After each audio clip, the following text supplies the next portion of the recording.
潮汐，将我的伤痕刻蚀成龙鳞，突袭中酝酿着风云，血脉更续，在我皮肉下交织成命运，扎根于烈火烧灼的心，魔力竟是做我的骨骼，放任飓风从口中挣脱，用传说重塑我，用疼痛重铸我，撕裂心海前方，万军雷霆的巨响，摇撼心魂激荡，惊涛骇浪胸口，鲜血滚烫，淬炼出爪牙锋芒，我必生平星光，在炼狱中原之上。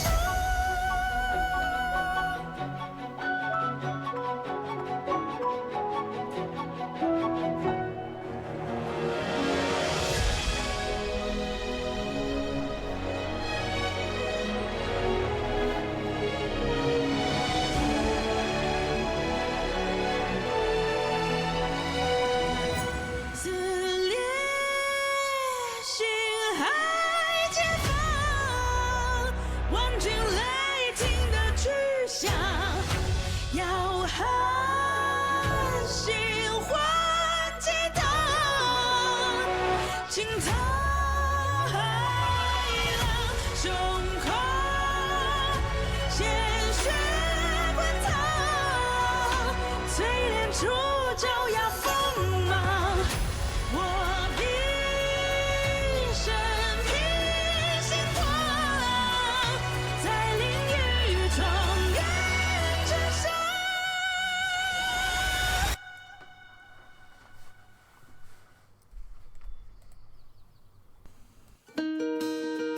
Rotting by the wind, hearts will never bleed, frozen and banished out of grief.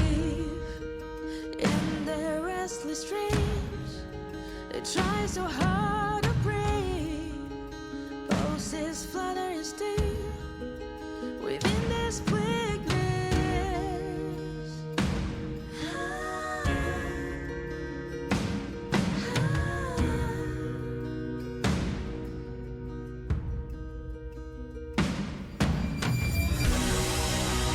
He will come with a blade. He will wake up the dead, spawn and crown, and storm and war somehow.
After I turn the volume down because it's too loud. And yes, webcam, hi. We're finally doing the story update. I know, it took me effing forever.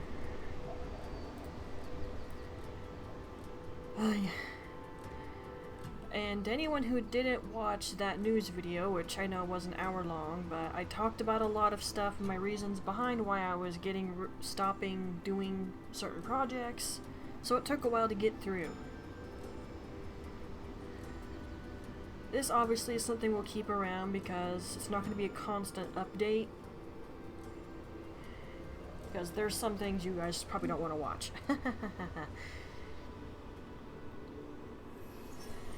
Like all the grinding. Yeah. I did do an entire channel clean out as well. Anything that was discontinued I just deleted because I'm not going to get back to it. And people aren't rewatching it, so why should I leave it there? If the view count kept going up, then sure, I'd consider it, but it's not, so... Just did an entire channel clean out. There's definitely some stuff I've thought about doing, but I have reasons behind why it's getting put off. For now, let's just focus on Honkai Star Rail and Castlevania Lords of Shadow 2. Anything after Lords of Shadow 2, I will have to really think about what we're doing, just to make sure I don't have the problem of losing interest. Hello? That was fast. Hi, I only just started. Hello there.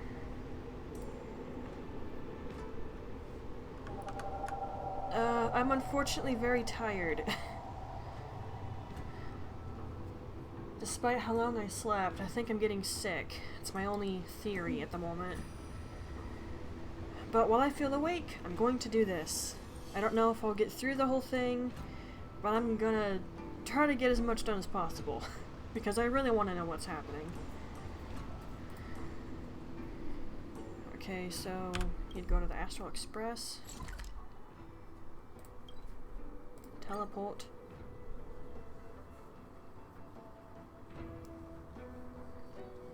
And how are you?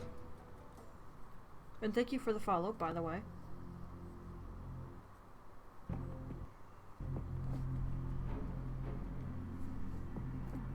Newsflash! Penacony's Charmony Festival has entered its countdown phase. Accompanied by Clocky's TikToks. After 12 system hours, this grand celebration will commence with much fanfare. I don't do follow for follow, sorry. How the hey did you get on the express, and who the F are you? That is not what I was expecting when I did that. I already told you! We can talk things out! Pom Pom, does this person look like they want to talk? I'm sorry, Fluffy. I really have something urgent to attend to, so I had no choice but to resort to asking this favor of you all. Wait, are you the guy that Black Swan was on the phone with? I barely remember that, but I kinda do. Since you already know what you're doing, I'll also have to remind you of its risks. Hey, partner, what's with the hostility? I thought pulling this thing out was just a way of saying hello. Maybe where you come from? For the last time, state your identity and purpose. You're not gonna get anywhere with Don Hung, dude. My name's Boot Hill, and I'm a Galaxy Ranger. Huh. A Galaxy Ranger? You look like you seen a ghost. Did you think we all went extinct? Well, that's the price you pay for being off-grid for too long. And the reason you're holding him at gunpoint? The righteous heroes of the hunt would never hijack the Astral Express. I ain't hijacked anything. What, chatting with someone while holding the gun is considered a hijacking? Well, it certainly ain't polite. It probably is. Pom Pom.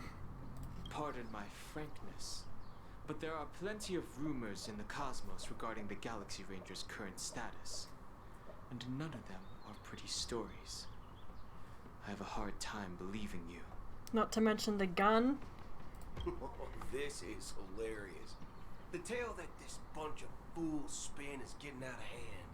There's even a bit about the Galaxy Rangers being turned into gibbons by Dr. Primitive, and they're in some valley screwing around on swings. Okay. Of course. I know you won't believe me, which is also why, similarly, I have a hard time believing that you're the real Nameless. See the bullets in this gun? 9mm, an eternal classic. I may need the Astral Express's help right now, but if you're an imposter just like that one, then this bullet might just end up in my head. I can't allow myself to be exposed to danger. That's just the way it goes, so... He just you walked all away have to from... first prove yourselves. Huh? Where are you going? Donhong is so not worried about you. Recognize this? It's a Huddle Fudger. The Jade Abacus of Ally and Oath. The Cien Joe really gave this to you guys? Yeah. Is that good enough? Can you lower the gun now? Muddle Fudger? Leave it alone, Pom Pom. This That is woke the me Jade up a little. Abacus gifted to the Express by the Shenzhou Luofu's general, Jing Yuan. Its presence on board serves as the Shenzhou Alliance's official recognition of the Express. Okay, I thought that closed. Glad it didn't. Last thing needs anything to close while I'm streaming. Okay, that's still running. Good. Is that enough? He must not be pleased by this situation at all. But I blame him. Not bad, kiddo. And across these sprawling stars, a gentle squeeze is all it takes to rustle up a whole legion of Cloud Knights. Now, I reckon that'd be one fudging sight to behold. You, are interesting. I'll give you that. Now it's your turn. Been ages since the Galaxy Rangers had the spotlight shone on them. We ain't equipped with such fancy gadgets, but I've been around the block enough to know the way to handle these types of situations is easy as pie. Okay. Alright then. Feel free to toss any questions my way.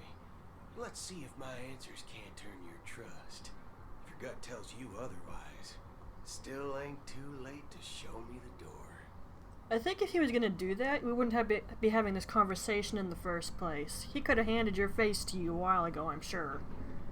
And why would I play along? If I truly am a real Galaxy Ranger, you stand to lose nothing. Fair, I suppose.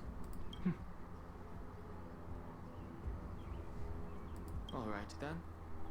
Tell me, what kind of organization are the Galaxy Rangers?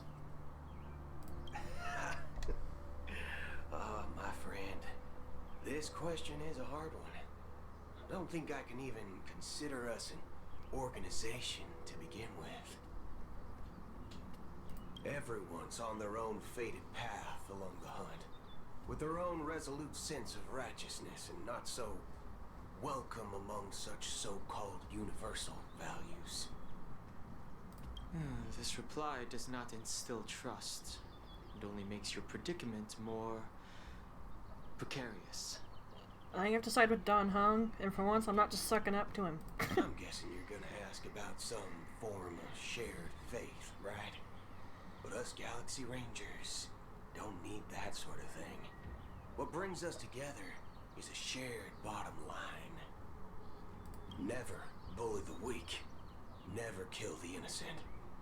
These oaths aren't some lofty beliefs, but the fundamental bottom line that one must never cross as a person. As Galaxy Rangers, we strictly adhere to the bottom line. When someone crosses them, the hunt's vengeance will surely come knocking. And in this moment, the other crucial meaning of bottom line comes into play. As long as you don't cross it, you're free to do whatever you please. You catch my drift? Second question. Why do you seek trouble with the Astral Express? I already said that I seek no trouble. I must go to Penacony for a matter. But I don't have an invite. And I can't even enter the family's hotel doors. If only I could borrow the Nameless's identity. The entire cosmos knows your guess of the family. I don't see that working for you, dude, because Stella was new and there was a bit of a problem getting her into a room. I don't see you having much better luck. Aren't the Galaxy Rangers also esteemed guests? Well, you've hit the nail on the head. This is why I'm here. It's fine if I tell you. The Rangers are pursuing an imposter. A son of a nice lady posing as one of us. She's on Penacony right now. We all know who that is. My informant is a memo keeper. She's the same as all my I did remember. mechanisms, appear in one moment and gone the next. She scares the fudge out of me. Still, she gave me some vital info. That Galaxy Ranger imposter. Who is it? Is that the third question? Dude, don't be finicky. Is it a hard question? It isn't. Just that you might not believe me. That person calls herself Acheron. And according to our informant, she could be an emanator of nihility. You guys actually know that, huh? And I remembered that too. It's impossible. Come on, Dan Han, nothing's impossible. That's what I said. Don't worry. When I first received the news, I had the exact same reaction as you. IX never gives anyone so much as a first glance, and that's perfectly normal. What reason would they have to bequeath strength unto mortals? Then you must know that emanators can also conceal their own identities, which, for many people, it's better that way. Otherwise, there'd be wanton bloodshed across the cosmos, or even, perhaps, turning their back on the path they're supposed to follow. I had the good fortune of running into an elation emanator. Its appearance was no different than that of those clowns. If it weren't through sheer luck that I got it drunk, I would have never known of its eminent status. Do you ever want to know what happened then? Even in the purest hunt, you'll find the Xianzhou Alliance under the spotlight and Galaxy Rangers lurking in the shadows. Paths are inevitably concepts created by people and exist in planes beyond our understanding. To Dog is stuck. reckon that nihility emanators don't exist, well, maybe we just ain't nihilistic enough. I got nothing. So, do you understand now? Your companions are in danger, and it's pretty harrowing.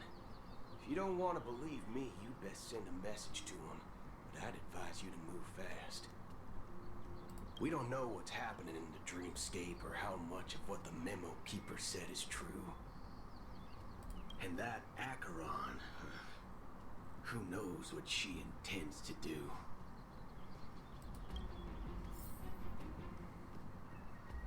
Heck, do we even know what she's up to? I know she's not our enemy, but what exactly is she trying to do? I don't remember that much of the last story update. It's been a while. Something popped in my back. Okay, who are we going to? Stella or someone else? Or are we still gonna be with Dan Han?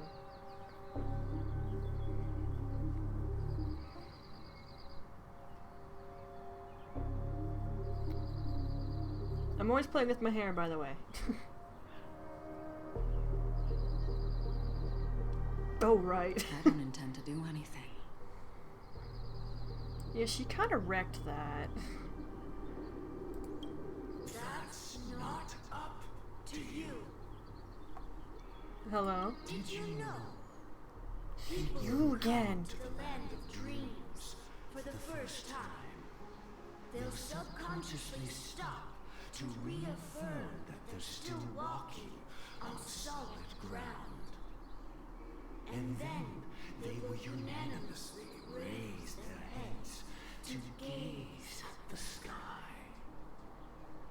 Be it reality or dream, staring at the sky is instinctual for humanity. Since the day that the golden hour was completed, it's always been there, watching over every single night of decadence. But now this night sky has been mercilessly severed, dyed with the mist of nihility. And this whole event happened within the course of a single slash of a blade. A single slash of a blade isn't really accurate. It was actually 2 blades, just that the second one was faster. That's not the point. Many guests who weren't supposed to be invited have gathered at this banquet. Even if the harmony is all-embracing, I have no choice but to show some of them the door. For the sake of Penacony and the peace. The planet of festivities has no place for you, a puppet of nihility. Those who live in the shadows do not bear the right to tread the illuminated stage. Yeah, your army's gonna get rid of her. Just gonna point that one out. Did you miss what she did with the sword? Speaking of living in the shadows, there's probably not much difference between us. It's only polite to reveal your true self, at least when speaking to others. Penacony's Dream Master. That's not what I was expecting.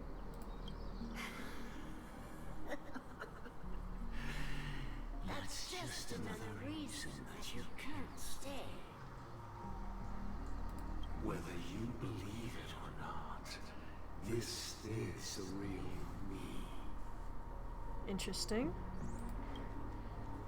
We are one. We are Legion. Okay, it had to be done. Is this the unity that the family espouses? Ow. My mortal shell has long since dissipated. The Oak family's 107,336 offspring are now my eyes, ears, and mouths, spreading joy across dreams when required, and in times of essential need, exiling evil from this haven in my stead. I see. From the sound of it, it seems like you're asking me to leave Penacony. Pretty much. I am glad that you're an understanding one. Alas, I'm not asking. If you think you can. That's what I was saying. You and what army? Are you threatening me? I ended it with a period. It was a statement, not a threat. Yeah, I don't think she really has cause to threat. She just does. Knowing who I am and still showing such malice. You're not the first, nor will you be the last. This scene played out many times before. And usually, when faced with my questions, most people retort, Why can't I? The result has invariably been that they can't. You are confident. But be reminded, the family is forgiving, but not weak. The cords of the harmony extend across worlds. If you do not comply, when the blade is unsheathed for even a hair's breadth, you will never be able to escape the eternal Centurion's wrath in all of your lifetime. 137 individuals. That is how many heathens I have exiled since I became Dream Master. Among them were those who once severed my wings, and those who immolated my body. And here I stand again, about to add another mark to the tally. And you will die. I mean, all of you will. You gonna do something or just sit there menacingly, bird? We're gonna have a duke it out session here, or what? But that won't come to pass. I'll do as you ask. Really? I'll leave. Really? A wise choice. Yeah, for you. I think she could wipe the floor with every single last one of you. I wasn't aware there was a choice. To you, that surely is the only option. Please bear in mind, you and Penacony are of different worlds. Those born on the far bank cannot seek solace across the river. Leave and never return. The radiance of the planet of festivities is overwhelmingly bright, luring in tricksters, wrongdoers, and criminals. But even the harmony itself will never welcome the self-annihilator of nihility. And even more so, when this self-annihilator heralds the destruction of everything. Your strength is obviously a gift of the sleeping and shapeless, immeasurable and fathomless, like a tributary spawned from the abyss that brings death and sin to all. I like the sound of your own voice, don't you?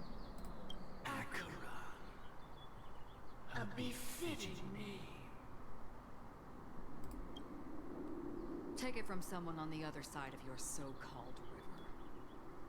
You know better than I do that Penacony has already deviated from the harmony.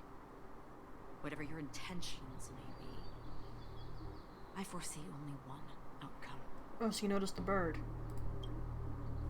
Yeah, she sees you. Its future holds nothing but nihility. Just like all the worlds that have drowned in their shadow.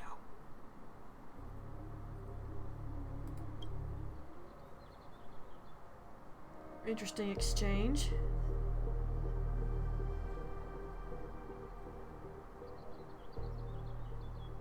Pardon me?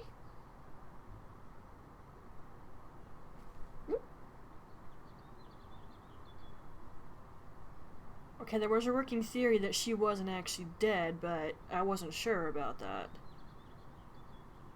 Well, if we're switching to her POV, unless it's based in the past, she's obviously not actually dead. Okay, I'm getting cold now. Turn off. Attention, please. The unusual event that occurred moments ago was due to a technical malfunction at Don't Park.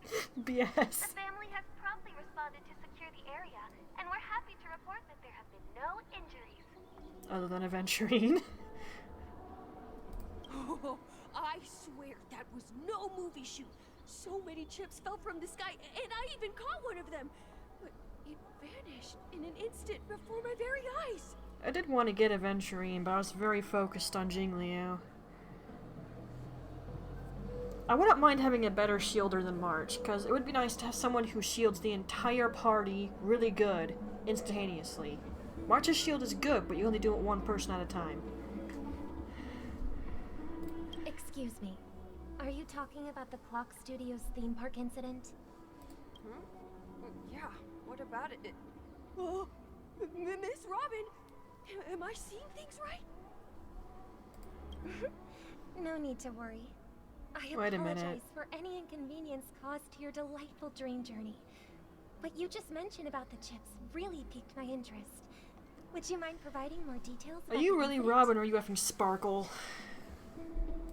Oh, it was just those chips you normally see everywhere. The green ones? They fell from the sky as if it were raining. And then those chips simply disappeared. It appears to be the Dream Sim tech the Iris family has been developing. Huh?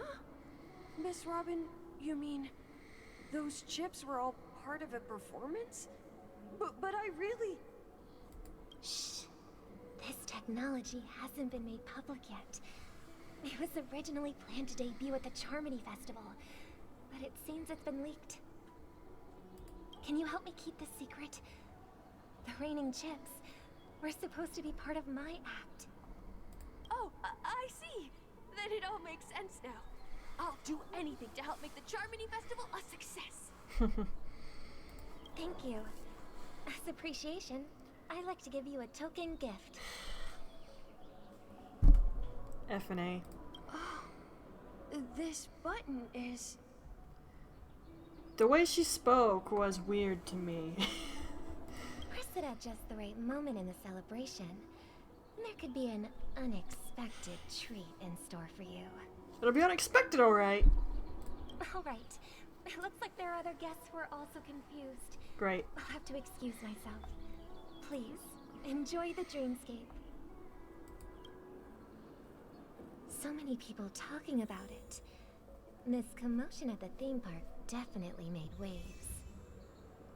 You are not Robin. You are totally Sparkle. Some of the way she was talking made me sus. Then she gave that button. It's like, dang it, I recognize that. Oh, that's adorable. Aw. I really wish I could get her. I want to save up my jades, though. Not that I don't have a ton at the moment. As you can see. I did make an attempt to do a poll, but I wasn't really serious about getting her. I only did it one time.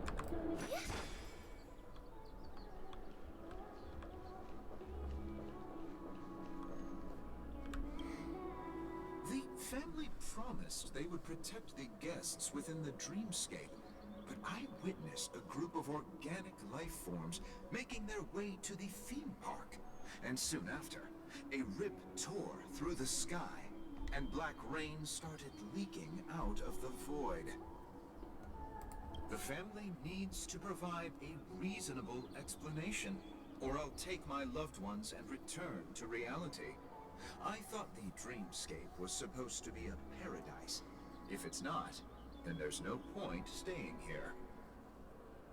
It appears the good sir has seen many great events.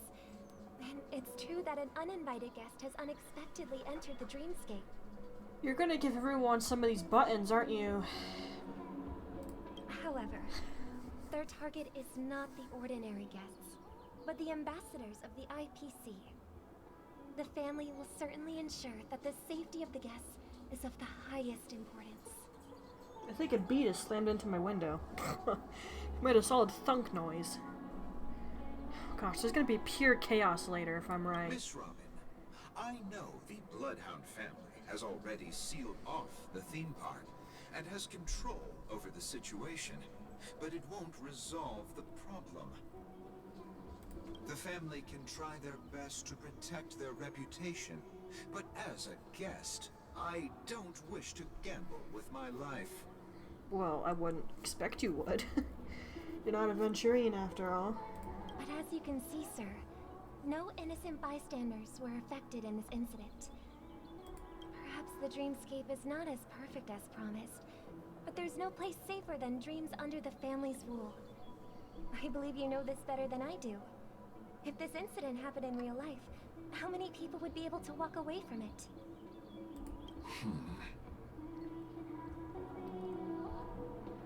I could stay here, but keep in mind, guests come to Penacony to enjoy the dreamscapes.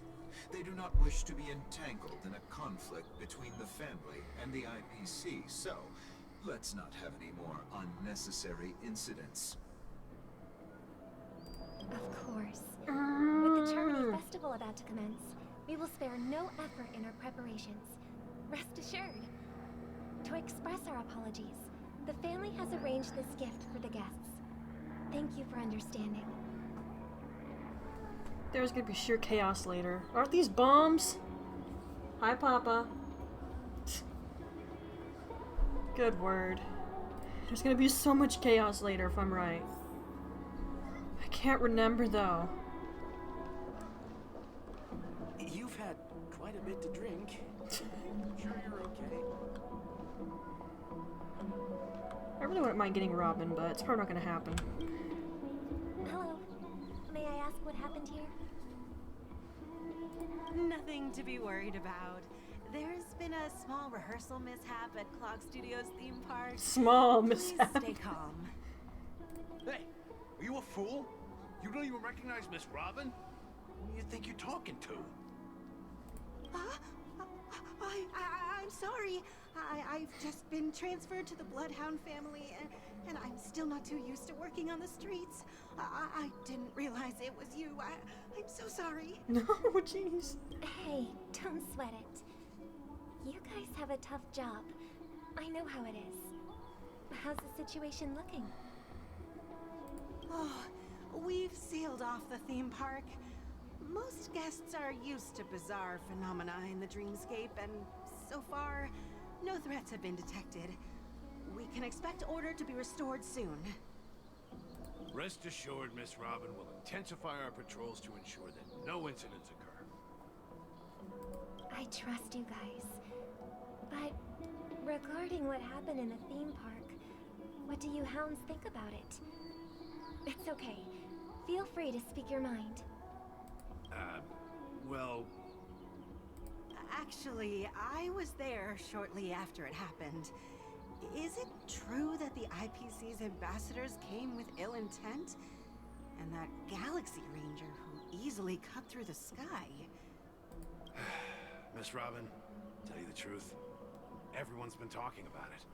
The myriad factions on Penacony have already been causing unease for everyone. Thank you all for your loyalty towards the family. The planet of festivities has indeed run into some trouble.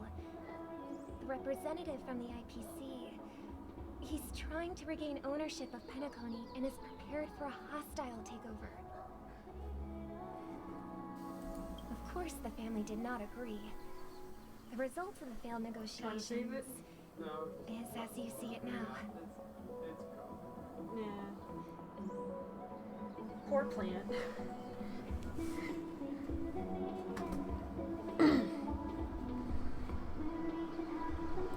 Wonder. So this is the main reason why the IPC staff are banned from entering the dreamscape. Did they apprehend the troublemaker in the end? Not quite. Don't worry. Mr. Sunday is currently tracking his whereabouts, and I'll have Yes. something to show for it soon. However, given the situation, the IPC surely won't let this go easily. Therefore, we are relying on you hounds to maintain the order and stability of the dreamscape. Please be assured, Miss Robin, we take our orders seriously. We won't let those IPC cronies get away with this. Thank you for your hard work. If there are any other members who still feel uneasy, please tell them on my behalf that protecting the dreamscape requires everyone's help. This is a small gift prepared by the Iris family for the guests. There's one for you too. Please, open it at the Charmony Festival for an unexpected surprise. Oh my good word. No! I can't believe I received a gift from Miss Robin. It feels like I'm dreaming. Wait, I am in a dream. Okay, can we go now? If trouble comes knocking on our door, we're not afraid to go to war. Rest assured, the Dreamscape's peace will be protected by the Bloodhound family. Not while you have those things, it won't. Crumbs.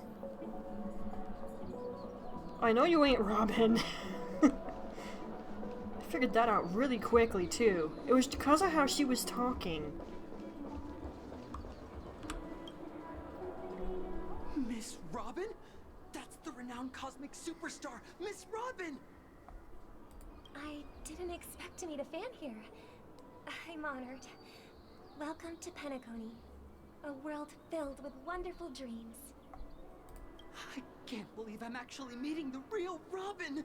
Shouldn't you be preparing for the Charmony Festival? Preparation is important, but the ceremony is fundamentally about sharing the Great One's harmony with everyone. If there's a chance to sing with everyone, I will not refuse. Just turning off the PS4, don't mind me. Regarding the recent mishap, I understand it negatively impacted some of our guests. As a member of the family, it's only right for me to come forward and offer my apologies to everyone. But, What the? Oh, it was a are bird you in the sure tree. it It just was scared actually me. a mishap? Everyone saw those chips descending like rain and the red light tearing through the sky.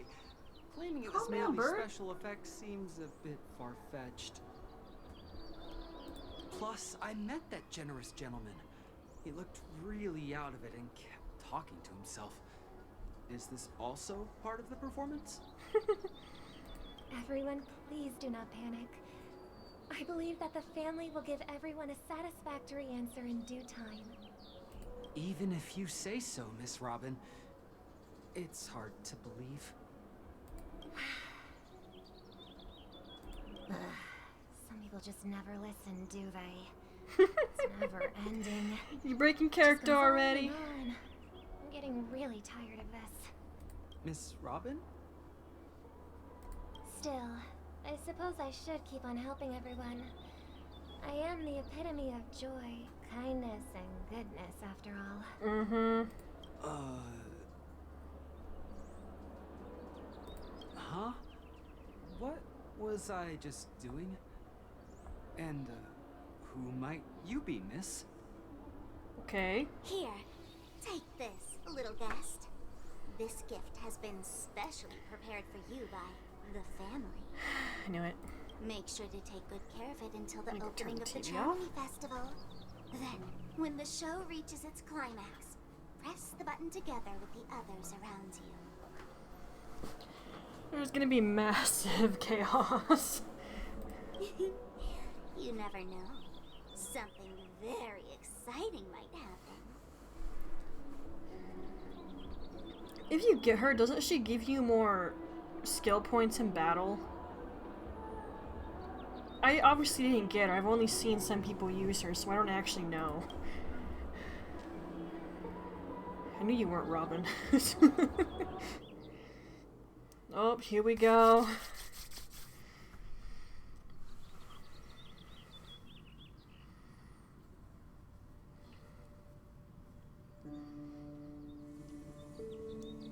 We still with Firefly? We're back to where it all began. Mm-hmm. You entered the golden hour from this place. And it is also from here where you will enter the true Penacony. I'm totally getting you when your banner comes, by the way. It is a pleasure to journey alongside you once more. But it's time I laid bare the entire truth before you. As you might have heard, I also go by another name. Stellaron Hunter Sam.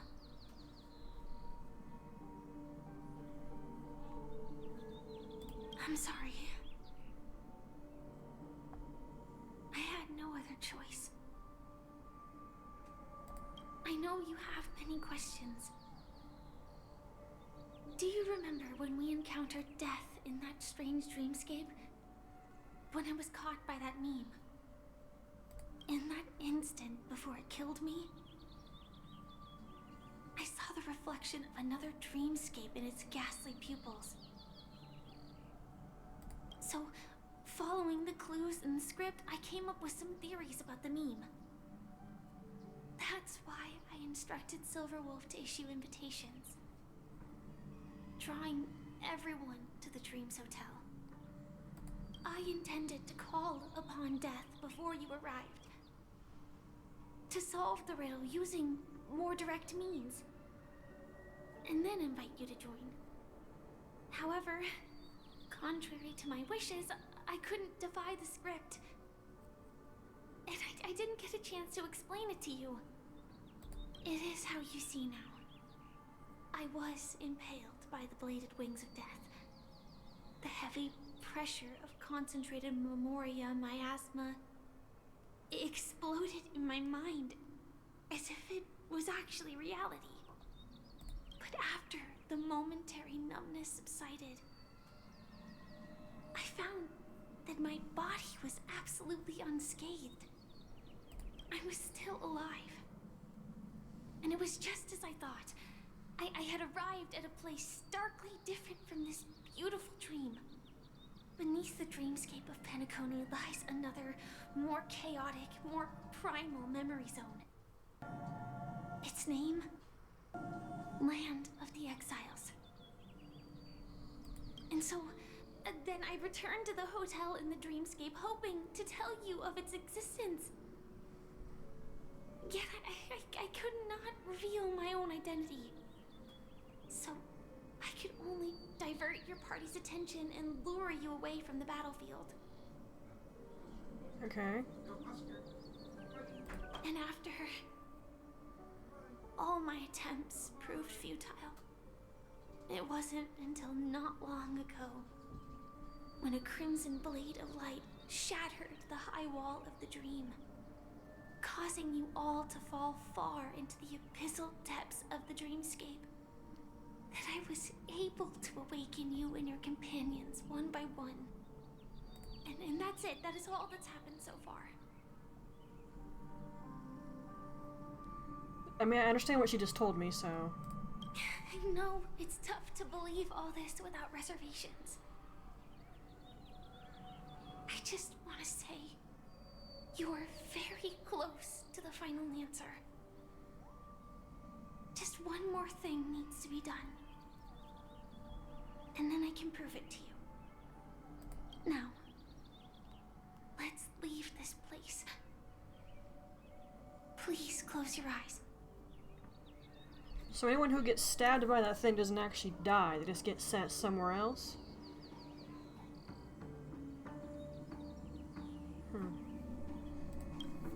Take a deep breath and visualize the dreamscape's outline in your heart. And remember, you must not open your eyes at all times.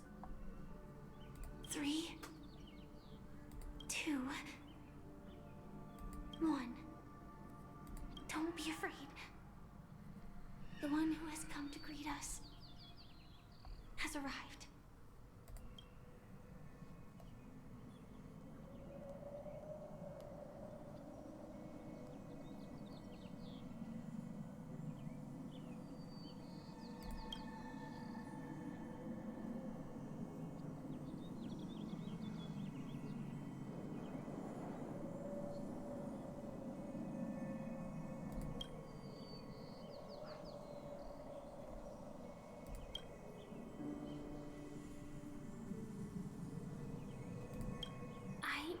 Never knew you could do this.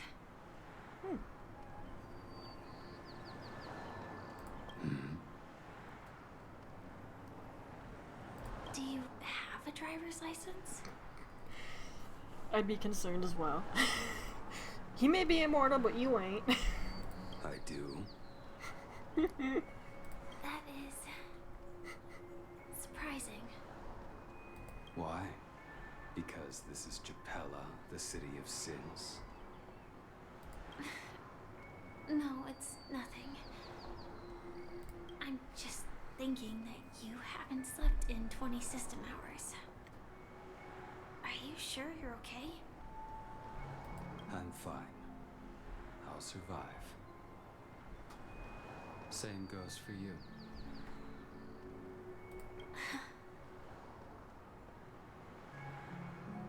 I'm not so sure about that. Slow down a bit. Infiltration is over. Feel free to activate Sam anytime you like. There's still some time before the next part of the script unfolds. Let me stay a little longer in this body.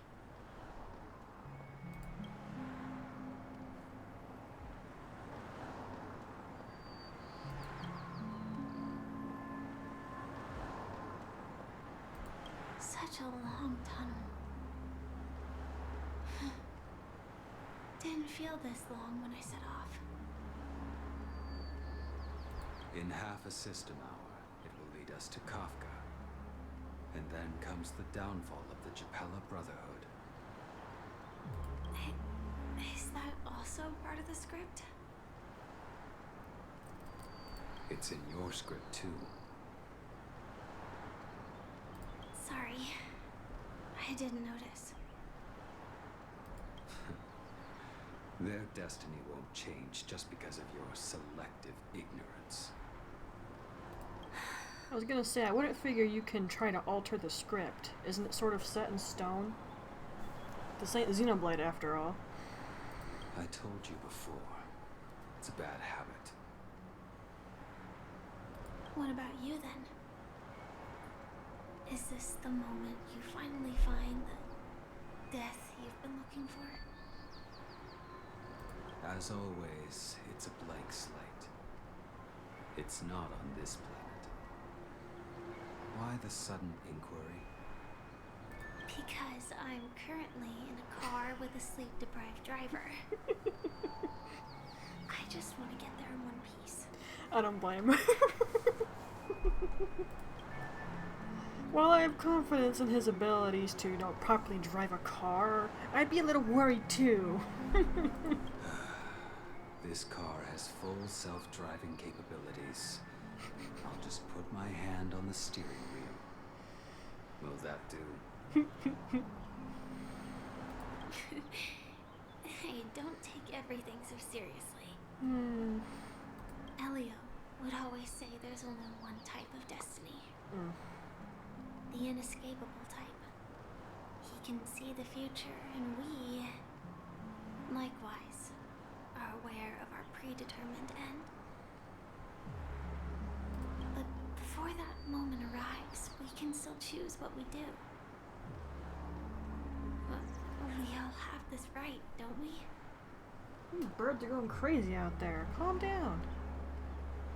After today, Japella's name will disappear from cosmic history, and the Everflame Mansion will take its place.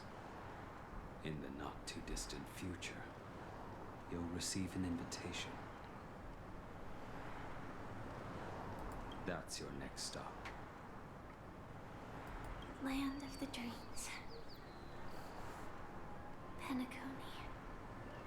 I hope you find whatever you seek there. Be it answers or salvation.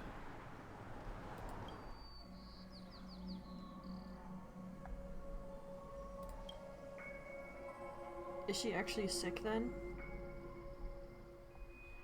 Maybe she didn't lie about that. No, FedEx truck, no! No! Meh! Glad to see your safe.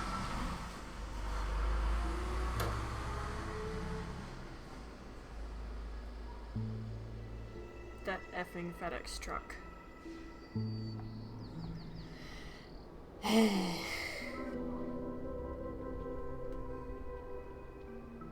Close your eyes.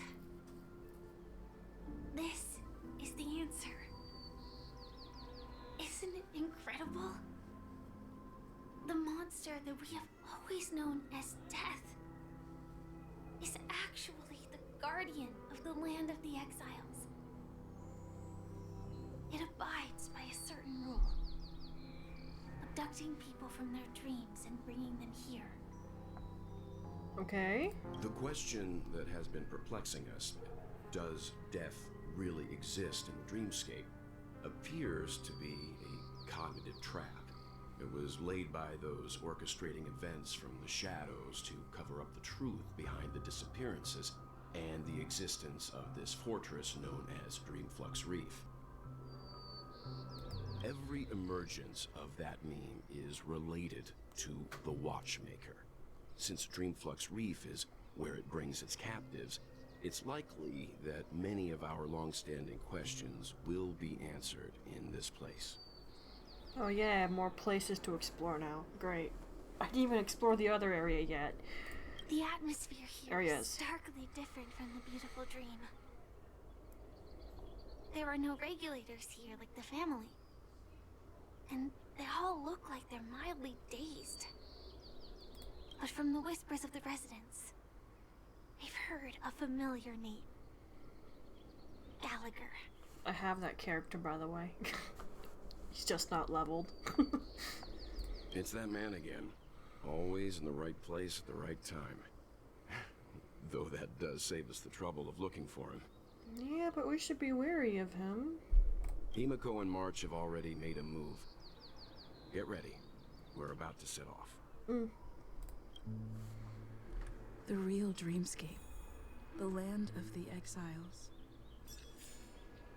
Before we go, should we speak to everyone first? I was going to, actually. I'll pick items up later. Hello? I'm really sorry for waiting until now to tell you everything.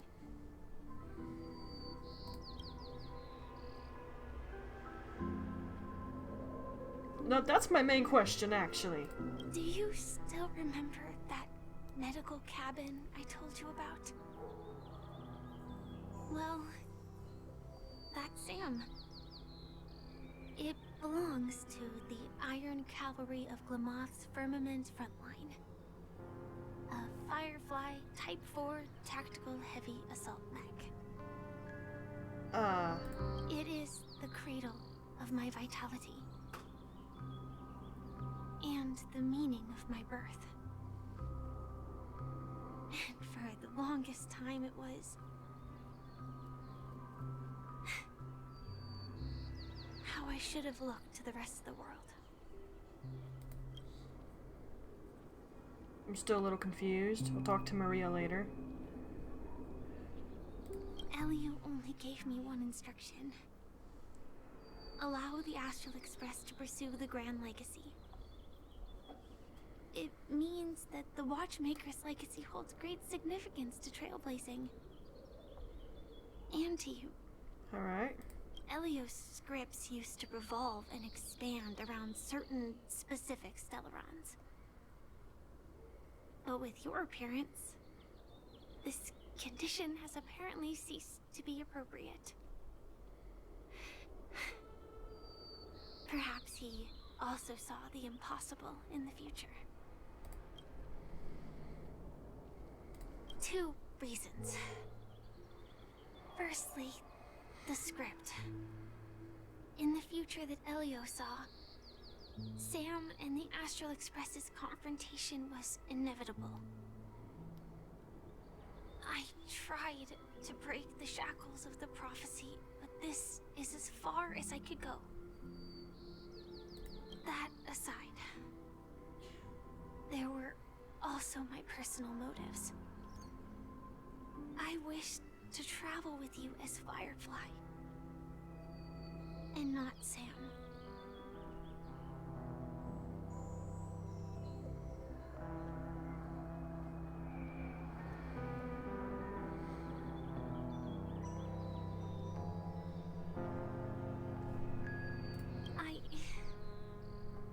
I get it. Being cautious around a Stellaron hunter isn't a bad thing.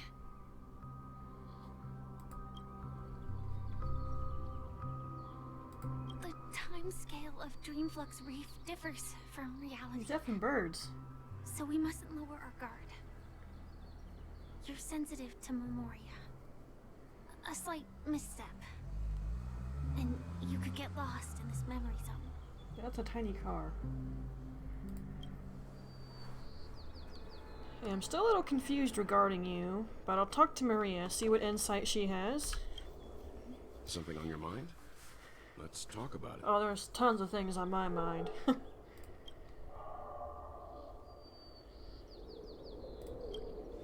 No wonder Miss Acheron is so averse to drawing her blade. It's hard to imagine such terrifying power could reside in an ordinary sheath. If it weren't for the fact that Aventurine's power originated from the preservation, the entire dreamscape would have been affected. So that was minor? Good word. Okay then. Don't feel burdened by this. Even without that Stellaron inside you, Aventurine would still have found other methods to accomplish his goal. Let's just believe in Miss Acheron. And given her prowess, I don't think we've got anything to worry about. During your investigation, he shared a vital piece of information.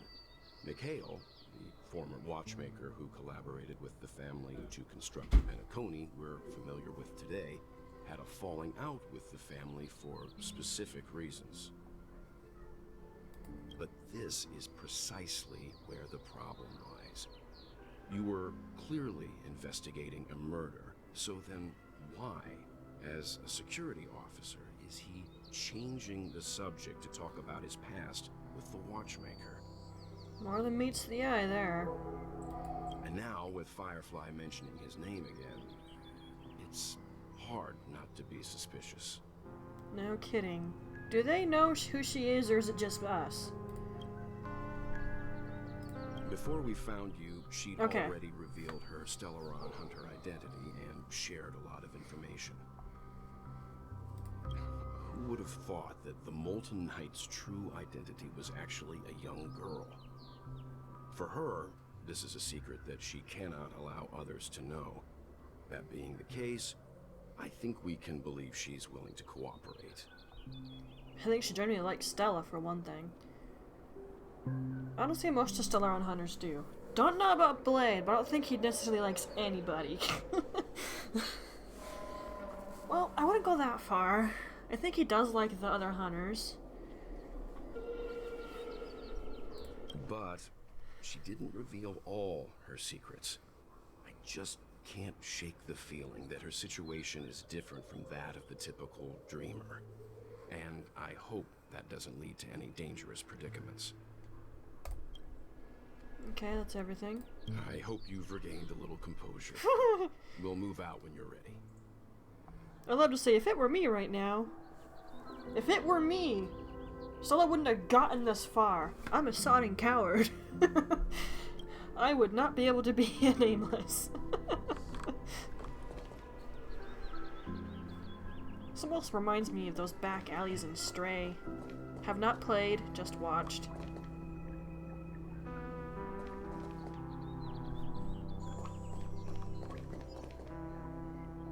Is that on the wall? That's on the wall. Okay. Keep going straight down this alley, and it'll lead to an elevator. Might as well. It'll take us to the center of the land of the exiles. Oh! I thought I saw text above that. It's like, hang on. Was I just tripping? I was not tripping. There's actually quite a few people here, huh?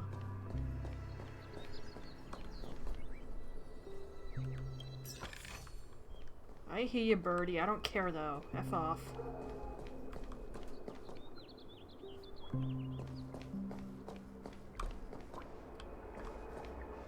Okay.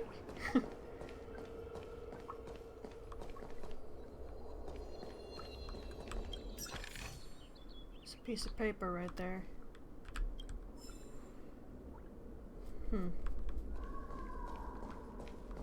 I know I totally could have read that, but I only really read stuff I pick up if I'm curious about learning about an area more. What a huge clocky. Looks like the watchmaker also left his mark on Dreamflux Reef. Huh. And one of the only few places I've actually really read text from, the books, is the Lafu. I was very curious.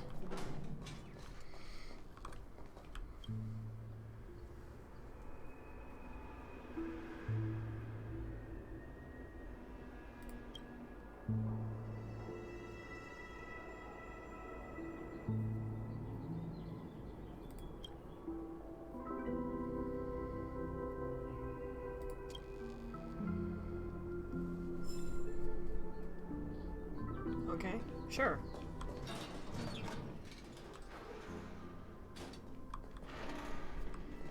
Ugh, IRL, I don't like elevators. My stomach always drops when it starts moving. I get bad motion sickness in the things. I don't go in them if I can help it, because I don't enjoy that feeling of my stomach spinning. Ugh.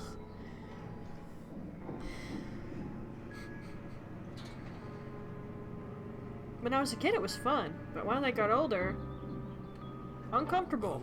Unbelievable. To think there's a settlement of this size within the dreamscape, and all beyond the family's reach.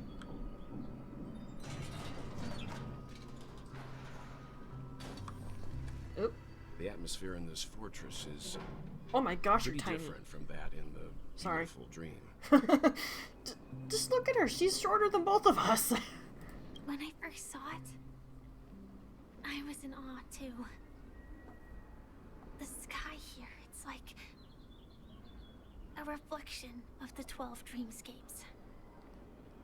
What's even more bizarre is that this place is also separated into trade and residential areas. The layout may be simple, but the facilities are very comprehensive. It seems that there are quite a number of people living here. Though both dreamscapes have distinct styles, the architectural designs are quite similar. Works of the same hand, perhaps. Hard not to speculate on the connection. But there's no point in overthinking things. Let's meet up with Himiko and the others first. Take a right turn at the end of this road and you'll reach the trade district.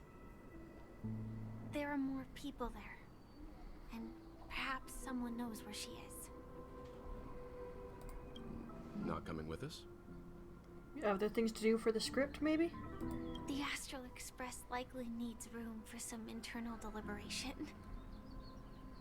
In the meantime, I'll try and locate Gallagher. Sure. Let's reconnect later. Letting her go was the right decision.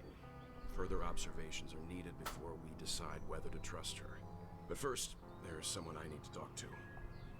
I mean, I don't think she's gonna hinder us. But I get your point. I'm sure you've already noticed him. Not exactly. I've only met him once. Look, over there. The Reverie Hotel's bellboy. How did he end up here? And right after Miss Acheron severed the beautiful dream. We'd better check, just to be sure. I wasn't sure he was referring to Misha, so... Perfect for me.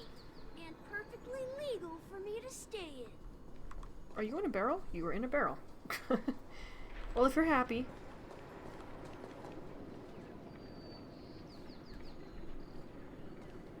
Penacony's big.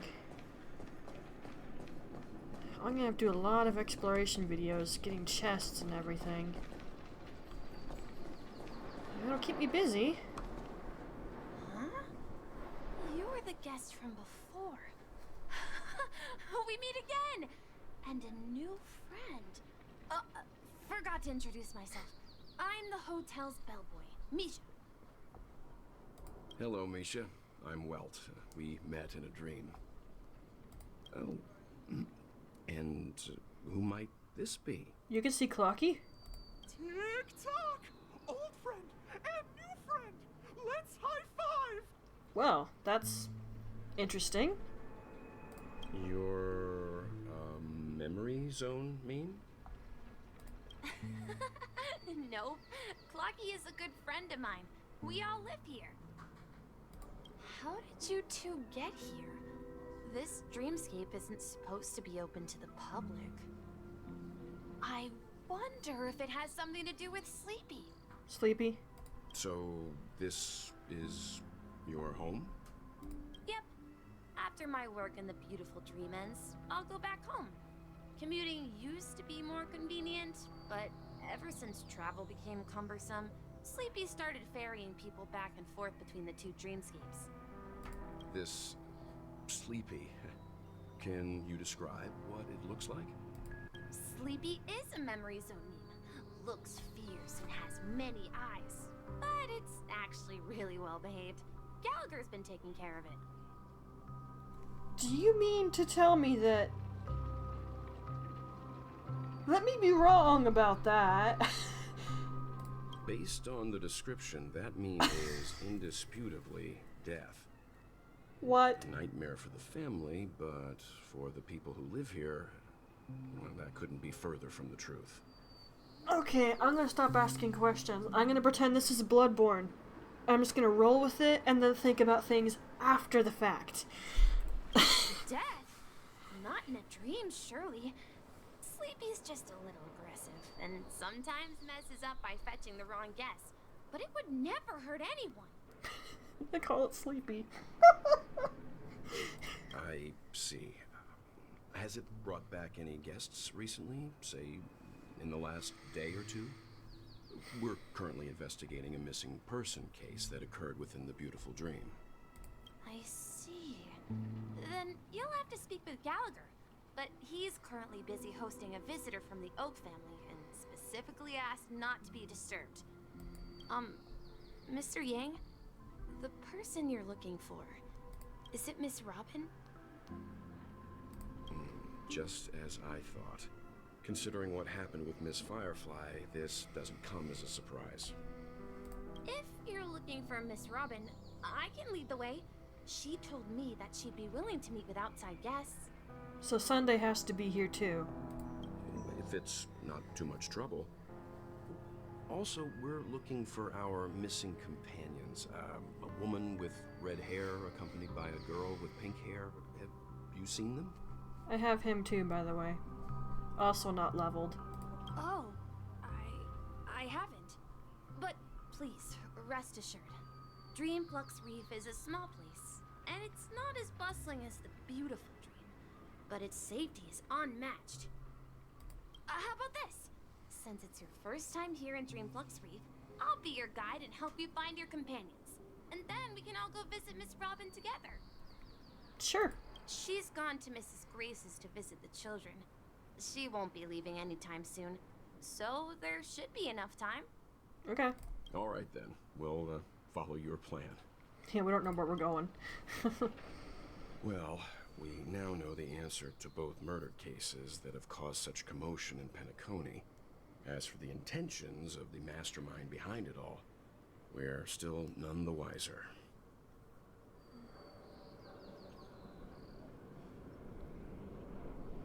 I mean, we saw in that one cutscene what Gallagher did, but we personally, Stella wasn't there, so...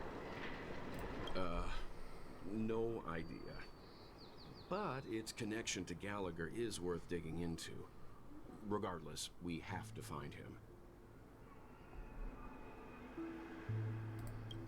Say, you mentioned before that you saw Clocky that only you could see, right? Yeah.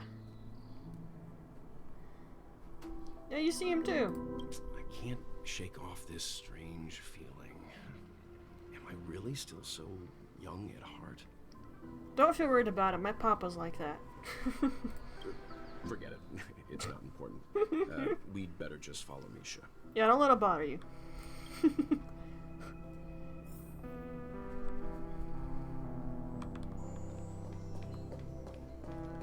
Whoa. Okay, that's cool. I think I like this a little bit better than the golden hour. I knew there would be a chest right there. You can't fool me. I've gotten too good at hunting you suckers down. Except for the few cases I've had to use a guide. From here, you can see the most spectacular view of Dreamflux Reef. A black hole? No. An accretion disk formed from consolidated memoria? Was Dreamflux Reef built on such unstable memoria? Oh, so Mr. Yang is also versed in memoria dynamics. I was just trying to figure out how to explain this huge hole to everyone. I bet you guys have a lot in common with Miss Kami. Share your intellect with me, man. Jeez.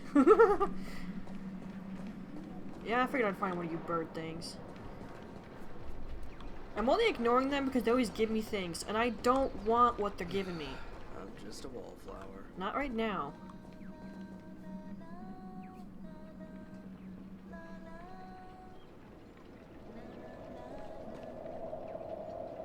I should just go with the objective for now.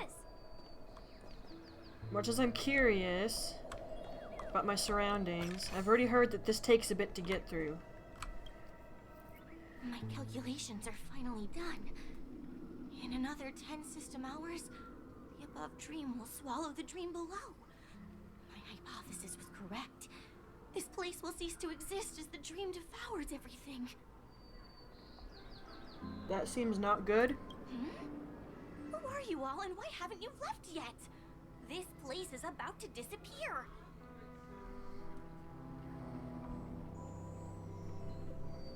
I'm Kami, a dreamscape surveyor specializing in memoria dynamics, and this is my life's work that I'm researching. Okay. See that huge gaping hole? It was just a narrow rift many years ago, but now it's grown into a giant hole. The surrounding memoria has been flowing towards the other end of the hole at a constant velocity, slowly but surely. But the scary part is, according to my calculations, the flow rate of memoria has recently changed, and it's faster than ever before. It's almost as if something is sucking it in from the other side. By constantly improving upon Madame Rosalina's memoria measurement method, I've finally obtained accurate results. After 10 system hours, the Dreamflux Reef will cease to exist. Just like the melting of glaciers, everything will crumble and disintegrate. The dreams on that side of the void will fuse into one. Yeah, that seems really not a good thing. Please don't worry. This sort of thing has happened many times before. Miss Kami isn't a bad person. She's just a bit lost in her own world. I wouldn't brush her off so She'll easily. probably realize she's wrong soon enough. You never know. You don't say. There was something else that piqued my interest. Who is Madame Rosalina? Oh, do you know her too? Or are you also a fan of memoria dynamics? He just asked you who she was. We're very interested in Madame Rosalina's achievements. Could you tell us a little more about them? I'm gonna understand crap all about this, am I? Why, of course. She's an excellent scholar of memoria dynamics, and the first person to apply memoria rate measurement methodology on interstellar travelers. Regrettably, due to the presence of the Garden of Recollection, ordinary people don't pay much attention to the nature of memoria. She departed this world without much fame, leaving only a few thin journals behind.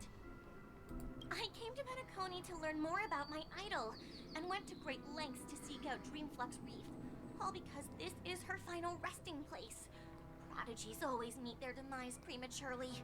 If only Madame Rosalina had more time, she would have discovered a way to reverse the flow of memoria. I felt it.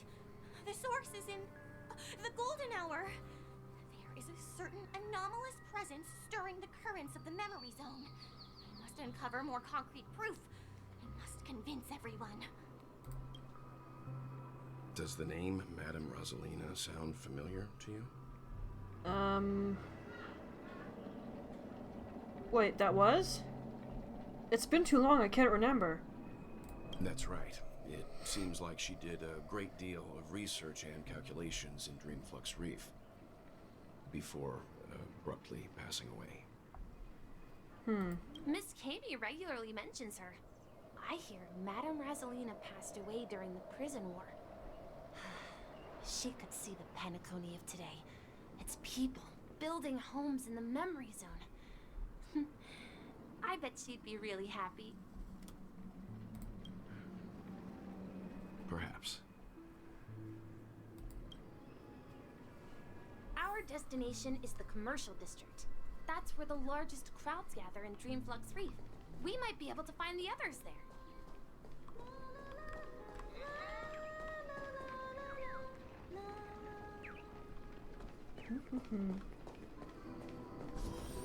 Oh, I see March. I also see a chest.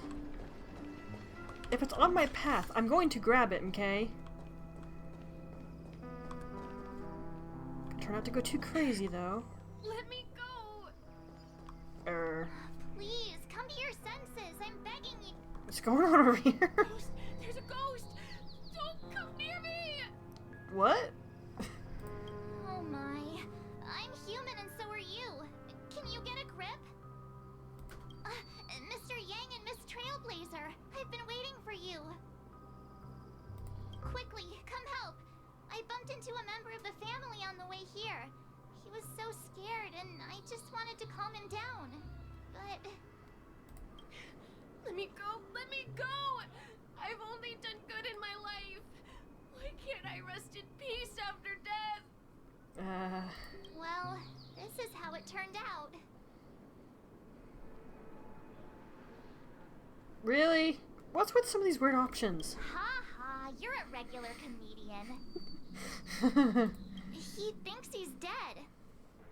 Although, when I first fell in, I also thought the same. Dear guest, this is not the afterlife. This is Dreamflux Reef. That's right. Did you hear that? Repeat after me. Dreamflux Reef. You're talking to someone invisible. If I'm not Huh? dead, what am I? I shouldn't have pushed my luck and tried sleeping in my dream. Curiosity kills the Papeshi. I don't think we're gonna be able to calm you down. Stop asking! You'll alert the monsters. All the dead are right here. All of them. You're not talking about the memory zone meme, are you? Don't say that name! It's all your fault.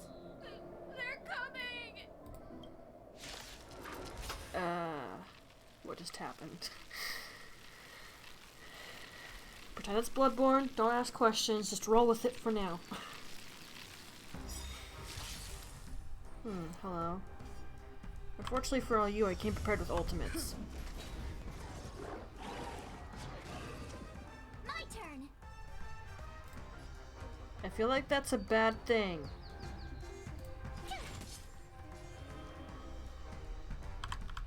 Heaven's search. Carry that for me.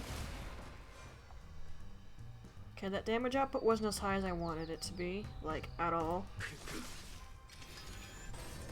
Try that again. You guys are a little strong, ain't ya? You can't run! Yeah, I keep getting my magma well up.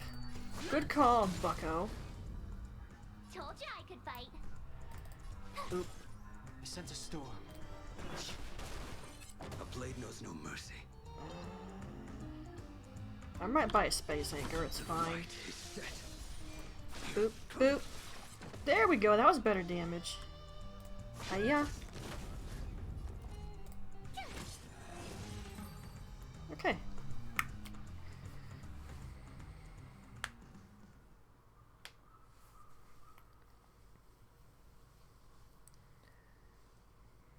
Where's that one strand really long?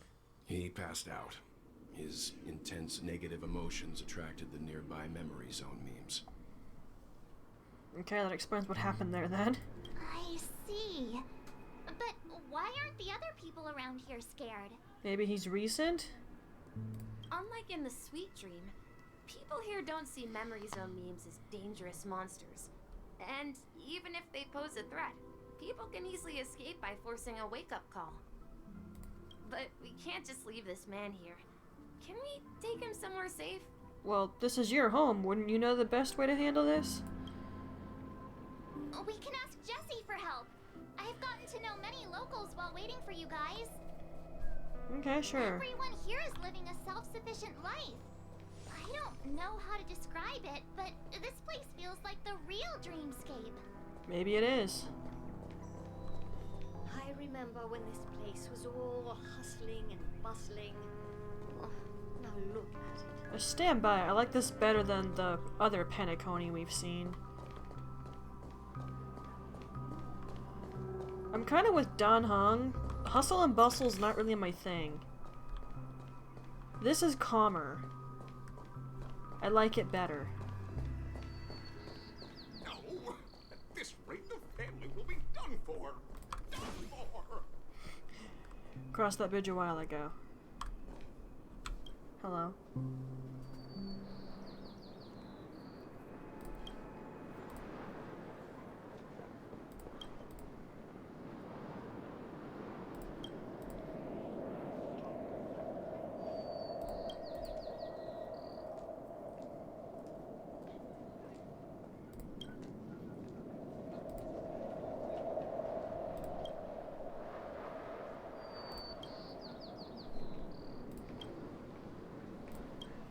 Give. The heck is that? Oh.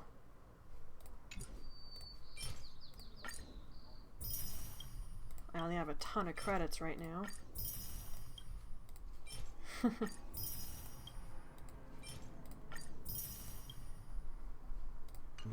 Okay.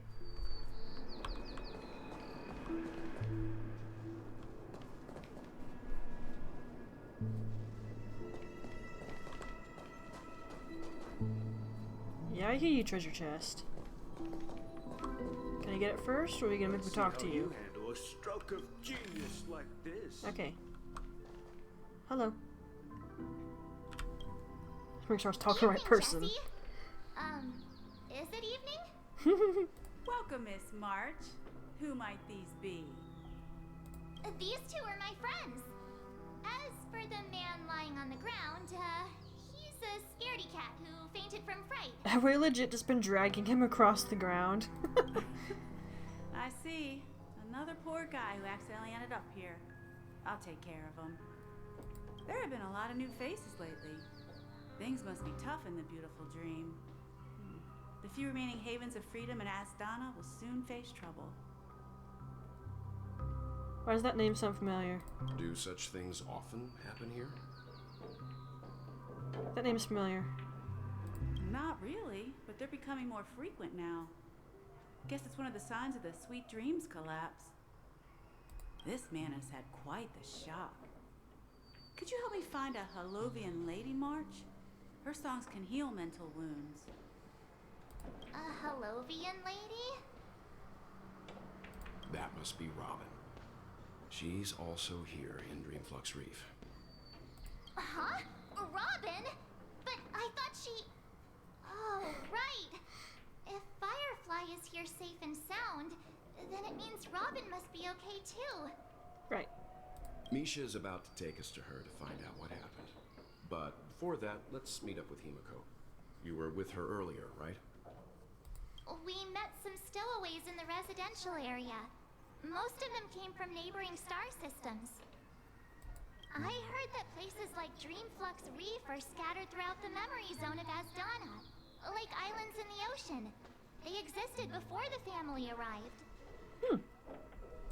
I also heard that when Dreamflux Reef took shape, it was the center of all dreamscapes in Penacony. Interesting. If that's true, it's no wonder there are so many similarities between this place and the Sweet Dream. Himiko must be gathering information. Let's hurry up and get going. I really want to get all the Trailblazers on my main account.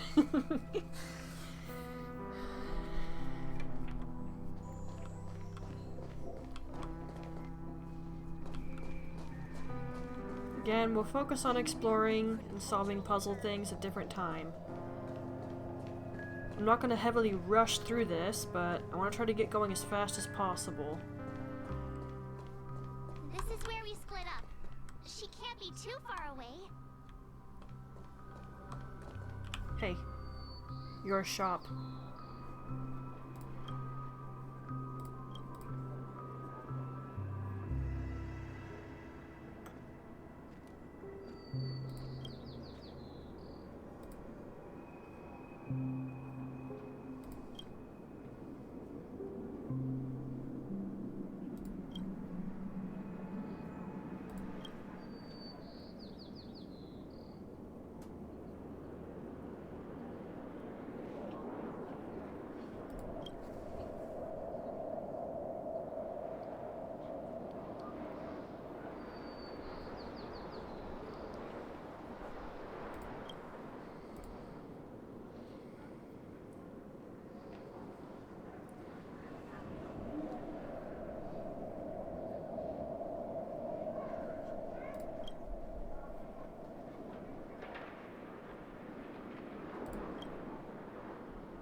Not what I was hoping for.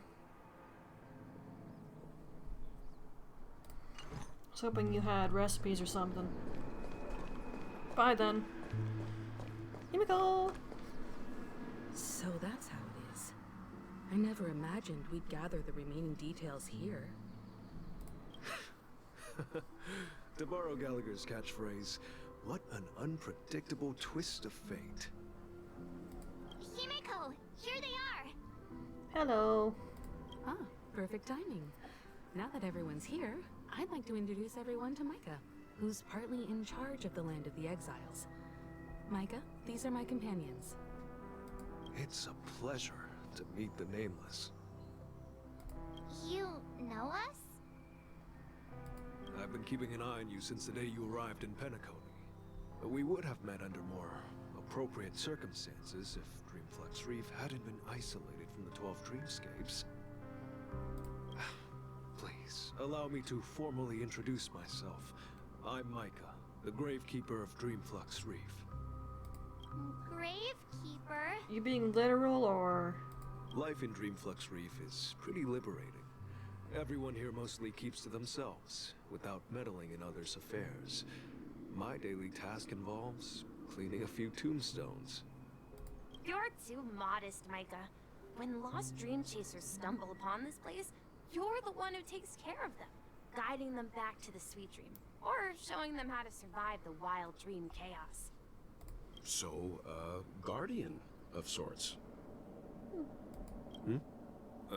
Were you talking to me, Mr. Yang? Mm-hmm. You got something you want to say, Welt? On that note, Mr. Mika, which tombstones are you referring to? We didn't come across any graveyard when we arrived. I sincerely doubt he's death, but you never know. Who knows with Penacony, son? They're actually just symbolic stones. But since you're curious, Mr. Yang, I'll take you there. I have a feeling you might find something of interest there. But before that, you have an important guest joining you. Robin. An important guest? Who could it be? That or Sunday. This way, please. The roads here in Dreamflux Reef are a bit run down, so watch your step. Don't worry about me, man. I remember when this place was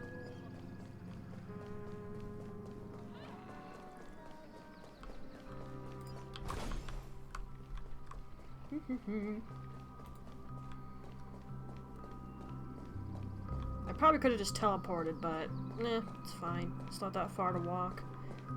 I thought it might be her. There she is. I really wouldn't mind getting her, but It really is her! Miss Robin! I really get tired of struggling for Stellar Jades. Everyone sings so wonderfully. It's not often that I tried this music style. but I've gained some valuable insights from it. Oh, I can't thank you enough, Robin. Well, these kids have made incredible progress in only a few days. It was nothing, Grace. I merely taught them how to sing. It was you who brought hope into their lives.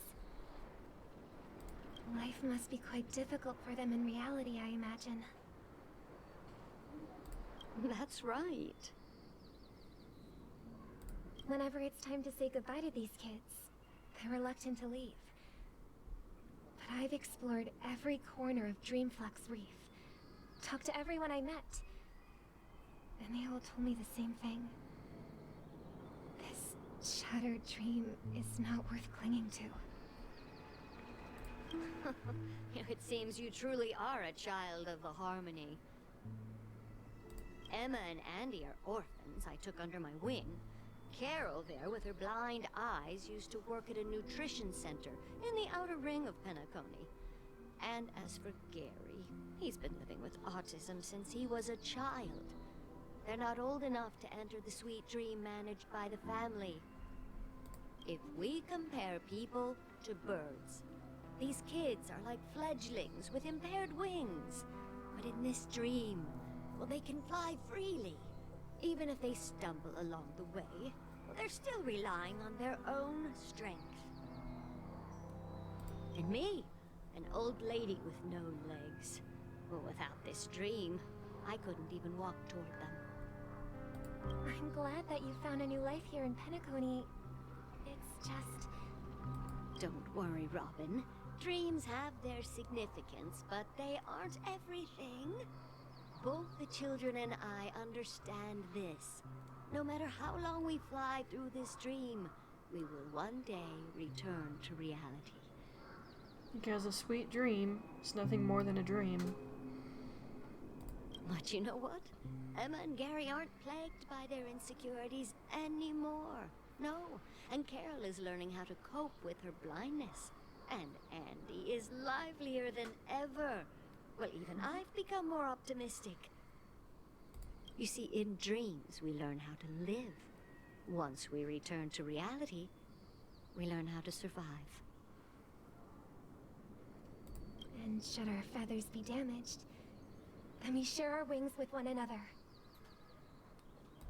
There's no need to covet an illusory sky in dreams, because we have the right and the ability to fly towards a broader horizon. It's a relief to see you safe and sound, Miss Robin. It's nice to see you all again, Astral Express crew.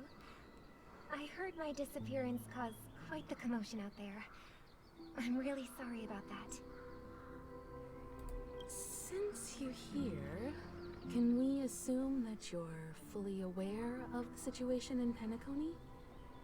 Ever since I returned to Penacony, my voice started to change, until it gradually faded away. At first, I thought it was a temporary ailment, perhaps due to having been away too long. I thought maybe it just takes some time for my body to acclimate to the high concentration of Memoria and Asdana. But now it seems the root of the problem goes way beyond me. There are elements around me that don't align with the harmony. Losing my voice is just one of the signs of the Sweet Dreams collapse. The Sweet Dreams collapse. That memo keeper mentioned the same thing. So it's real. While I was away from Penacony, the boundaries of the 12 dreamscapes kept expanding outward. But whenever I mentioned the anomalies in my dreams, all the family heads refused to talk about it. Only my brother was willing to respond. So, the family heads are basically bury your head in the sand and hope the problem goes away? That doesn't work! Later, I discovered the secret letters from the IPC ambassador, which further convinced me that there are hidden secrets beneath the surface of Penacony. So, following the clues in the Oak family's dossiers, I found my way here. The land of the exiles. concealed by the family under the guise of death. A dream within a dream, where Penacony's past is buried. Inception. Hearing you speak, it sounds as if your voice has made somewhat of a recovery. I hate to admit it, but the harmony in this place resonates more broadly than within the sweet dream. It's regrettable, but the family has experienced betrayal. The traitor, or traitors, abandoned their original principles and, using the name of harmony, exploited people's weaknesses to turn Penacony into the planet of festivities, trapping everyone in the illusion of the sweet dream. I was actually gonna say, this is probably the proper real dream, isn't it? Whereas Golden Hour and everything else, not so much. I was kidding when I was thinking that, but with what she just said, I had to speak up. This is not the strong defending the weak, but rather the strong exploiting the weak. A world without equality won't ever be favored by the harmony. And naturally, those voices blessed by them have lost the ability to sing. Makes sense. Could there be another force influencing the family's shift in philosophy, Miss Robin? Considering what happened with Acheron, it's difficult to conceive of another entity within the realm of the harmony capable of influencing everyone. Unless a power surpassing that of an emanator is involved. I'd heard about what happened to the Xianzhou Alliance, but as far as I'm aware, the family hasn't faced any such external interventions. Who knows? Perhaps I've just been away too long and missed something. Regardless, I cannot accept my home is moving towards the very opposite of what the harmony represents, while still claiming to uphold it. I must uncover the reason why Mikhail cut ties with the family, and who exactly it was who betrayed us all. Do you remember our arrangement, Mr. Micah? Well, here's my answer. I've decided to forgo my role, and never step foot on the Charmony Festival stage again.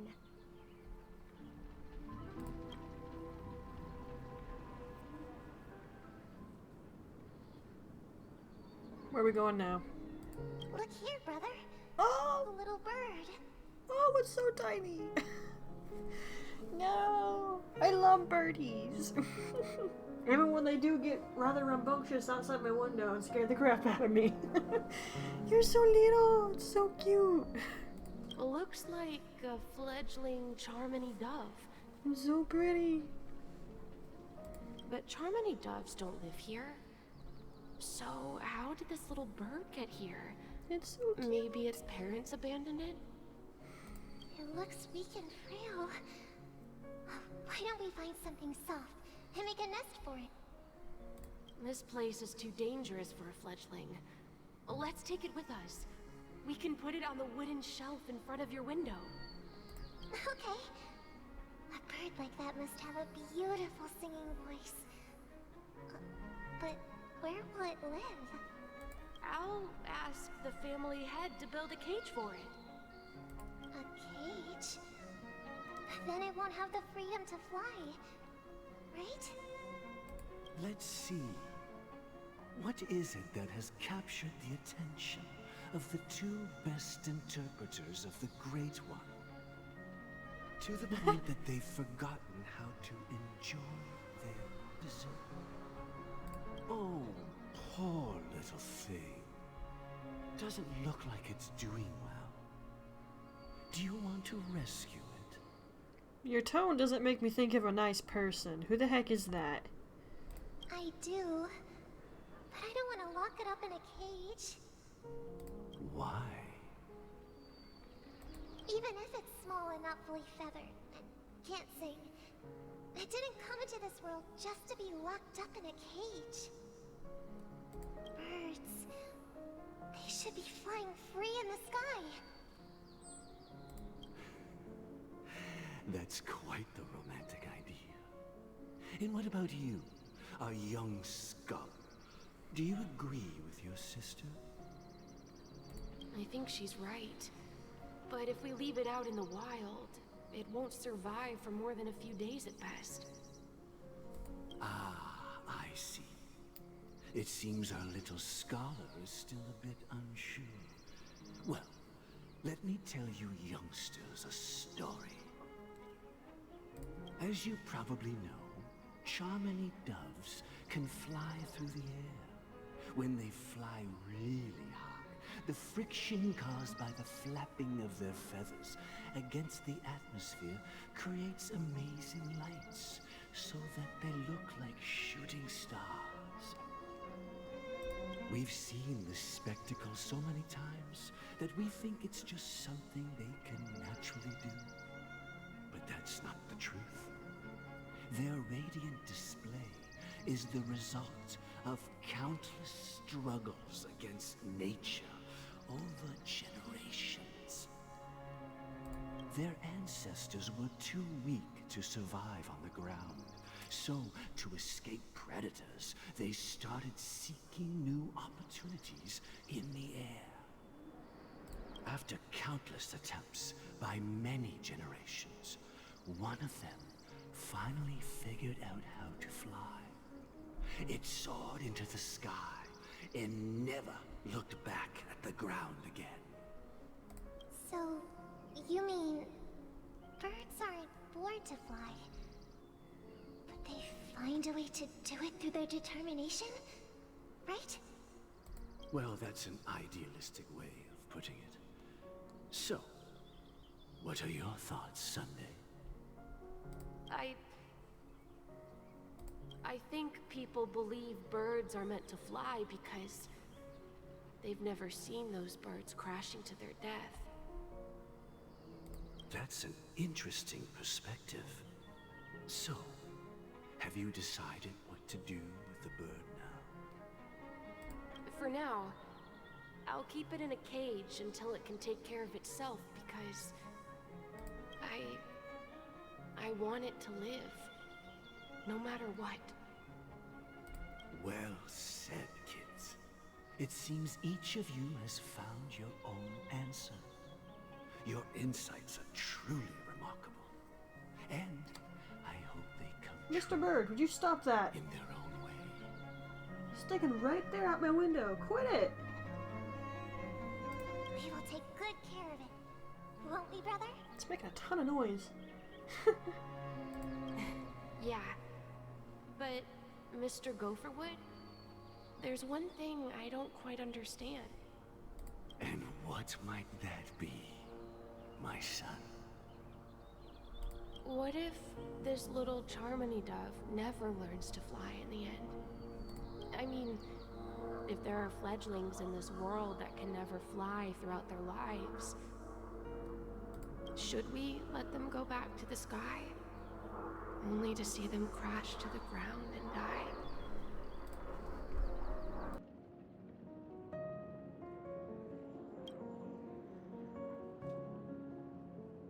Talking in your sleep, Birdie? Time to wake up.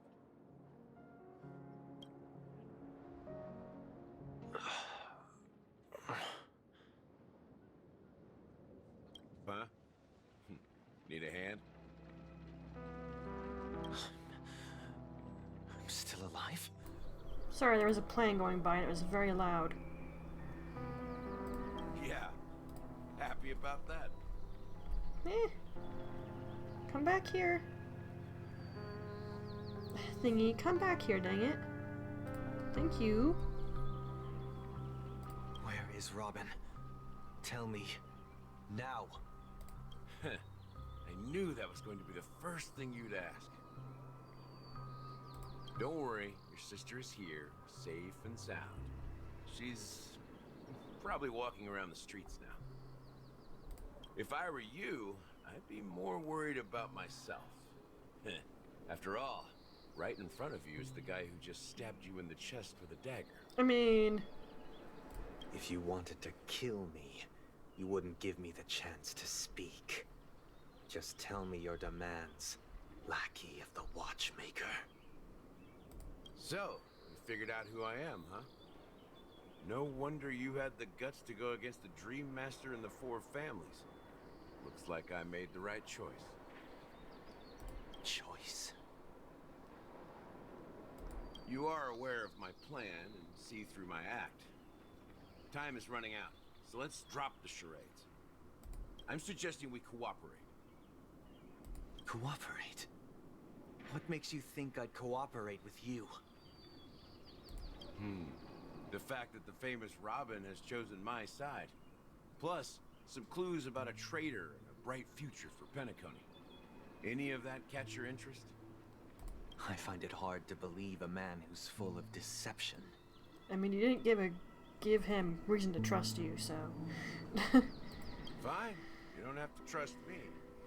What you should trust is the sense of justice inside of you.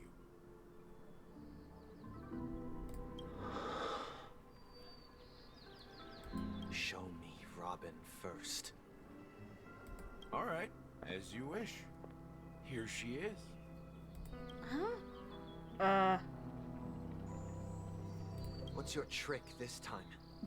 That's not Robin. Just kidding. I mean, this lady... She doesn't look Mr. amused. Robin, right?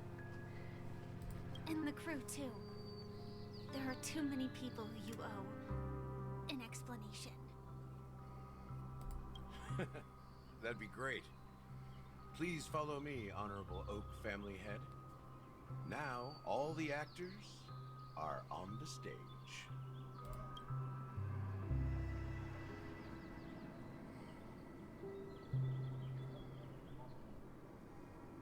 This is the monument I mentioned earlier. The names inscribed on it should be familiar to all of you. I have a few guesses. Rosalina and Tiernan. When Penacony was known as a frontier prison, it was the Trailblazers who connected it with the stars. They were the heroes who saved Asdana, and their names deserve to be immortalized. Not just on this small stone tablet, but in the annals of history for all of time. However, today, the planet of festivities is nothing but sweet dreams. That heavy piece of history is all a distant memory. Just like that prison. Birds are freaking out there. If their names are inscribed here, then that means... Yeah. According to Micah, they died long ago. Sort of expected that. Rosalina was killed during the War of Independence. She ventured alone into the heart of the star system to investigate the flow of Memoria, but she never returned. Tiernan was a skilled gunslinger, strong and reliable. He led the people through countless battles, but he didn't live long enough to witness the arrival of true peace. In the decade following the war, Penacony faced challenges internal Wasn't there a third and one? external. To protect Asdana, Tiernan took up the way of the Trailblaze and led the Lampmoth family to explore beyond the system, only to be surrounded and wiped out by the Swarm. Dang. Though I had expected as much, the tales of these heroes truly are sorrowful. True to the title of Trailblazer, they spent their lives venturing into the unknown. Yeah. But what about this tablet? There are no names carved on it. When Dreamflux Reef was created, its owner was still alive. However, he insisted on erecting a monument for himself, saying that it will happen someday. Here we meet again. Everyone from the Astral Express. Robin.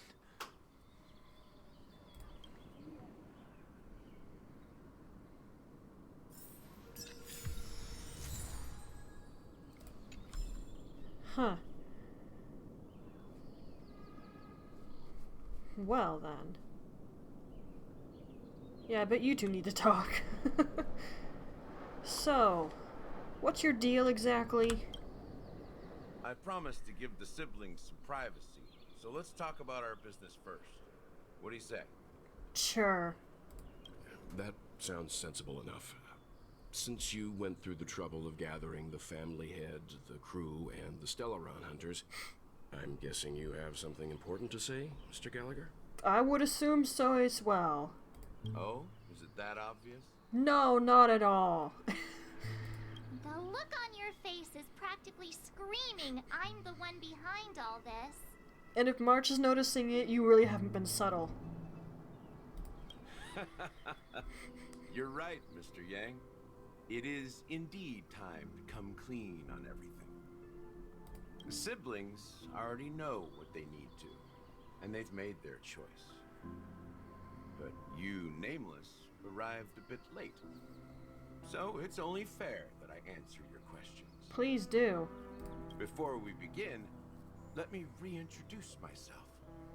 I'm the founder of Dreamflux Reef, the deputy of the Watchmaker, and the one who sent out that invitation. I see. As Gallagher, the history fictionologist, I humbly extend my greetings to you all.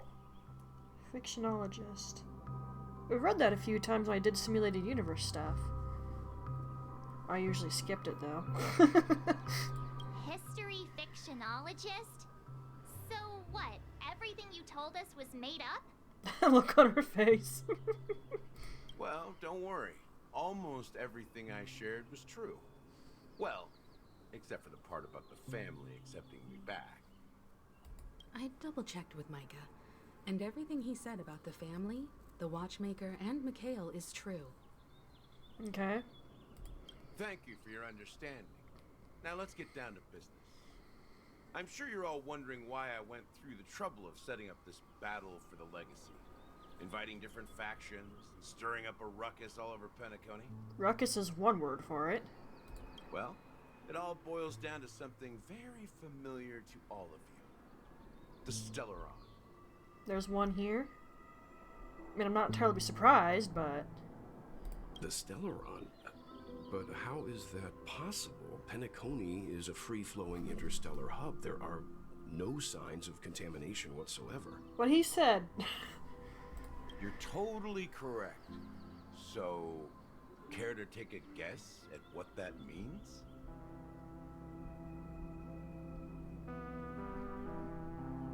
Is that even possible? How keen. Well, what I was say? kidding. I expected nothing less from the person here who is the most familiar with the Stellarons. How do people know about this? Have we broadcasted it? Do I have a neon sign above my head saying, hello, I've got a Stellaron inside my chest? The sweet dream doesn't come out of thin air. Think of the memory zone as the sea. Creating the land of the dreams is like filling that wild ocean with earth to make an island. To achieve this feat, without the help of an emanator of remembrance or enigmata, the only way is to use a Stellaron. I had wondered how they made the whole thing work, so I guess that makes sense. But how are they forcing a Stellaron to do their bidding, is my question. And that's not something you can achieve with a simple wish. It requires vast quantities of knowledge, time, and manpower. I'm sure you get what I'm hinting at. I'm a little slow, so no, unfortunately. In Azdana, the planet of festivities itself is a Stellaron disaster. You mean as a whole entirely, or are you being literal here? The planet of festivities itself is a Stellaron disaster? It all started a long time ago, back when the Watchmaker and his crew liberated the frontier prison. They faced countless challenges as they began building Penacony from the ground up. That's when the idea of using the Stellaron came into play. That's not a good idea. The Stellaron first entered the Azdana system during the war. The Nameless warned everyone against the folly of attempting to tamper with such a power, and most heeded their words. But there are always people in the shadows with ulterior motives. Unfortunately. The turning point came after Tiernan's death. With two of the Nameless gone, the Watchmaker had to go to the front lines. It was at that moment his rival saw an opportunity. Oh, goody. By the time a representative from the Montour Systems family arrived at the Watchmaker's call, the Stellaron had already been activated and was seeping into the primordial synesthesia dreamscape. And I suppose the family happened to possess the knowledge to seal the Stellaron? Not just that. They knew far more about the Stellaron than the average person. They helped Mikhail swiftly quell the civil unrest and played a part in building Penacony under the disguise of the Harmony. Those 3 eras were known as the Age of Dreaming. The Watchmaker, who had been left in the dark, sent out invitations across the universe, spreading the hype around the land of the dreams. Then, how did they turn against each other? Remember the island in the ocean metaphor? The truth is, the Stellaron was never truly sealed. It existed in a different form within the dreamscape. Think about this. What would it cost to create and maintain such a lavish dreamland? A lot, I would gather. It's people's lives. The opulent dream is built upon the decay of spirits, with a toxic elixir called pleasure flowing through the dreamscape. It tempts people to indulge in the dreamscape, and gradually their minds succumb, becoming nourishment for the sweet dream. Wow, okay. Confusion, laziness, and cowardice. Weaknesses that plague humanity were magnified and nourished by the family. Penacony became a new kind of prison, even more impenetrable than the previous one. Dang. Sadly, we realized this far too late. By then, the family had a firm grip on Penacony, swiftly quelling any opposition that arose. At my wit's end, I had to use the power of the Enigmata and sought refuge in this chaotic realm. Over the years, I created a meme within this dream for our use. Dormancy. That's its real name. We exploited a loophole. You see, regular people can't fall asleep again while they are inside the dreamscape. So this is the true meaning of the impossible. You sent out invitations in the Watchmaker's name to find forces capable of resolving the Stellaron disaster and draw them into Penacony to uncover the truth. It's not just that. Above all, I wanted to see what happens when the major factions engage in a struggle for the legacy. Since this is the Watchmaker's first announcement in decades, the traitor within the family is bound to reveal themselves. Let's hope you're not wrong. So, the legacy is just a facade. If you want to consider the Stellaron as the legacy, I'm totally fine with that. Except I'd rather not use it. If that's the case, where is the Stellaron now? Good question. That's a question for Mr. Wings. The Stellaron is still under the family's control, and as the head of the Oak family, I'm sure he holds all the answers.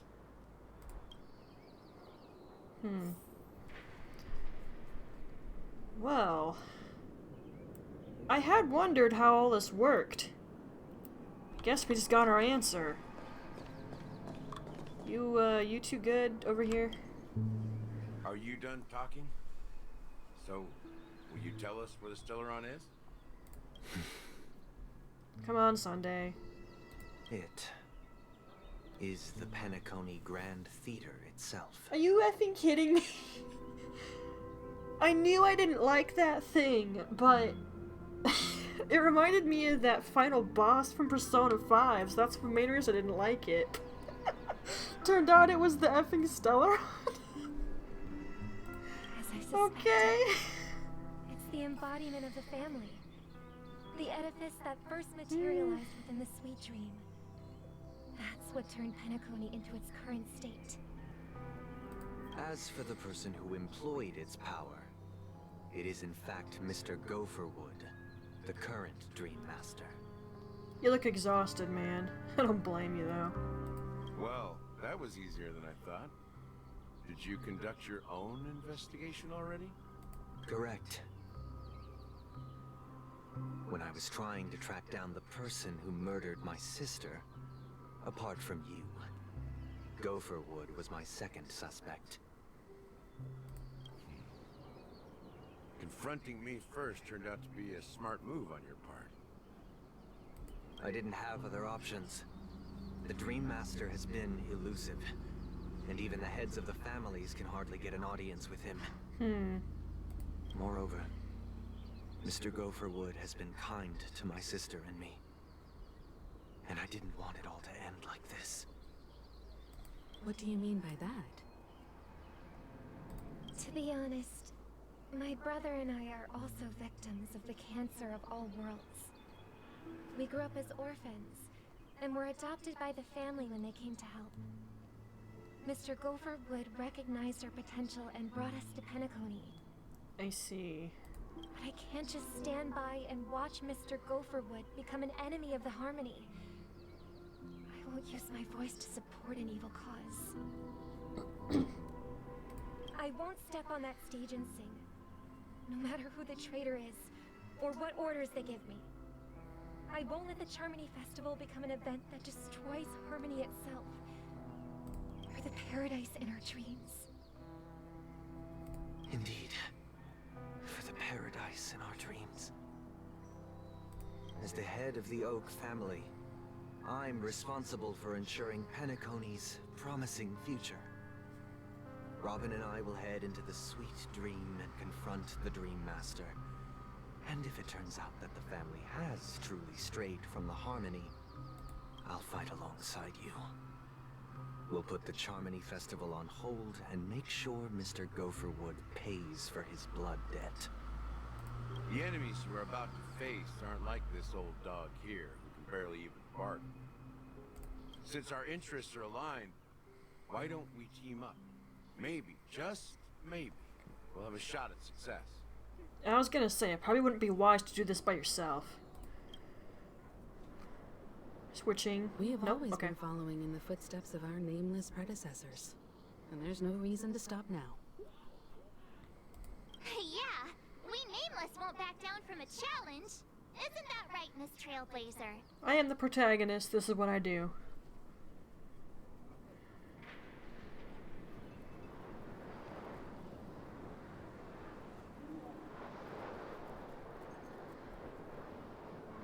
Kind of iffy to most of this. Exactly! It's time for the crew to save the world once more! All in a day's work. Or several days' work, if you think about it. Rest assured, sitting on the sidelines isn't in our nature. Mr. Sunday, Miss Robin, I'm willing to accompany you on behalf of the Astral Express. Having a third party present should help with negotiations.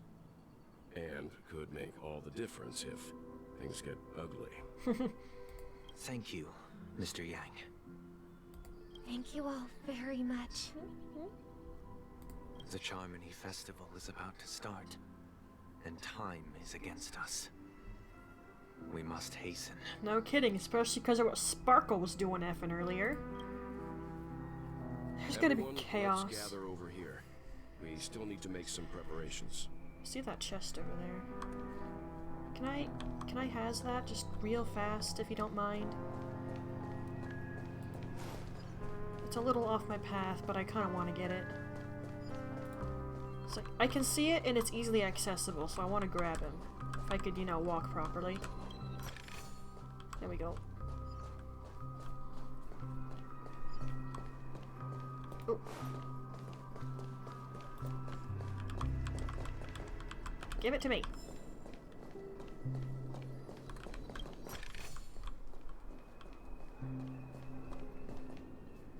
Okay. Now back to Welt. Okay. I may have been quick to step up to the plate, but confronting the Dream Master could be a very dangerous affair. No kidding. Huh? Even you're saying that, Mr. Yang? How powerful is that Dream Master? Probably don't want to think about it too much. He's the leader of the families of Penacony, and he has the entire power of the Harmony behind him. Not to mention the Stellaron in his possession. Mm-hmm. We must proceed with great caution. Oh, there's a frog. It's right underneath my window. I was wondering what that noise was. Maybe you can just stay behind this time, Mr. Yang? You worried about him? No, that won't do. Even if we count Robin as an ally, something felt off about Mr. Sunday just now. Although, I can't quite put my finger on it. I have to make sure he won't turn against us when things start to get dicey. Fair. You're still carrying the keepsake the IPC envoy gave you, right? May I borrow it for a moment? Sure. Here. I knew it. Heh. As I suspected, this chip Aventurine gave to you is actually a miniature transmitter. Really? You know what? I'm not surprised. That guy is something else. If I'm right, he intends to use it to track your location or contact you when needed. As it so happens, this may actually be of some use in the current situation. Aventurine? Is he still alive? And what does he have to do with our mission to confront the Dream Master? Well... Remember what I said earlier? Working with the IPC is a way to keep the family in check. Yeah. If negotiations go south and the family show their true colors by going after the Stellaron, I'll use this transmitter to send a message to the IPC. It'll be just the opportunity the IPC ambassador was hoping for. The only question mark in all of this is Aventurine's current status. But the IPC is always listening, especially senior strategic investment department heads like him. Getting the message across shouldn't be a problem. Whether or not he can come immediately is debatable. Good luck to you, Welt. I think you're gonna need it. Well, you take care too. If anything goes wrong, don't worry about me. Just make sure to seal the Stellaron. Spoken like a true hero. No one's allowed to die, you hear me? Even if the Dream Master is innocent, the family's corruption runs deep. I won't make the same mistake Mikhail did. Let's wish him the best of luck. Might have to just do away with the whole thing and start over from scratch. Although, when you deal with the Stellaron, won't the whole dream thing kind of fall apart a little bit? I don't know. I don't know what I'm talking about. Don't you have something else to tell us, Gallagher? Oh. Why would you say so? You can't pull the wool over her eyes. What else you got up your sleeve? Before we departed, the conductor asked us to inquire about the three nameless in Penacony. We've already collected intel about Razalina and Tiernan, so the only one left is Nightwork. If I'm not mistaken, we've already met him somewhere, haven't we?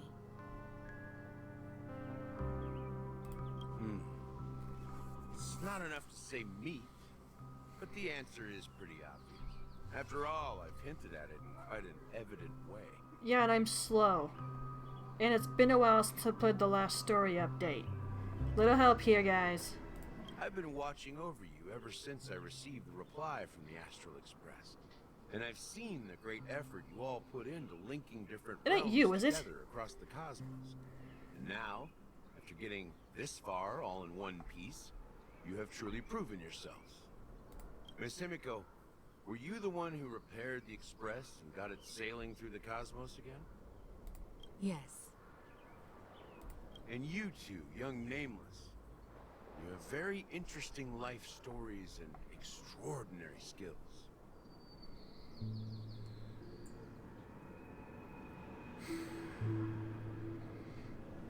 I don't know much about my life story, but I do have extraordinary skills.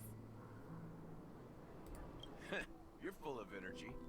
Please send my regards to the conductor, Pom Pom. Please let them know that their friend had fond memories from his time aboard the Express, which he reminisced on every time he had a good drink. As for the last Nameless, he embarked, disembarked, and embarked again, traveling in a great circle, ending up back where he started. On his deathbed, he told me to find the Astral Express and deliver an invitation to the future Nameless. He left behind a special gift, a true legacy. Something that belongs only to the successors of the Trailblaze. Come with me. Now is the time to reveal it. I mean, it has been a really long time, so it doesn't surprise me that all of them are past.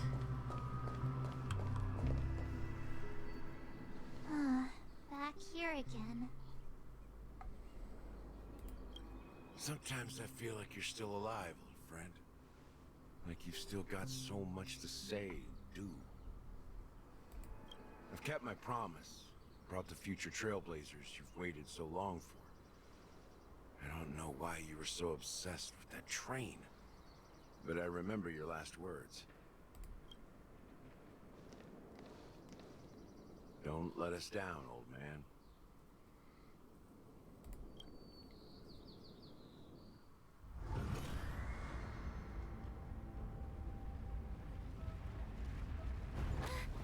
What's happening?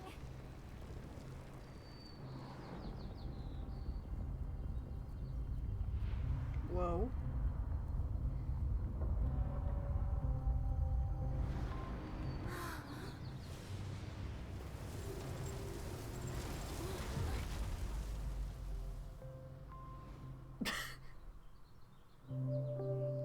Well.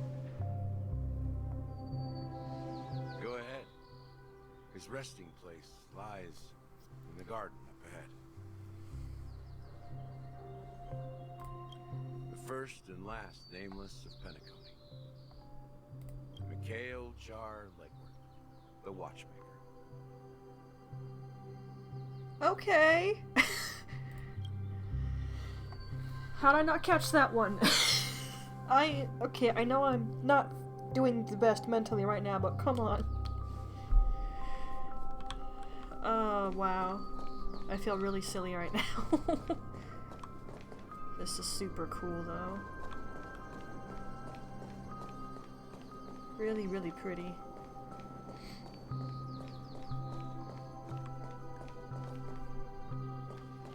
Super pretty.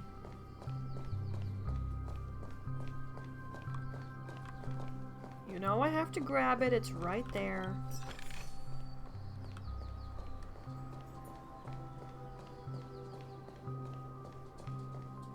I'm not running because I'm not in a rush. Leave me alone. Whoa.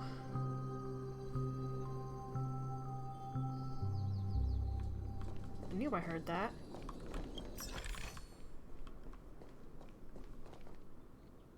Dang. Wait a sec. Is that... Am I seeing that right?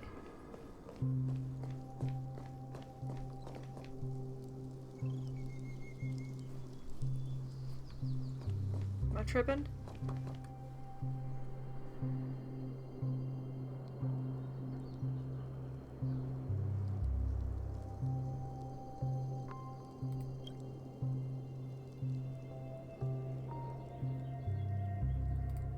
Sure enough, the Watchmaker is the third Nameless. Even I could guess that one. I didn't. You're better than me. The legacy he left behind was a dream bubble. I believe inside that bubble, there's something that holds meaning only for the Nameless. After all, when I checked its contents, I found nothing inside. Maybe some Trailblaze runes? Even more mysterious than me. Well, let's have a look. Might as well.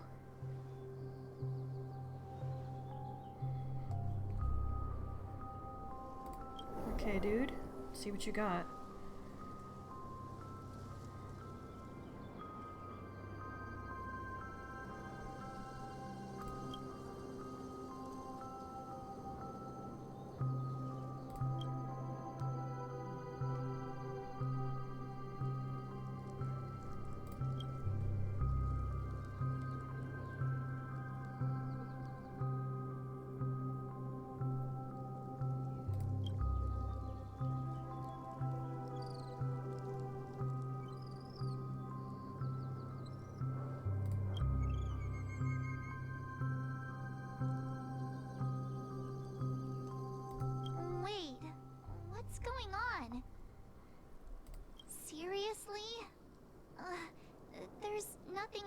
inside this dream bubble? Are we missing something? How could a dream bubble be empty? Just as I suspected. That old man always had this strange belief in the nameless and the trailblaze. And I never understood where he got that confidence from. Especially since he never managed to get in touch with the Express while he was alive. I could never figure out what was going on in that old man's head. But this empty dream bubble is so typical of him. He was always full of weird fantasies and incomprehensible romanticism. That mischievous old man. Well, I didn't expect him to leave anything concrete behind anyway. Don't think that's the case, Gallagher. I'm sure Mikhail has left us the most precious thing of all. Don't start getting all philosophical on me, all right? Just as Mikhail believes in the nameless of the future, we unconditionally believe in the nameless of the past.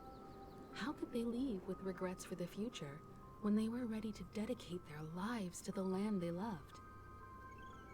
There must be something contained in this dream bubble. It's just we haven't figured it out yet. You also have faith in the Watchmaker, don't you, Gallagher? Well, I'm a follower of the Enigmata. My philosophy forbids me to have faith in anything. Come on, man. That's why I understand what faith means in the path of Trailblaze. And I also want to know what he left behind. I'll leave it to you guys then. Can I borrow your pet? I need to make a trip back to Golden Hour and check something at the Dreamscape sales store. It's for Mikhail, and for the future of Penacony.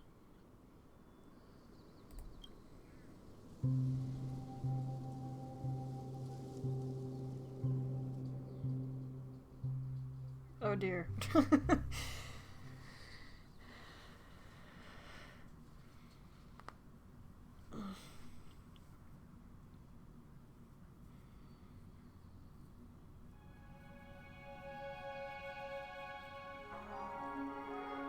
Welcome to the Reverie Hotel. How may I help you? Well, this is a little awkward. Greetings. We're the Nameless from the Astral Express, and we'd like to check in. This should go well. The Astral Express? But I thought... Yes, my companion's already checked in. My name is Dan Hung, and I believe my personal information is recorded in your system.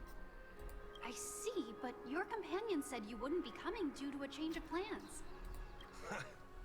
Now the plans have changed again. Can you leave this to him, please? And you are... Me? I'm Pom Pom, a new nameless who's also with the Astral Express.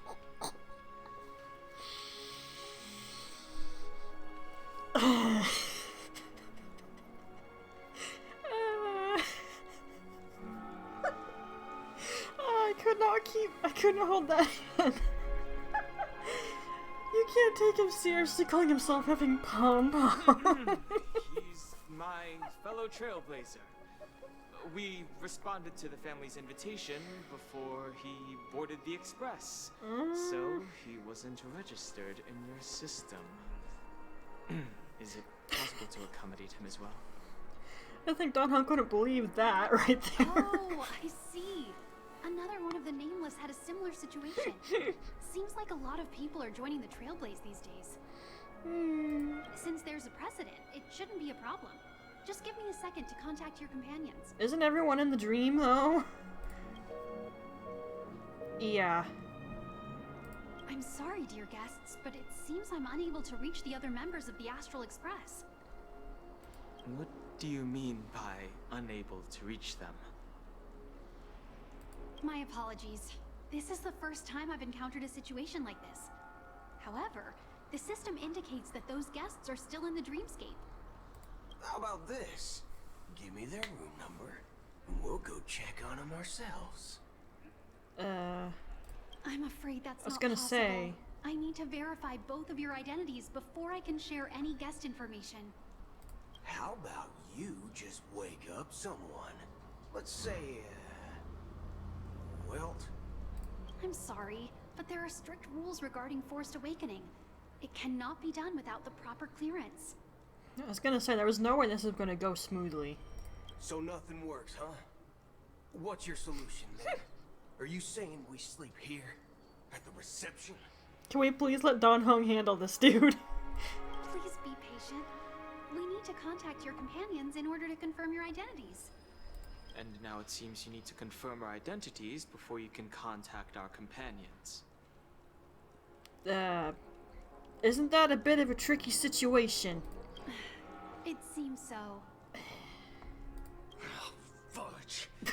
Look, nothing personal, but if you can't handle this, go find someone else who can, okay?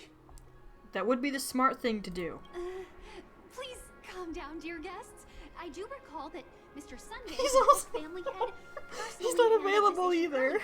This is I don't think she's trying to give us a hard time.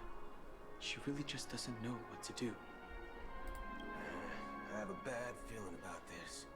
You tried to contact them on the express earlier, but they didn't respond. Well, they're in the dream. Something doesn't seem right. I need to leave for a moment. You can stay here with the receptionist. Are you sure that's wise? Sure thing. Just don't keep me waiting forever. Okay. Don Hung seems pretty worried about his companions. I should give him some space. Stressing out about it won't help anything. Well, I'm glad you're gonna be reasonable about the situation. You do not make Don Hong worried for his friends. Just don't do that. Greetings. I'm Cody of the Bloodhound family, head of security for the hotel. How may I assist you? Hello. So, there's something I wanted to ask about. I've been hearing some unsettling rumors about certain incidents that might affect the Charmony Festival. Do you think there's anything to be worried about? I've traveled all the way from the Hayai Federation, and I don't want my trip to be ruined. What do you mean? Wait. You haven't heard? I'm not sure where you heard those rumors, but they're completely baseless. I can assure you, as a representative of the Bloodhound family, that everything is going smoothly for the Charmony Festival. That's what you've been told anyway. At present, all of the families are focused on making sure the festival starts on time. Even the Dream Master himself has arrived. So don't worry, your trip won't be in vain. That's a relief to hear. She doesn't appear to be acting. So, it seems that even the hotel staff are out of the loop. Which isn't a surprise.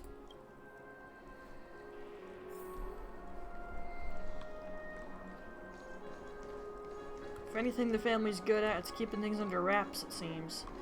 Oh yeah, you. I'm not too interested in talking to you, though. Everything here is so tall. The Charmony Festival is about to start. I'm so excited! Hey! You guys here for the Charmony Festival, too? Well, I didn't come all the way here specially for the festival. Honestly, I don't really even know what it's about. But I heard it's a lot of fun! Well, back in my homeworld, Anaria, we have festivals like that all the time. My dad threw me a birthday party one time that was just as extravagant as the Charmony Festival. Oh, come on! The Charmony Festival is a once-in-an-Amber-era event! How can a birthday party compare? Well, you never know, right?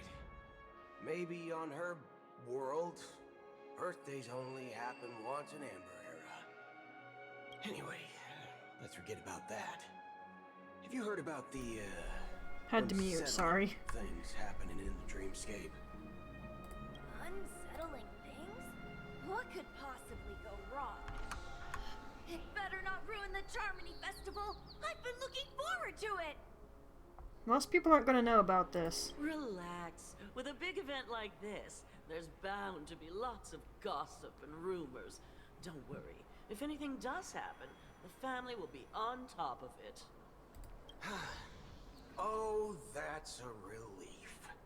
I didn't come all this way to see the festival go down the drain. Well, looks like I won't get any fudging clues out of these two. They're clueless. They're guests. What'd you expect? Back already? Hasn't she returned yet? Nope. I'm starting to wonder. Sending her to contact Sunday was a good idea. Neither the staff nor the guests seem to know anything about what's happening in the dreamscape, and wherever we go, all we see is people enjoying themselves. Definitely not a good sign. I agree.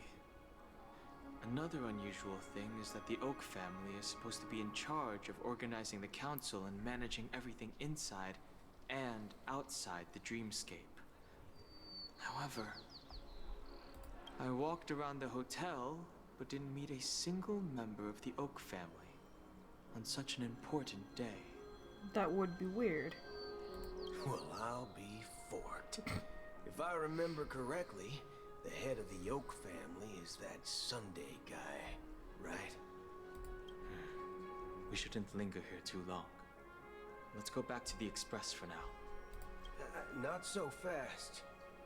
Have you ever robbed VIPC, bro? If you run away now, everyone will be chasing after you. You're not about to actually suggest trying that, are you? Are you suggesting we sit here and do nothing? I wouldn't say do nothing, but let's stay put for now. Even if the family has ulterior motives, they couldn't have anticipated us showing up here. True. We're the surprise factor for them. They don't want to attract unwanted attention from certain outsiders, so they won't do anything reckless. See? The IPC lackeys are keeping a close eye on this hotel. True, we did see Topaz earlier. If I were a family member, I'd find an official excuse and keep the surprise factors here. If we just wait here, that would be like walking into their trap. Of course, we don't need to walk into their trap. I gave a backup plan to the memo keeper. If it turns out we won't be allowed to enter the dreamscape, she'll order a drink for me in the VIP lounge at the hotel. In reality, a secret signal. That's right. Fair plan. Oh, a concrete object can indeed help the memo keeper establish a connection with you. But Boot Hill, if you have more backup plans in the future, I hope you'll let me know in advance. He's not happy with you. I'm sorry, but it's one of my quirks. I have too many unreliable friends. And if I reveal that I have backup plans, things can go awry. And that would leave all backup plans completely useless. Fair. How do we get into the VIP lounge? There's an elevator. This is where my street smarts come into play. Let's not go punching people. That better not be what you mean by that. Oh, you're tall. I wonder if he's as tall as Blade. You're the lobby manager, right? There's a nice breeze from the window. Yes, I am. How may I assist you? We're the Nameless from the Astral Express. We wanted to check in, but there's something wrong with your system. The lady at the front desk said she would contact the manager, but now she's nowhere to be found. Now, We've been waiting here forever, without any food or water. What the fork, man? Is this how the family treats its guests? Okay, calm down now. Let's not lay it on thick. Is this your idea of street smarts? Starting an altercation? Dan Heng's not any more impressed than I am. It's called standing up for your rights. Ay. That better work, man. I apologize for the inconvenience. Please wait while we try to contact Mr. Sunday. I'll arrange 2 premium seats in the VIP lounge so you can rest there while you wait. Well, at least that got us to the lounge. See? Just like that. Just don't call yourself nameless next time. This guy's something else. Or something else. Whoa. Certainly worthy of the planet of festivities. Why do so many people in this game have a parted hairstyle like this?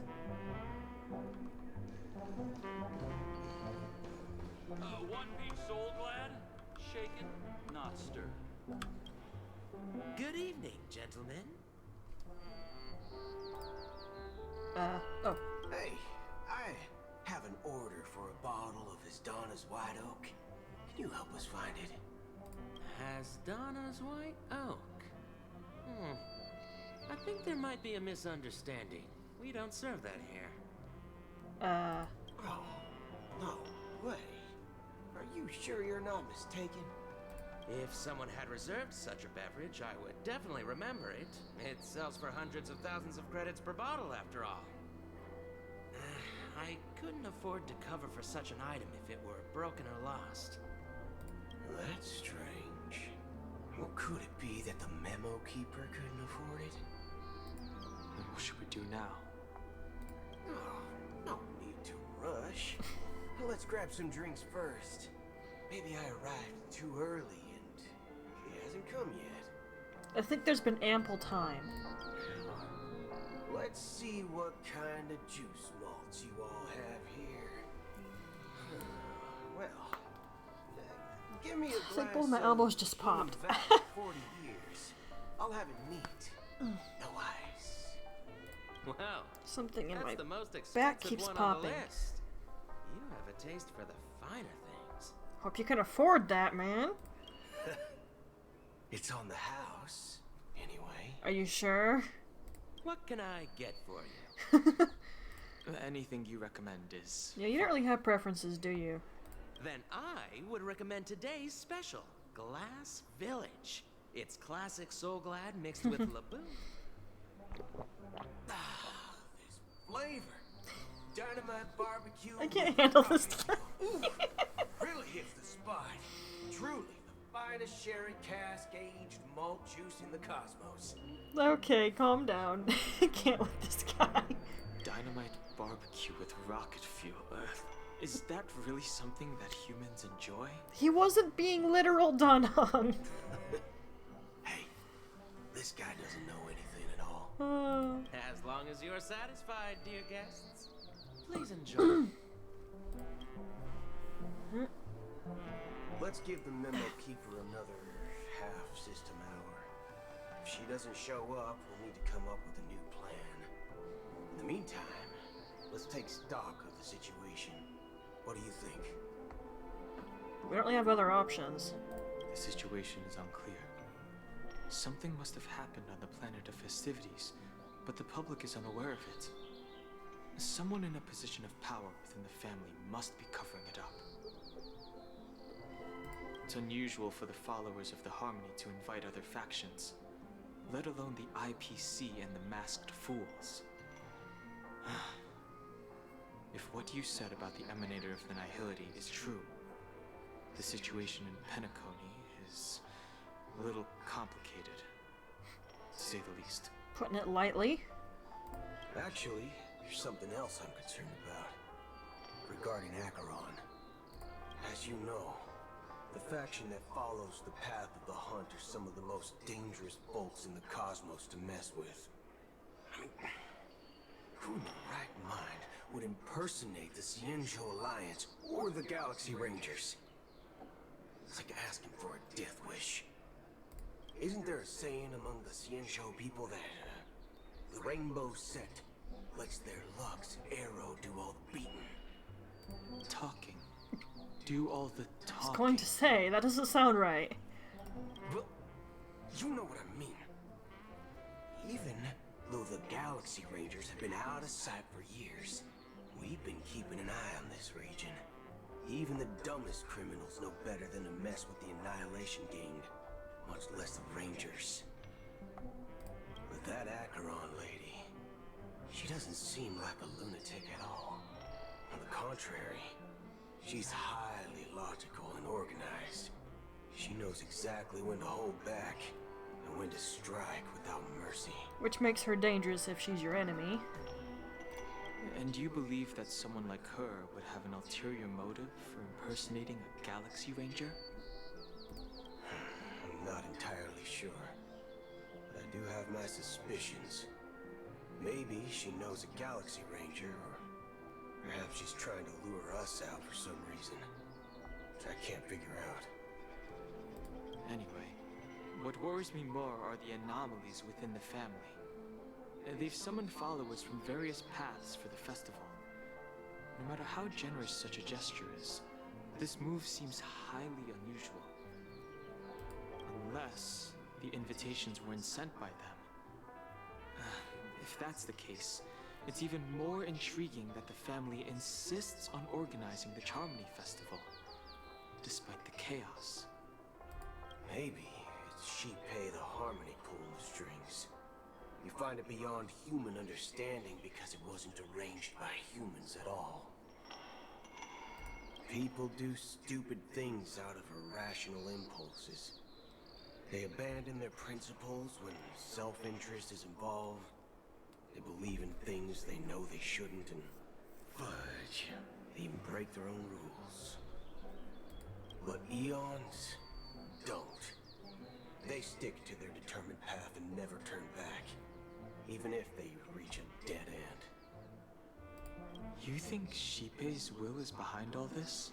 Why not? It may not necessarily be Shipei.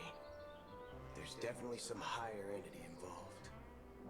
I know it may sound pessimistic, but if human free will were reliable, why would we even need Galaxy Rangers? It's much simpler when you boil it down to the eons and paths. Like how Lon always follows the path of the hunt, or how the Express stays true to the Trailblaze despite Akavili's disappearance. But in my opinion, Akavili's fall holds significance for the Nameless. Oh, so you're saying the Nameless now have to take responsibility for their own choices because their absolutely right leader is gone? Exactly. I believe the purpose of the journey isn't just about following a path that's always considered absolutely right. It's more about doing your best to choose the right path for yourself among countless possibilities, even with limited insight and judgment. I don't know what you've been through, but I agree that people must take responsibility for their choices, because no one else can do it for them. Danheng, your past incarnation has nothing to do with you. I don't care what anyone else says. That's why the Galaxy Rangers need to uncover the imposter and figure out her true intentions. Just in case. I have a backup plan if the Memo Keeper doesn't show up. This is my final backup plan. I promise. Okay. You sure have a lot of cards up your sleeve. Sometimes it's necessary. Well, going back to my old career would make things a lot easier. And by the way, when you were walking around the hotel, did you happen to see any important looking guests? What's your plan? I'm very suspicious right now. What are you thinking? It's simple. We just grab some hostages and use them as bargaining chips with the family. Or maybe we can even take their identities. I knew he was gonna say something like that. No need for that. We'll return to the Express now. You're not gonna get him to go along with you in that one, dude. Wait, are you getting scared? Dude. Draw your weapon. Let's make a big scene. You know, F and A, dude. Are you leaving, esteemed guests? Oh. Would you like to cancel that Asdona's White Oak you just ordered? Thank heaven goodness. Huh? White Oak. I am so glad. What did you just say? I'm sure Don Hung is too. Looks like you are a bit intoxicated, esteemed guests. You ordered a bottle of Asdona's White Oak just a moment ago. Quick, quick! Looks like your memo keeper friend has finally arrived. Thank effing goodness. Oh, right. Sorry, my memory's not the best. You know, too many modifications and all. I was wondering. Anyway, let me check. Whoa, fork me. It says Donna's White Oak, all right. And there's a note. I'll be waiting for you on the Astral Express. Well then. No mistake. That's her message to you. She knew the hotel wasn't safe, so she suggested we find another place. Well, looks like we took a detour, but now it's back to the Astral Express. So, what are we waiting for? Let's go. You are a handful. I think Don Hung would be glad he doesn't deal with you anymore.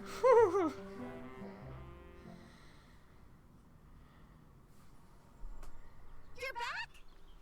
Two guests just boarded saying they were looking for Boot Hill, so I told them to wait in the parlor car. Two? Oh, just in time. Two guests? Yeah. Yeah, or two. Look, we welcome all passengers on the Astral Express, but sneaking in like that, you have no regard for etiquette. My apologies, conductor. It was an oversight on my part. I assumed you were already acquainted with the garden. Given the chaotic situation in Penacony, the Nameless are the only ones we can truly trust right now. You are the memo keeper. Pleased to meet you, Don Hung. I've seen you in others' memories. And as for Boot Hill, this is our first face-to-face meeting. I hope you enjoyed that bottle of Asdona's White Oak. You sure have a refined taste. Finally, memo keeper. Well, let's cut to the chase. Spill everything you know. That's precisely what I intend to do. But before that, please allow me to introduce myself. My name is Black Swan. He did say two. Garden of Recollection as a memo keeper. As for Acheron's story, I'm sure she knows it better than I do. I swear if you draw your gun, Boot Hill. Greetings. I'm Acheron. What? You Garden of Recollection shirtbag. You betrayed me. And I thought I didn't swear. I apologize, but she did that at my request. Due to certain reasons, I have been exiled by the family. Thankfully, this memo keeper came to my aid and helped me escape their surveillance unnoticed.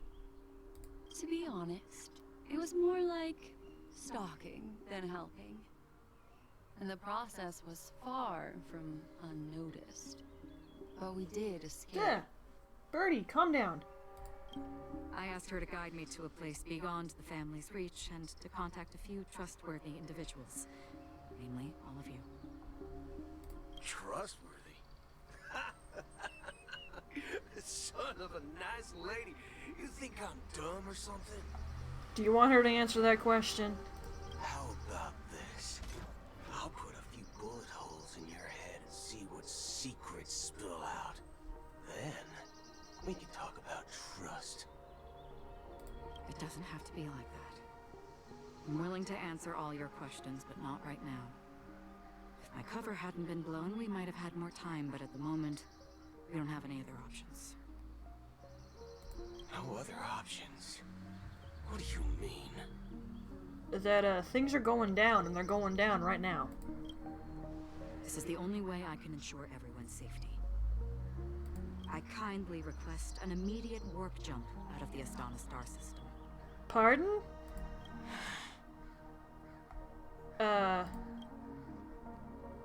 This passenger is requesting... As far as I can tell, she's not a threat, and seems to be telling the truth. I've briefly traveled with your companions and know their whereabouts, Donham. Please rest assured, your nameless companions are safe, but they need our help. Okay. As for Boot Hill, you may have guessed, I've been waiting for you. Galaxy Rangers are known for their elusive nature and limited contact with each other, so this was the only way I could reach out to you. Only by doing this can I find a true Galaxy Ranger and fulfill a long-standing promise. To return his relics to their rightful owner. Someone once told me that every rainfall is like a gift from the heavens, a sign of their mercy upon the world.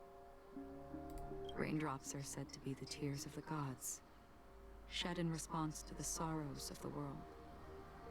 Their constant pouring is a reminder that the gods haven't abandoned us yet. So, how long has this rain been going on for? Oh, that's ominous. Okay. I used to believe, just like you, that it would eventually stop. Years and decades passed.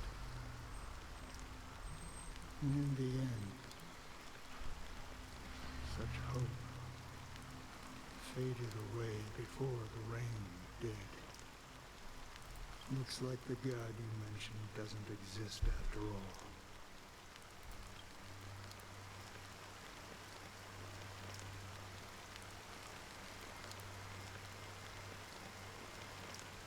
Well, let me share a story with you. Mortals who walk the paths are like sailors on a vast ocean, leaving behind a trail that creates countless ripples of possibilities. These ripples last longer than the fleeting lifetimes of humans. And for some, their presence leaves such a strong mark that it's reflected in the waves. Like those shadows on the ocean. Sin-thirsters, the obsessions of the Pathstriders, they emerge from the depths of IX, seeing themselves as masters of their own destiny, unknowingly repeated the actions of their past lives. They emerge from the nihility and head toward it, leading purposeless lives. However, these hollow phantoms, they were once my dear companions. A group of Galaxy Rangers. Are you watching over them? Watching over them? No. I'm guiding them toward transcendence. It was a brutal war. A crusade that shook the universe. The universe witnessed the fall of Zulo, the Lord Ravager, but it came at a price. price so hefty that only those who were there still remember. The unwavering determination of the Hunt followers persists even in death. So someone must guide these lost souls to their life beyond. They were heroes in their time. And they shouldn't be reduced to mere puppets of nihility. As for me, I've suffered too many losses on that battlefield to advance any further. And that makes me the most fitting person to carry out this task. But you know, these sin thirsters, they're not who they used to be. Does this seem pointless to you? Well, some tasks have to be done, even if they are pointless.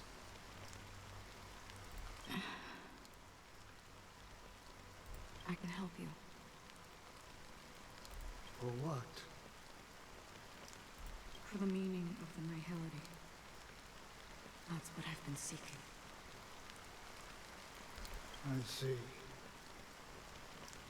After all, this realm is off limits to ordinary souls, right? Thank you, stranger. I wish that you find what you seek. Before we part ways, I have one more question. It is true that their actions and even their entire lives may seem pointless from our perspective. But if, and it's just an if this is what the departed ones expected, should we try to change it? A good question. And a profound one. I don't know the answer. What I do know is that one day I too will pass away. And when I bid farewell to this world, someone will stand at my grave and place a bouquet of flowers on it.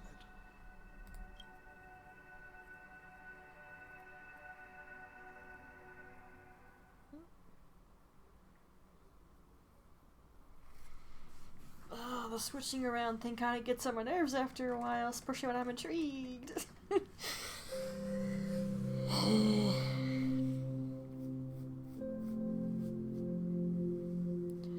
Well, this should go swimmingly, I suppose. Yeah, right. Oh boy. Hopefully all goes well. Yeah, sure! Come on, guys, we know better. Ah, dear. When I appeared as a child, my speech, mindset, and soul reflected immaturity and innocence.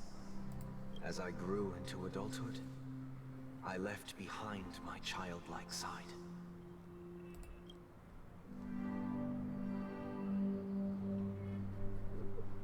Hello?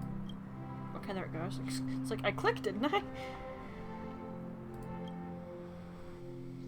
I humbly request your blessings, esteemed advocate of Shipe. Come to me, my kinship.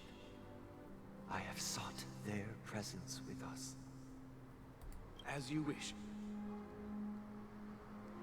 I have faithfully served the Alfalfa family for nearly a decade, promoting the path of the harmony to the best of my ability.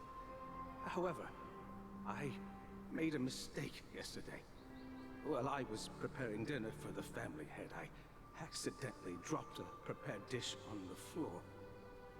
Out of laziness, I lied and claimed that everything was ready. Although the head has dismissed me as punishment, it has been tough to sleep with the guilt still gnawing at me, as I worry that the seeds of evilness may have taken root in my soul. So, I confess to you now, to seek atonement for my sins. you sincerely repent and vow to change your ways? Yes. What is this? Something akin to a confessional booth? Have you examined your soul and confessed all your sins? Oh. Yes. Are you willing to accept the process of atonement? Yes. Very well. Show your dedication and goodwill to the family, and you shall be reinstated among them. Now, please, leave in peace. Oh, praise Sheepy. And thank you, esteemed advocate. Next, please step forward. I wholeheartedly confess to you. Please, pardon my sins. Rest assured, I have implored their presence to be with us. As long as you are sincere, absolution will be granted. Oh, great. You know, I arrived in Penacony as a stowaway. I sold everything to get a ticket. My house, my land, and my 2 children. I see. Please, go on. My children were starving, and I hoped they'd have a chance at survival if they became slaves here. If I can strike it rich here, I'll lift them out of that situation and give them the life they deserve.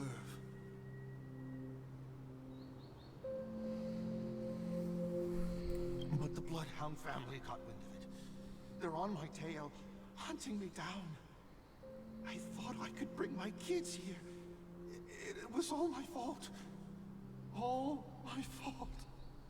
The family is ready to forgive all sinners. I'll ask the Bloodhound family to cease their pursuit. You don't need to live in fear anymore. Oh, thank you. Thank you. I'll work my hardest to redeem my children and make them part of the family. Praise the harmony! Next, please step forward. Hey, long time no see, Mr. Sunday. The most esteemed individual in Penacony, and the next leader of the Oak family, right? Hi there. I have sought their presence with us. Let us proceed. Take your job seriously, I see. Sure. Let's just get this over with. I have sinned. Please forgive me. Okay. I wasted half a pizza at breakfast and a bottle of Soul Glad. That's it. Nothing more. When we wrap this up, I've got a robo-ball game to catch, you know? Do you seek to atone for your sins through good deeds? My sins? Starting to sound like a saint, huh? Well, let me tell you something. Neither the family nor you have the right to judge me. Were you here then? You think nobody knows what your precious family has done? About the watchmaker? Huh? Don't kid yourself, Featherbrain. Those dream chasers might be fooled by your act, but don't fool yourself. Before you start spouting off your holy verses, answer me this. Where does the power of the Oak family come from? And your power? What makes you think you can sit there all high and mighty, looking down on everyone else? Well, I've spent enough time in confession today to enter the Harmony's paradise, right? Then I'll take my leave. Good luck with your election, and don't make me regret my investments in you.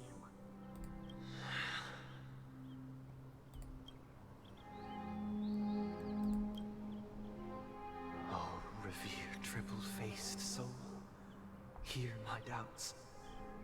Who can judge the strong when their power hides their crimes?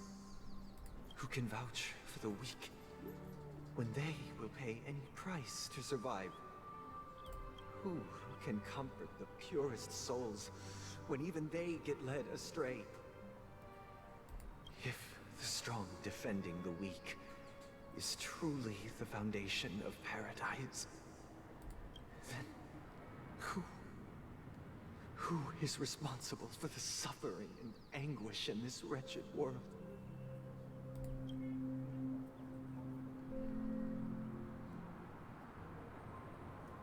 I know I'm not talking a lot of the time, but there's voice dialogue and I want to listen to it. Brother? Brother? Brother, are you alright? No. I'm fine. I've been working long hours, and I just made a trip to Dreamflux Reef and back. So, I'm a bit out of sorts. But it'll all be over before we know it. You've been working non-stop on the Charmony Festival, Mr. Sunday, and no one could have predicted this incident. Even if the Stellaron does pose a grave threat, I still feel sorry for all the trouble we've caused you. No need to worry about troubling anyone. The Charmony Festival was meant to spread joy and harmony across the cosmos. But now that we know the truth, I'm afraid we'll have to cancel it. Audio, stop that. Again, that happens even when I don't stream, so there's nothing I can do about it. It has always been our wish to make everyone happy, so we'll do our best to explain everything to the Dream Master. I'm sure he'll understand. Right. Even if the negotiation does not go smoothly, I'll refuse to go on stage. Without the Chord Master, the Harmonious Choir would not arrive, and the Charmony Festival would be just a grand performance, and nothing more. I'm relieved to see your determination. You know, since arriving in Penacony, we haven't had any contact with this Dream Master himself. I'd heard of the heads of the 5 major lineages, but the Dream Master is a mystery to me. The Dream Master rarely grants an audience, even for us. But, given the urgency of the situation, he's agreed to meet us in person. Perhaps you'll be the first guest to meet the Dream Master in years, Mr. Yang. If only the circumstances could be better, yeah?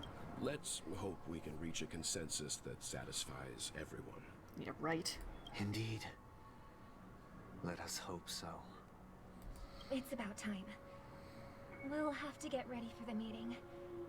I apologize for any inconvenience caused by the urgency. Don't worry. I'll be waiting here.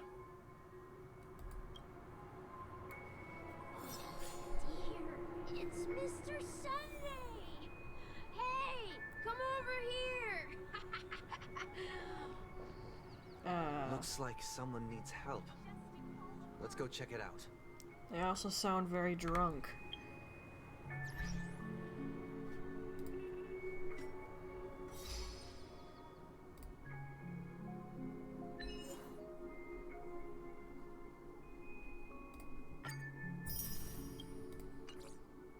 The other thing that's glowing is a timed event of some sort, which is why we're doing this right now in the first place. Mr. Sunday. Hey there! Okay, see the moon in the sky? It's about the size of the cap on my Soul Glad bottle. Right. If I just reached out my hand, I could grab the moon, couldn't I? Yeah, you're drunk.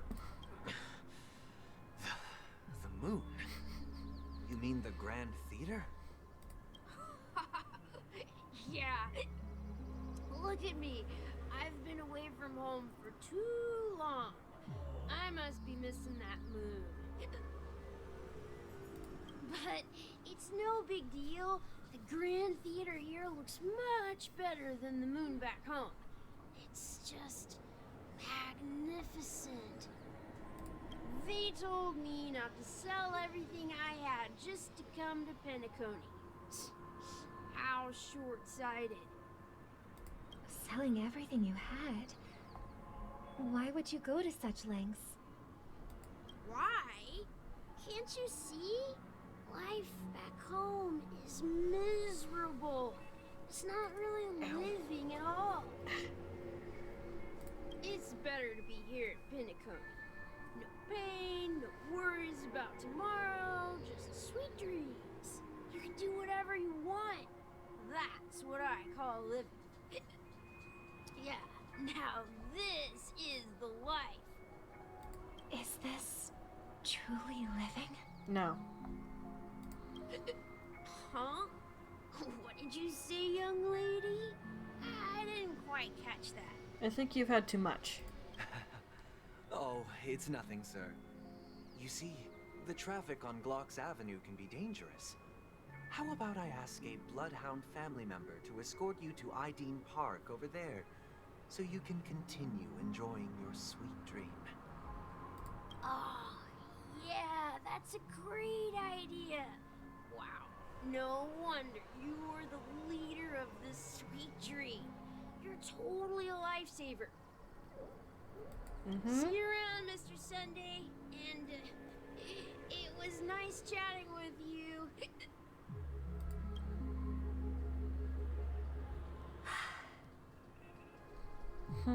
What's up, sister? This is the land of the dreams. But why do they live like this? The man we ran into, he doesn't seem happy at all. Even though sweet dreams are nice, they're just illusions.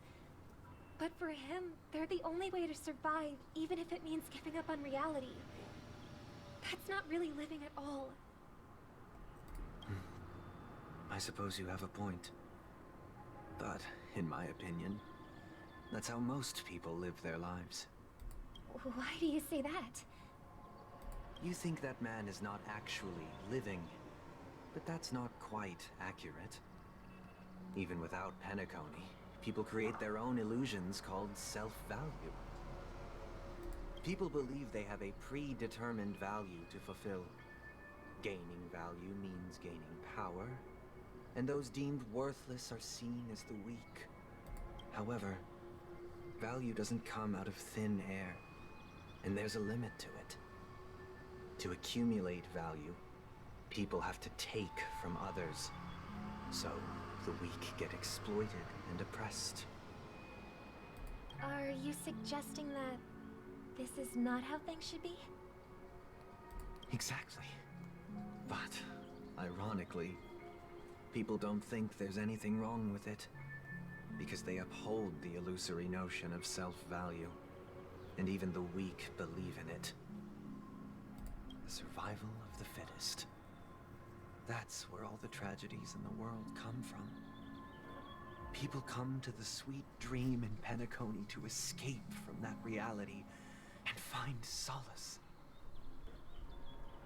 No tragedies exist here, only happiness, although in its nascent form.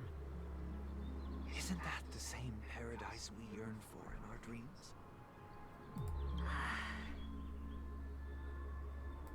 Perhaps that man is just an exception. Let's not jump to conclusions. We should experience the dreamscape ourselves, just as I did at Dreamflux Reef. Yes, seeing is believing. I'll accompany you. The Dream Master hasn't shown up yet, so we have some time for a stroll.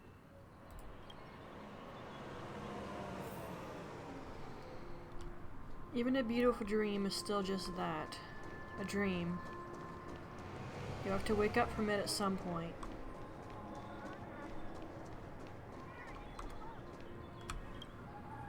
Glad to meet you again, Robin. How are the preparations for the Charmony Festival coming along? We're all so excited about it. It's going smoothly. Thanks for making the trip to join the festival. You're too kind, Robin. It's a pleasure to have guests from all over the universe celebrating day and night. I can't stand being lonely or bored, so this jubilant dreamscape is perfect for me. But if this went on on forever, would it get boring too? Nah, not at all. Who would get tired of having so much fun? That's it for my water. Every day, you get to wear fancy clothes, explore all sorts of dream bubbles, indulge in delicious food without gaining weight, and you never get old or sick. As long as you can afford a room, this place is the ultimate paradise. Again, beautiful dream is still just a dream.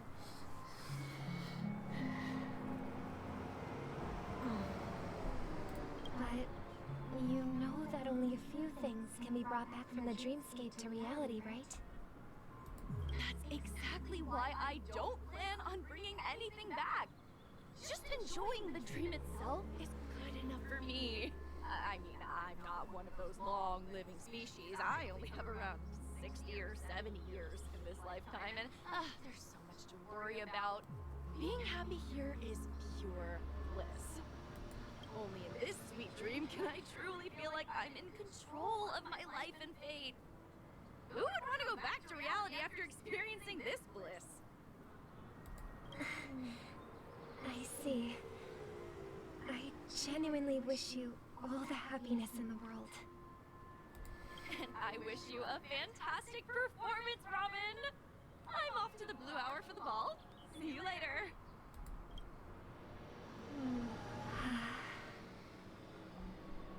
Seems like that guest's perspective didn't resonate with you either. She had a valid point. And I could sense her genuine happiness. It's just that... What you're trying to say is, she thinks she's in control of her life. But in reality, she's just escaping from reality and seeking solace in this sweet dream. Once she steps out of this sanctuary, everything will be lost. Well, she did make mention of being able to afford a room. Didn't she? However, the paradise in our dreams, it doesn't have to end. What's going on with you, Sunday? You've been a little weird for a while. No. And the paradise we yearn for shouldn't be just a fleeting dream either.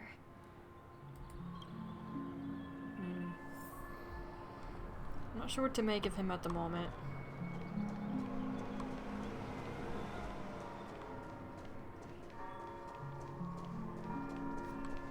I'm getting little lag spikes.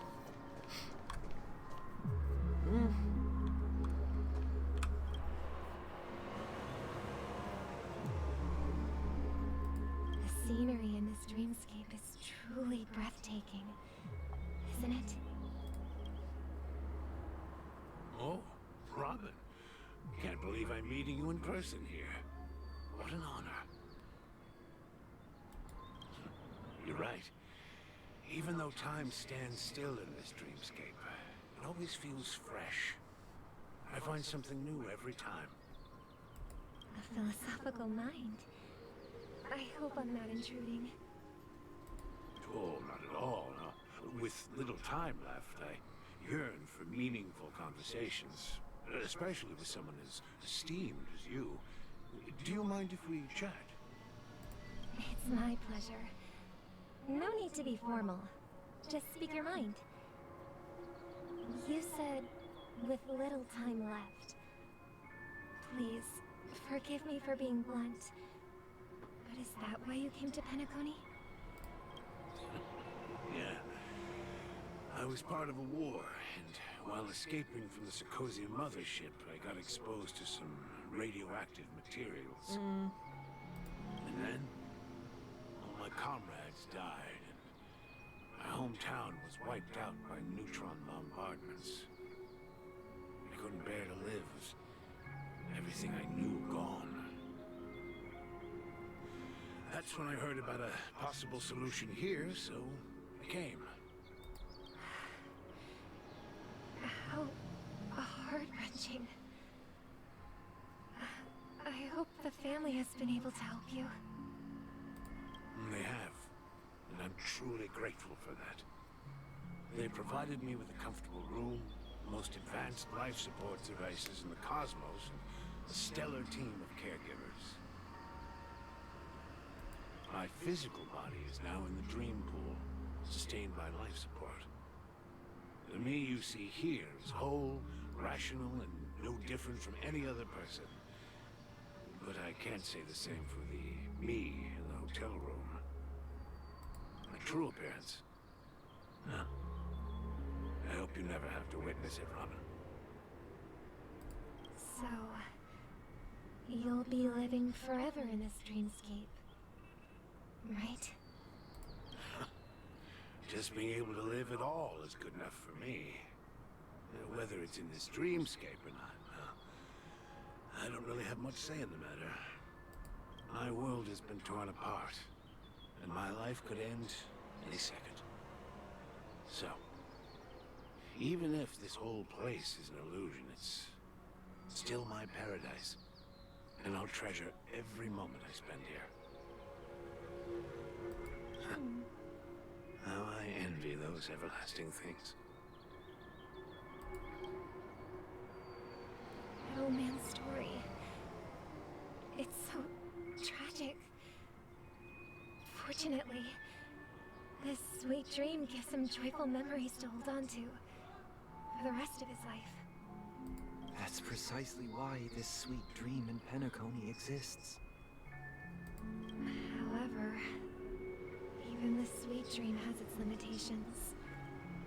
While it provides solace to the disillusioned, it can't completely eliminate pain in reality. There will be a way out. Penacony is already on the right track.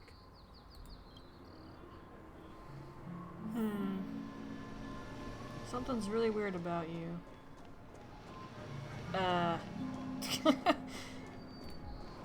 Yo. Look what we have here. A lovely young lady.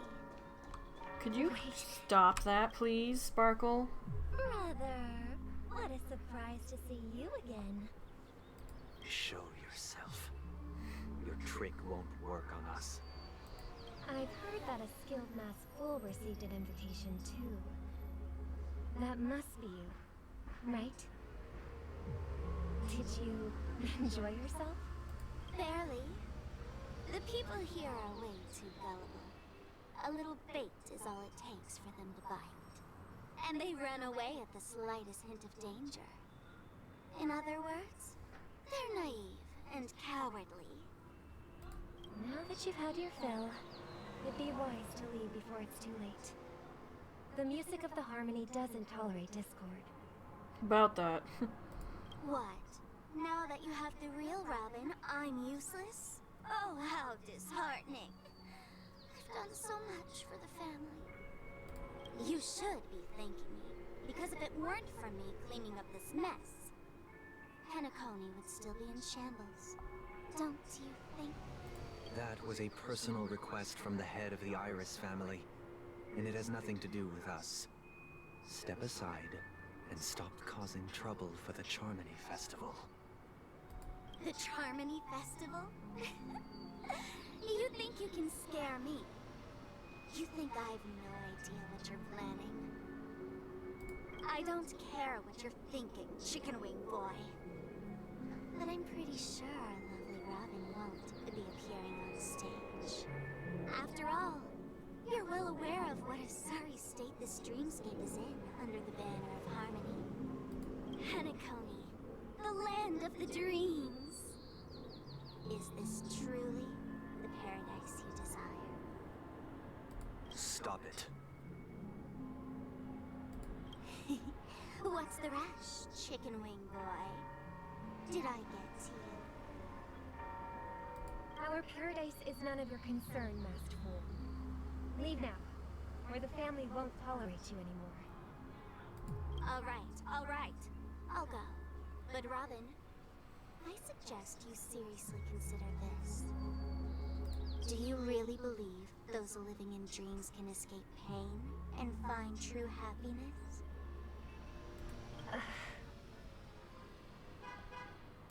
Well, I've done my part, and now I'm simply waiting for the fireworks to begin. Here, the last 2 gifts for both of you. And don't lose them. If by some unfortunate chance the Charmony Festival starts against all odds, remember to use them during the show. And it'll be thrilling. Bang! Oh boy. I heard a raven cawing in the distance. It seems the Dream Master will arrive soon. Is that what we've been seeing?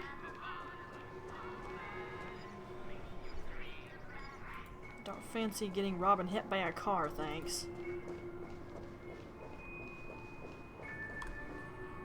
Let's wait here for the Dream Master to arrive. Okay. By the way, brother, I heard you no longer have a sweet tooth. Back when we were kids, you used to steal my desserts. Seems like a lot has changed during my absence. What exactly happened?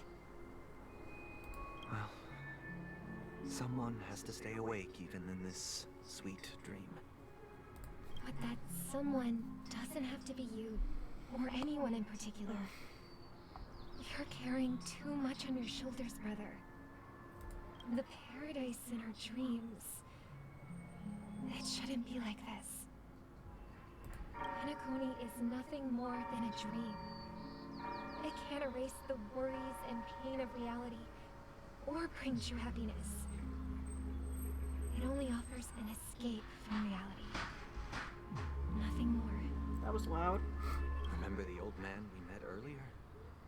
Without this dream, he might have completely lost himself. That might be true, but even without Penacony, he could have chosen another path. As far as I know, the Intelligentsia Guild has been promoting their rehabilitation techniques for a long time now. That path may have been more ordinary and challenging, but now he is receiving hospice care in a comatose state, and his fate is sealed. Is Penacony granting these people a future? Or is it taking it away from them? Considering the cost of even renting a room, I would say in more than one way it's taking it. Well, don't forget this. Not everyone really has a future. The future for humanity is like the sky for birds. People mistakenly believe that flight is inherent to birds because they've never witnessed those birds crashing to their death. Do you remember how we took in that little Charmony dove when we were young? Yeah. We took care of it. Provided food and water, groomed its feathers. And later, when I decided to leave Penacony, I opened the cage and set it free. Well, I didn't mention what happened to it in my letters because I didn't want to upset you. It lived in a cage all its life. How was it going to be okay on its own after that? Shortly after you left, it crashed to its death right in front of your window. It was used to living in a cage. I surmised as much. I knew you wouldn't have avoided mentioning the bird for no reason. Despite that unfortunate outcome, I still believe it was the right decision. Birds aren't meant to spend their lives in cages. They belong in the sky, even if they can't fly. But here's the thing. If there are birds in this world that can never fly, can we really assert that they belong in the sky? Are you implying that the same goes for humans too? Let's take the Astral Express as an example. The Nameless made tremendous efforts to bridge worlds, gaining fame across the universe. However, only a few extraordinary individuals can endure such a perilous journey. That's because the pursuit of the Trailblaze exceeds the capabilities of ordinary humans. Otherwise, why would this path be filled with broken rails, an abandoned express, and even a fallen eon. That's just sophistry.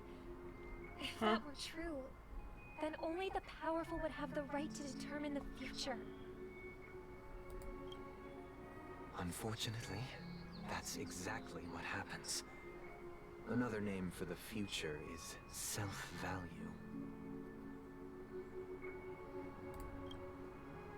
While this world has its fair share of heroes who inspire people and garner admiration for their heroic deeds, the majority of ordinary people will never become heroes in their lifetime.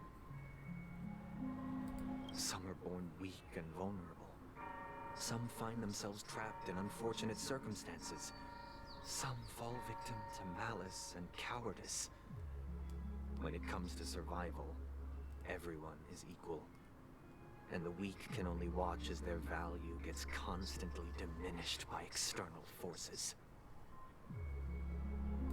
That's why we should care for the weak and support them as if their suffering were our own. That's what the Odes of Harmony have always taught us.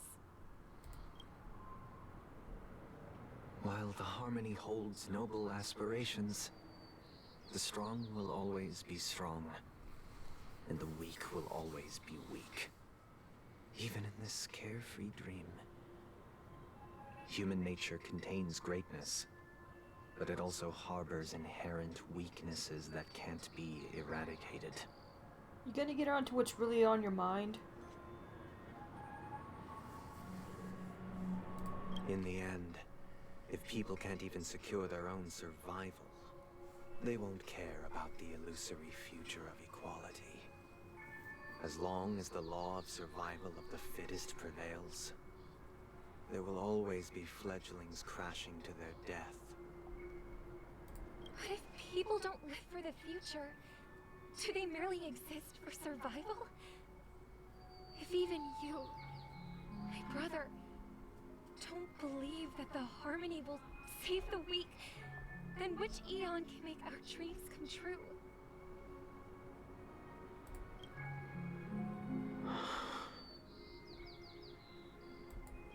People often forget that when the first bird took flight, the entire world envisioned a future where no more fledglings would ever crash to their death. Are you reading, sister? What are you reading? Mr. Gopherwood gave me a picture book. It's about the story of the harmonic strings. If I could become a chord master, I'd like to summon Dominicus, the harmonious choir. I want to sing with everyone and spread our wishes so that all can feel happiness and joy. I see.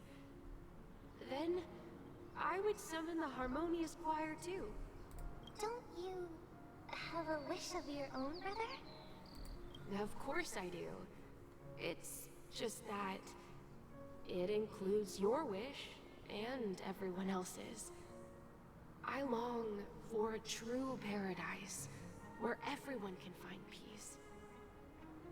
Then let's build a stage there and invite everyone to our performance so that both our wishes come true through the power of the harmonious choir. It's a deal then. Yeah, it's a deal. But how can I become a chord master? Maybe you will have to become a star first.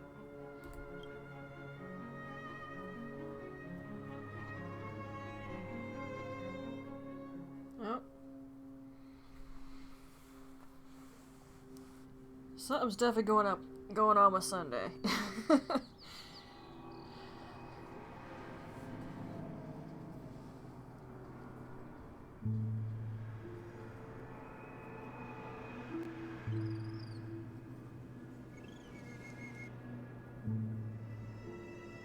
You're back sooner than I thought. Any results? Yes. And now, it's up to us to forge ahead. Since he's already carried out his last wish, My final mission is complete. But pardon me if I sound curt. It's good to have determination. The path Mikhail left for you is not an easy one to tread. Why else would he have chosen to sleep in solitude, staking everything on some nameless in the future? But you have the numbers. And in numbers comes strength. So that might just delay your inevitable a little more. Got any more encouraging words? As I see it, relying on Welt's negotiations alone is far from enough. Regardless of whether the other party will be compliant, negotiating simply allows us to meet them as equals and won't grant us an upper hand. Penacony is our rival's home turf, and we already have very few chips left to play with. Rather than idly sit around while the family's got us blocked off, an offensive approach might be a wiser course of action. We're more familiar with the Stellaron's properties than most, and since it's the key to stabilizing the Sweet Dream, it's vital to the family's interests. By attacking their core interests, they're bound to retaliate hastily. And as the saying goes, haste makes waste. So, what are you suggesting exactly? That's right. As long as we pose a threat to the Stellaron, either with words or otherwise, we have a chance at gaining the upper hand. But the problem is, on the eve of the Charmony Festival opening, how exactly are we going to get close to the theater? Family security will be airtight, and if we brute force it, even if we succeed, it's too risky. So, no one's gonna say anything? Then I'll raise my hand. I know the answer to this question. You do?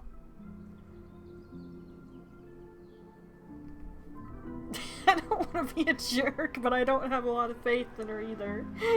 I like March, but...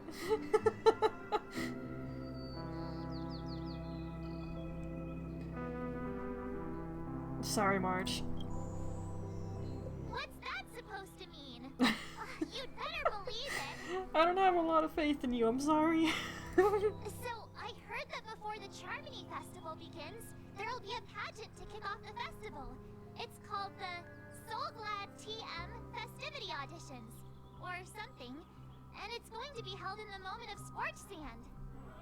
As long as we clinch the top spot, we'll be able to attain the title of Festive Superstar, and be able to personally bask in the graces of Miss Robin. Not that that's important. What's crucial is that we can enter the Grand Theater before the audience arrives. So, how do we go about participating in these festivity auditions? I've already procured special invite tickets from Miss Robin's fan club. Should I even ask how that came about? To tell you the truth, I had been preparing to join the auditions all along. But now it looks like even if I scrape through, I probably still won't have the chance to shake Miss Robin's hand. Well, you might get to do it anyway, you never know. So they're still running this thing, huh? It was originally just a publicity stunt, set up by Mikhail to drum up attention. But it looks like it might be worth a shot. We'll follow Marge's plan. Mr. Gallagher, will you be joining us? I'm afraid I won't have the time. As the virtual character, I've already completed my final mission. Whether Penacony can awaken from this dream is all down to you. Should we ever cross paths again? I'd love for you to visit the Express. All right. I'll have to add to that databank of yours you've got on the Express. And Miss Firefly, we thank you for all your support. We're faced with a formidable enemy. As long as the Astral Express and Stellaron Hunter's objectives are aligned, we're willing to cooperate with you. We've already come this far together. I'd like to join you for the rest of your journey on Penacony. I'm pleased that we can finally fight shoulder to shoulder. I couldn't ask for a better ending. This is also the spirit of the Trailblaze. Now, everyone, let's prepare to move out.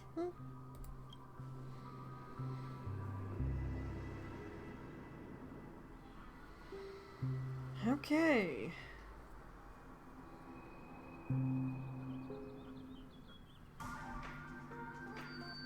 It's only been 3 effing hours.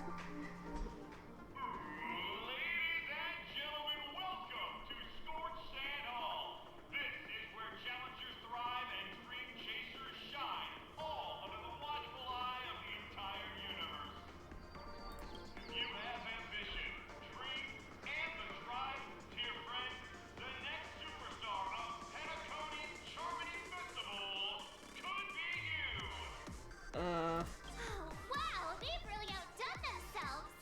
Oh, I'm starting to get excited. The bopping screens are a little weird.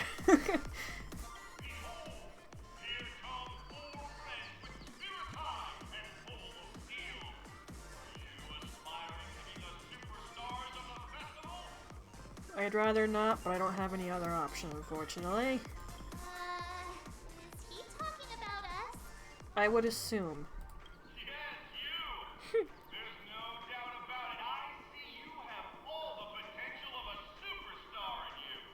You're supposed to say that. Excuse me, you four. What are you hoping to get out of all this? Oh no. As the last group of contestants, how confident are you in overcoming all of the challenges? Oh dear. Would you be open to a brief exclusive interview with us? It'll be quick. Your journey is long and fraught with peril, yet under a sky blanketed by banners, you vie for the crown. The sword and rose! Protect the beauty. The beauty. Calm down. Magnificent and majestic. A knight's head is hard as steel. Brother Lance Focus is stubborn as a heel. We don't all have to be winners. But if we don't have fun, we'd all be sinners. People are pouring in. Kinda feels like all sorts of baddies are showing up. Let's get in there quickly and enter the competition. Yeah. Ladies and gentlemen, please make way. Make way.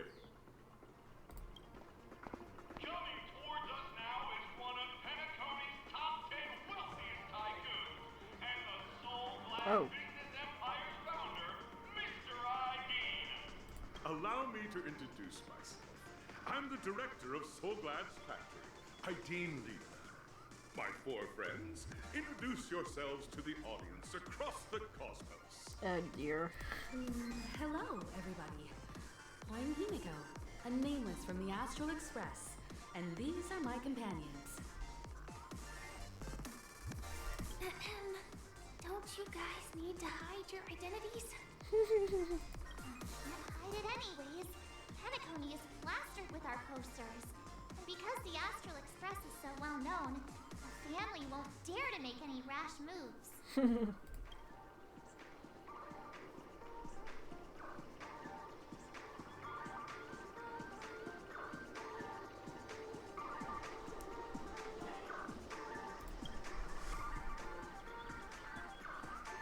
Hello, everyone. I'm Mark 7. I'm an ordinary girl who loves adventures. What are you gonna say, Firefly? Hello, everyone. I'm Firefly. I am also an ordinary girl who enjoys adventures. Not like she could introduce herself as a star. So, bunch of nameless guests. This final face-off is bound to be spectacular. Time is precious. My 4 friends, come with me. Oh boy.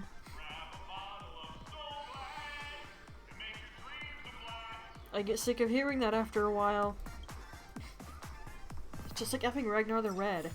I came to hate that song, so it was always playing in taverns I was visiting. I got so sick of hearing it.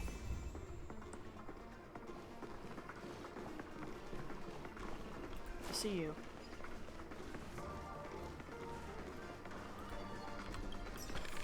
There's gonna be a lot of more things to explore. Good word. Let's just go. This is buzzing. That's right. Whoa. This event is a miniature representation. Okay, that makes me dizzy. At a time known as the era filled with boundless possibilities.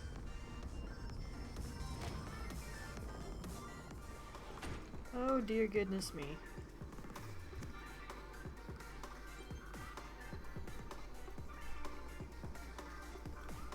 I'm not sure whether to dislike this or find it a little interesting. Toss up. Shut up. Your arrival reminds me of the I really get grand sick of hearing occasion that. when Penacony was first established. I was still a young, bright-eyed lad back then, lured here by the watchmaker's ads, full of zeal and ready to make my first fortune in life. Once, during a particularly grueling day, I passed out and was resuscitated by a drink from Mr. Sousa. That sweet taste has since been etched in my mind, and that was what drove me to create the Soul Glad that we all know and love today. The dream-chasing era was truly a wondrous time. Oh, I miss those days, and the watchmaker. Scorched Sand Hall is my homage to that time of boundless possibilities. I wholeheartedly hope you make it to the finish and emerge as the next superstars of Penacony. Now then, is there anything you'd like to say before the competition officially begins?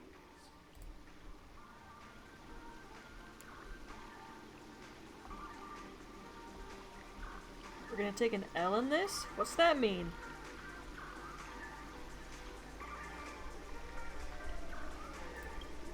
Whatever. There's that, the ever-vigilant, trailblazing spirit we all know. I probably shouldn't have picked that if I didn't know what it meant.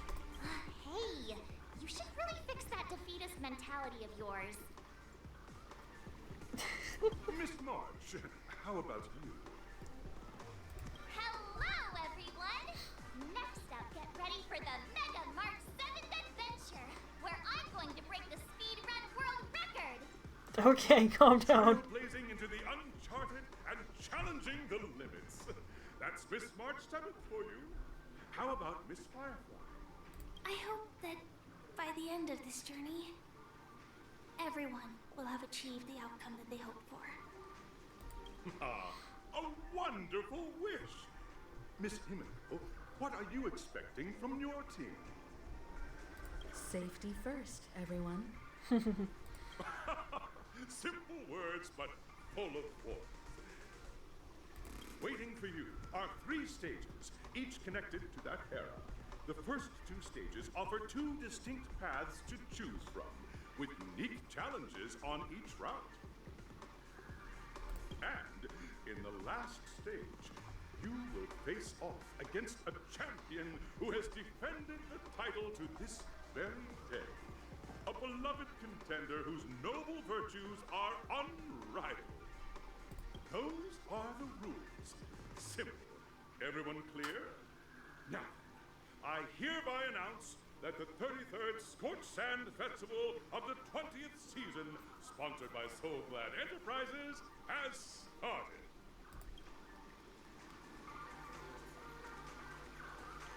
Everyone, as the Charmony Festival is drawing closer, we must reach the end as quickly as possible. Factoring in efficiency and safety, splitting up into 2 groups is the best choice.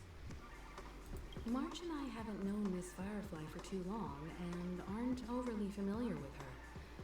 It'd probably be better if the 2 of you paired up. Okay. Fine by me. Let's do it. All right. I don't have a problem with that.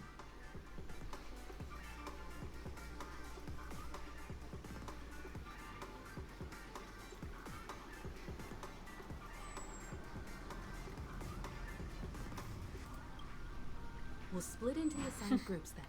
Let's not waste time. Yeah, we have what, 8-10 hours left? I saw you. Don't think you can hide from me. You're out in the open, son.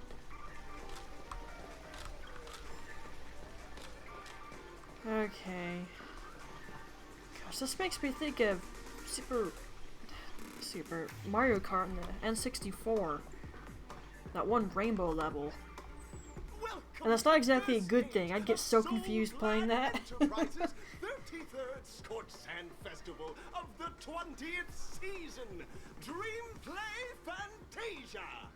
In this stage, you can choose between two challenges, the School of Acting or School of Action.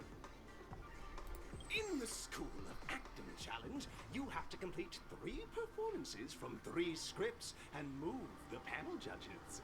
In the School of Action challenge, you have to defeat 3 groups of enemies convincingly and reach the end. Now, make your choice.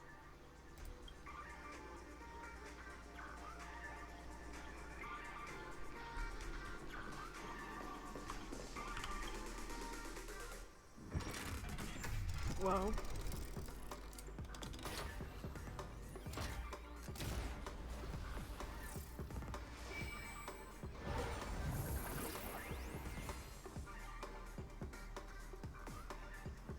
It's very white. Oh boy.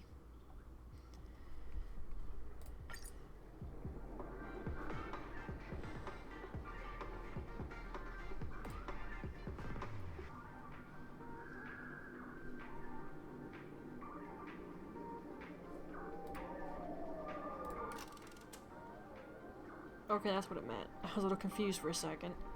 I'd rather kill things.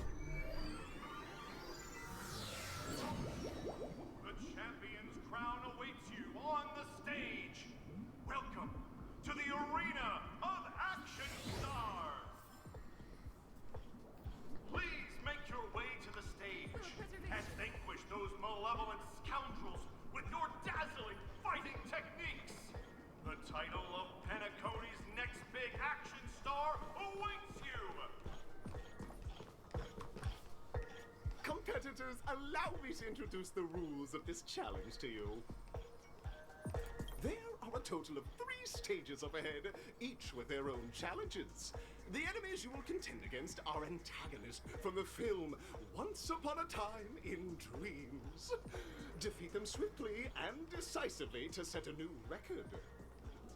It's worth mentioning that the fastest time at this stage was achieved by a contestant with fiery red hair. Astoundingly, he overcame all enemies across the 3 stages in only 5 minutes. Time is of the essence. Let's make this quick. I'll try. I assure you I will try.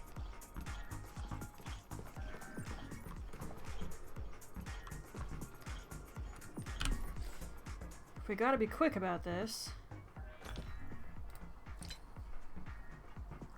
I've only got so many of these.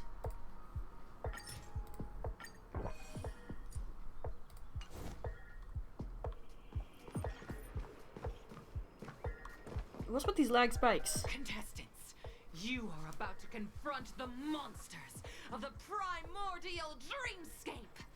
During this period, Penacony was nothing but a barren wasteland. The dreamscape was fraught with strife and disorder, with memory zone memes running rampant. As dream chasers who've come to Penacony, defeating them is your first step towards success. These won't be the first things that I've killed here. All the soul glad is ours. Don't even think about plundering the soul glad from us. What are you, a pirate? Jeez.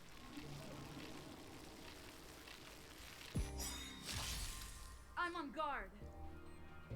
The hey is that? Try that again. You can't run. Gotta try hard sometimes. Watch this awesome move.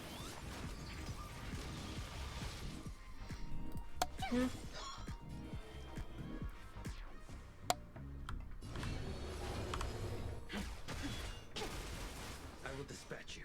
I didn't do the 3 because I wanted to do that.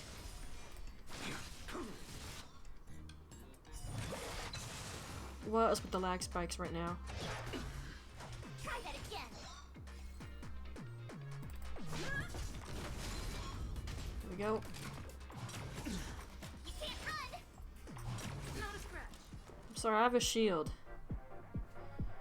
Actually, I'm not particularly sorry.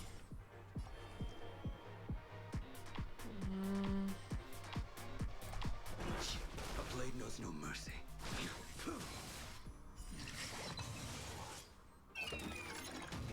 It's time. That's nice. Okay. Try that again.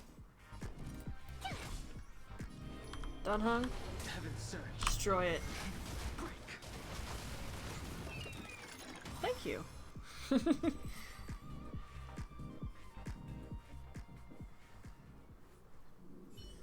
Soul Clan! My Soul Clan! Pretty simple.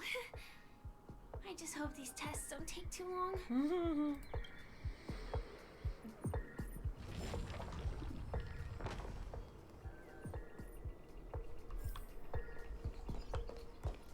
Ignoring everything except for the objective.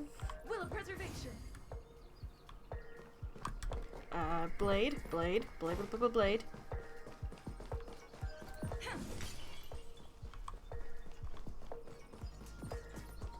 One of my main damage dealers, I gotta keep him alive.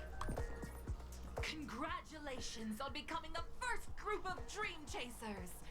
Answering the call from the Watchmaker, you are disappointed to learn that Penacony isn't paved with gold. Resigned to your current plight, you start from the hierarchical dredges, biding your time for a chance at success. Just as you're about to give up, a downpour sparks a business idea. You enter the umbrella business! But just as things are looking up, you encounter a competitor. Defeat them and emerge victorious from this trade war. Right. Why is our opponent Soul Glad? Because this is Soul Glad Enterprises' 33rd festivity auditions of the 20th season! Isn't this just product placement? To safeguard the integrity of Soul Glad, I will soar high into the sky and become its shiniest star. Whoosh!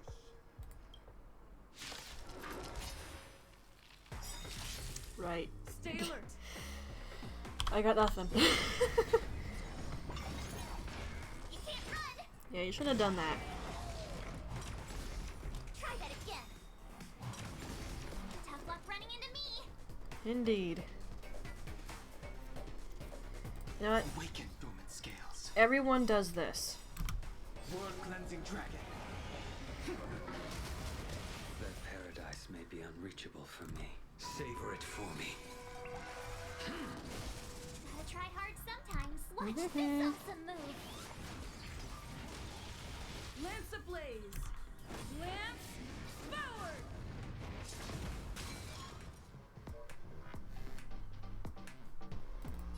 Pop. Heaven's search. You know what? I should try to take care of you as soon as possible. A blade knows no mercy. Your end approaches.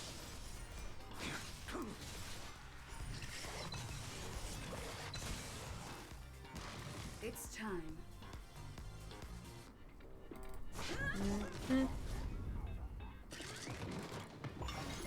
Nope. You can't run. Eh. Here. The strength. Figured I'd better do that before he gets slapped.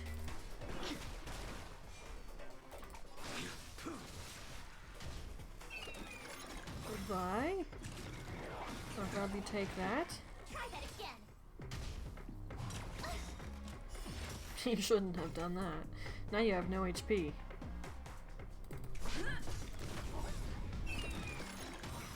Gotta try hard sometimes. I'm being paged.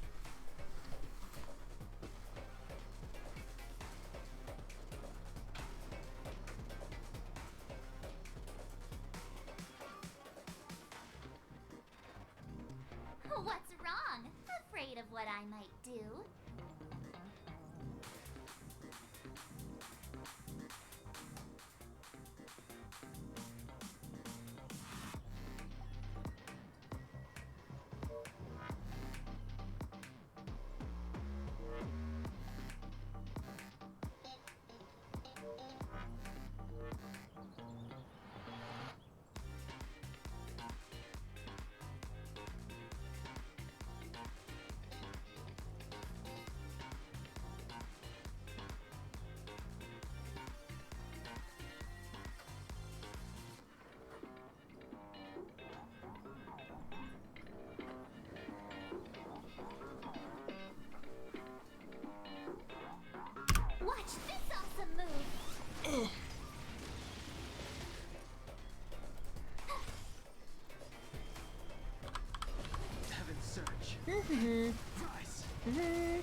There, nice.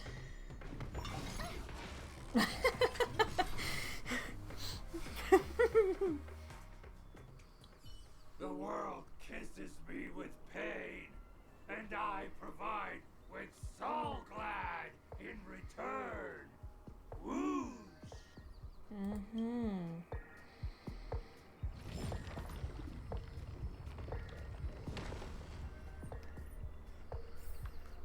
Yeah, hang on.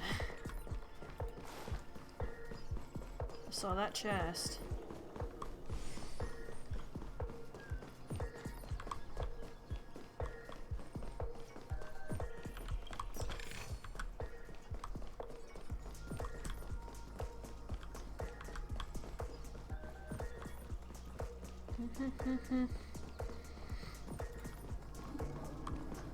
Oh dear. Okay, you know what? This might be a good call. March, I'm really effing sorry. Yet another journey with you, Imbibitor Lune.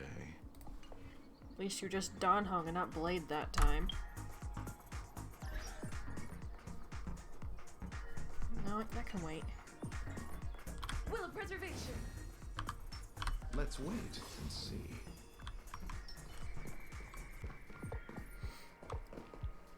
Congratulations to our two dream chasers for establishing yourselves as budding stars in Penacony. However, now you face a competitor selling at low prices, pushing you to the brink of bankruptcy. No matter how lengthy the battle, you always persevere.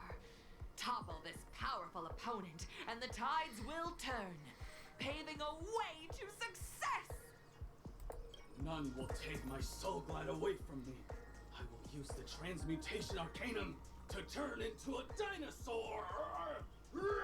You will use though, excuse me? Oh, dinosaur! Devour my enemies!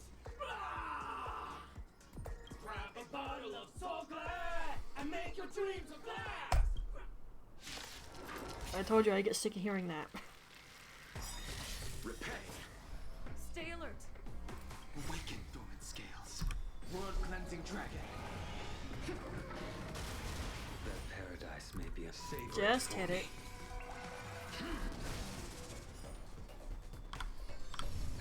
Lance ablaze. Lance forward. You chose the wrong enemy. Indeed. Should I have... Oh, it'll be fine, actually. Use his ultimate so he gets extra stuff. Your end approaches.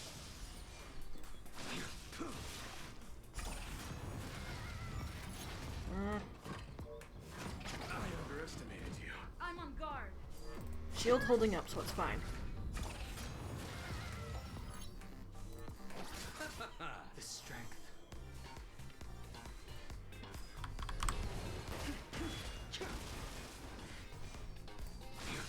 Boom.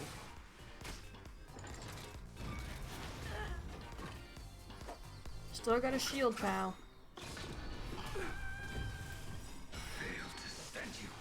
Eternal sleep is not the end. The dead And that's why I'm not usually worried about Blade. Lance at the ready. Still gotta manage him properly, though, or he will go down in battle. Lance forward. The times are changed. Heaven surge. I will dispatch you. There we go.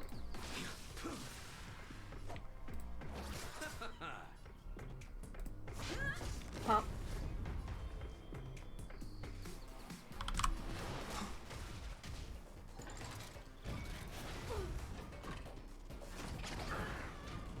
A blade knows no mercy. That should be it. There we go. Oh, hello there.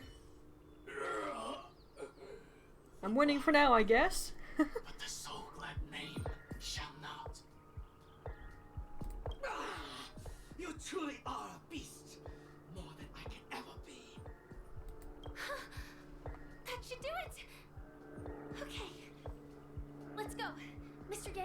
for us. Mm-hmm. Isn't this fight way off from the actual storyline? Oh, hello, plane. Hopefully you can't hear that. Transforming into a dinosaur isn't imaginative enough for you? This is the sort of magic only seen on Penacony. Anyway, let's get back on track. Where were we? Oh, that's right. After an extended battle, you finally emerged victorious! But the companion who journeyed to Penacony with you chose to leave, having lost all hope. In the years that followed, you encountered each other once more on the prosperous streets of Penacony, but dared not call out to one another. Perhaps akin to the lingering regret of every dream chaser. Ah, well done! You brought to life the thrilling action scenes from Once Upon a Time in Dreams with your fighting skills. Looks like we won.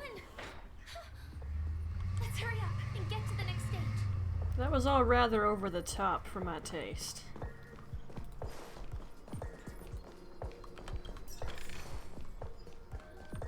Mm-hmm.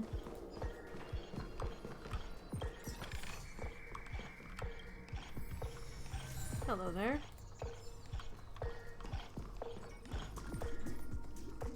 Congrats to both of you for clearing the stage, but more importantly, are you having fun?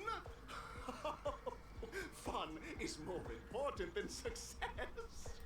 Look at the time! You finished much faster than that red-haired contestant did.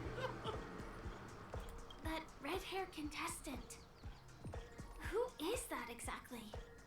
You'll find out eventually, but only if you clear the next test first. Welcome to the second stage of the 33rd Scorched Sand Festival in the 20th season, Oh dear. sponsored by Soul Glad Enterprises. Gunfire time! You have the option to choose Gunfire and undergo Brother Hanu's trial, or Time, where you'll face Clucky's trial. I don't like doing Hanu crap. Now, make your choice! Starts to get on my nerves after a while.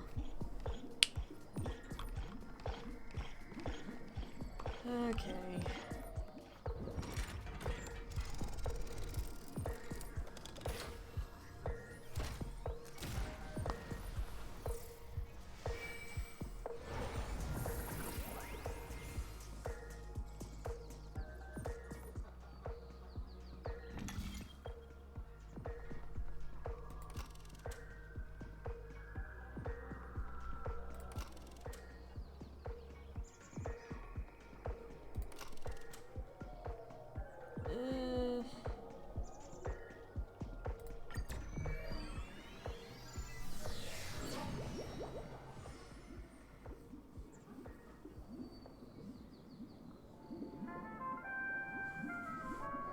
Hope I don't regret this.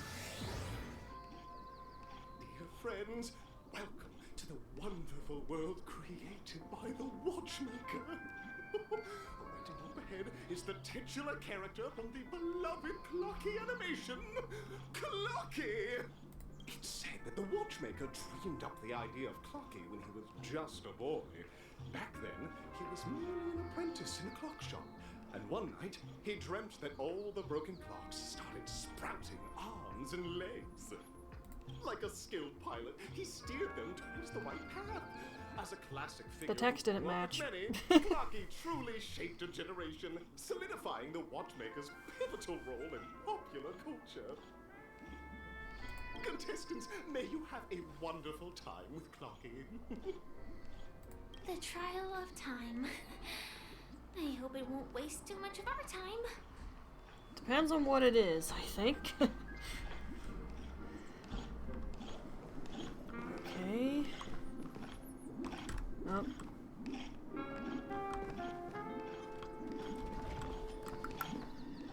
I'll get it later then.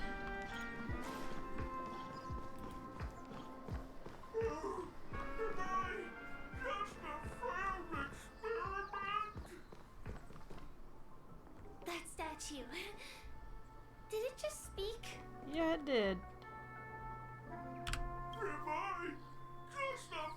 We just heard you say this. Expendable failure of a clock, aren't I?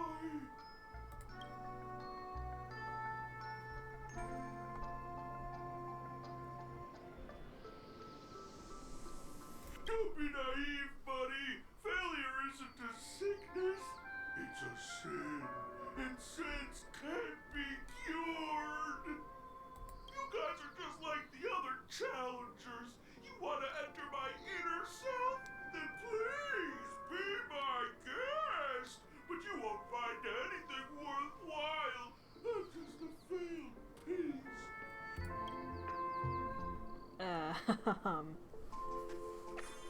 See? I'm just empty inside. Are you really, though? Tick-tock! It's time for me to make an appearance! Clocky? I can also see him. Is this character part of the show? Just roll with it, Firefly. In Dreamville, Clocky is everywhere and can do anything! Like, right now, I could solve this problem with your big ticker pad! Tick-tock! Then get to it. I can't believe it's actually Clocky! Why would you come and visit a failure of a clock like me for no reason? You see, we're all clocks. We're family. I want to help you be happy! I know, right? He sounds like Mickey Mouse. What's troubling you? I came across a startling revelation yesterday. Apparently, Dreamscape Ticker isn't the same as Clocky at all. It's just a discarded prototype from Clocky's early development. Please, just leave me be, Clocky. I just don't know how to face you. Because I'm just a failure. Oh dear. Seeing it like this is utterly heart-wrenching. But fear not. We're here to help it rediscover the missing parts of its inner self and guide it out of despair. Any suggestions, Clocky?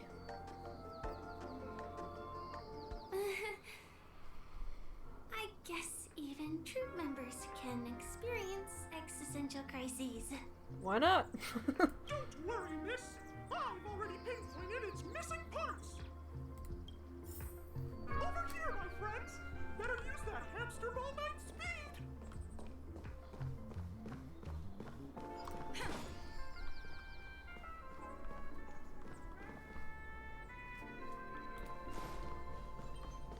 I'd like to avoid combat if I'm able to.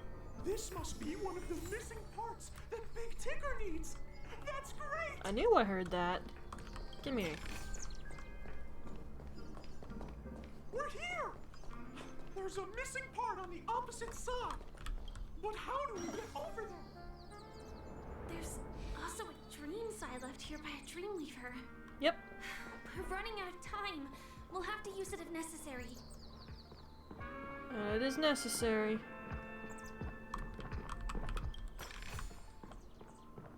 Please don't let this get confusing. My brain isn't in the capacity for confusing. Yeah.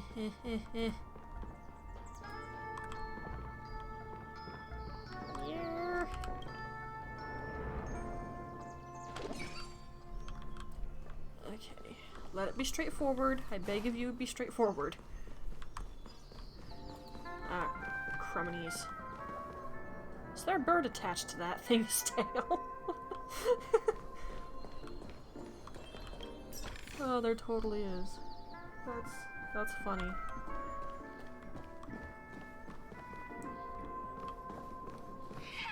Do I have to kill you?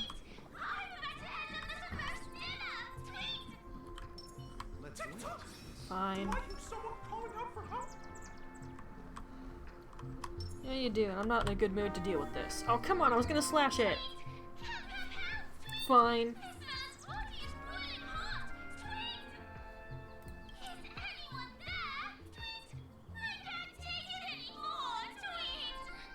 Oh dear! It's an origami bird! What's it doing in Beyond Overcooked's tail? Is that cookie, Tweet? Please save me, Tweet! I'm being roasted alive, Tweet! You're a little annoying. Can you shut up? This is horrible! Let's save it, quickly! Yeah, it does look pretty cool, doesn't it? It does look... It looks okay. Stay alert. Alright, let us dance. That paradise may be unreachable for me. Savor it for Just me. kill it, Blade. Awaken, dormant scales. World cleansing dragon. Boom. Not bad damage output.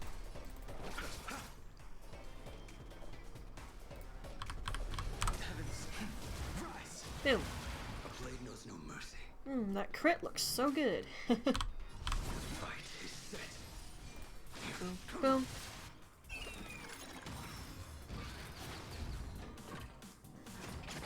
I have a shield, son.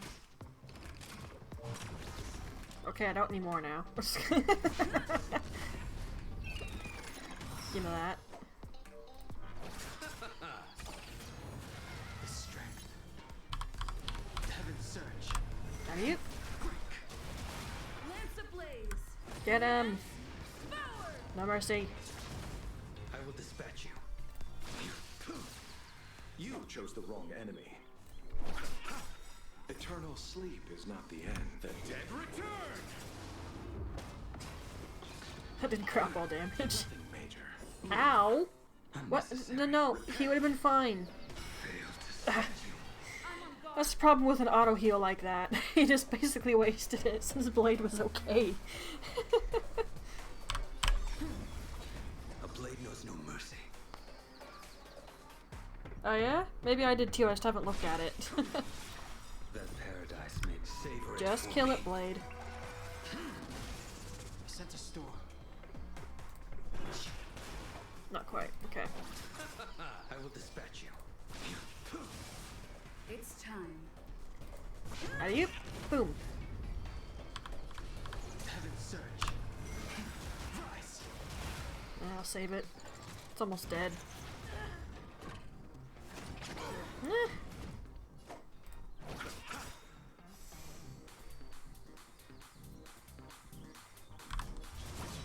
Your end approaches. Boom, boom. Failed to send you. And that should kill him. There we go.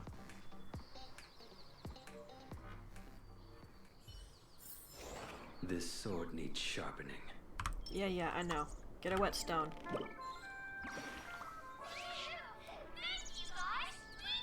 I heal I'm about 70% cooked, Tweet. Thank goodness you're okay! But why did you burrow yourself into that fella's tail? Because that fella stole one of Mr. Big Tinder's paws, Tweet. I wanted to help retrieve it, but I accidentally got myself stuck in the oven, Tweet. Go ahead and get it, but be careful. It's hot, Tweet. You were a little annoying, pal. An inner sub-fragment belonging to the Sweet Dreams Troop? This is just too surreal. You clearly weren't there when I did that event. Come on, Firefly. It's not that weird. Get rid of that thing. I don't want it.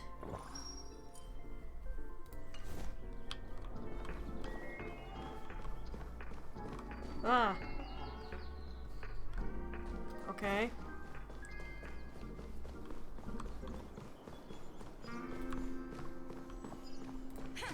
You're gonna get complex on me, game. So I'm not gonna appreciate that if you do.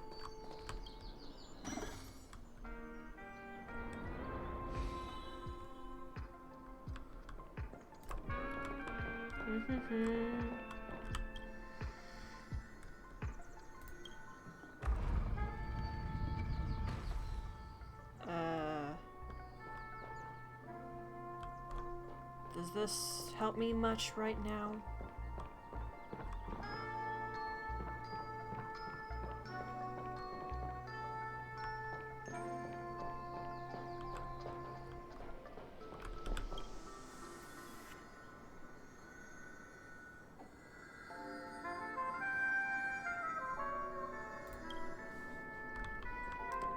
Pardon me for being a little slow. I am tired.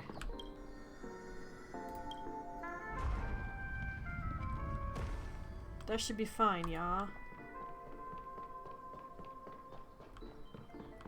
Yep, that's fine. I thought so, but I wasn't sure.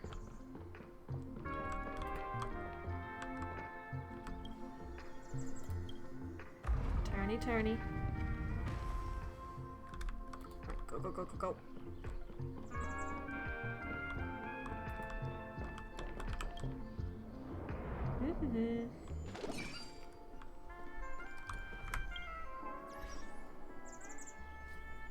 No, I just got something for that. You can wait.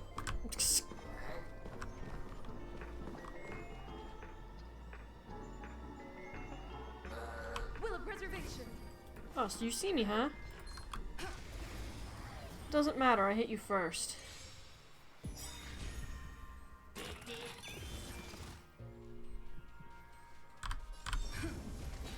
You chose the wrong enemy.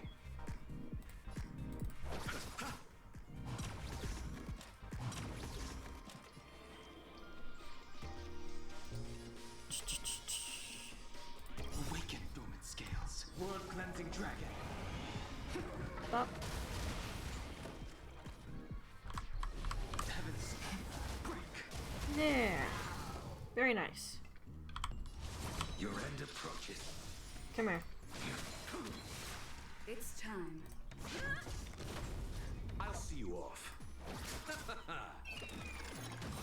The strength. Well, you're dead. Heaven's surge. Goodbye.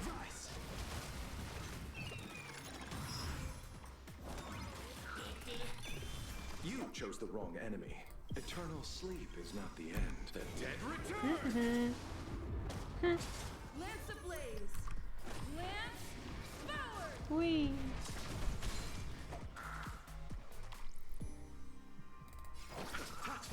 The times are changed. Heaven's surge. Break. Awaken dormant scales. World cleansing dragon. You hate me. Oh. I saw that. I'll see you off. Figures. Sent a storm. Just get out of here.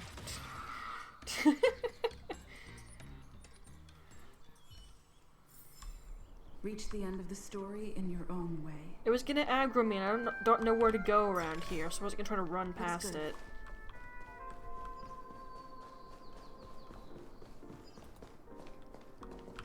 We've gathered all the missing parts. There. Let's hurry back.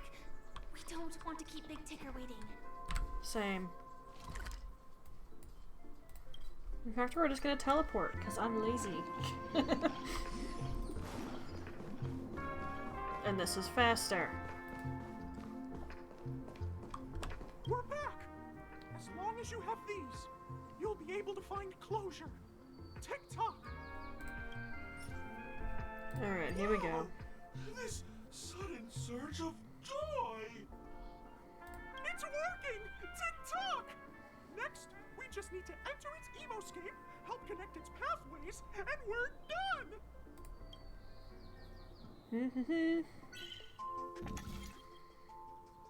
Okay. Sometimes I get stuck on these occasionally. That's different. Okay.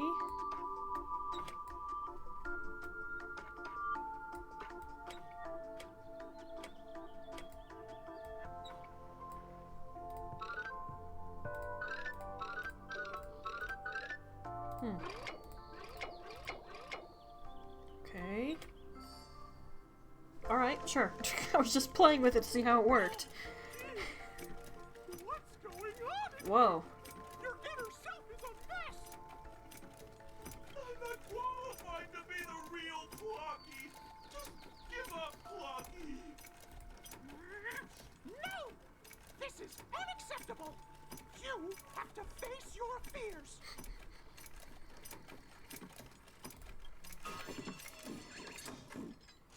Good word. Okay, let's take a chill pill now, shall we?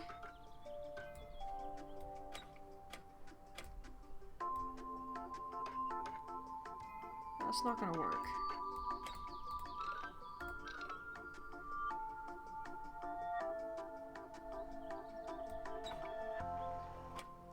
For some of us, it's not quite that easy. Namely me. Sometimes I get stuck on these things.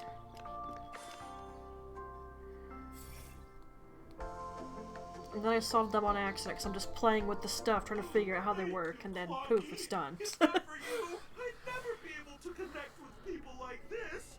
You helped me find myself again. No problem at all. As the guardian of Dreamville, it's what I'm here for. Tick-tock! Oh, my friends, you still have other important things to do, right?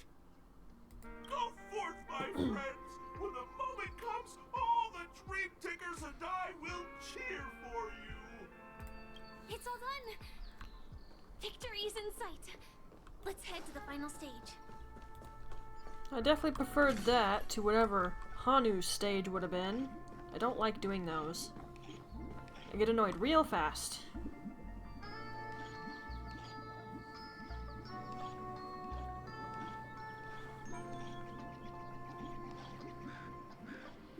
Congratulations to both of you! Oh, you've overcome all obstacles and proven yourselves. But, unfortunately, there is only one who can be Penacony's festive superstar. In the final stage, you will face the defending champion. If you fail, you will lose the opportunity to become the festive superstar.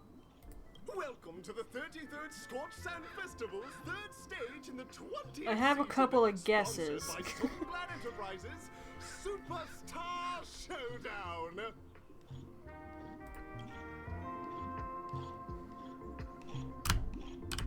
For anything.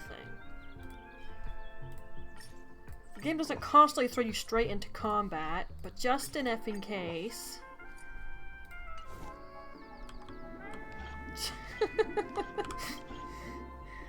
The little prep work first.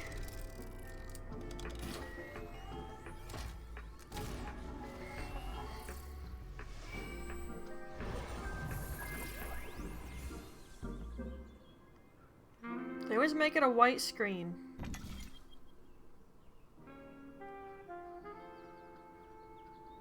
Okay.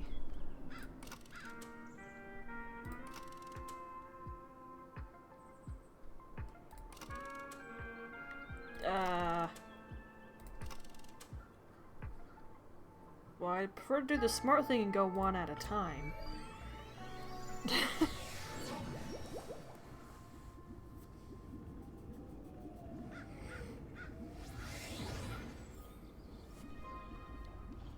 Will of preservation. Let's wait and see. Okay.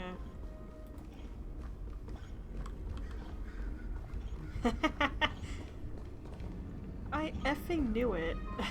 We don't know that many red-haired characters. No way. I think I just saw someone. Someone extraordinary. It's not the word I would use to describe him. Although I'll hand it to the guy that he's very useful in combat. But good word, are you cringeworthy?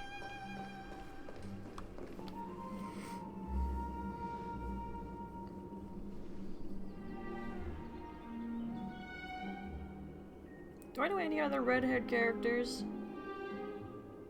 You were honestly the first one who came to mind, so...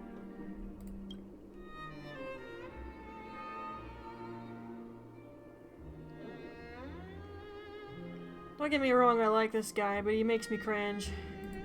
Are you a Knight of Beauty?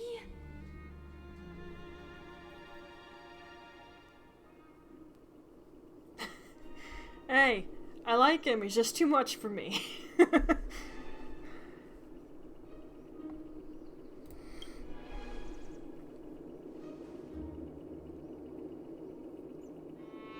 No voice lines for him? Okay.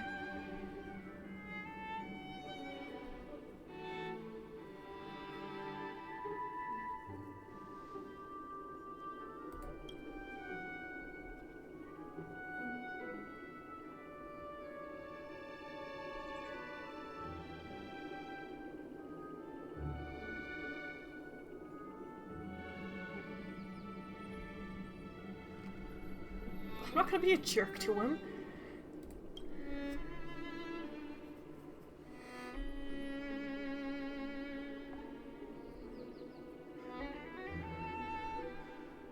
I didn't notice the sparkles in your hair before. That's a cool little detail, actually.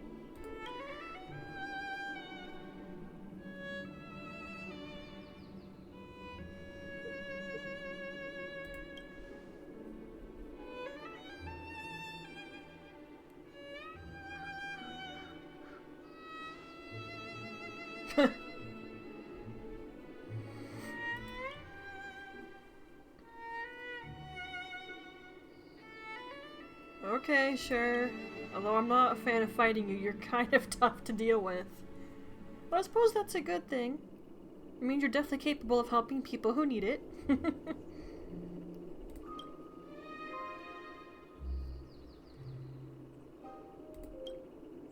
Well, good thing I prepped.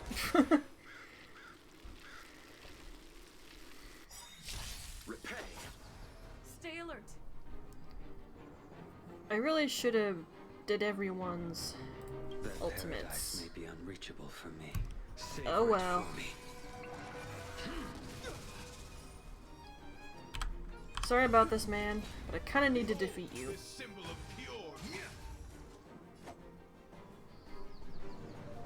Should I focus on you or destroy these? Sent a storm. Not sure, if I'm honest. I will dispatch you. Receive divinity. Unnecessary. Dude, not necessary. I'm with Blade this time, you didn't have to do that. A little.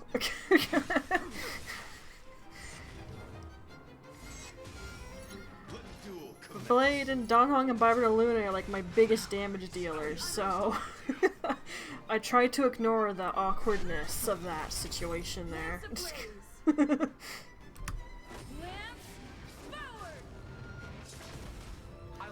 The hilarious thing, whenever I'm in the simulated universe and deal with Kafka, they always end up attacking each other. That's hilarious. It's like the game effing knows. Rise to the challenge.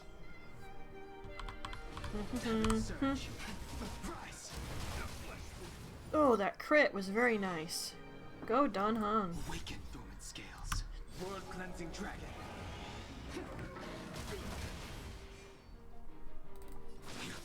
Get rid of that thing, I suppose.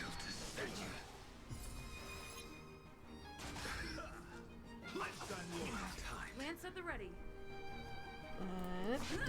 Do. You chose the wrong enemy. Heaven's search.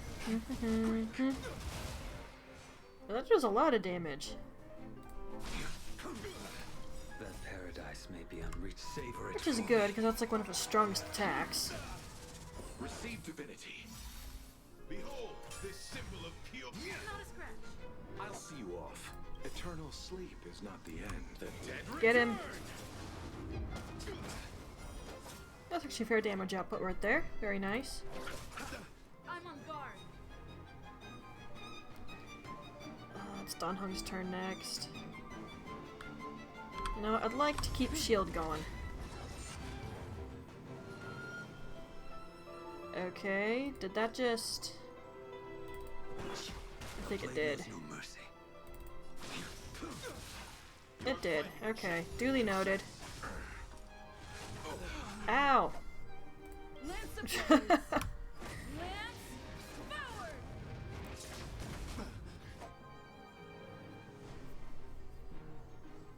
Pretty sure my friend, her Donghong and Barbara Luna is better than mine. But she's had more opportunities to build him.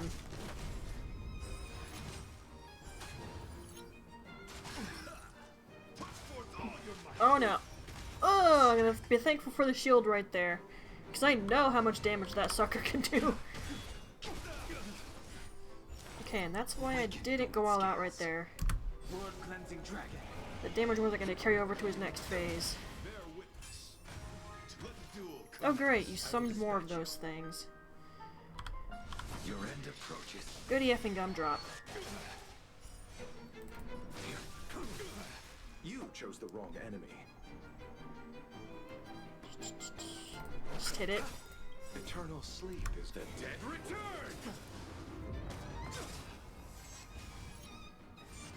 No, don't get a damage boost.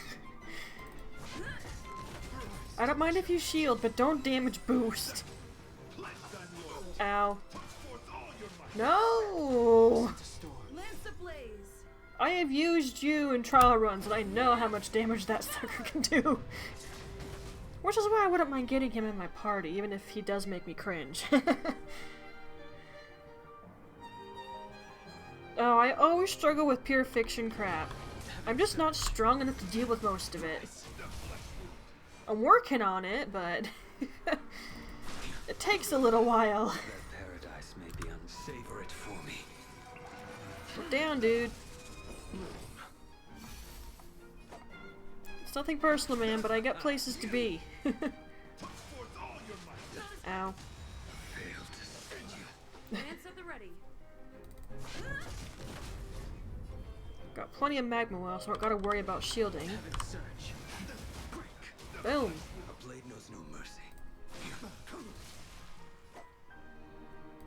Up, up, up. Think I should start saving the ultimates again. Hiya. Gosh dang it. And you would do that when it's Dunhung's turn to hit you. I will dispatch you. Sheesh.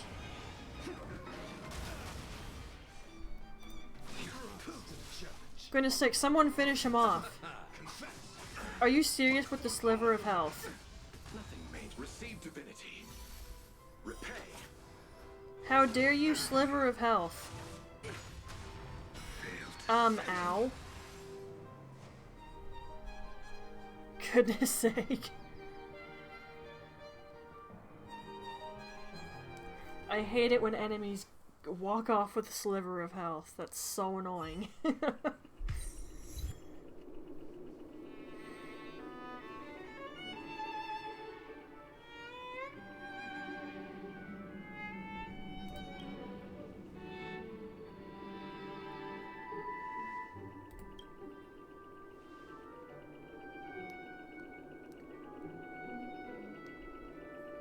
We don't have much time. May fate allow us to meet again, Knight of Beauty. In that case, let's make our way to the end. I don't mind meeting him again either if he makes me cringe, but just don't make me fight him. I hope we make it in time. He is a tough battle.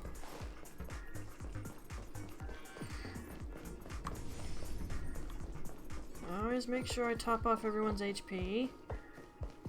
Okay, go, go, go, go, go, go, go.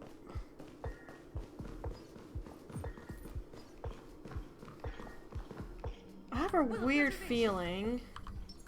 Let's wait and see. I probably didn't have to do that, but I had a weird feeling there. Just in case measure.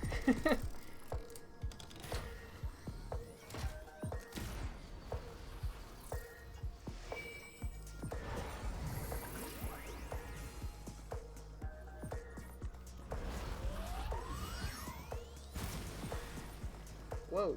At least wasn't a bright white light that time.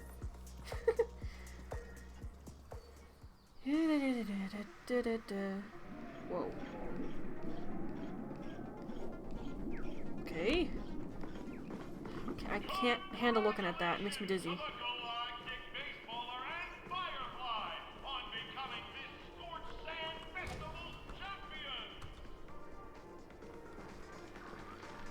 Whoa.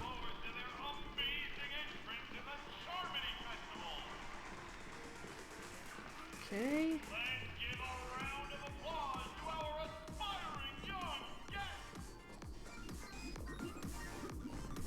This is all very interesting. Congratulations to the both of you on becoming the festive superstars of this year's Charmony Festival. Before entering the Grand Theater, I, on behalf of the organizers, extend my sincere congratulations to you, wishing you joy under their radiance.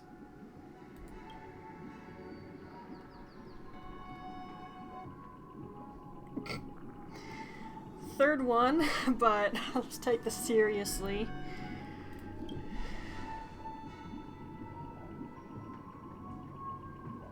As previously promised, my sister, Mr. Yang, and I have met with the Dream Master. We delved into the truth about Penacony and its Stellaron, and have come to a consensus. Really? Both I and the Oak family cannot acquiesce to your request. Wow, that was coming a mile away. Just as expected. We acknowledge the perspective of you, Nameless. Penacony does require change, but not as you propose. The planet of festivities cannot and will not revert to a place characterized by chaos, disorder, or anarchy. Through your journey of overcoming obstacles, you must have glimpsed the essence of that era.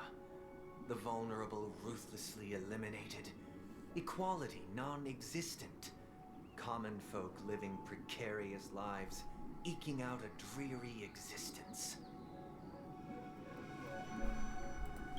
Ultimately, only heroes like yourselves manage to achieve success. But I would dare ask, if you did not possess the special status of having a Stellaron, and you were but an anonymous and frail member among the masses, which Penacony would you prefer? A dystopia for the survival of the fittest, or a sweet dream paradise for all?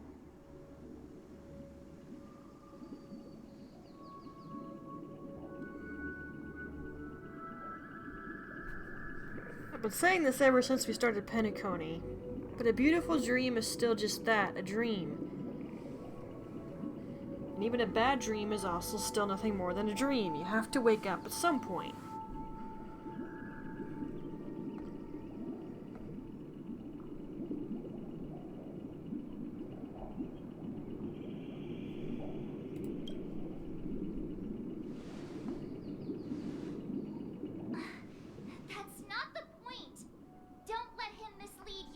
I didn't care for the other two options. Sorry, March.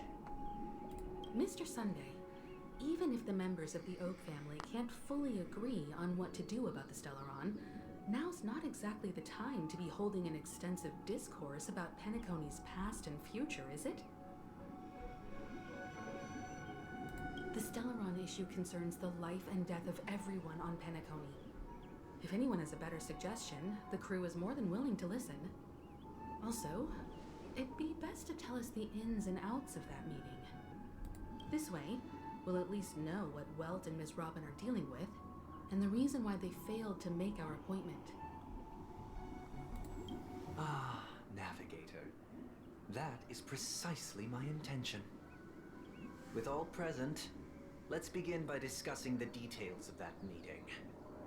Let's talk about our tribulations and choices, our ideals and beliefs. Am I about to fight you? And our final course of action. The only path to take.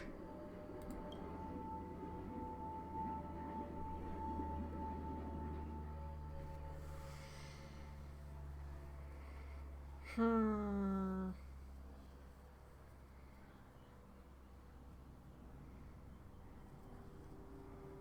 gonna be hitting 5 hours in a while here. I'm probably nowhere near close to the end of this.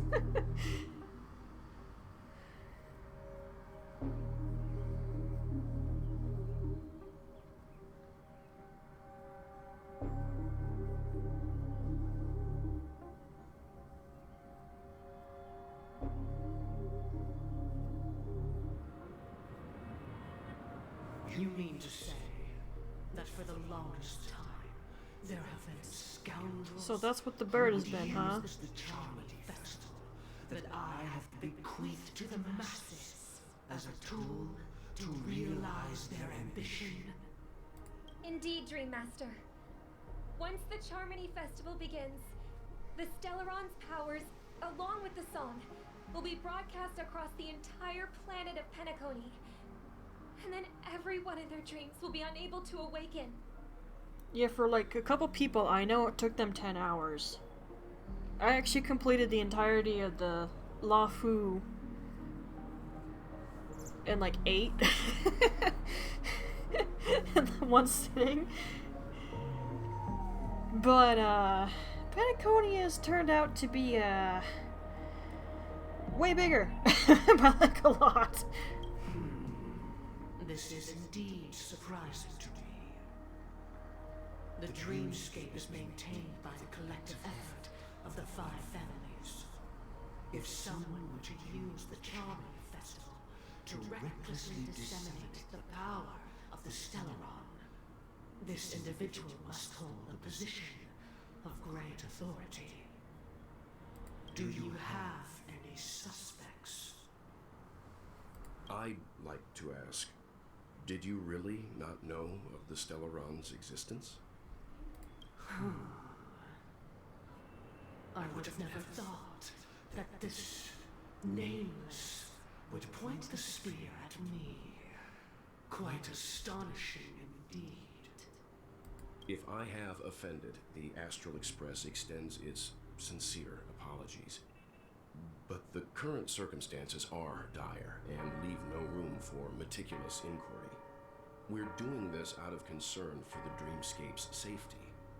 So, if you could, please alleviate our concerns. Dream Master, it's just to prove that the Charmony Festival has nothing to do with the Stellaron. If we're being overly cautious, I will return to the stage to offer tribute in song, just per the arrangement.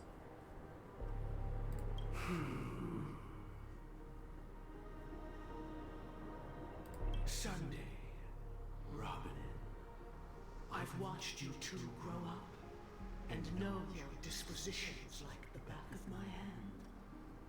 Both of you, right now, can surely be lauded as their most devout advocates. I already know your resolve. The magnitude of this matter is enormous and cannot be taken lightly. Since Mr. Yang has asked with such earnestness, I will personally respond in kind. If there is a need, the entire Oak family will be mobilized to heed your call. Someday, might I ask you to beseech them to cast their light unto me and question me in their stead, so that no lies may be concealed? I will do as you command.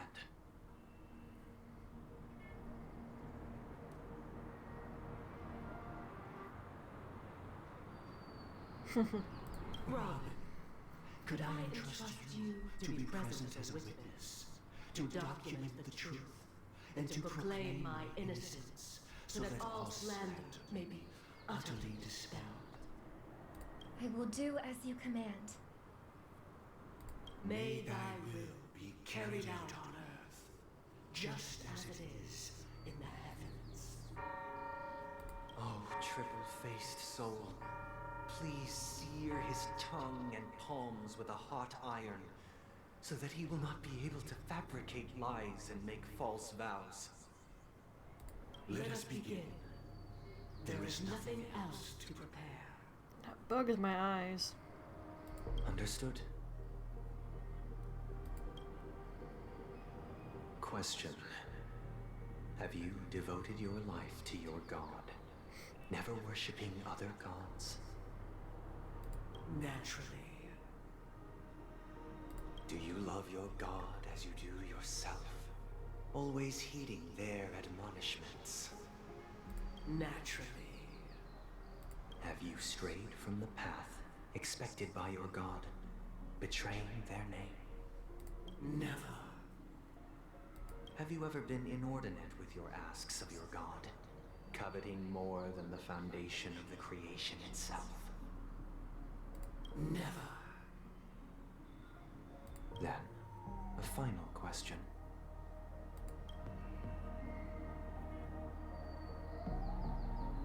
Do you swear to fulfill all vows, past, present, and future?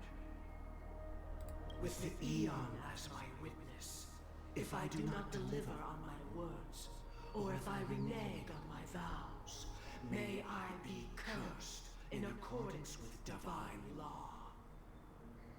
They have seen your faith, and have endorsed your faith. With this, it can be evidenced. Just a moment. What is it, Mr. Yang? I have another question I hope to have answered. To my understanding, the family's harmony and prosperity have never relied on so-called divine laws. The god you both mentioned, are they truly Shipe?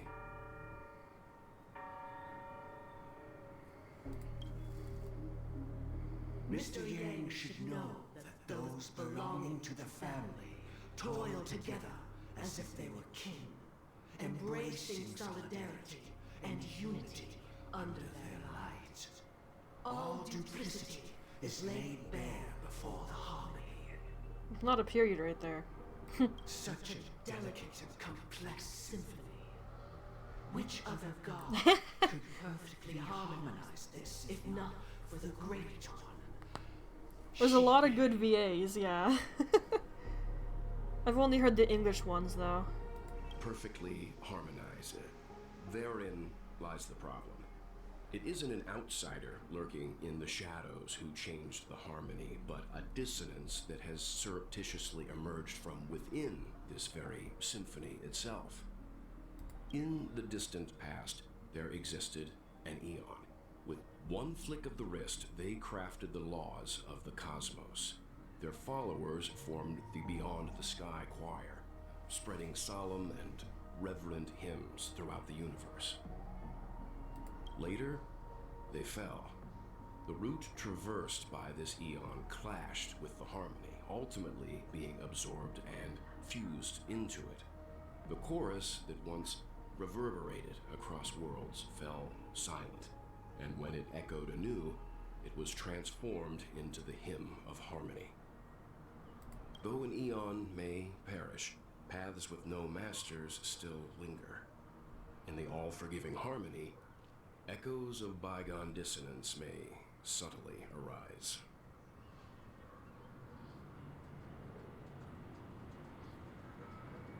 Mr. Yang,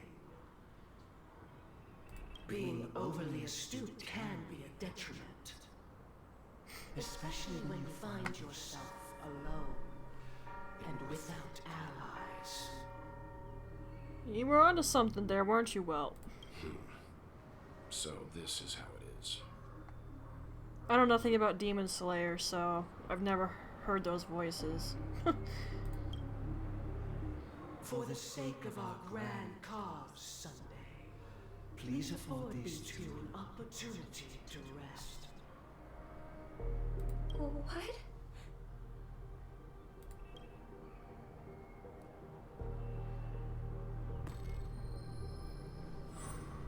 Well, crap. Sorry, Robin. It's just you. I did not wish for you to know this. It's a pity that things have turned out this way. So, this is the true reason I can't sing? The shadow that envelops Penacony is actually... We were never children of the harmony.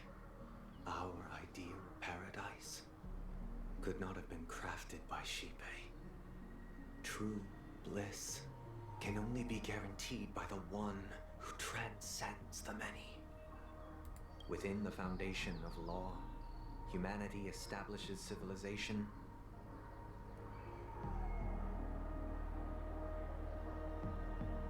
And through harmony, we obtain order. Don't give me order crap. Make me think of Templars from Assassin's Creed. It's just the first thing that pops in my head when I hear the word order.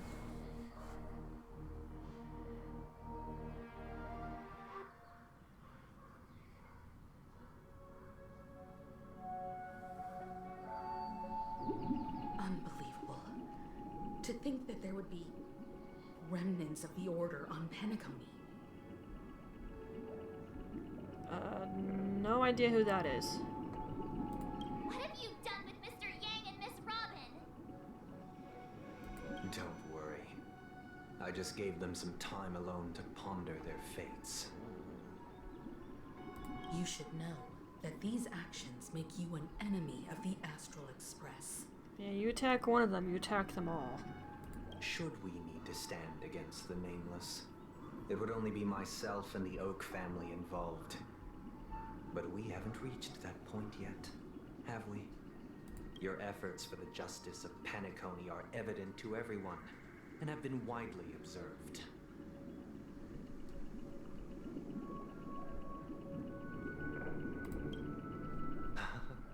Patience is a virtue.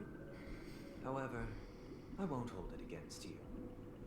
On the contrary, I'm here to make my intentions clear. Please do.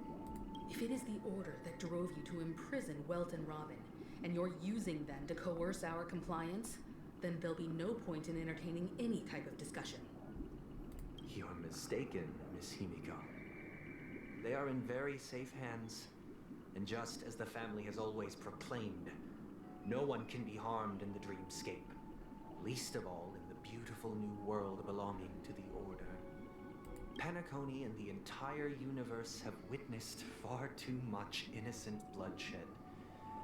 The strong wield their blades against the weak, and the victors push the vanquished to the brink of life.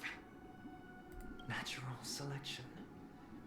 The world abides by this principle, establishing the well-being of humanity atop the corpses of the downtrodden. Only we, or rather, I, possess the power to put an end to this farce. So you've decided to resurrect a dead Eon? No one's ever done such a thing. Would that even be possible? If Miss Himiko is interested, let's draw back the veil and speak candidly. I've always firmly believed that people can understand one another through peaceful means. I'm willing to divulge the unembellished truth as to the intentions of the Order's Pathstriders, so that you will make better judgment for the Astral Express, for Penacony, and for this stretch of the universe. Words can hardly do justice to the beauty of that ideal. So, come with me, everyone.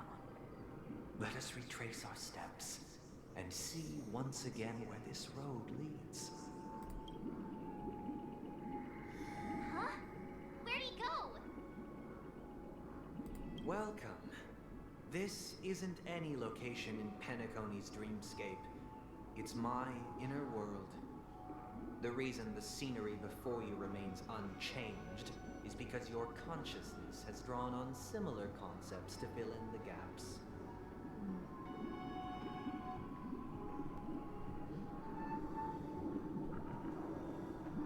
Did you do the same to Welt? It's a tuning process. Stronger in effect and more draining on the mind. The gray-haired guest has experienced it before, so she should understand what it entails. Tuning allows you to intuitively grasp my feelings, which also means that I cannot hide anything from you. Now, everyone, please look at the huge screen. The road we once took begins here. From this point on, you will witness the numerous decisions I've faced. I've selected a portion of these to share with you. I believe after going through similar predicaments, you'll be able to better understand my thoughts. Let's begin. The first decision. A story about a baby bird. This story happened when Robin and I were very young. We were victims of the Stellaron disaster, and the family's Mr. Gopher Wood, who would later become the Dream Master of Penacony, saw that we siblings had no one to turn to and took us in. Later on, Robin and I lived a time with nary a care in the world. One day, after dinner, while my younger sister and I were lounging about in Mr. Gopher Wood's yard, we spotted a fledgling Charmony dove all on its own. That baby bird was tiny. It didn't even have all of its feathers, and it couldn't sing. When we found it, it was already on its last breath, having fallen into a shrub, probably abandoned by its parents. Little birdie. We decided to build a nest for it right there and then. However, thinking back, that winter was unusually cold, with fierce winds at night in the yard, not to mention the many poisonous bugs and wild beasts in the vicinity. It was clear that if we left the fledgling in the yard, it stood no chance of surviving until spring. So, I suggested we take it inside, place it on the shelf by the window, and asked the adults to fashion a cage for it. We decided that when it regained its strength enough to spread its wings, we would release it back into the wild. The tragic part, something that we'd never considered, was that this bird's fate had already been determined long before this moment. Its destiny was determined by our momentary whim. Now, I pass the power of choice to you all. Faced with this situation, what choice would you make? Stick to the original plan, and build a nest with soft net where the Charmony dove fell. Or build a cage for it, and feed it, giving it the utmost care from within the warmth of a home. I eagerly await your answer.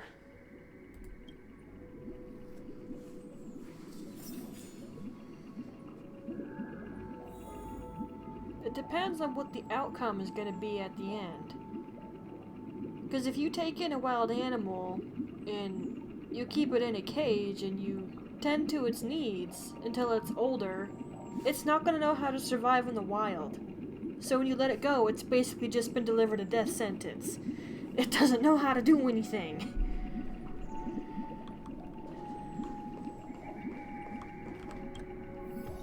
So my question is, what's the thought process behind this?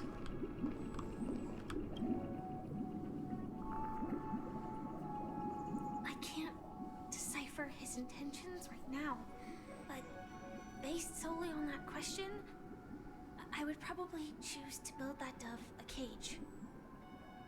Even if I was gonna release it back into the sky, it'd have to be strong enough to fly first. If I left it where I found it, I fear it'd never get the chance to fly ever again. You'd also have to ensure it wouldn't, die when you let it go, which is the point I made. Take care of something for a long time, and it doesn't know how to look after itself once you let it go. It's probably gonna die.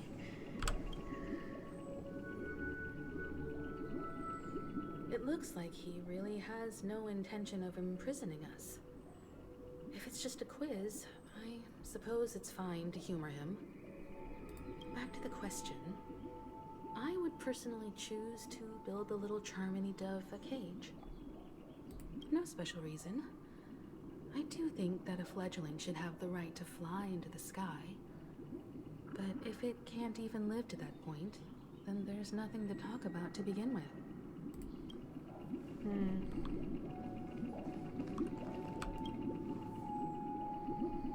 That guy just casually throws this kind of question at us?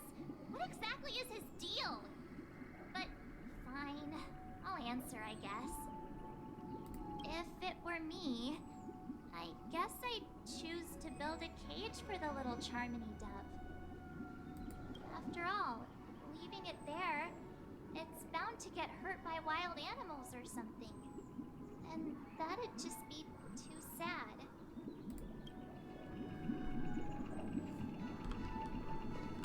Am I the only one thinking about the outcome where you build it a cage and you let it go and it dies? Am I the only one thinking about that part? Because it sure feels that way.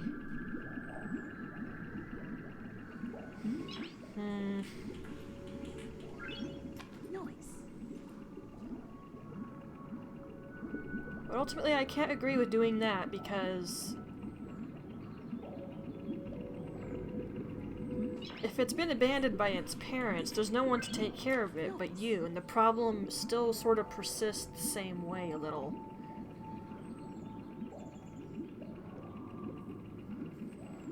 And if we're building it directly on the spot, you found it on the ground, so it's not going to be safe if it has a nest on the ground. It's not how birds work.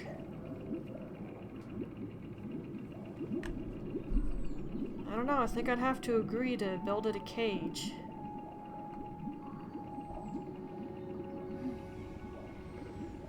And just never let it go afterward. Because like I said, it won't know how to survive once you try to open the door and let it leave.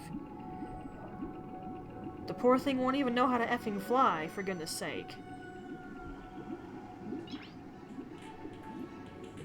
It's like, you basically have to keep it as a pet for the rest of its life. But if I'm overthinking it, then whatever, but personally I'd probably build a cage.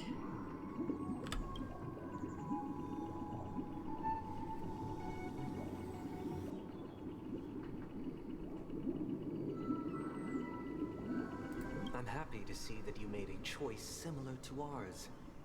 If your mind is made up, let me reveal the outcome of this choice. We passionately nursed it back to health, preparing only the best food for it every day. We even preened its feathers. Later, on the day that Robin left Penacony, we opened the cage door and let it fly back into the sky.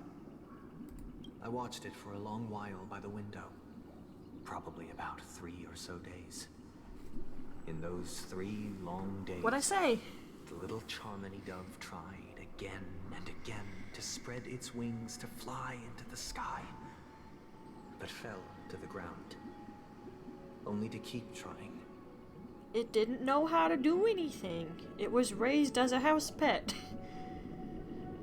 Finally, on the 137th attempt, it succeeded. But its attempt did not go perfectly. After flying unsteadily for a while, it fell to the ground, unable to grasp the direction of the air currents. The fall shattered its wings. It writhed helplessly in my embrace. But it was all for naught, finally succumbing to a painful demise. And in that instant, our tender care, our given love and hopes, they all became the inevitable push that sent it to its death. I have many problems with this right now. But I don't have to say it because I already said it. You can't put a wild animal in a cage, take care of it its whole life, then open the door and say, okay, go on, go live. It's gonna effing die. It doesn't know how to do anything. I deeply regret the choices we made. Should have just kept it in the cage. Second decision. This time, it's the story of a dream chaser. This story happened when I was appointed as Bronze Melodia, a position exclusive to the Oak family, charged with listening to the problems and vexations of Dreamscape residents, and providing them with the relevant guidance. It was during that period that I had the opportunity to hear voices from all corners of the Dreamscape. Joy, sorrow, arrogance, regret. The complex tapestry of human nature that formed the world. And I was fortunate to catch a glimpse of it. He was a dream chaser and an illegal stowaway. Just like the rest of them, He came to Penacony in search of a better life. Except that, to most people, the price he paid, I suppose you could say it was everything. He told me I sold everything I could at home. The house, the land, even his 2 children. He said he could not afford to raise them, and that at least they could eat if they lived as slaves. He had a plan in place. He would buy back his children once he had made his fortune, and enjoy Penacony's beautiful dream with them. Alas, his plan to smuggle himself was somewhat clumsy, and he was sniffed out by those pig-headed hounds. After hearing the Dream Chaser's story, I immediately appealed to the Bloodhound family to cease their pursuit. That way, at least he could live peacefully. But I was still too naive to the ways of the world. I did not anticipate that what I thought was a kind gesture would later lead to dire consequences. I'll tell you the outcome soon. For now, I'd like you all to make a choice. Will you do as I did, and try to convince the Bloodhound family to stop their pursuit, so that the Dream Chaser may live peacefully and realize his wishes? Or will you remain silent, leaving him to languish while the hounds are hot on his heels, until his inevitable judgment arrives? I look forward to everyone's decisions. Who knows? Perhaps they might even alter the outcome of this tragedy. Well, obviously the decision he made led to something not good happening. My brain's too tired for this.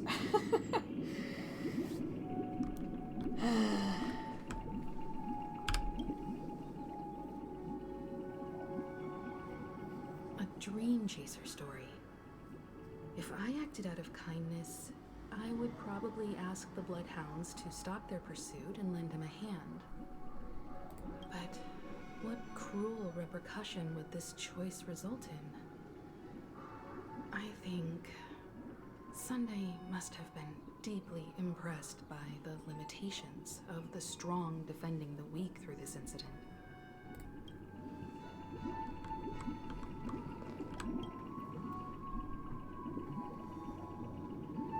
This question... Surely it has some connection to the baby bird story. And this connection is precisely the breakthrough Sunday aims to use to persuade us. I'd probably choose to ask the Bloodhounds to cease their pursuit.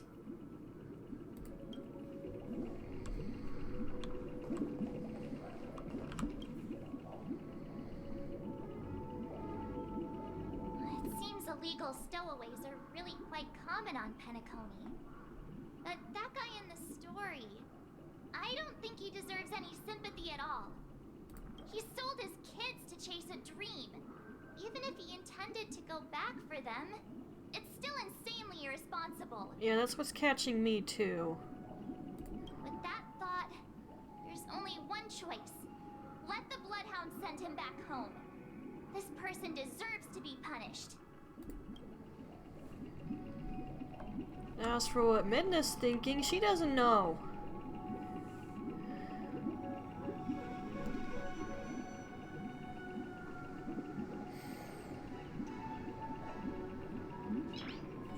I mean, from what it sounds like, Sunday tried to convince the Bloodhounds to leave the dude alone, but things didn't end well later down the line.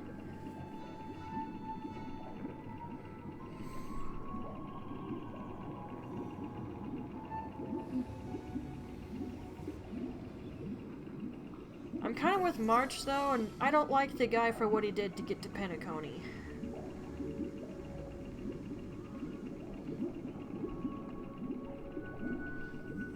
I don't know though.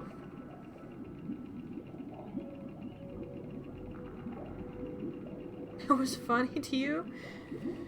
I'm kind of with her, so it's not really funny to me. But sure. I mean, Dude sold his own effing children. I'm sorry, I'm not gonna get any sympathy from me in that regard.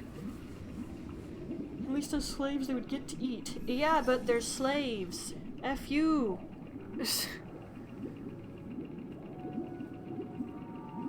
I don't know, that was a really tricky one. Especially because we already know Sunday, what he decided to do didn't really work out too well.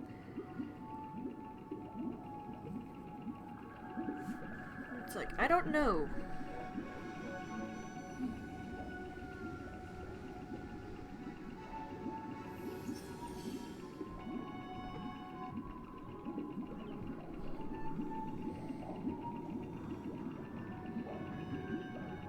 And I don't really get the feeling that Sunday's role there, just hearing people confess crap, doesn't really work the same way as the Sacrament of Penance.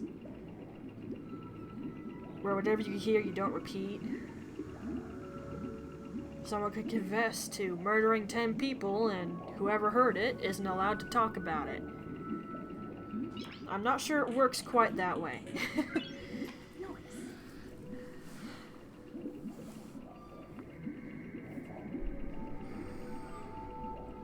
I don't know, this one's tricky.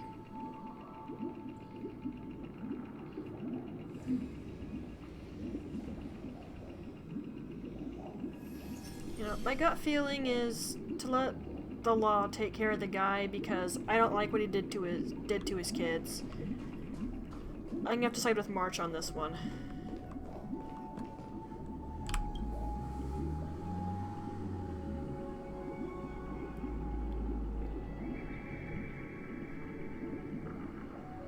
It seems you, like me, are pondering whether a different choice could have led to a better outcome.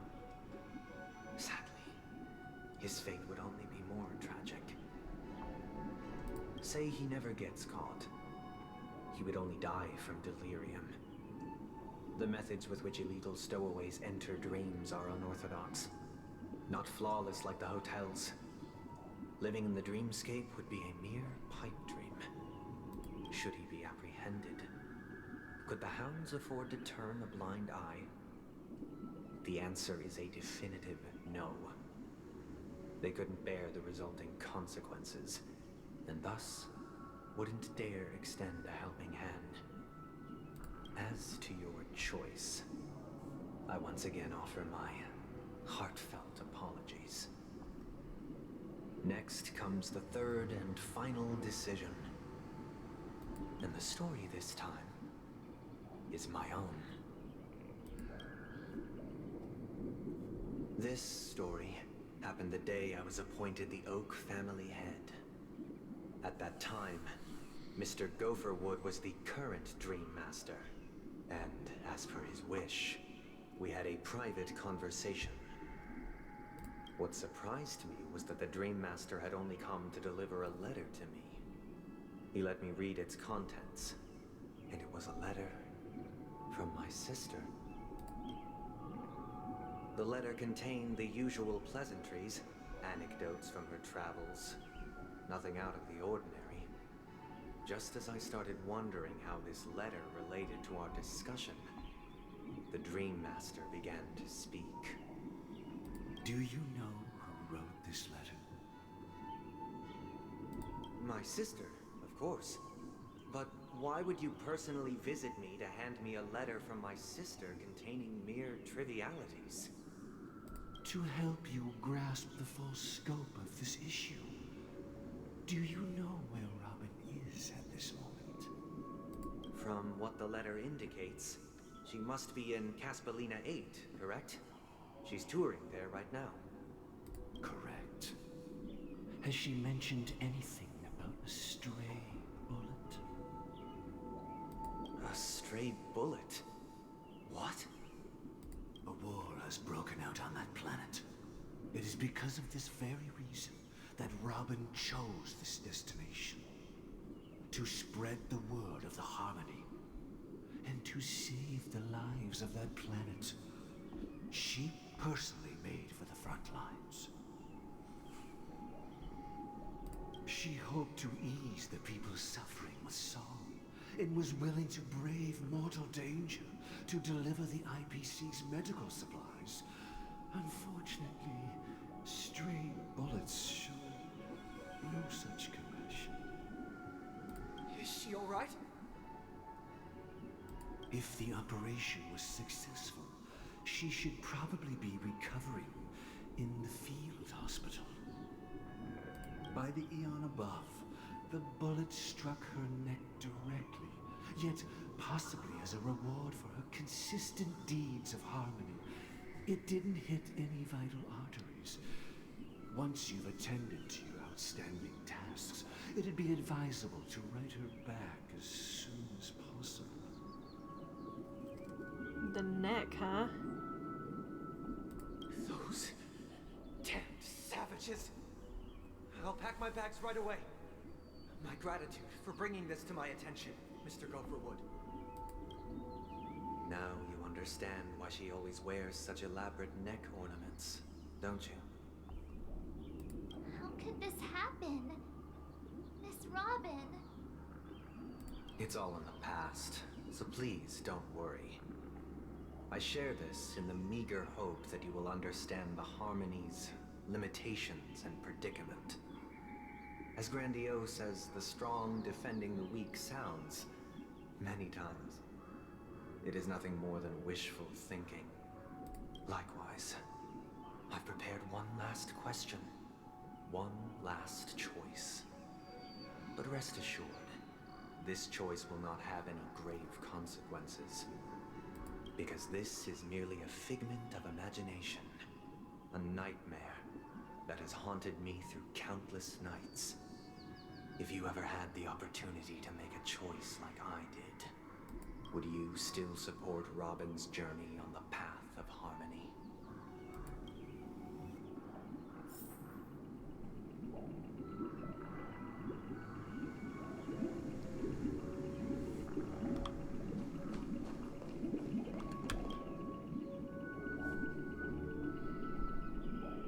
Miss Robin's courage is admirable. And here I was thinking she was just another superstar celebrity. But the fact that she's also Mr. Sunday's younger sister? No, I doubt he'd wish harm on his own flesh and blood, no matter how grand the ambition.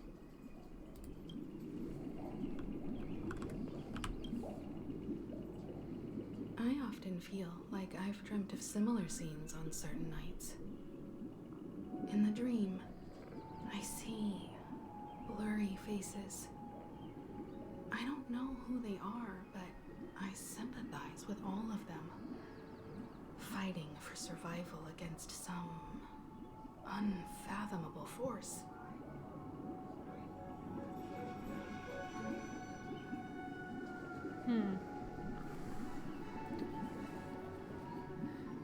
I never gave much thought to her design other than just appreciating how pretty she looked.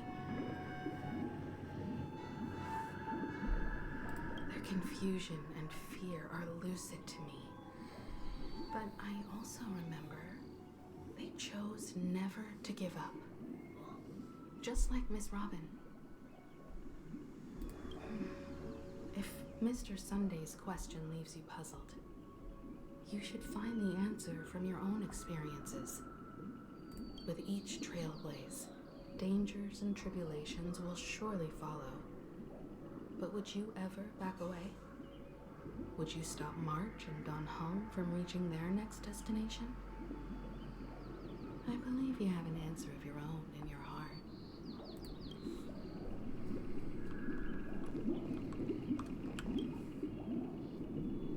I can't believe that happened to Miss Robin.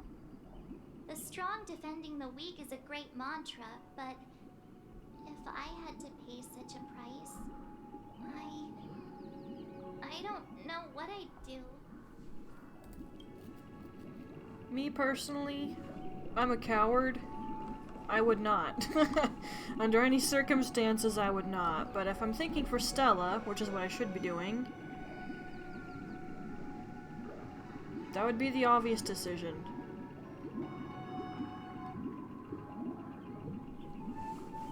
And if it's me supporting someone else, it's not up to me to tell someone else how to live their life.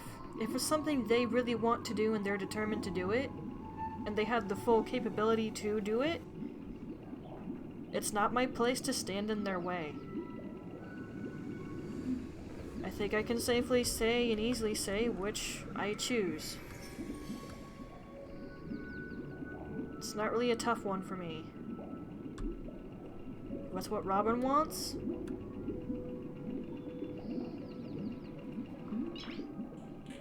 Then it's up to her. Not me, and not anyone else.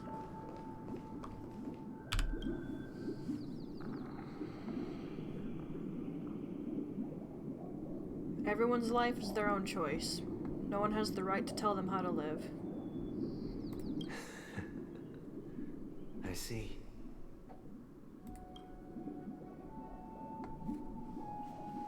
I am now aware of everyone's stances.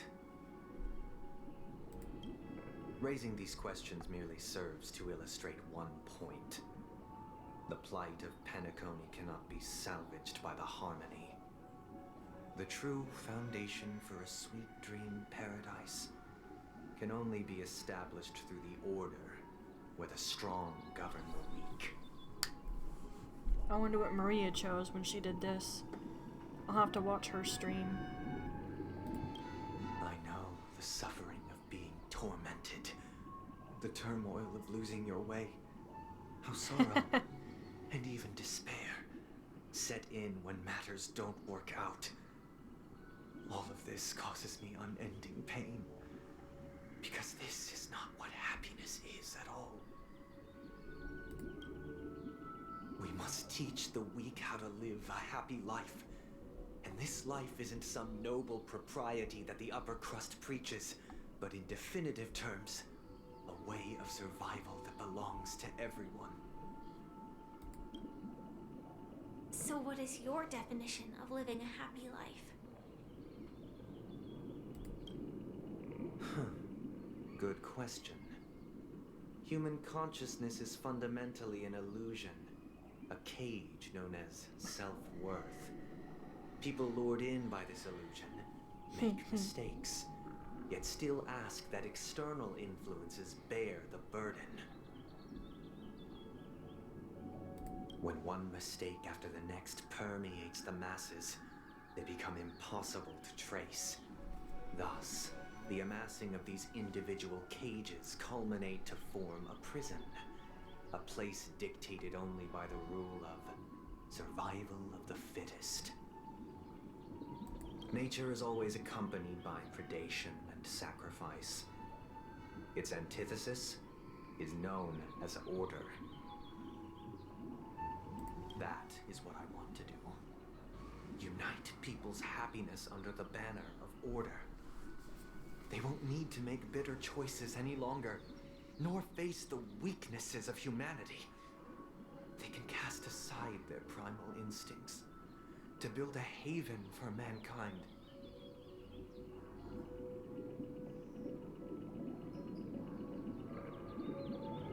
And all I have to say to that, Sunday, is how exactly does that work?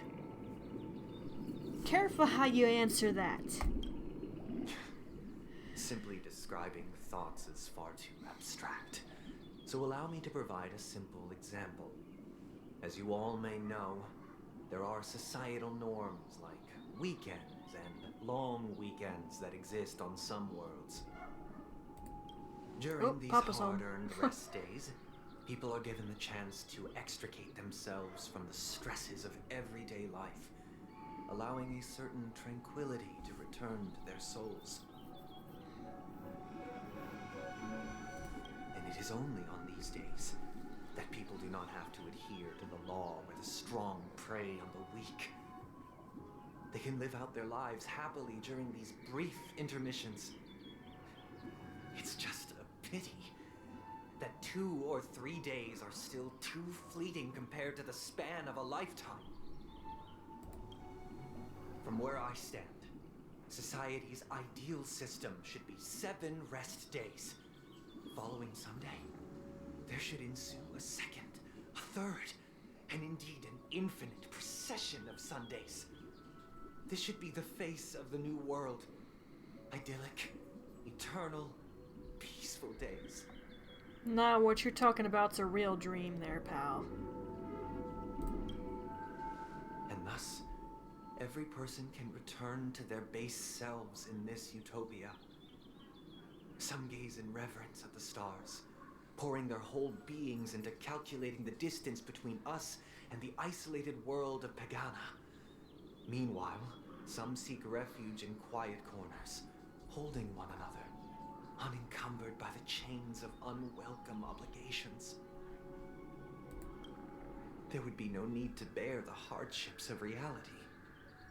Only in this way can humanity face the inevitable end with the purest of spirit, living a life of dignity. This is what it is to live in bliss. Miss Firefly, you who are stricken with entropy loss syndrome, you of all would surely understand this.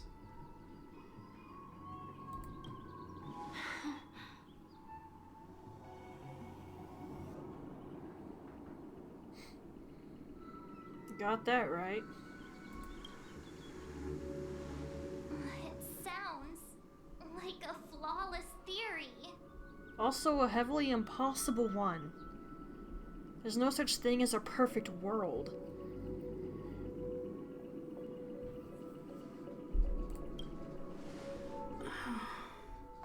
There's always going to be problems in some way, shape, or form. That's just how things are. But what is the price to attain all this? Thank you. That's been my question since he started going on. What does he have to do to make it happen? And I'm seriously worried about what that response is gonna be. The cost is minute, merely a personal and eternal sacrifice. If this paradise is to be maintained for everyone, someone must remain trapped in solitary awakening until the end of the cosmos. Awakening. Which means that this so-called paradise is still a dream. Stepping into this paradise means forsaking reality, correct? And never waking up again? Is that what you mean? It is not forsaking, but transcending. Flesh, blood, sorrow, weakness. If the physical is the root of spiritual suffering, it is only logical that we defeat it. But in this supposed bliss, people won't have defeated their demons. The chance to overcome their tribulations would be forever lost to them. In other words, it is an escape. That's another way of understanding it. But there is no shame in escape. On the contrary, the seeds of escape exist in everyone's hearts.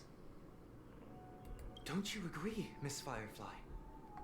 And as to why we sleep, it is because we are afraid to awaken from our dreams. But this is not in conflict with the grand plan.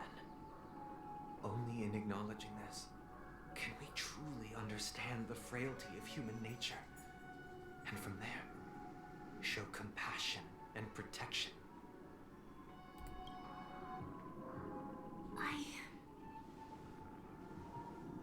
I admit that you are a born leader.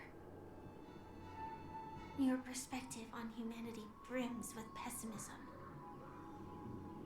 Yet you express compassion for all, even when your heart pities them. Don't blame him for pessimistic views on humanity. I certainly think humanity is stupid. I can point out a history book and rest my effing case. But unlike you, I live for the self. From my perspective, individuals making choices for themselves is their birthright. The want to escape may be innate in the weak, But whether they are weak or not, it is not up to another to decide. Good point. It's rather insulting to call someone weak for just wanting an escape for a while. I mean, an escape is fine. What the heck is a video game? It's an escape into another world.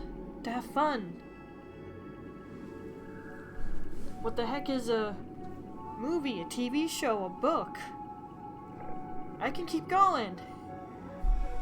It's something to enjoy.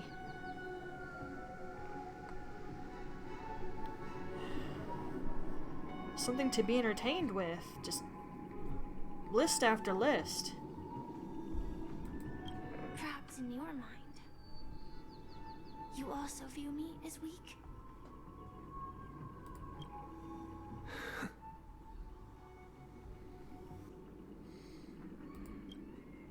Because I don't think so. Since Miss Firefly has said her piece, the Astral Express will also naturally give you our answer. Yeah, F off, dude. We'll leave it to you. Just as Mr. McHale instructed before. Tell him our choice.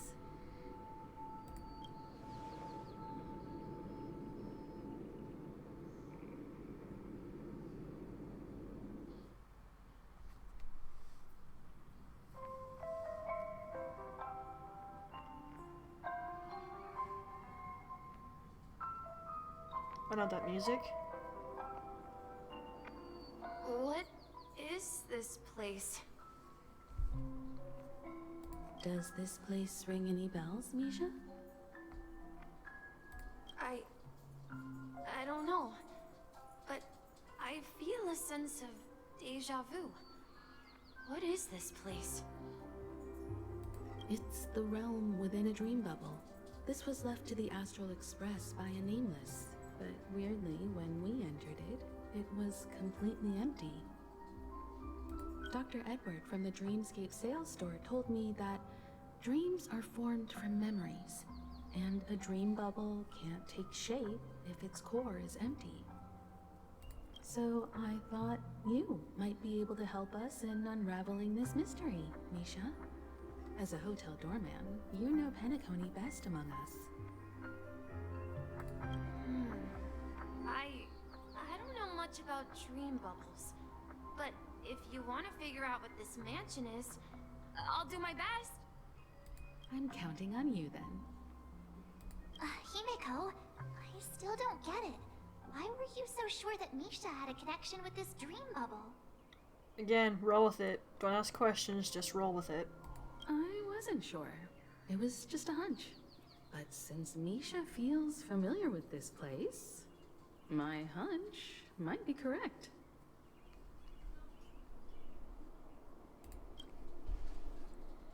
Exactly. This is where you and Firefly encountered death, which we now know as dormancy. Considering its connection to Dreamflux Reef, it's not surprising it appeared here. The question now is, who brought you here? Based on the clues we have so far, it's unlikely to be that masked fool. Really? So identifying them is crucial to us. Okay. We're drawing closer to the truth once more. Let's give Misha some time, as I believe he'll unveil the secret of this dream bubble. Alright, but there are doors all over the place. Which one should we choose? Do you have any idea, Misha? I guess... maybe this way?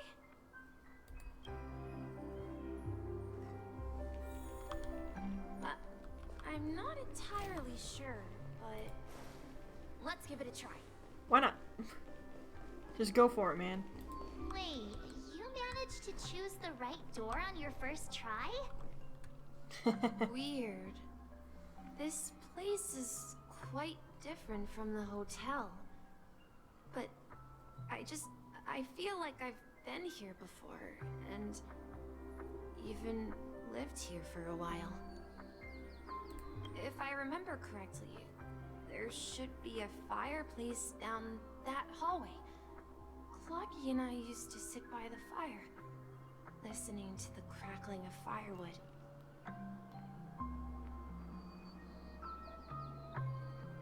I have a thought, but I'm not going to say anything until I'm proven either wrong or right. On the other side was the toy room. I loved spreading out all the toys from the box on the floor and making up stories for each of them. I'm not saying anything yet. Oh, hold on. This doesn't make sense. Didn't I grow up in Dreamflux Reef? So, what is this place? There's a ton of dogs barking outside. This could be a case of amnesia. But don't worry, Misha. It's common for everyone to forget certain aspects of the past. Those memories haven't vanished. They're just lying in the depths of your mind. We can surely get them back. Since this place seems familiar to you, why don't we explore a few more rooms and see if you can recall anything more? Yeah, then let's check out the rooms I just mentioned. I'm not saying a word till I am either proven wrong or right.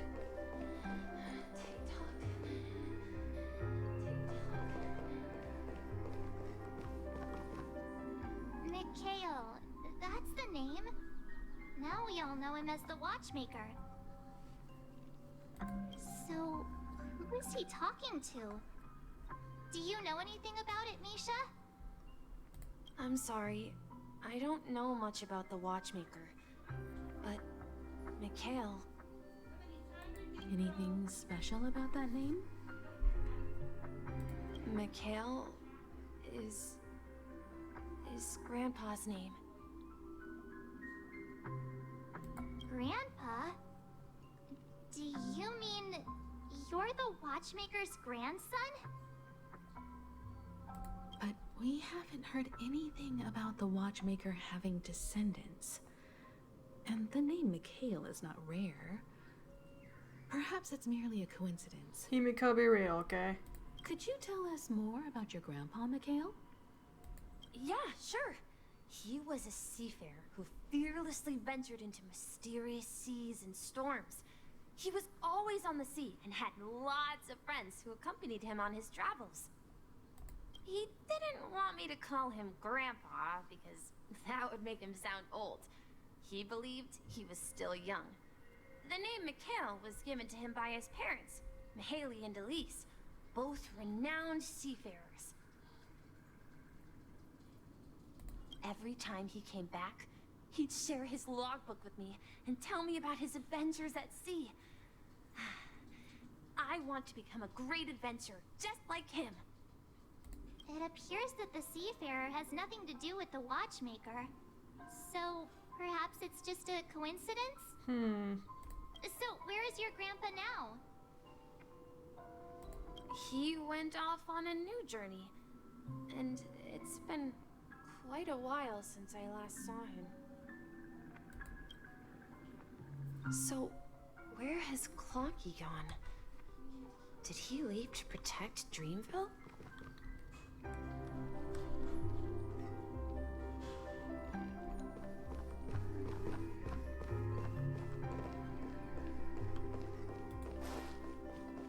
My brain is too tired for all this thinking I'm doing. Tick-tock. I heard some noises from the room. Whoa, body shiver. Origami bird? That's a friend of mine. You and Origami Bird are friends? Why not? Yeah. It's a member of the Compass crew, just like Clocky and Miss Mirror. And there's more than just one Origami Bird. They are a big family with lots of brothers and sisters who look the same. They follow Miss Mirror's orders and handle all sorts of jobs on the ship. They're the best sailors. Sailors? Can Origami Birds be sailors?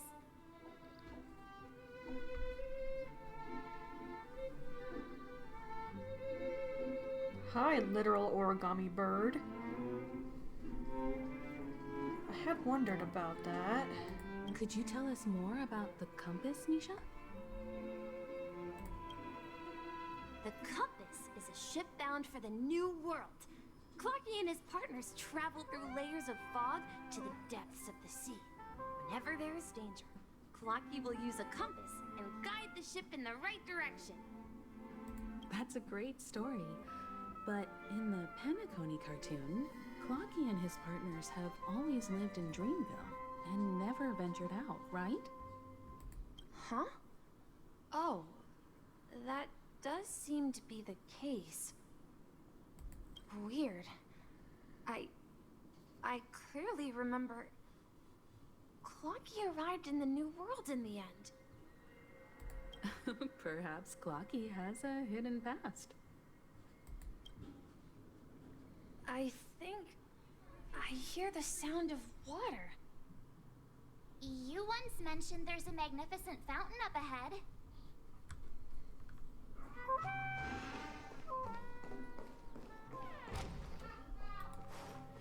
I hate that room, so I spent way too much time in there at one point. There it is.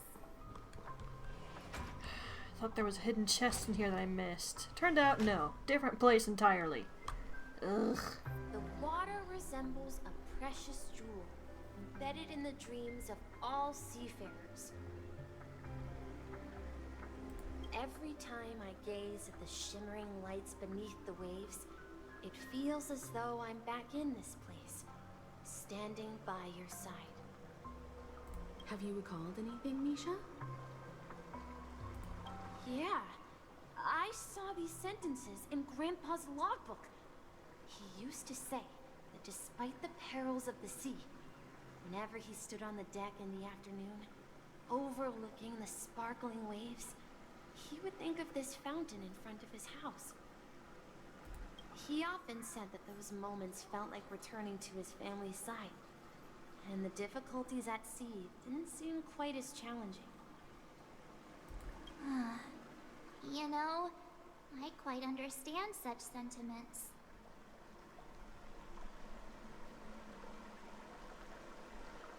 What's with these two options?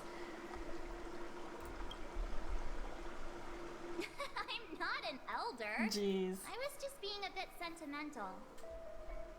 Perhaps every adventurer far from home carries a fountain within their soul. Even though the other side of the sea remains shrouded in the unknown, the fountain in front of his house serves as a compass, leading him back to his cherished ones. Yeah, while Grandpa was at home, we would stand by the fountain and place the compass, a toy boat that I made, into the pool. Back then, I would ask him when I could go on adventures like him, and he would always laugh and say I was still too young. It seems this Mikhail is truly a seafarer and has nothing to do with the watchmaker. Yeah. Based on Misha's recollections, the scenes in the dream bubble appear to be his childhood memories. But this raises more questions. According to Misha, he was clearly born on an oceanic planet and led an ordinary life, with no connection to Penacony at all. Could this be some sort of metaphor? Perhaps the sea refers to the memory zone. Why not? I'm sorry. I don't know, but my memories keep pouring out uncontrollably, like water flowing from a fountain. Perhaps I'll remember more things if we go further.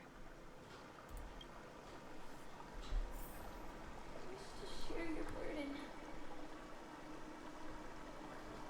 Okay, so the voice we've heard in here since the beginning, is that Misha's voice? We're going to the opposite side, right?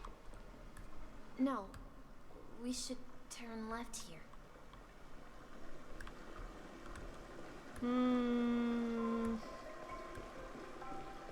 Huh?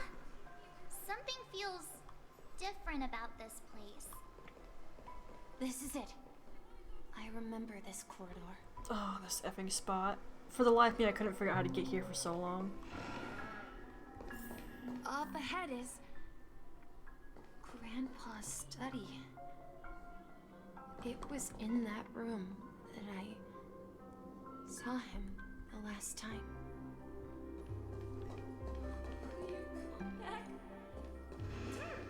We've overcome so many challenges so many times.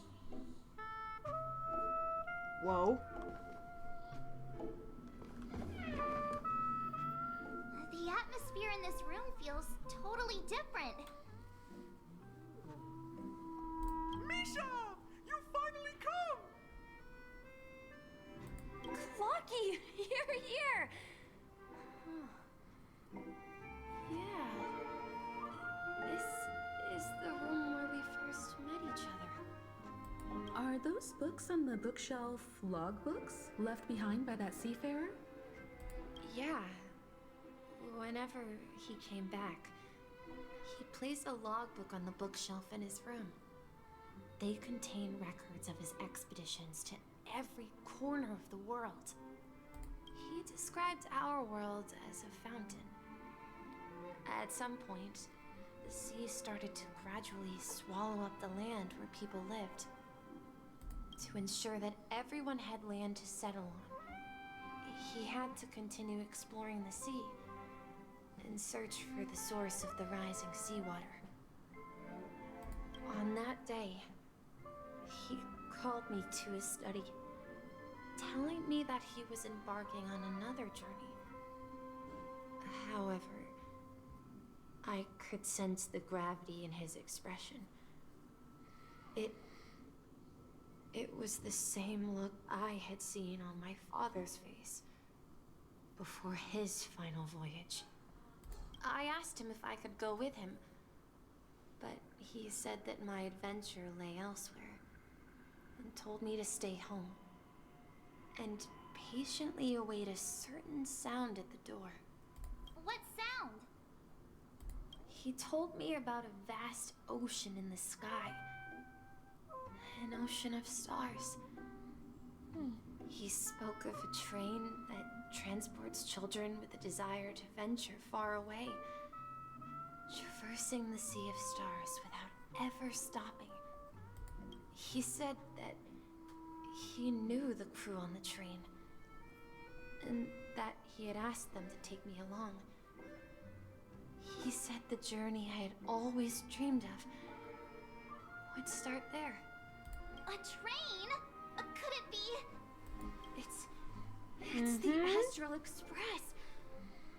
Come on, we I knew that. remember now. Grandpa's friends are a group of nameless who came to this world to resolve a disaster caused by a star. Then, he gave his pocket watch to me. It was his cherished treasure, appearing in every one of his adventure tales.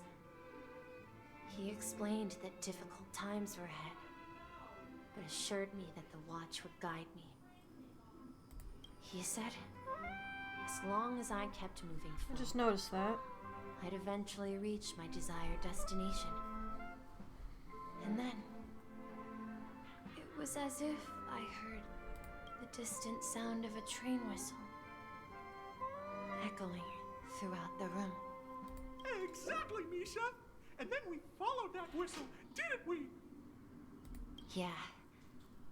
I think I can still find the way we took back then.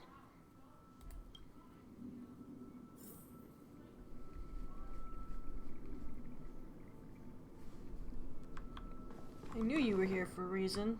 Didn't remember you being in this room before, after all. This is the dream jigsaw, right? So we're supposed to find the exit. But where can we find the last piece? It's around here somewhere. Do you remember? You said you obtained a mysterious shard when you stumbled into this place. Hey, the shape seems to match. Hang on. So this shard is also connected to Misha?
Small interruption, it's fine. Looks like we're just one step from revealing the truth. Let's get to the other side and investigate. Okay. Oi, come here.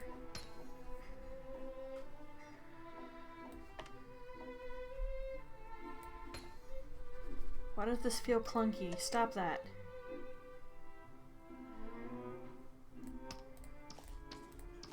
There we go. Ta-da.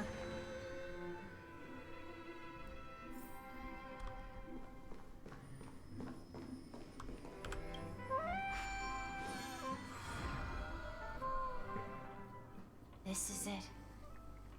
This is my room of clocks.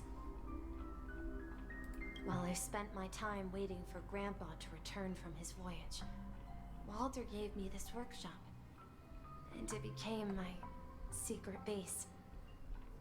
Here, I learned how to repair clockworking gears out of my fondness of precision mechanics.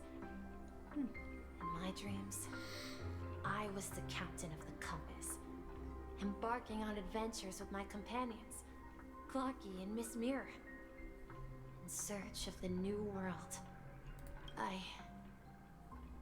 I was born and raised here. So, this building in the dream bubble is your childhood home?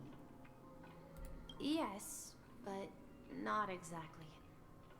To be more precise, this dream bubble itself is my home.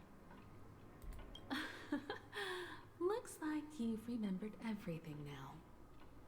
Wait. Why does it feel like everyone else knows something I don't? I'm a little confused too, but I'm tired. That's my only excuse.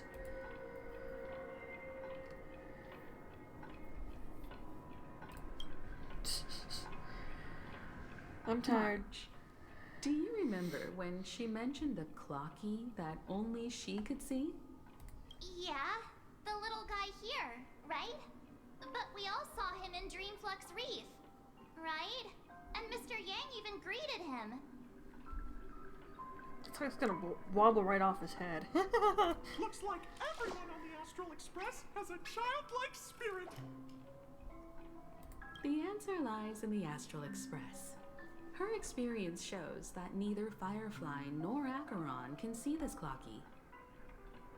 And when we were in Dreamflux Reef, you may have noticed that for some reason, nobody outside of the crew had ever talked with Clocky.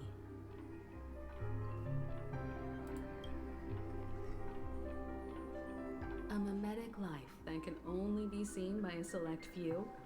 It's just like a hidden message, left by someone for the nameless.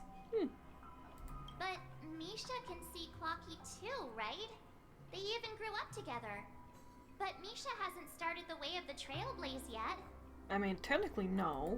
That's the key to the mystery, March. Now, take a moment to recall. Have you ever seen anyone outside of the crew interact with Misha?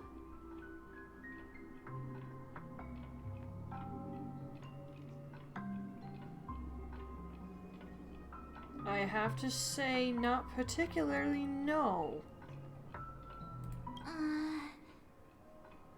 I mean, he was around Acheron that one time, but that's Acheron. Wait. No way! That's the answer, March 7th. This dream bubble is the place where I was born. And I'm a dweller in this dream. Just like a memory zone meme. Well, the only thing I properly guessed at was that was Misha's voice we were hearing all this time. I definitely didn't guess that. I should have stayed here and waited for you.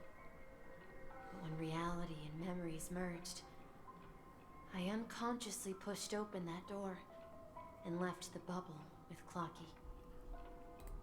So it's not that the Watchmaker's dream bubble is empty, but rather the stuff inside ran away? And the whistle you heard was the sound of the express arriving at Penacony? That's one way to see it. but I believe there's a longer story behind all this. It's best for Misha himself to explain all the details. How about we start with your name? Now, should we call you Misha, or...? Thank you all for helping me rediscover my true self. Now, please allow me to reintroduce myself. I was born on Lushaka, in the Presmere system, adopted by seafarers Mikhail and Char. They gave me a treasure, a name that carried their hopes. Mikhail Char Legwork, or simply Misha. If you prefer, you can call me by a more familiar name, the Watchmaker. I'm too tired for this. I hate Penacony. So, you're the Watchmaker himself? I thought Bloodborne was a brain killer. Unfortunately, that legendary figure is no more. I am only a reflection of his life. As for the child who has been with you, he's the innocent protagonist of Misha's childhood dream. A friend of Clocky, a young apprentice, and a future mechanic on the Express. And this also marks the beginning of his journey, devoted to the Trailblaze. At the end of the journey, I left this little flame, which I so cherished, in my deepest dreams, hoping to pass it on to the nameless of future generations. However, he somehow left the dream bubble and forgot all about his task. I apologize for all the confusion this caused. Because he was born with a desire to trailblaze, wasn't he? I don't think Misha has forgotten his role as a guide. He remembered it, and that's why he mistakenly appeared as a hotel doorman in her dream from the very beginning. True. The one who brought our unconscious friend here must have been Misha. If that's the case, we encountered the Watchmaker's legacy from the beginning, didn't we? Guess so. Well, I have a sarcastic friend who says I always take big detours and end up back where I started. Perhaps that's what every nameless has to go through. But in the end, you found me. I'm sure you're all wondering what my legacy is. I believe my hound has mentioned the Stellaron and my wealth. If I may apologize, the Stellaron part is real. As for my wealth, however, it's nothing more than a baseless rumor. I left my homeland as a child and embarked on the journey of Trailblaze. I traveled to various planets until finally reaching Asdana, where my friends and I built the original Penacony and fought for its future ever since. I've been moving forward all my life, doing what I could to overcome the obstacles in my path. But ultimately, my journey reached its end, and I left behind no possessions worth entrusting. So, if you ask what's left within this worn-out train engine that can be called a legacy, I suppose it's the things that are still burning in the engine's furnace. Now that you're well aware of the current situation of Penacony, I certainly hope that you'll help me get this world back on track. But I'll leave that decision to you, for the path of Trailblaze is never paved by others. All I have for you is a story and 2 gifts. I want to give you my pocket watch. It has accompanied me throughout my long journey, guiding that naive child forward, and has been blessed with the presence of so many great people up to this day. And my hat, too. The one who navigated for me placed it on my head and planted a fanciful thought in my mind. The trailblazing expedition will never end. Now, it's time for you to make your choice. Once you've made up your mind, open that door and enter the long dream of an old man.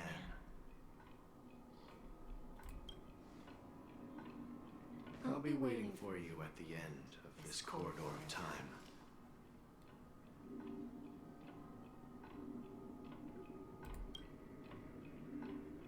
All right, everyone. Let's make a decision. I'm too tired for this.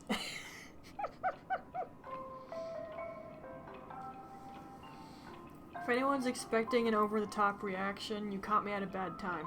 It's not gonna happen. Criminies. I'm gonna have to rewatch my own stream later when I'm feeling better, so that I can properly think about all this crap. Good word.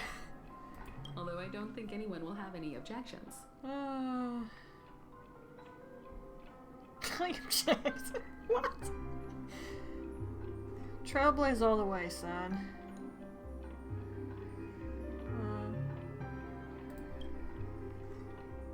Of course. We've come this far. Surely there's no other option than moving forward. I ain't gonna have any insight for you. My brain's too dead for this. I'm gonna have to rewatch this later and talk to Maria. Because she did this a while ago and has more than enough time to think about it and dig into it. It's unanimous. Then let's proceed together to the end of this stream and tell Mikhail our decision. I effing hate Penacony. I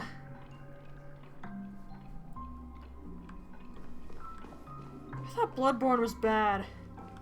Bloodborne ain't got nothing on Penacony. Jeez.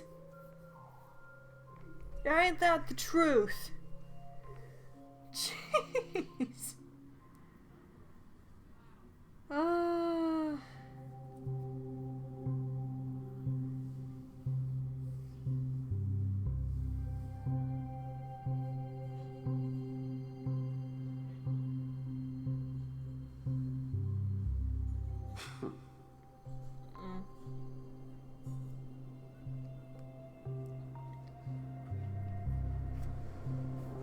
I think I'd like to go back to Bellabog. Everything was straightforward. Even the Lawfu wasn't this chaotic. I hate everything. Mikhail, where are you going? Someone has to step up and save Lushaka. So why can't it be me, Misha? Please don't go. And if you must, please take me with you. Don't leave me alone. So at least I guessed the voice, right? Even without me, you know how to proceed forward, brave Captain Misha. The compass is waiting for you. Haven't you always wanted to be a better adventurer than me? Now go, board that train and start your journey.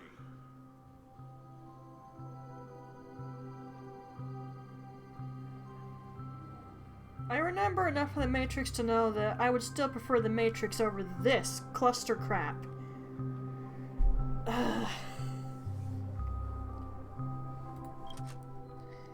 Where are you going, Mikhail? I'm going to clean the floor in the parlor car. I've promised the conductor. Wait, first tell me, did you fix this watch? Yeah?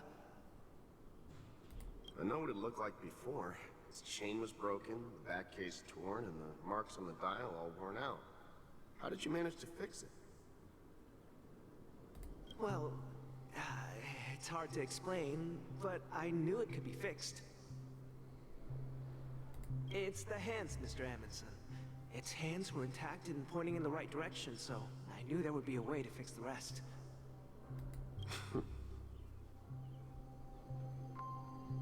I see. You'll work with me from now on. Haven't you always wanted to tinker with this train? You're its mechanic now. As for the conductor, I'll do the talking. But I only know how to fix watches. Don't worry. You've got what it takes. I'll teach you what you need to know. Where are you going, legwork? It's time to head to our next stop.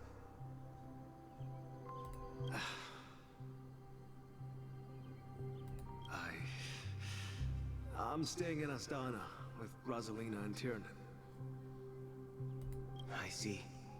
This place reminds you of home. The people of Astana have only achieved a tiny victory, and still have a long way to go towards true freedom. Hanunu needs us. Don't worry, not all journeys lead to the stars. Even if I leave the Express, our path of Trailblaze will continue. Yeah. I knew you wouldn't stay on the Express forever. Leave in peace, my friend. And, take this with you. This is Mr. Amundsen's hat. But why? When he departed, he said he would leave it to his best student. Well, I suppose the time has come. Farewell, legwork. Take care of Tiernan and Rosalina. And don't forget to write to us. Where are you going, Watchmaker? Don't worry, Micah. Just going on a little trip. Someone has to be at the forefront of the interstellar frontier, and I'm the only former Nameless in Penacony. So why can't it be me? Because you're all we have! Have you forgotten about Tiernan? The cosmos is way more dangerous now. What will happen to Penacony if we lose you too? But what will happen to Penacony if we don't find a way out? Ah, Tiernan. How could I ever forget him? I've spent countless sleepless nights asking myself why I didn't go with him back then. We Nameless won't stop. Don't worry, Micah. It's just a matter of getting back to my old profession. Just wait for me to come back.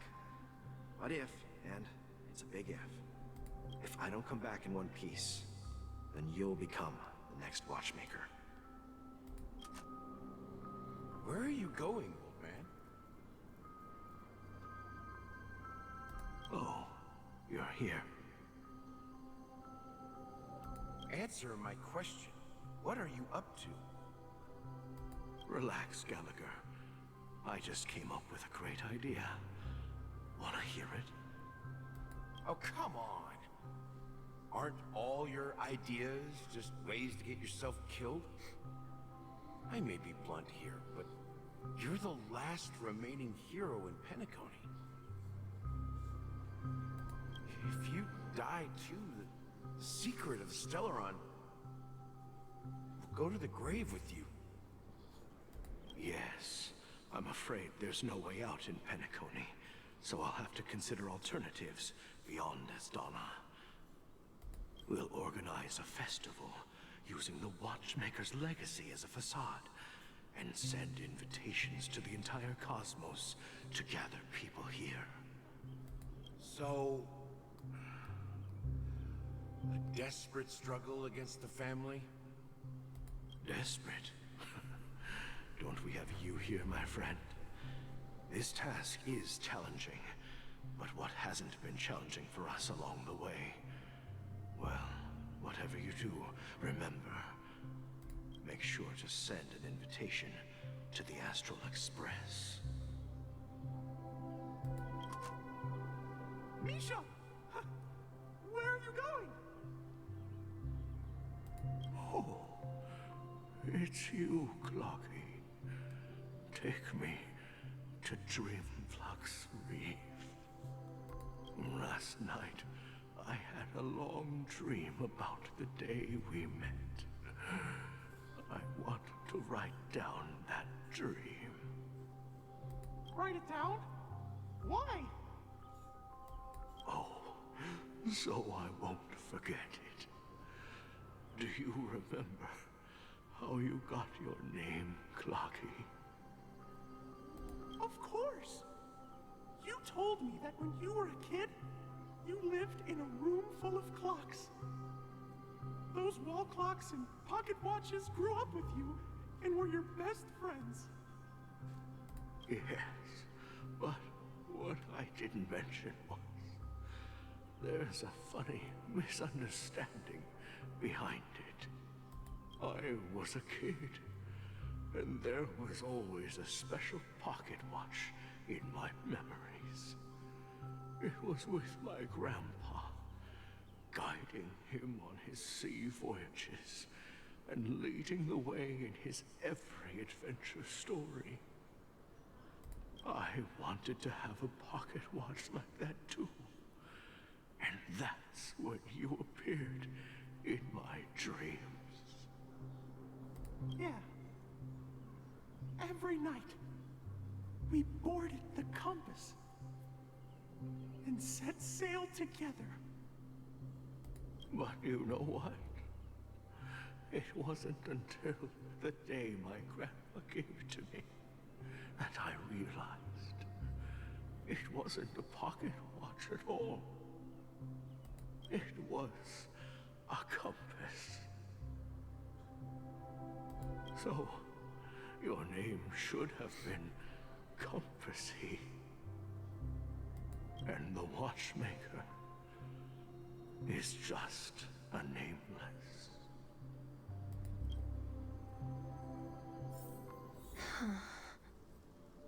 We've arrived at Dreamflux Reef. So, where to next?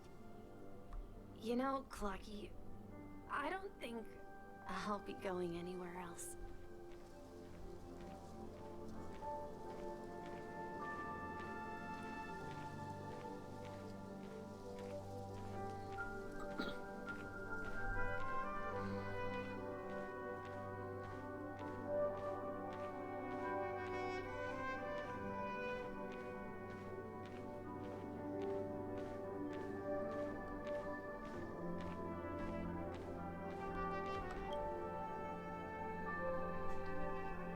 I've traveled far enough. It's time for a little break. Oh. So, we'll set out again. When you're rested? No, I'll stay here. And then, this is where it ends. This is where it ends? What do you mean, Misha? You told me that the trailblazing expedition would never end. Yeah, that's what I said. So now, it's up to you to decide your next destination. My next destination? What's that supposed to be? I've been following you. Misha? You're acting weird today. If you're feeling down, we can just do what we usually do. With the clockwork. No, I'm not feeling down. As for clockwork, yeah, it resolves all problems in this dream.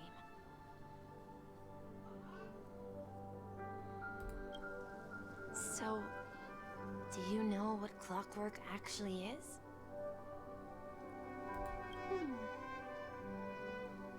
I'm not quite sure. Well, everyone gets lost at times. They may hesitate and doubt which way to go. That happens in this dreamscape and beyond. But don't worry. Everyone goes through moments of uncertainty and hesitation. Eventually, they gather the courage to make bold decisions. Whether it's calming, joyful, angry, or sad, all they need is a little nudge to take that step toward where they truly belong.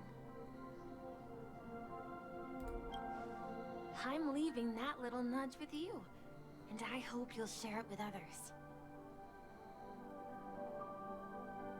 Such is the essence of clockwork, the will of the Trailblaze.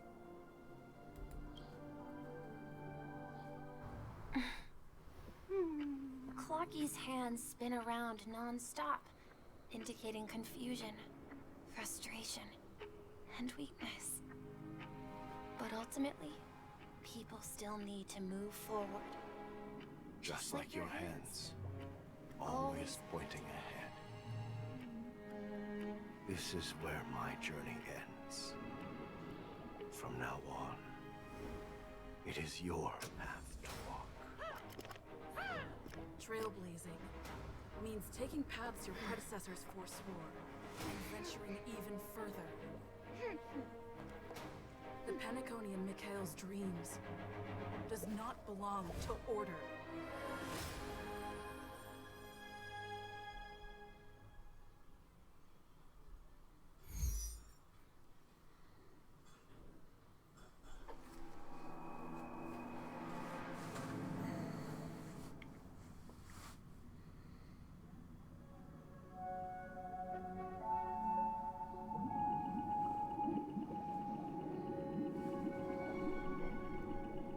You look surprised. Is that not what you were expecting?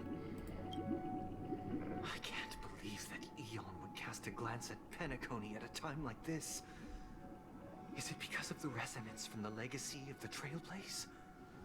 Or perhaps the bond between you is so strong that it even impresses an Eon? Yeah, Stella's kind of awesome. Well, there might be another possibility. Perhaps they want to witness, on behalf of the fallen Eons, who will hold the future of Penacony. If that's the case, yeah. On behalf of the Dream Master of Penacony and the 107,336 members of the Oak family, I'm extending a formal invitation to all of you. Papa scrambled eggs are the best. Okay, what'd he say there?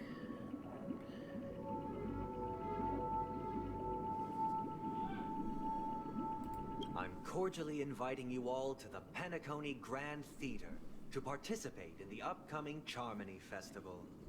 And, of course, you won't be in the audience, but on center stage. Since the future of the Stellaron, Penacony, and even the entire cosmos is at stake, let's draw a conclusion there, in all fairness. If you truly believe in Akavili's path, then show me their courage and determination.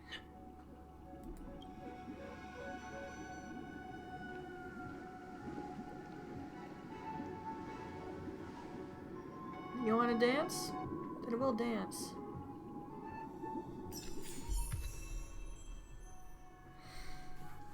I didn't want to say it while the cutscene was happening.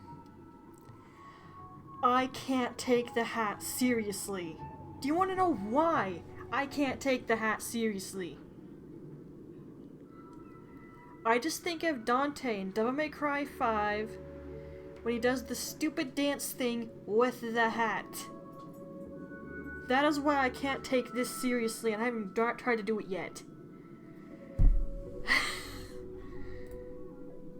Son of an actual.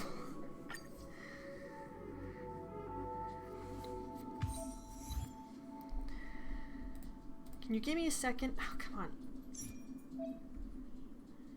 Would you please give me a second?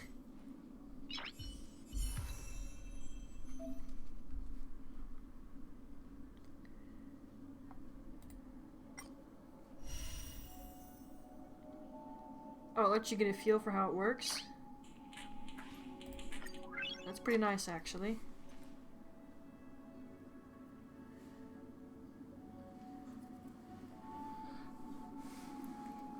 It doesn't really give you that opportunity when you get preservation, but you got that literally in a boss fight, so...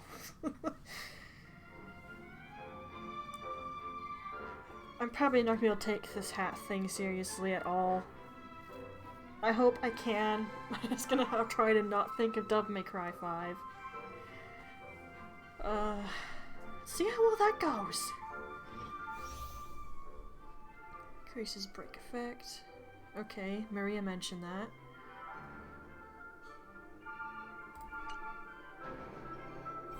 I tried to prepare ahead of time. Please stay tuned.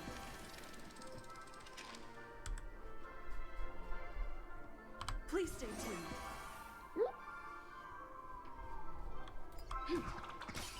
I'm not saying a word. We need a strategy.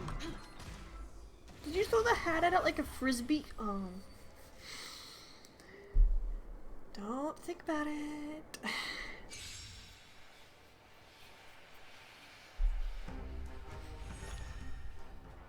Getting some lag spikes here. I kind of like the music. Though most of the music in the combat scenes in Penacony start to get annoying after a while.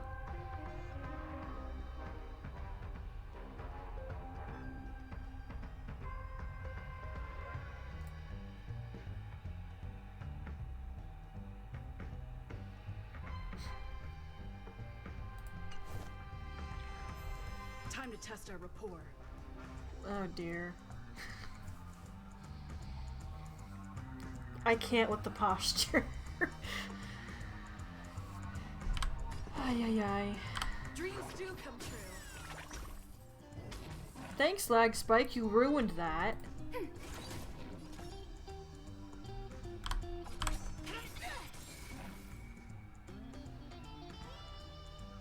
You're a fire healer? That's interesting. Whoa, you're a physical attacker? I mean, melee, F and A, you know what I mean?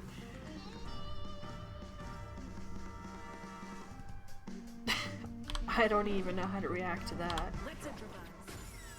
Maybe I shouldn't have ignored him. The mood is set just right. Let the show begin.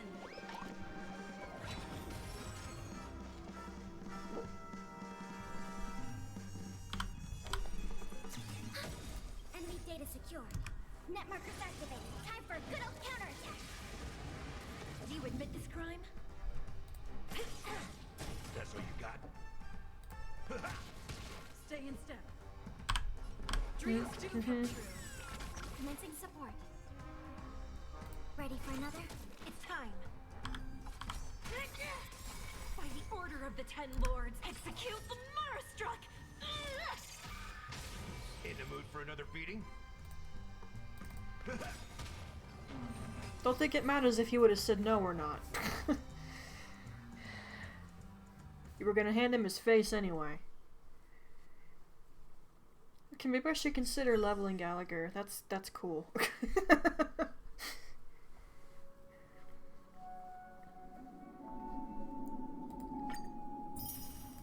I like the fact that they let you do that. That's cool. And I have no idea if I have anything good for this. First and foremost, where's my old one? Okay, it's locked automatically. What did Maria recommend?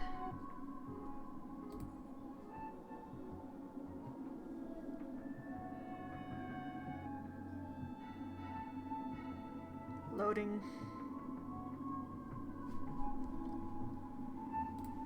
Pinned messages.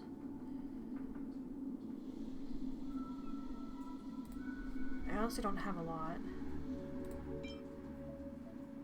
Is this one of them?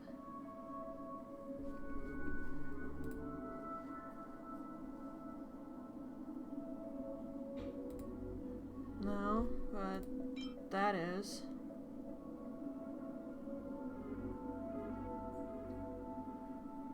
Guessing I have to work on trying to get some other types.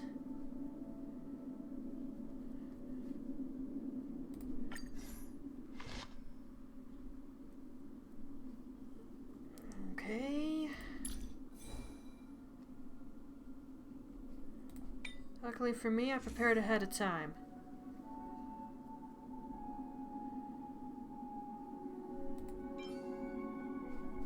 At least as much as I could. Why'd I do that?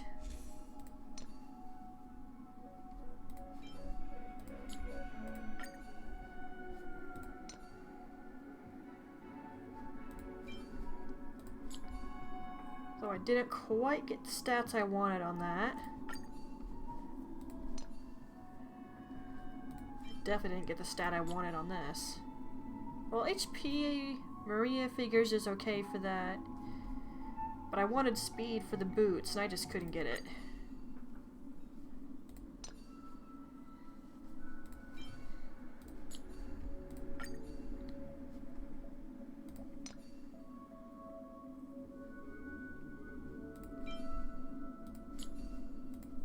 It's probably the only one out of all of them that was actually fully leveled.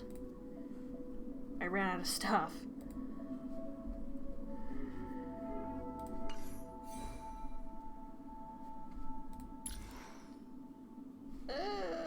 My stats, they're so much lower.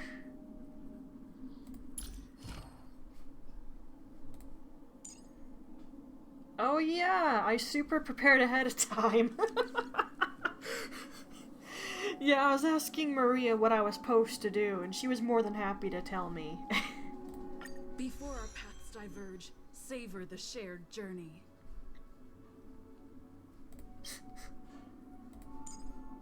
Before our paths diverge, savor the shared journey. Let's make sure I did that first before I did anything else.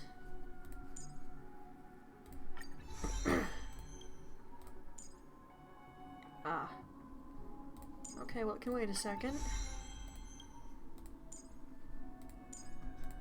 Let me hit the other ones first.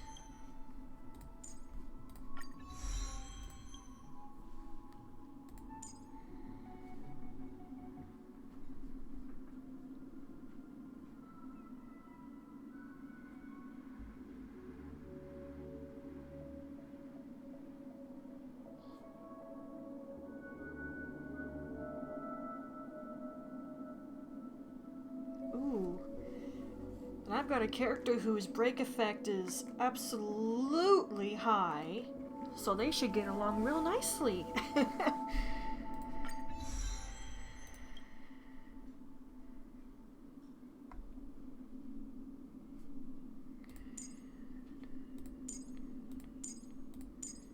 I even have enough stuff for all of this? I don't even know. Hit the basic ones first.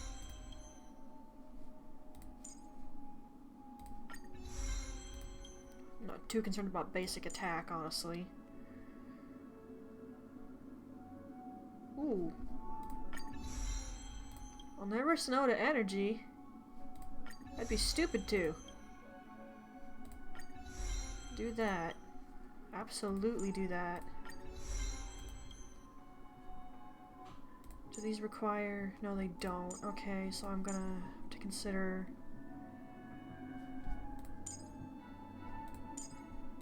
Alright, are those done with that? Those are done with that. Okay. So now I need the... I need those ones. Oh, I can do it here.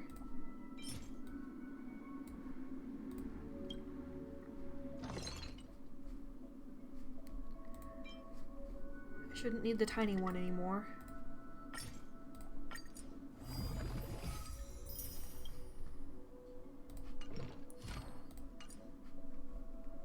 Okay.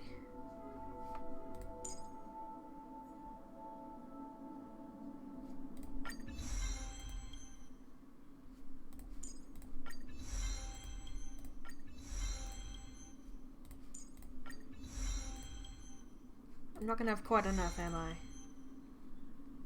No. I got a good amount of it, but I didn't get that much.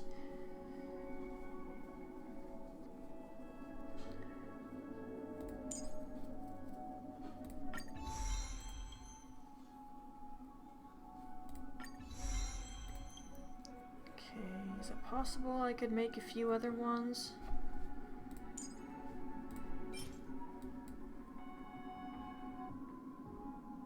I don't think I have any more amber, do I? Nothing significant.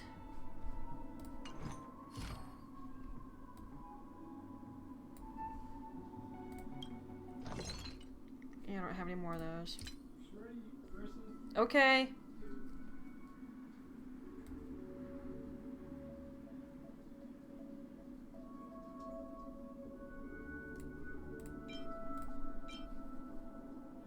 Oh, I don't really have anything to do that with.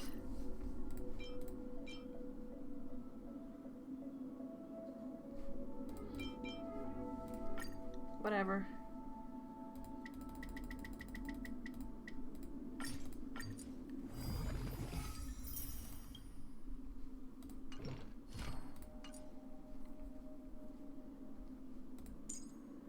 Okay, I need the big deal version for that. And I'm out again now.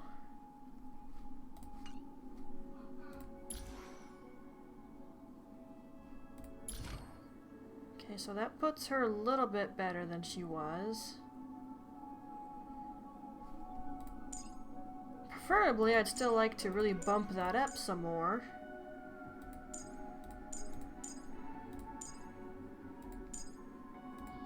But there's only so much I can do.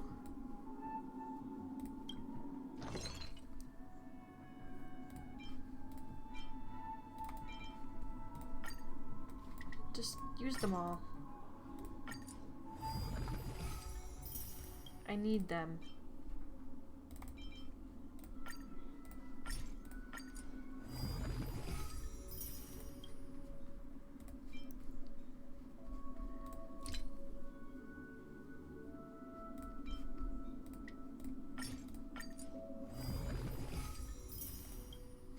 Ah.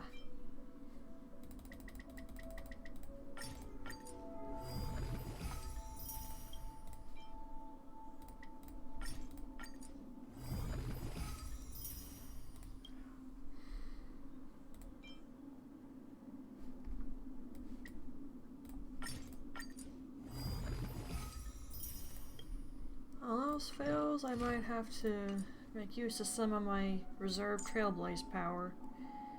Oh, I still don't have nearly enough for what I want to do. Okay. I know having that at level 4 is going to bother me like nothing else. So I'll have to do that. Okay, who's it going to be?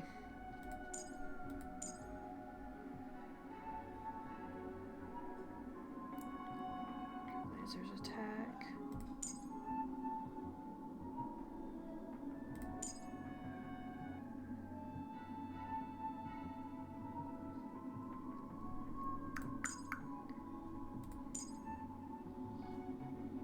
No, undo that. And I'll have to work on building that up more later point. As for relics, I don't think I got anything more. But I can try. Do I have anything? Whoa! Well, I have a bunch of stuff I'm probably not going to use.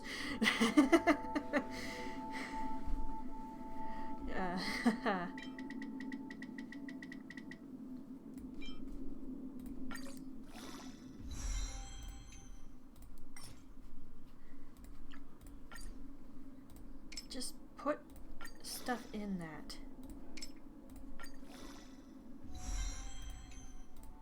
I don't want to use blue rank stuff anyway.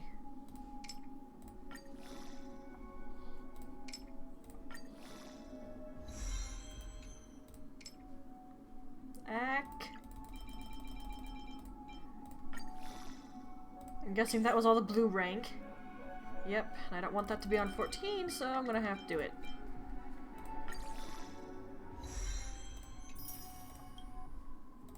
Okay, that's good.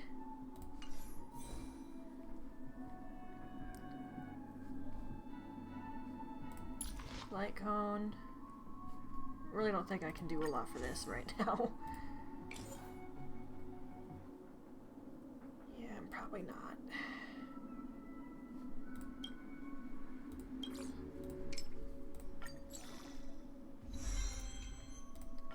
I did as much prep work as I could, but there was only so much I could do. Son of a... I knew I should have kept some of those, and I didn't. Gosh darn it.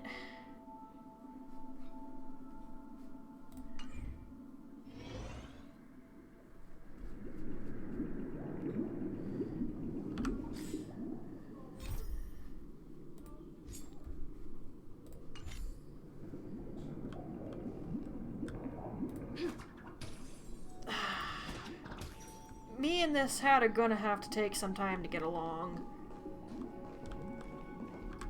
Man, I really wish I had a few more things, but I just don't. And I don't have an awesome amount of reserve Trailblaze. I have some fuel, but I can go through 10 of that really fast.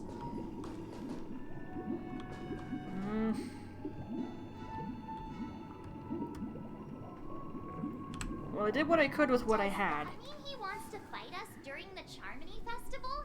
Not sure what it sounds like. I'm afraid so. This is weird. Aren't Arc villains usually plotting some dirty conspiracy in the end? March. But he actually said something like, "In all fairness." Could it be that he's underestimating us? Well, in my opinion, Sunday is deeply committed to his own philosophy and genuinely wants to prove that the Order is right.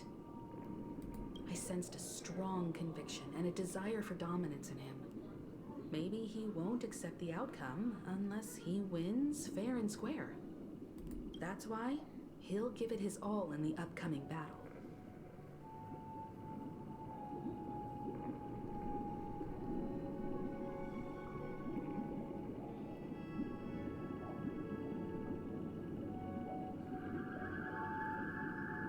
Wow.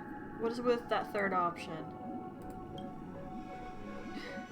Yeah, you're right. We've even dealt with a Lord Ravager of the Destruction, so a follower of the Order won't be a big deal. Anyway, we can't leave the Stellaron unchecked. This is about trailblazing a bright future for Penacony and fulfilling Mikhail's and his predecessors' long-cherished wishes. Now that we've taken up the mantle, we can't afford to fail them. However, the same applies to the Order. Their plan didn't materialize overnight, and they have the profound collective consciousness of the planet of festivities behind them. A desire to dream, to slumber and escape reality. All those hidden emotions have given birth to the sweet dream of the Order. They've harnessed the will of an entire planet to create an eon. This confrontation is far more complicated than a simple power struggle. To secure Penacony's future, fighting on the stage alone is not enough. What do you mean? Are you not coming with us? I was gonna look into some of my YouTubers, see if anyone's playing that. I believe Firefly is trying to say that she's heading off to another battle.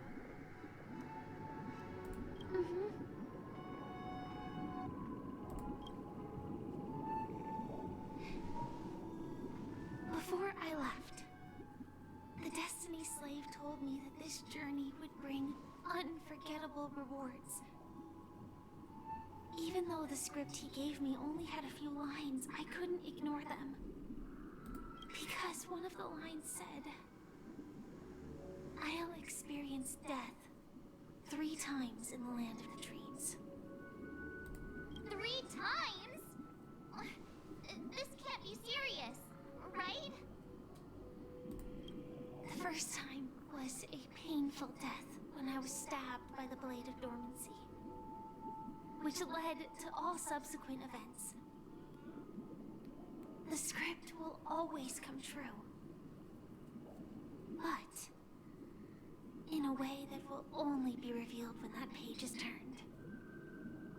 So now I've understood the meaning of my second death. And I am prepared to face it.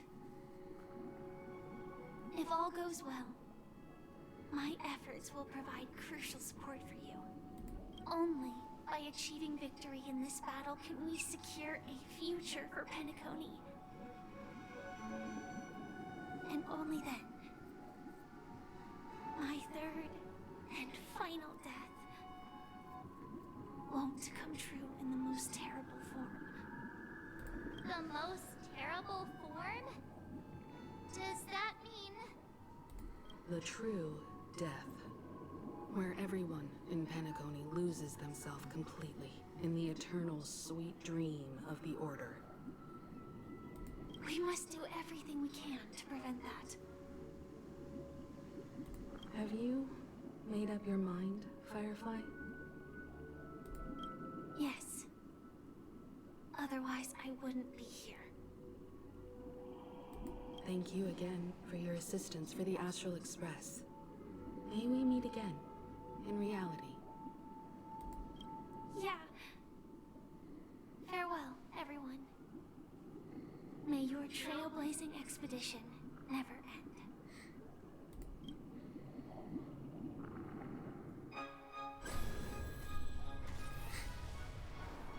That came out of nowhere. I dreamed of a scorched earth. Everyone, are you ready? A new shoot sprouted from the earth. It bloomed in the morning sun and whispered to me. Like fireflies to a flame, life begets death. May we meet again in reality.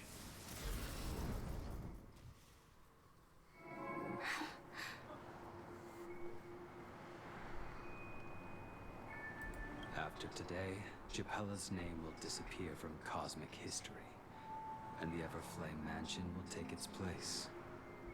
In the not-too-distant future, you'll receive an invitation. That's your next stop. Land of the dreams. Penacony. I hope you find whatever you seek there. Be it answers, or salvation.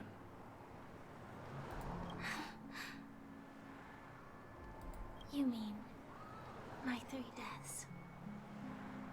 Silverwolf told me about it. It's such a shame that it's not part of my script. While I want to live, I'm never afraid of death. The opposite of death is eternal life, and that's something I'll never desire. People die, and I am no exception. Death is like a script, a fate that cannot be defied. But that's exactly why we have to choose where we want to rest forever. Do you exist just to perish? Are you not the same, Blade? The end you desire is not one dictated by others. If I were to die now, I would only be a weapon. I believe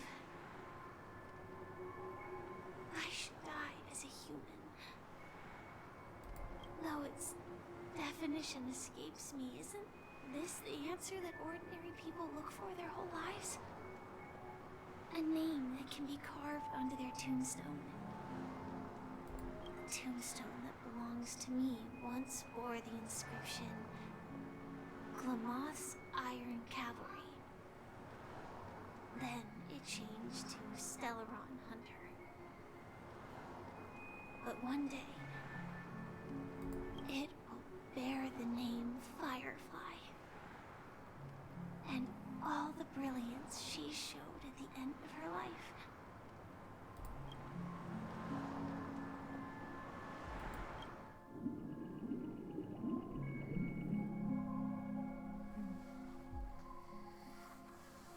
I should have taken that moment before I talked to my companions, try to get some more music boxes.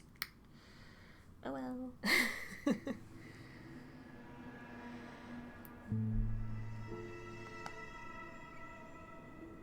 That's quite unexpected, old man.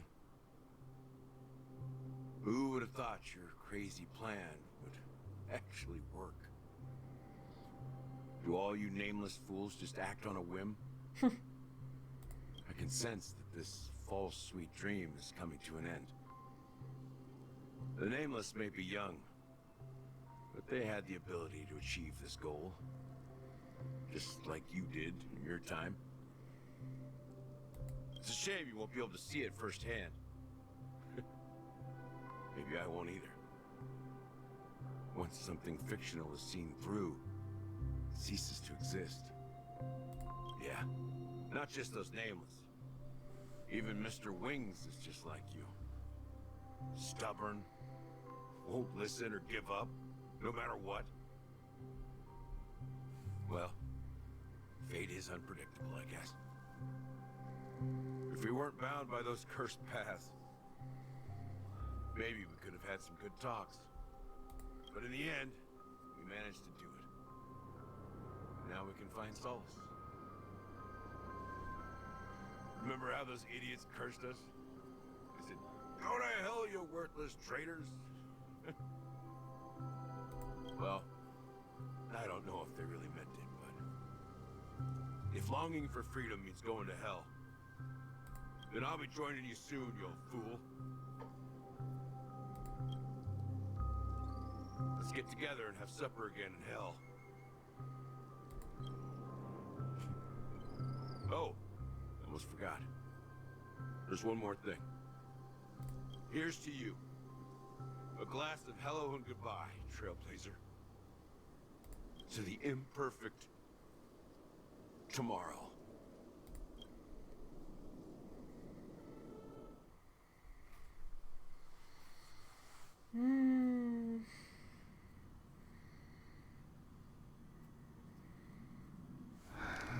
It's warm here, isn't it? You're lucky to have found shelter from the rain. Let alone fresh berries in this desolate place. I was just following the scent of life. It's particularly strong in a place like this. It's a shame these berries don't have much flavor. Seriously? In case you didn't know, this fruit is pretty juicy. The only downside is that when you chew it, it becomes extremely spicy.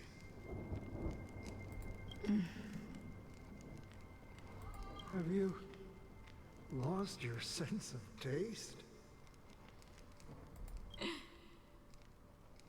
I can still taste certain things, like a faint sweetness. Before coming here, I stopped by a place called Orkron. It had barren cliffs and nights lit by bonfires. Burgundy snow would fall from the sky, and when it landed on my tongue, it tasted like raspberries. The flavor wasn't exactly sweet, but it left a lasting impression. When I think back on my past, I realize that what's tying everything together isn't the big events, but rather these small yet unforgettable moments. Don't worry about it. Losing oneself is a reality that every self-annihilator must face. At least, I haven't completely lost my senses and memories yet. Well, congratulations on adding another footnote to your journey. By the way, are you always alone? No, I had a companion in Orkron. She's a short, nameless girl who aspired to explore IX. She always said she'd walk a path deeper and farther than Akavilis. Quite an ambition for such a small girl. So, what happened? She became stagnant water. Well, my condolences. So is that the friend that she compared Stella to? Or at least wondered if they'd met before? I still remember that conversation. Condolences. I don't need them. The girl left with a smile. She never regretted her choice and most definitely wanted me to say goodbye with a smile. So, that's what I did.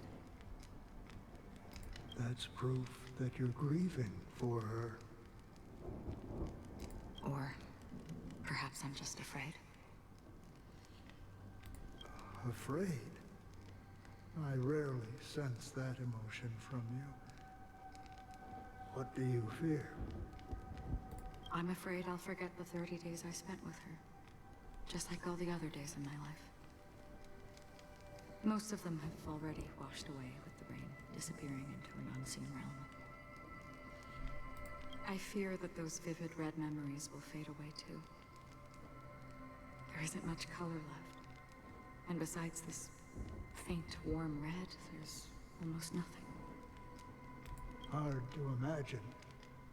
A ranger accustomed to bloodshed, destruction, and chaos finding warmth in the red color. Because I have experienced this warmth many times. Long ago, I promised someone that I'd bring it to more people.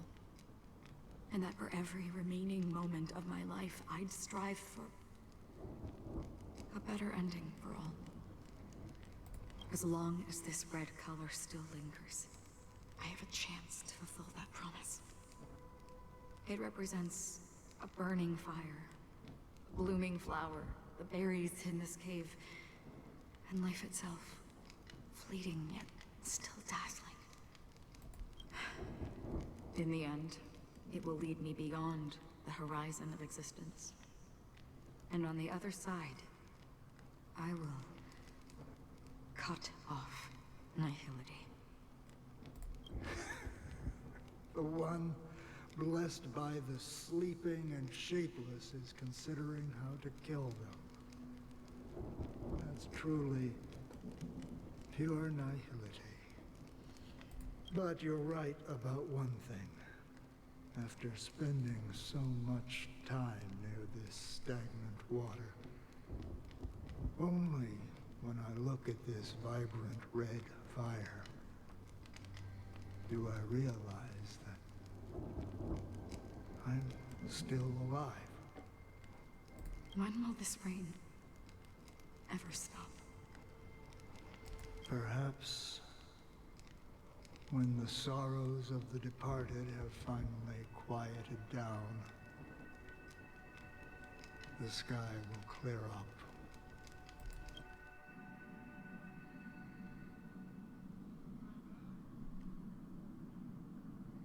Have you heard of a planet named Biari Scamandros, Don Hung? It's one of the Paradise Kingdoms under the influence of the Harmony. A sought-after wonderland for the inhabitants of the Dardanu Major and Minor systems. Half an Amber era ago, the family held an unprecedented festival there. And after that, everyone on the planet became part of the family. Do you think the same thing will happen on Penacony? Yes. Or how else can we explain it? The family deliberately used the Watchmaker's invitation to keep all the Pathstriders here, but banished the Emanator of the Nihility. Because of the Nihility, I'm rarely affected by the power of other paths, but somehow I can unconsciously infiltrate them. Maybe that's the risk they're trying to avoid. I would disagree. Biari Scamandros is not part of the credit system or connected to the Silver Rail. It's nothing more than a remote civilization sheltered by the Harmony. But Penacony is different. If the family messes with Penacony, that would be like declaring war on almost half of the factions in the cosmos. They have no reason to do that. No, they don't. If they truly serve the Harmony, that is. What do you mean? The path in Penacony is impure. The Harmony here has impurities. Do you remember the ancient swarm disaster? Tazerond, the propagation, brought endless havoc to the universe, and it eventually evolved into a fierce battle among all eons.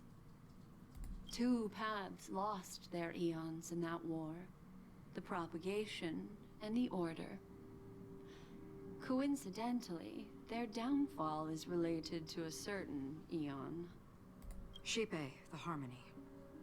Legend has it that they participated in the crusade against the Imperator Insectorum, and devoured Anna the Order for unknown reasons. Holy Forgaroni. So you're saying that the 2 leaderless paths are working behind the scenes? But I don't see any descendants of the propagation in Penacony.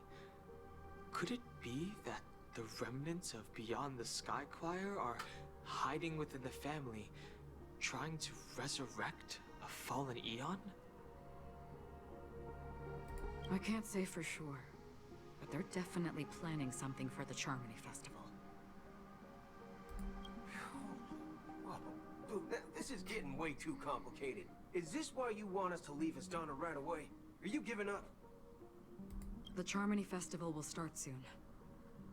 There's one thing that I need to confirm no matter what. A warp jump is the best way to do so. Time is running out. Yeah, there's only 4 hours left. I have another plan.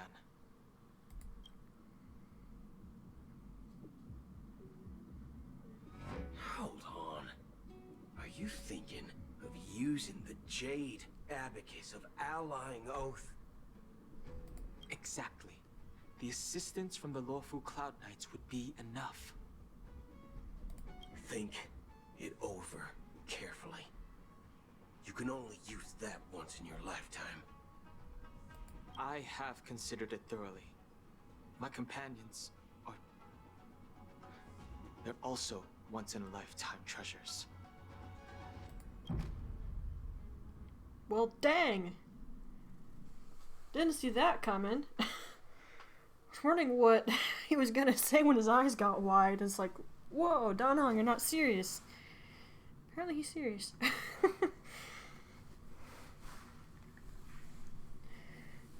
We could use backup, though.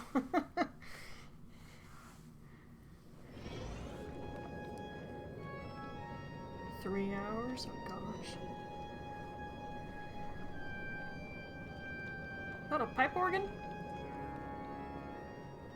Are you the only one here, my child? The Nameless is quite the diplomat. Our secrets have spread like wildfire within the family. And IPC starships are gathering towards Astana. This is a crucial moment for us.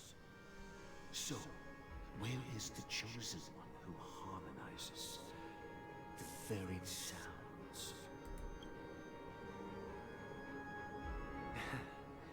What do you mean, Master? I'm right here in front of you, aren't I? You know, she was supposed to be the star of the Charmony Festival in our plan. But the plan has changed. As her brother, I know she doesn't want to sing for the Order. So I'll take her place. You can't really force her to sing now, can you? You've always been wise beyond your years. I'm sure you understand the consequences of your choice. If you consider this a betrayal, well, there can't be two suns in the sky. I'll step up and take down the other sun if necessary. You are something else. Do you believe in karma? If karma exists, then everyone has their own karma. You have yours, and I have mine.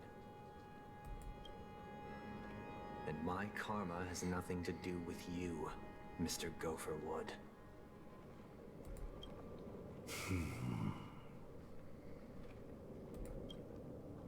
All right.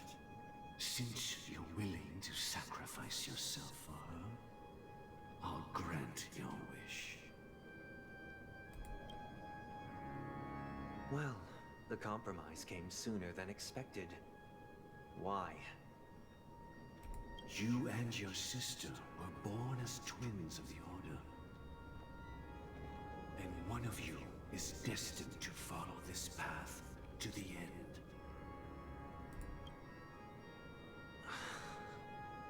Is this part of your plan? Of course. You're still as clever as you were when you were a child. The opening is near.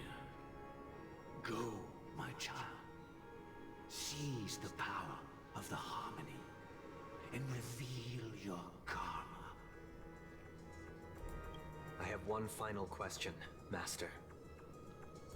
Why did you choose to bring the Order to Penacony? Wouldn't it have been better to choose a desperate world instead of a city filled with hope and dreams? Why? It's for justice, my child. If we lose justice in our hearts, we'll make the same mistake as the Harmony did. So, it's not you who manipulates the dreamscape with the Stellaron, but... Well, that's where our conversation ends. Go ahead. The 107,336 souls of the Oak family have dreamed of this moment too many times.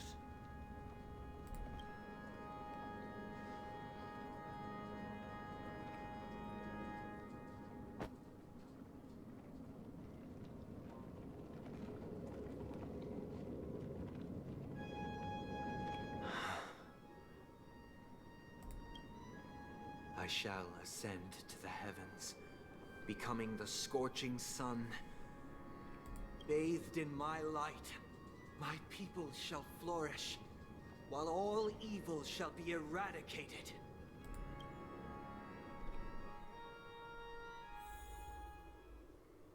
This is the interior of the Penacony Grand Theater. Oh dear. Can I please get a second to get some more music boxes, please? It's quite exhilarating to be flushed into the air by Soul Glad.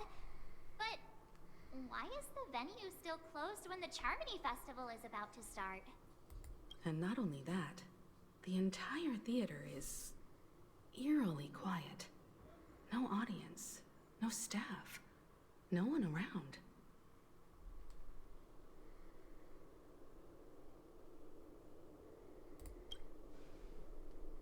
Even if we're late, a grand theater like this shouldn't be completely empty.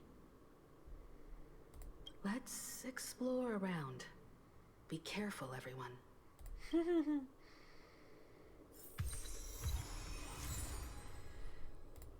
Ah, dear. I see you behind me.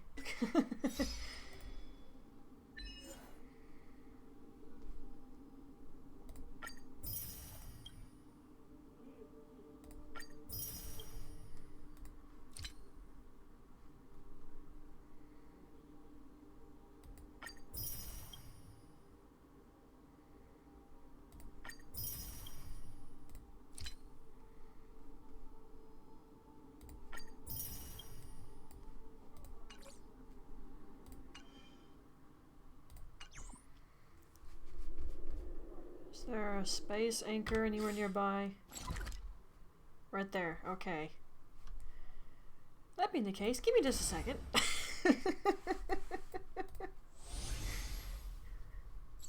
Come on, you knew I was going to do this. I was griping about it.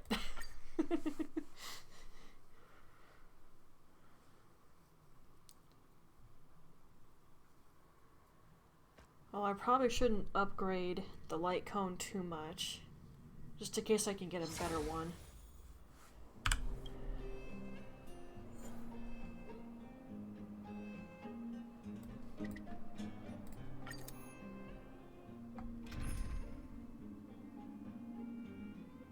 I can't take the hat seriously.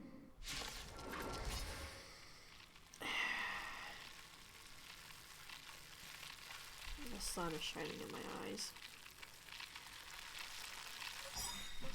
Repay. Kill him. Let the show begin. The dead return.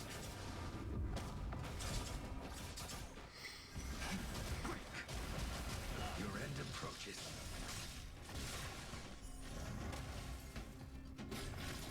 Savor it for me.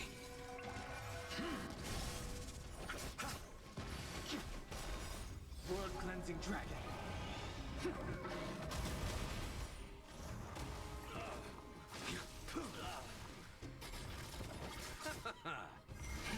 Rise. Failed to send you.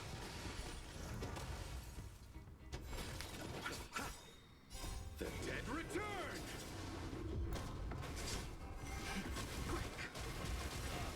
World cleansing dragon.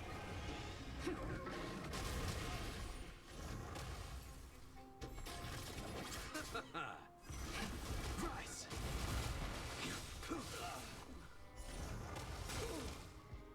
Let the show begin. Savor it for me. Receive divinity. Repay. The fight is set. Failed to send you. Dang! Rip them apart, why don't you? Is that cause of Stella? Good word. I'm gonna have to get used to that stupid hat.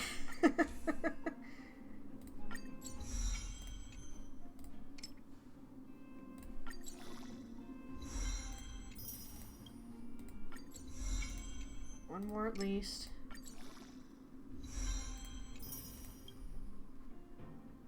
Well, I can put it on 60, I guess. Yeah, I want to bump it up one more.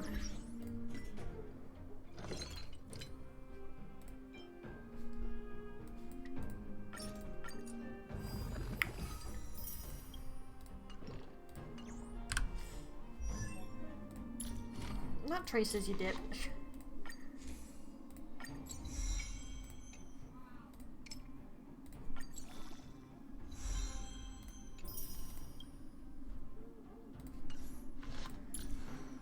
Okay, I feel a little bit better about her stats now. I'd still like to upgrade some of this more and get speed for the shoes, but it's just what I'm gonna have to roll with. The traces are good enough. Okay, let's go back.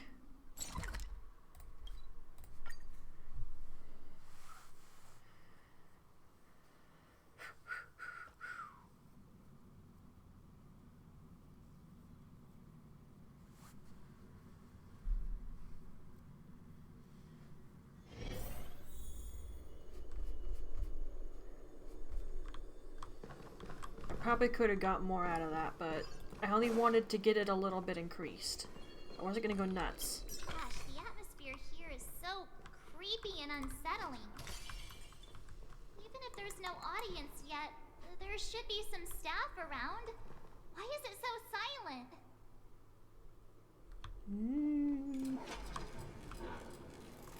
Whoa. Tall room.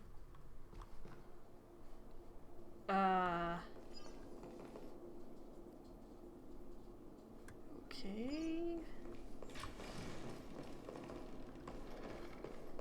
Ignoring.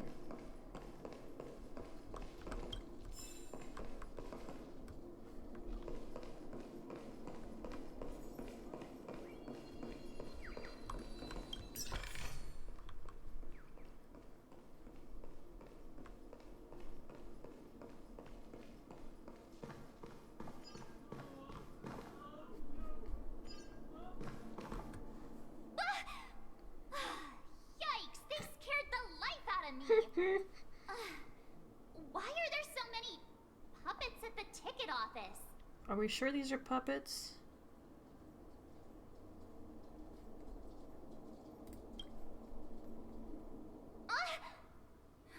Stop it! I'm just saying. Are these puppets part of the stage setup? Even so, it's so eerie that the entire front hall is empty.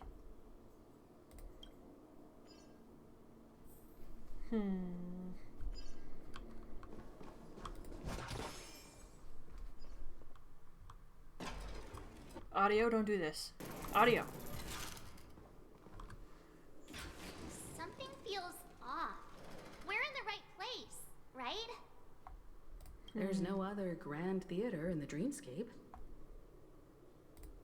So Sunday's messing with us? He said we'd have a final showdown on the stage, but why is there no one here? My apologies for the delay, March 7th. You scared me! Where are you now? I'm waiting for you behind the curtain. Following the Asdana tradition, I invite you to enjoy a stage play in 3 acts before the festival begins. History is a mirror reflecting the universe's true essence. Let's use this opportunity to delve into the rich history of Penacony and the eons. Within it, naturally, the future takes shape. Let us commence with the dawning of the world. After the Dusk Wars, darkness veiled the sky, and chaos consumed the earth. Enna the Order emerged, destined to restore all existence. That marked the first day.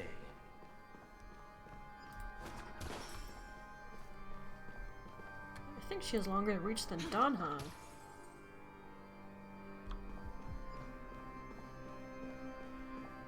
This is all very ominous.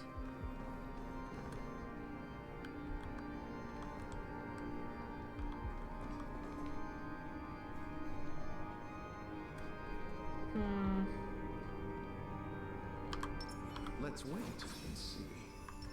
Please stay tuned.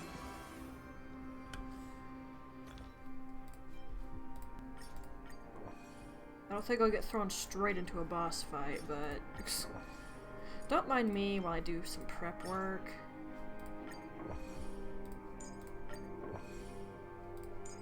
You know what, just fill that up for everyone immediately. That's what I made them for. Oh geez, I have a lot of Stellar Jade. Whoa! They gathered nebulae and forged them into pigs. I have Thus a bad creating feeling a about grand this. lyre with black and white keys. Strike the white keys, and the sun rose. Strike the black keys, and the moon rose. And so, the cycle of day and night arose. That marked the second day.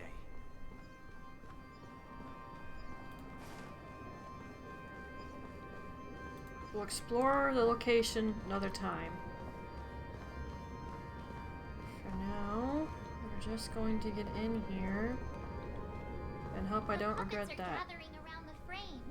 Are they expecting us to enter it? Yep. Don't worry, March, I've done this crap before.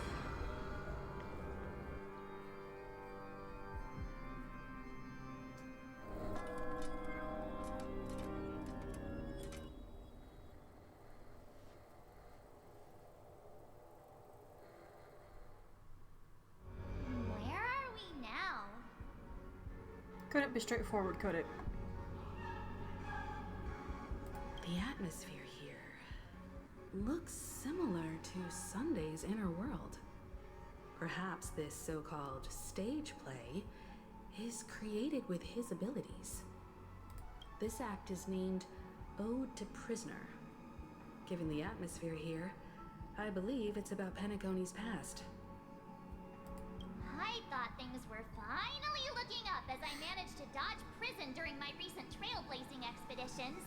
But now it looks like I'll be back behind bars again.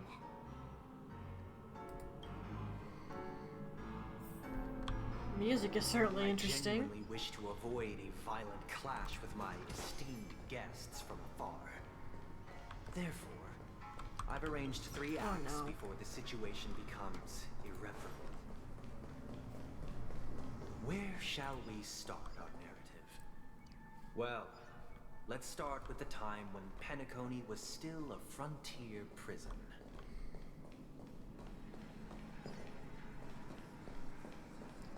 This is gonna be annoying, isn't it?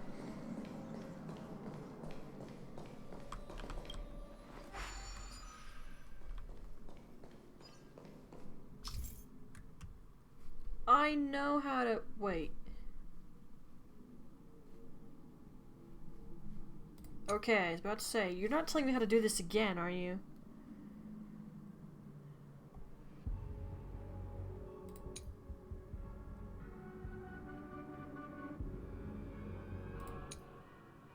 I'm not sure my brain's up for this.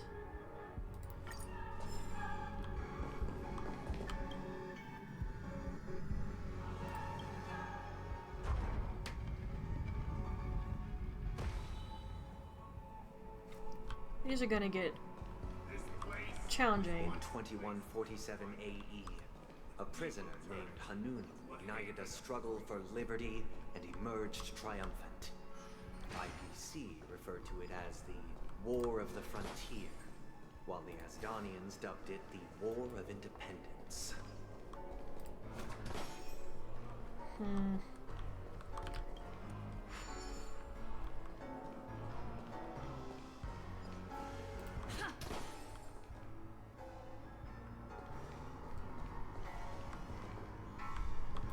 Okay, treasure's well and good, but I don't care at the moment.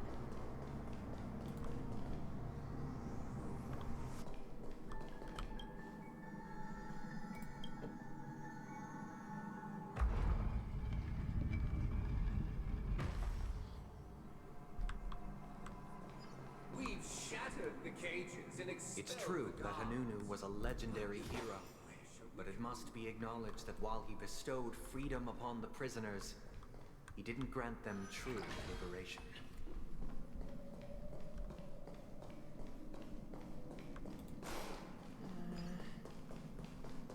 Thank you for staying here, honorable travelers. The 3 nameless stayed on the planet, endeavoring to spread the tenets of Trailblaze throughout the frontier prison.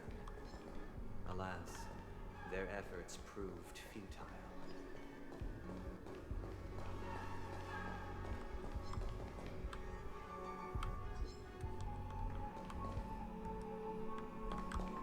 Wrong button, me.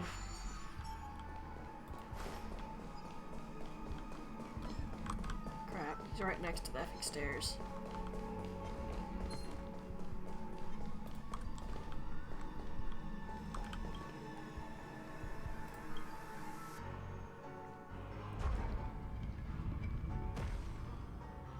If I can avoid enemies, I assure you I'm going to. And, okay, sure. Didn't really care though. What's the point of that?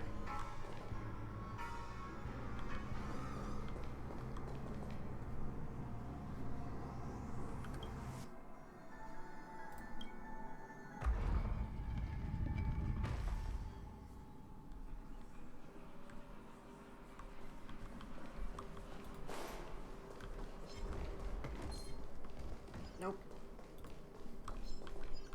Sit back down, bucko. I ain't interested. Let's build another prison. Once again, As Donna was engulfed in war, this time the enemies originating from within. The prisoners remained prisoners for the rest of their lives, fighting for freedom rather than living for it.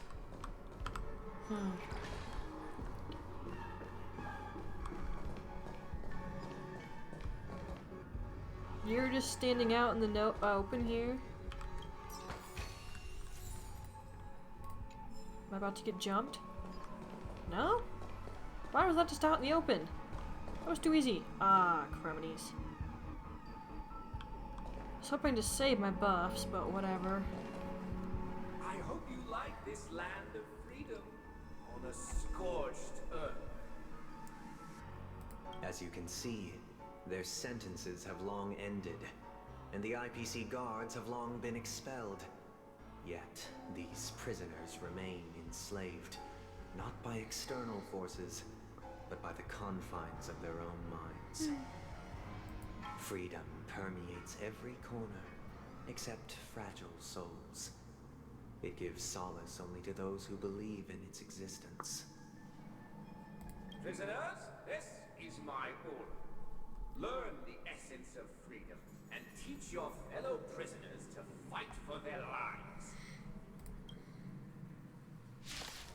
You want to dance? Hey, why do we have to fight while enjoying the show?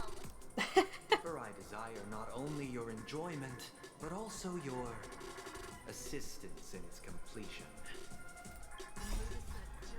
Let the show begin!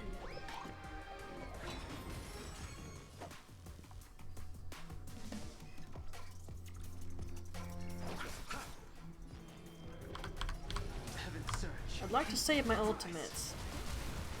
I still have energy drinks, I know, but I don't want to go through all of them. Take your positions.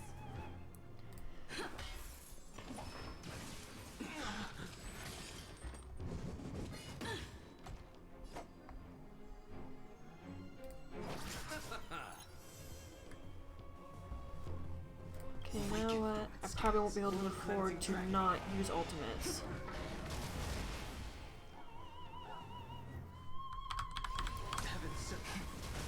Get him. You impede me. Stay in step. I'll see you off. The strength. Heaven, sir. Get out of here.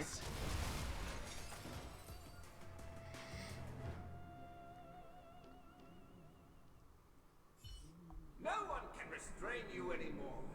You are free. Thus concludes the first act. Amidst a raging war, the frontier prison headed toward becoming Land of the Exiles. This must be how Penacony was constructed. With the aid of outsiders, the prisoners were finally liberated and established the Land of the Exiles.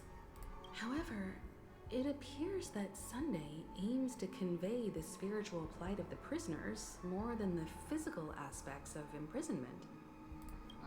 This show is a bit too literary for my taste. But the battle part is quite easy to understand. Anyway, we've arrived at the exit. Let's go! Okay. Puppets, where are they guiding us this time?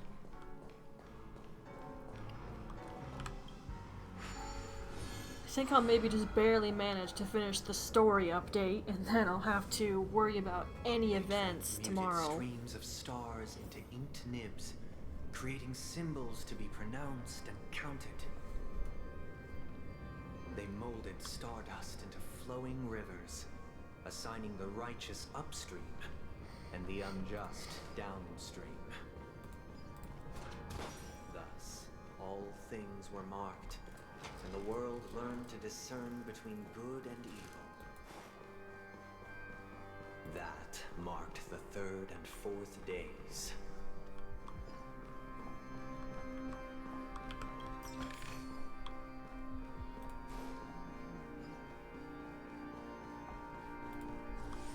Oh, space anchor, good.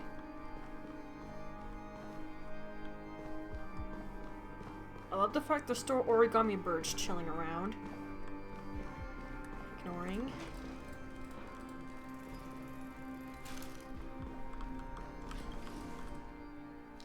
Whoa! I don't really want to read this right now. Oh, look! Another frame! Okay.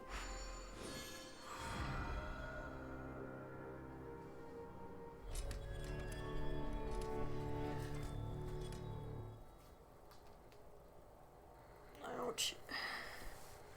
Do not make me do more wall puzzles, please. Ode to Fool. I hate you. That's gonna be what this must is. be the second act. I don't mind wall puzzles, but sometimes they get confusing. The surroundings are different from before. The stage decorations look a bit tidier now.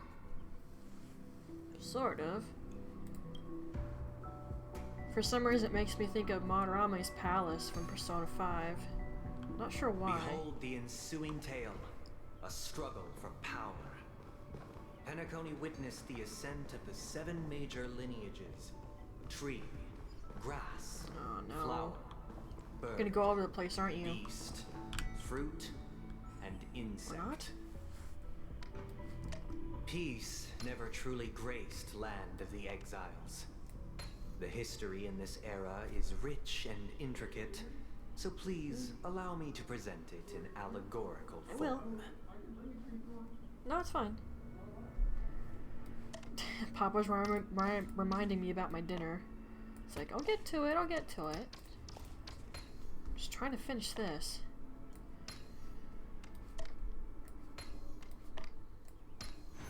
There's only so much hurrying I can do there without skipping dialogue. And I don't want to do that.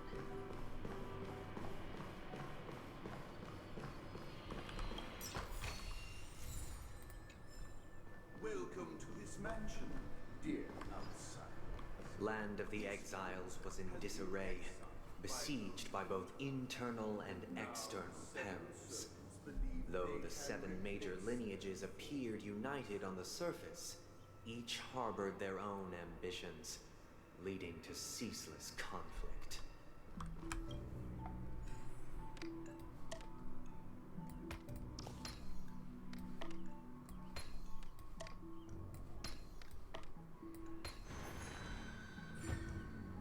I don't trust how easy these are so far. I don't trust it at all. The Black Plum family was the first to fall. They withered away in the White Desert event, orchestrated by the Alfalfa family. Because Master shaped you from clay, but forged me from fire. I'm superior to you. My child, you did not serve the old master. The leader of the Alfalfa family sought to defect to the IPC, trading freedom for survival. However, his eldest son slew him in the name of righteousness and ascended as the new family head. Good word.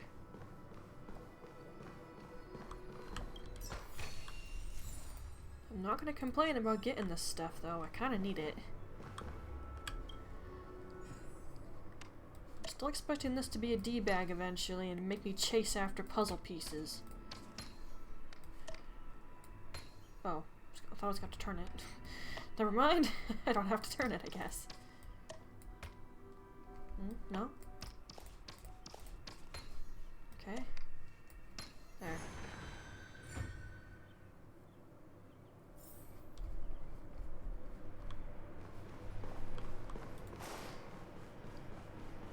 These puppet things are awfully elegant looking. The Lamp Moth family endeavored to extend the silver rail left by the Express, only to be eradicated by the remnants of the swarm, leaving nothing in the unforgiving cosmos. Do you think I can just run past these guys? No, they are right in my path. I don't got a choice here.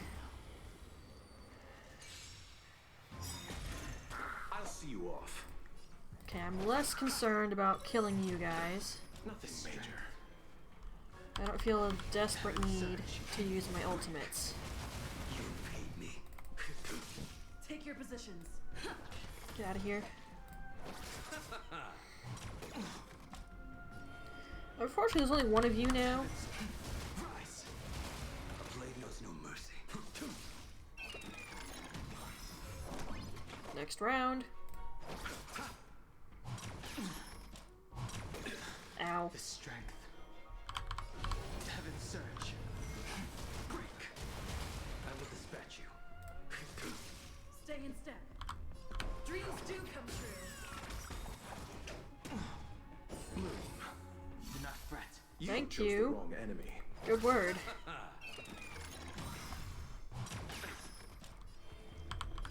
Heaven's surge. That's unfortunate for you guys. I win.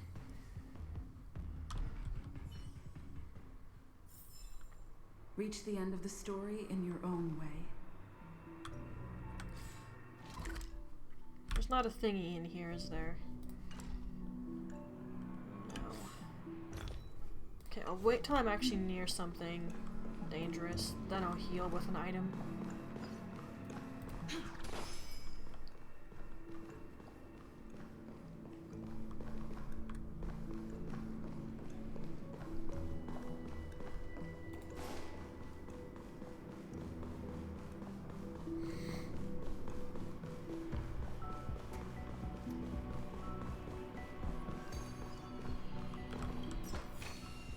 Looks good.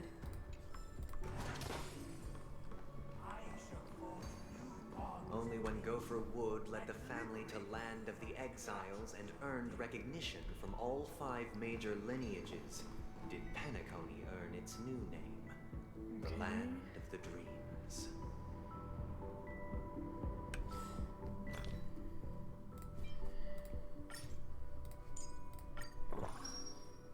Prefer to be topped off. Let's use a shield thing. Please stay tuned. Let's wait and see. The reason I'm not doing it for Danhung and Blade is because theirs are attacks.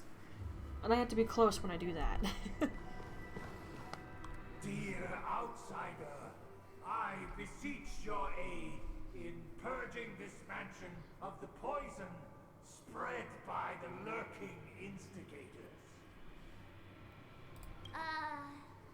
You want us to help you? What do you need? March. I wish they could regain their reason and cast away the shackles of hypocrisy.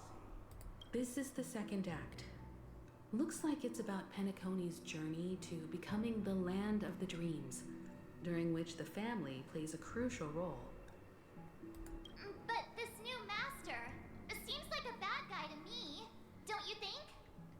Perhaps this is the truth Sunday is trying to express, if you read between the lines. The Harmony changed Penacony just as the guards once did. Looks like we've gotta help those guys kneeling down over there calm down a bit, right?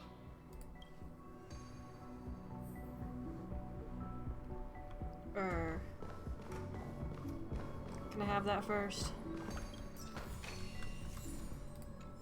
I was going to fight this thing. Do I not have to fight it? In the absence of my master, I am free. But without their guidance, for whom shall I sing?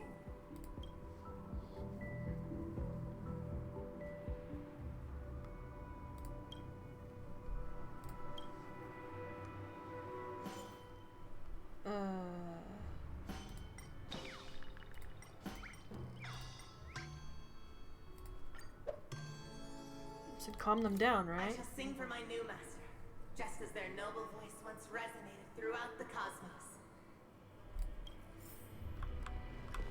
Should I just put everyone on calm? Master! Oh, you will return in due course, and I shall stand vigilant, awaiting the reward for my loyalty.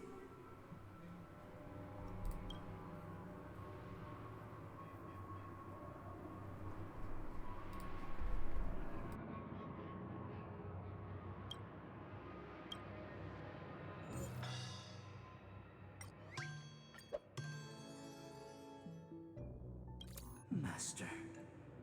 Now that you have gone, I shall wait no longer for my reward. I shall seize what is rightfully mine.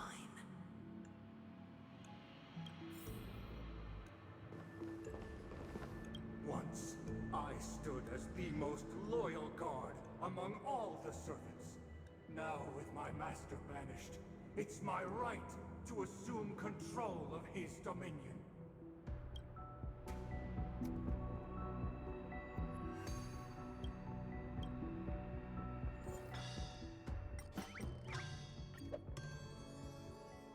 My former master has long departed.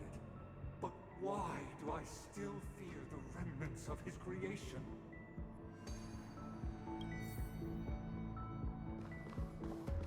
Master is no longer here. I thought I'd be free, but I'm not. Now, without my master's command, I'll have to seek guidance from the blind.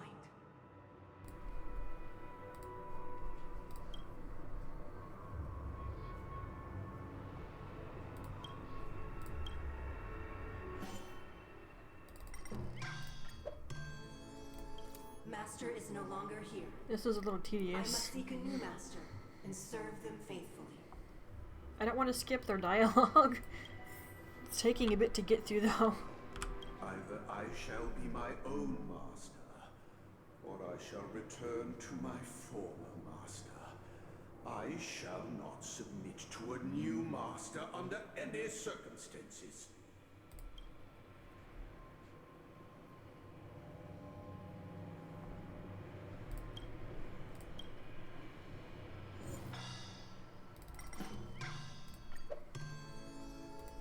Without a master, who can grant me true freedom?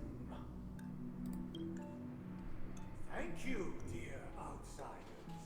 My servants have regained their sanity.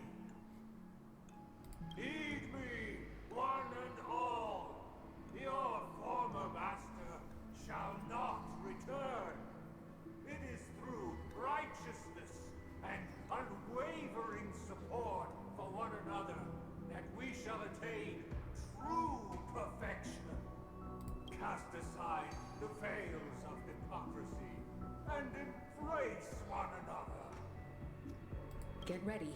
Looks like another fight is about to begin. Okay, we're doing that anyway. Alright. Stella?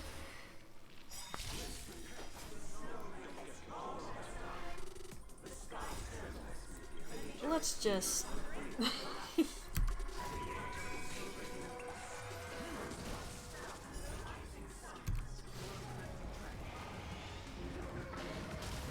Eternal sleep is not the end. The dead return! The mood is set just right. Let the show begin. Probably should have done that first. Oh well. Hindsight. I sent a storm. Heaven's surge. Mm-hmm. Rise. Mm-hmm. I will dispatch you. The fight is set. Dreams do come true. Let's settle this. The strength. A blade knows no mercy. I failed to stand you. Nice hit. Yeah. Let's improvise. I'll see you off. I sent a storm. Heaven's surge.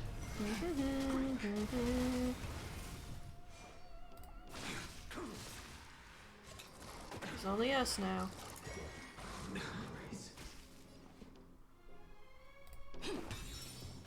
You chose the wrong enemy. The times are changed. Get out of here.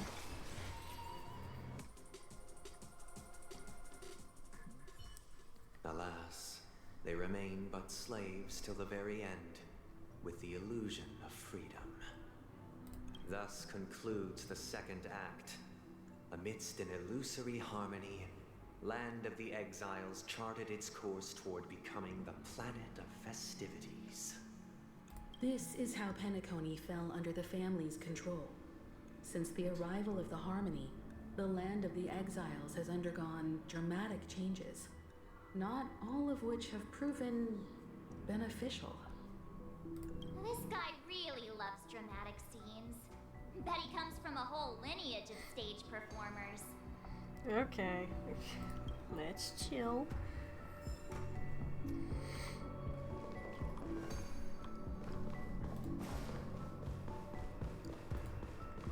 Took a bit of damage back there.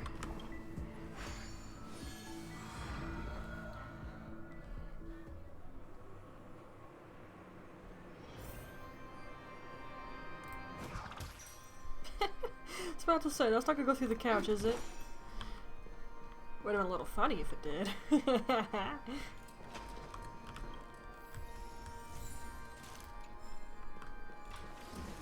They used the planetary rings There we to go. establish the law, forging a code of conduct among the masses.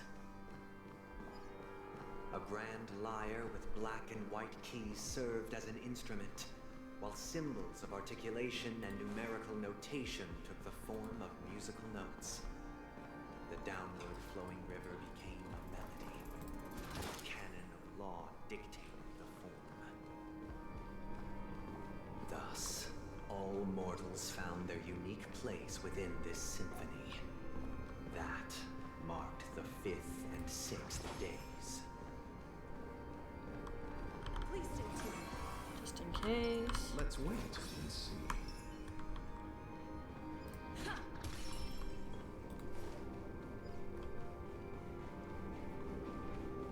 This guy is really into these puppets. I don't think I'm going to fight him now, but just in case that's what's about to happen.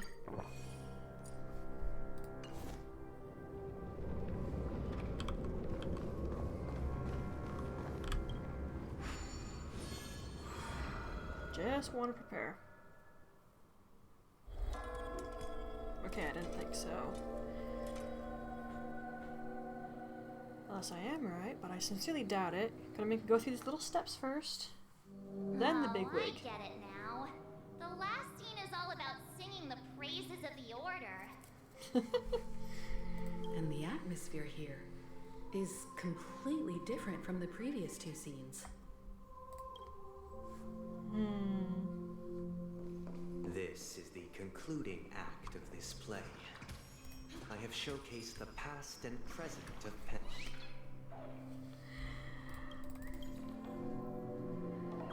F off. I didn't realize there was a dang bird on it. Concluding act of this play. I have showcased the past and present of Penacony, hoping that my desire for change resonates within you. And now, I shall reveal its future to you. Okay, we're trying to get up there.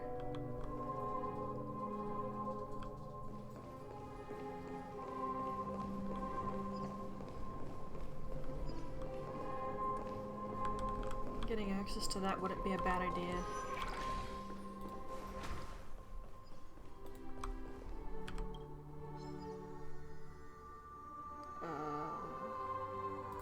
Do I?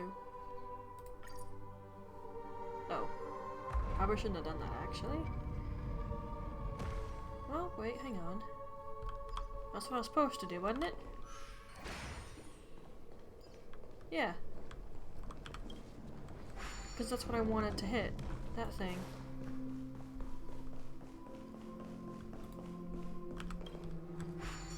Just in case I need to go over there again at some point. Without a king, who shall bear responsibility for the people? Oh boy. The people lack foresight. We will make choices on their behalf and bear the responsibility. Get your BS out of my face. Without a king, protect the weak, and we shall support the mighty. Protecting and standing against the mighty. Don't turn around. Don't turn around. Don't turn around. I mean, it seems like that would be the way to go.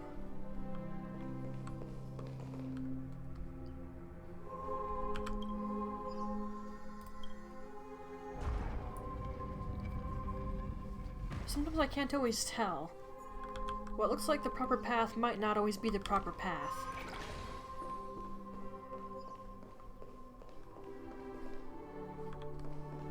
I need to stop chewing it inside my mouth. Before the arrival of tides, everything followed its natural course, and so it shall continue even after the king's departure.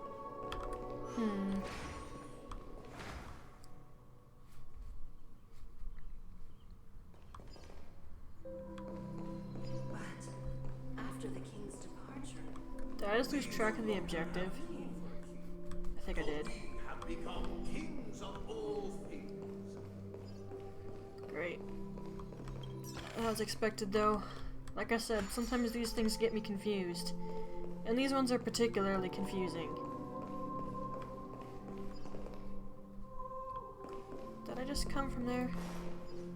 Great, now I can't even tell where I've been.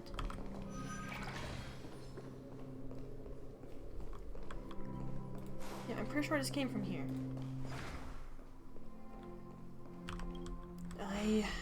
Give me a second. I'm gonna guess I want to do this.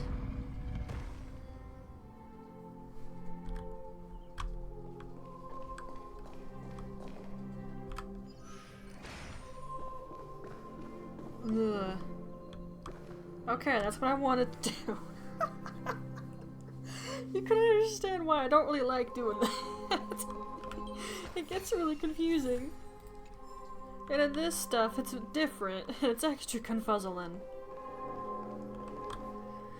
Hey, aren't we supposed to kick off a short story and have a fight here just like we did in the previous acts? Why aren't any of these puppets saying anything? Perhaps we'll need to complete the story ourselves, just like we did before. So, do you think their mind needs tinkering or something? You can always give it a shot.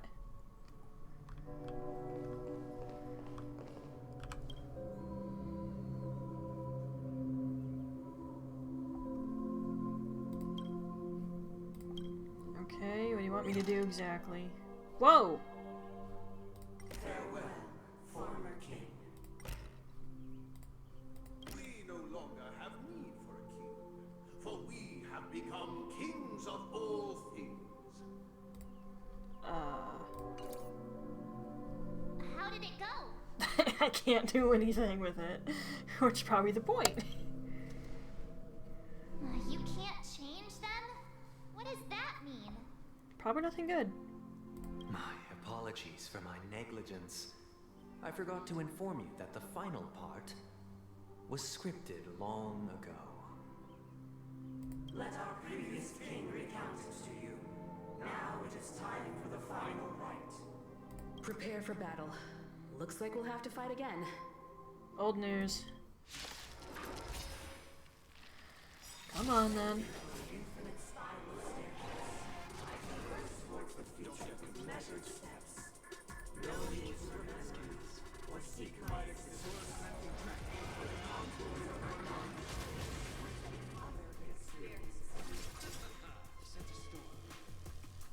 Eternal sleep is not the dead return!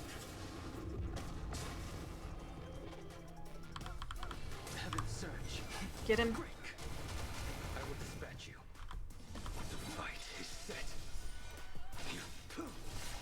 That paradise may savor it for No mercy. Rip it apart. Stay in step. Let's improvise. Oh, I almost. underestimated you.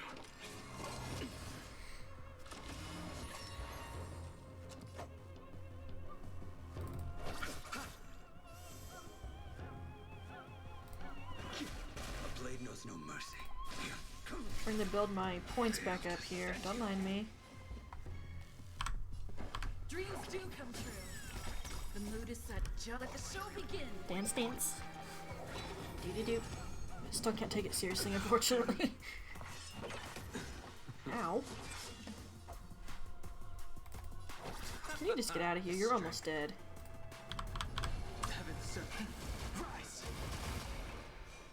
There, damage output and killed the extra one.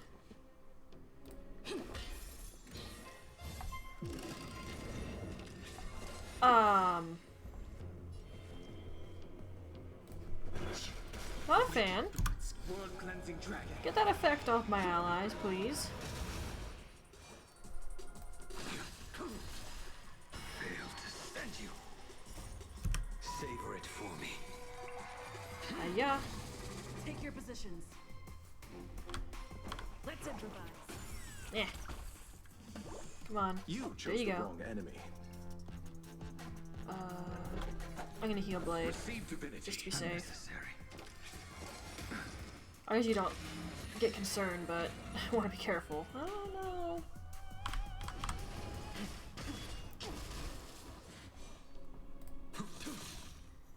I'll see you off.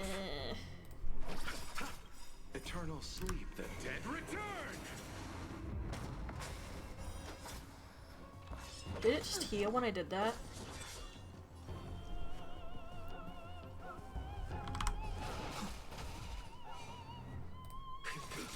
You chose the wrong enemy. Or is it my heals I'm seeing? Dreams do come true.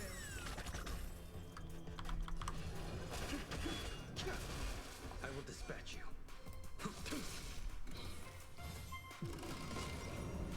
Yeah. Well, you broke me out of it. Not your best call. Great teamwork. Okay, I thought that would work. Good.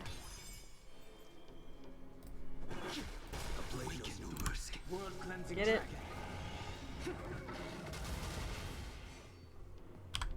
Your end approaches.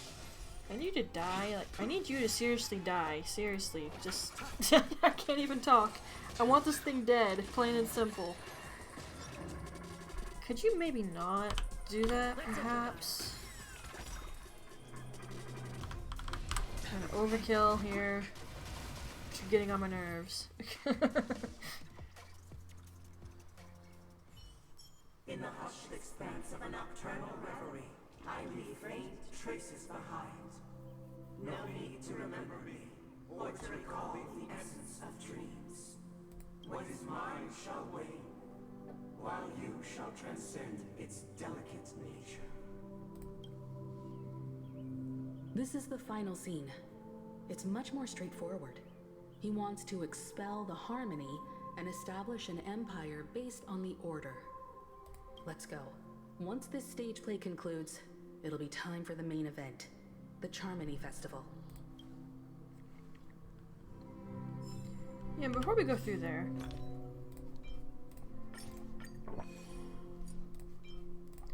Again, I don't expect the game to throw me straight into combat, but I don't trust it to also not do that. It's close enough, that's fine.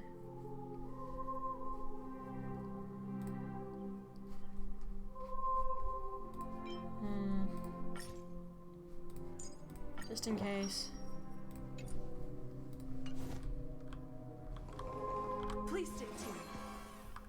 Let's wait and see.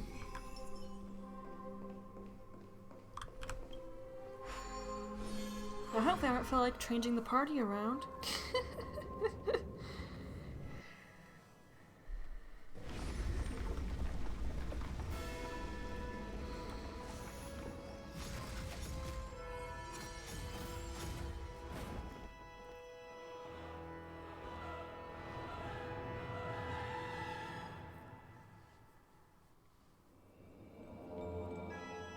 Imbued the world with meaning, perfecting all things in the heavens and on earth. Then, they rested from the labors of creation. Yet, all beings cried out to Enna.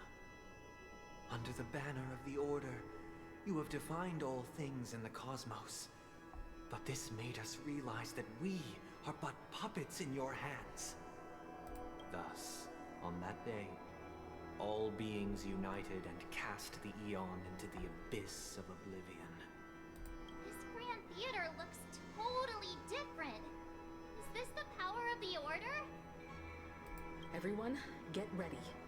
This could be a tough battle. I've done what I can.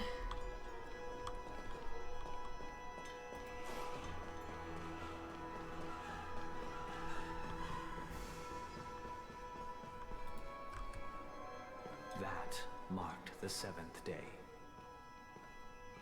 Cheers and chants reverberated in the mist.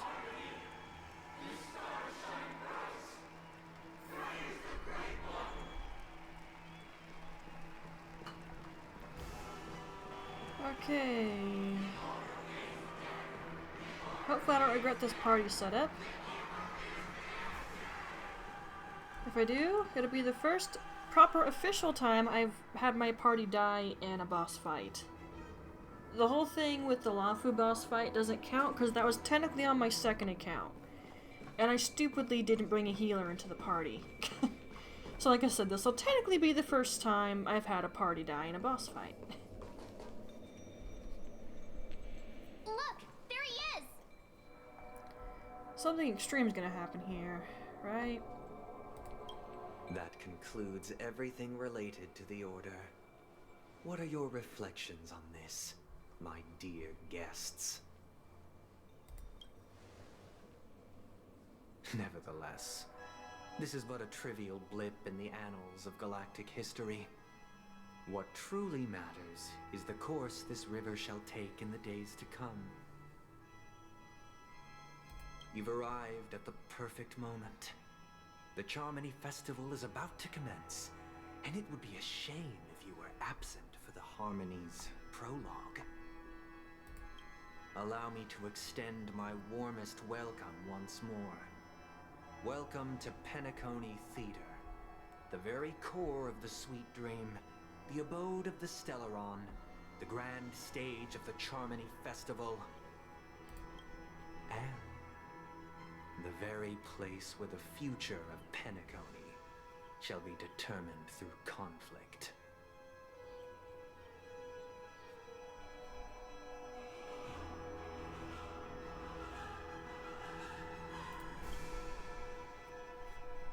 Your unwavering faith in the Trailblaze is truly impressive.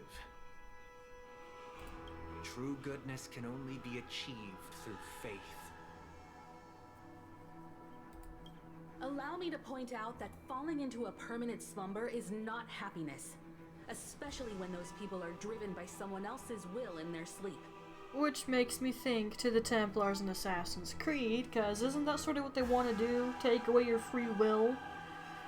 At least that was one of the goals I ever noticed. If they have other ones, I don't know what they are. Assassin's Creed got confusing after a while. Do you still believe that the Order only seeks to control the universe as their puppet, Himeko? No matter how perfect your vision of paradise may be, a cage remains a cage. People will never achieve true happiness in a world like that. They would just be toys for the Eon.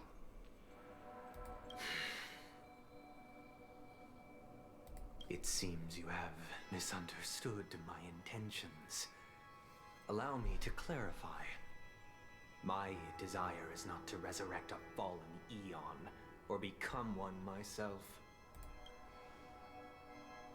My sole objective is to create a paradise free from Eons, where the Order ensures the dignity and happiness of all humanity. A paradise exclusive to us human beings. That's not the case. If people are to live with dignity, there must be nothing and no one above them. In your so-called paradise, you would be the one reigning supreme.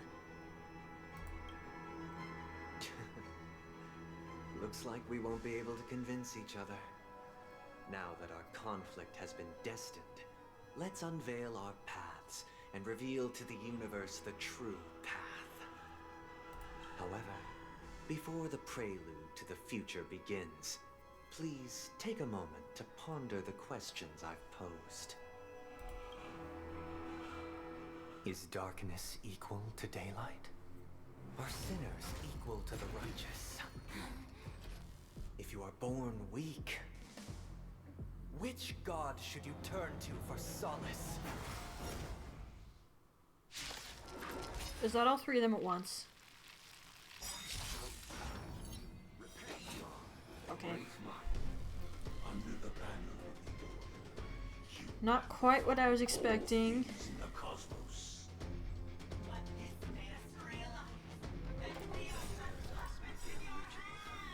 Again, I should have done Stella's first. I'm still getting used to the change. World cleansing dragon. The mood is set just right. Let the show begin. I really wish I'd gotten some relics that had speed on them. That'd have been really nice. The strength. I think I'm gonna try to kill you first, because you're my biggest threat on the whole screen. Eternal sleep is not the You're infuriating.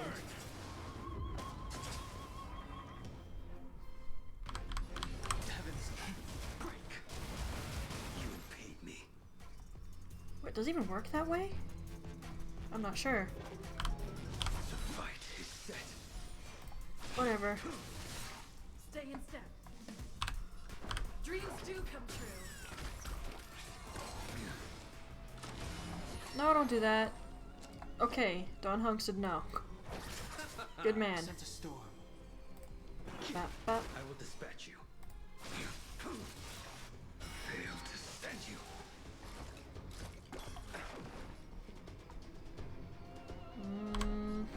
Let's improvise. Grace. What'd that say? I wasn't able to read it.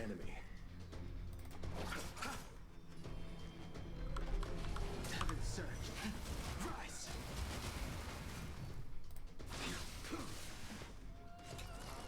Ah! Take your positions.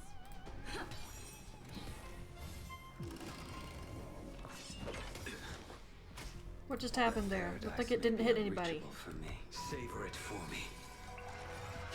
It's getting dim in here. Receive divinity.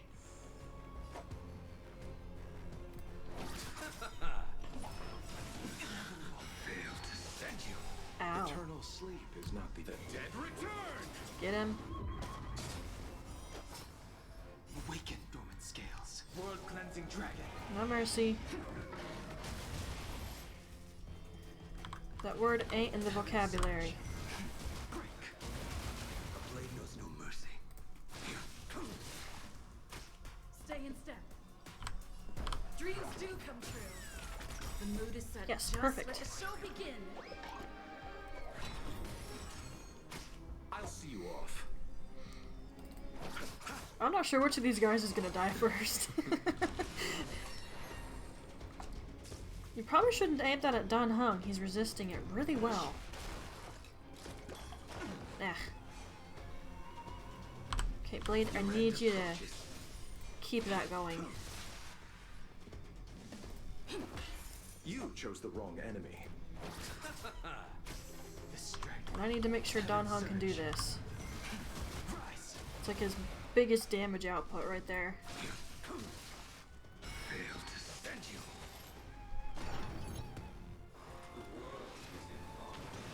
Whoa, whoa, whoa, whoa, whoa.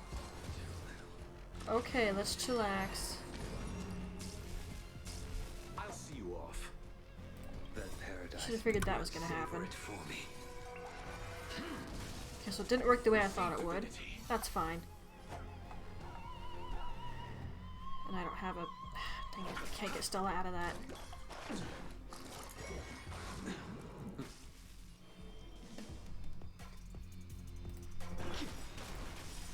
Fail to send you. Eternal sleep, the dead return. Awaken dormant scales. World cleansing dragon. Bop. I will dispatch you.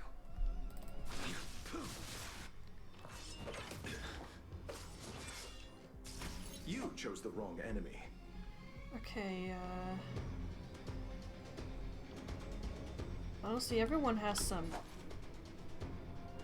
damage over time on them, but I need to get her out of that. Great teamwork. Let's improvise.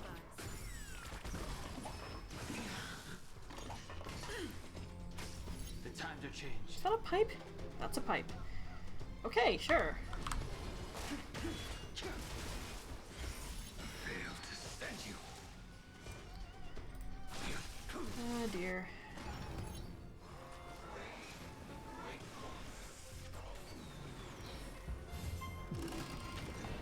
Ah. What? You did that to him, then you hit him? Paradise made safer Not smart. for me. That's like getting stung in Tales of Symphonia. Once you get hit, it undoes the stun. At least the first game, anyway. Second game, not so much. You basically get stuck getting it hit over and over, and you can't do anything about it. Really stupid. Failed to send you. Okay, no, I need you to keep that up. I'll see you off. Receive divinity. Unnecessary. Blade, take the heal and be quiet. Ah, crummies. Too little. The times are changed. Okay, okay, okay.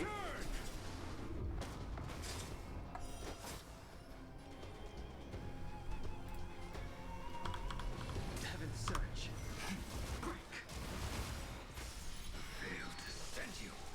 Awaken dormant scale. World cleansing dragon. Ultimate. Boom. You impede me.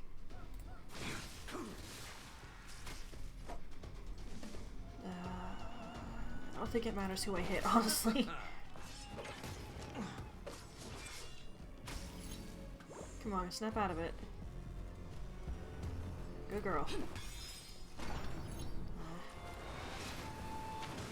Oh, ouch. Fantastic. I sent a storm. Heaven's search. Rise. Failed to send you. Ooh, very nice. Paradise may savor it for me. Get him.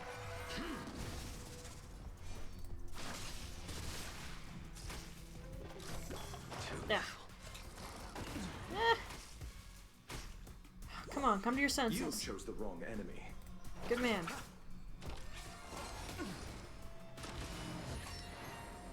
Are you serious? He just woke up. Strength. Ay, ay, ay. A blade knows no mercy. Almost there, almost there.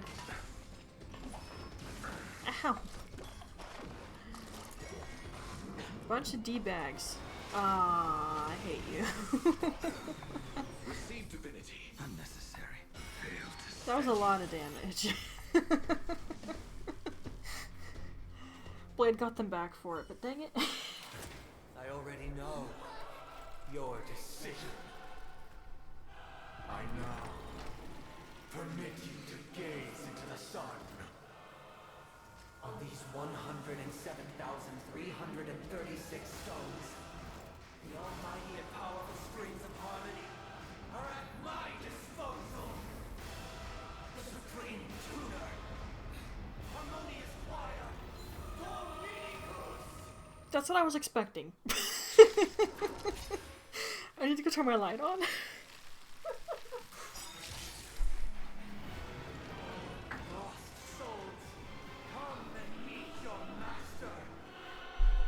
You can F right off, dude. Of the harmony? So the true purpose of the Charmony Festival is to usurp it? Okay.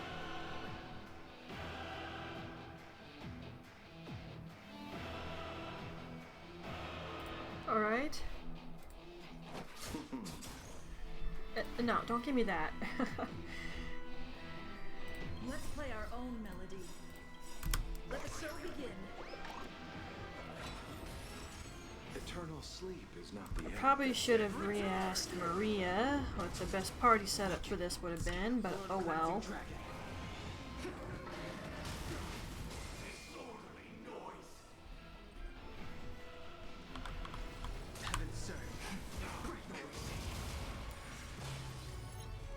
Okay, Blade, obviously I need you to do this.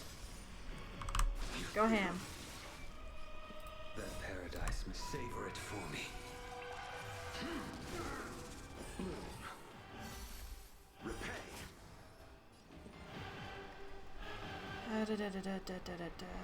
Sure. Wake up.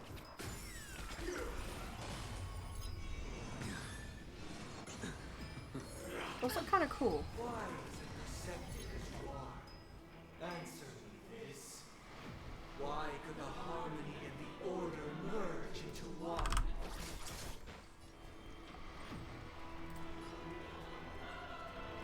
How about I don't care? I'll take the lead. Listen up. Because neither side could tolerate discord.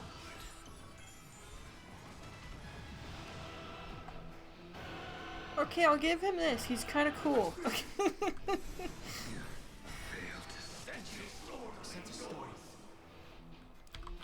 You have to have something else up your sleeve. I don't trust this. Feeling like there's another world in front of my eyes. It's the power of tuning. Don't let the song distract you. Resistant march. I'll see you off. Too little. Sink into a dream. No, don't do that. Dang it. That paradise may savor it for me. Receive divinity. Fail to stand you. Eternal sleep. The dead return. Hit him hard. Boom, boom. You chose the wrong enemy. Don Hong, I need you to wake up. Do not fret. Keep up with me. Let's play our own melody. Let the show begin. Dance, dance, dance, dance, dance, dance, dance. Could be Don Hong's turn, so I'm just gonna auto, just basic attack.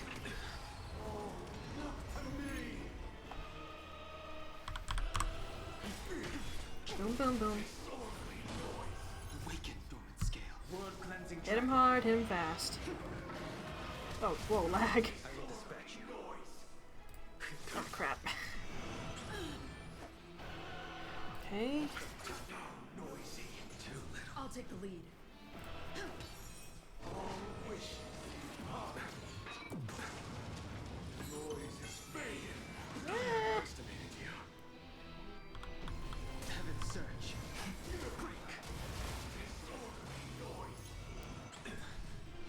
There's gonna be more to you. I don't trust this. A blade knows no mercy. The fight is set. Eternal sleep is not the dead return. Get him. Fail to stand you. Oh. Okay, what else do you got up your sleeve? I don't trust you. The time has come. Creation will be reborn from the remains of the gods. Don Hong? Of course he had to come check on us. Radiant spirits, heed my word. Show no mercy.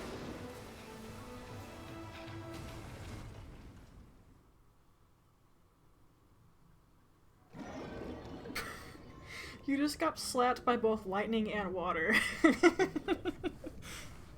So that's where that clip came from. Not responding. Come on, please.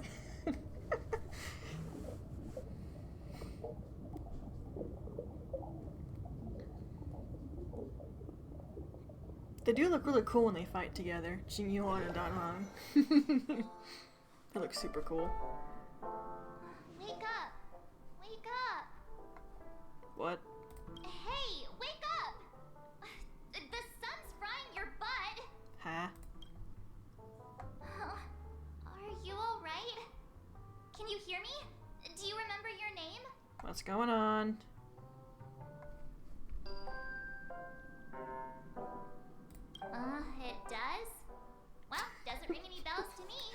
did to me.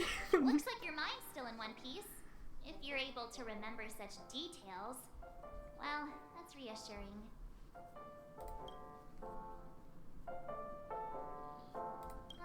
It's a long story. Simply put, Don Hum used the Jade Abacus of Allying Oath when we were in the middle of a fierce battle, and summoned the General to help us just in time. And then we returned to reality. Look, this is your room. Okay. Everyone else has also returned from the dreamscape. Himeko and the rest are at the lobby discussing matters with the General. And now that you're awake, we should tell the crew that you're all right. Come with me. We didn't take care of Sunday though, did we? Not going to come chat with me. Sleepy I thought so.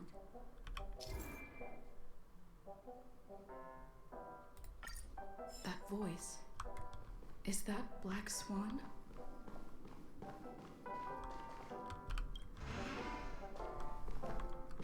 Why am I talking to you with my allies? Hey, we meet again, sleepyhead. What's Miss Black Swan doing here? Who knows? Nothing, Miss March. I noticed she was awake and wanted to check to see how she was doing. Though the strike from the General was timely, its destruction was also immense. When emanators collide, ordinary people inevitably suffer. But, luckily for them, the dreamscape is my home turf. Thankfully, I managed to get everyone out before the harmonious choir collapsed. Oh, so that's what happened! Thank you, Miss Black Swan!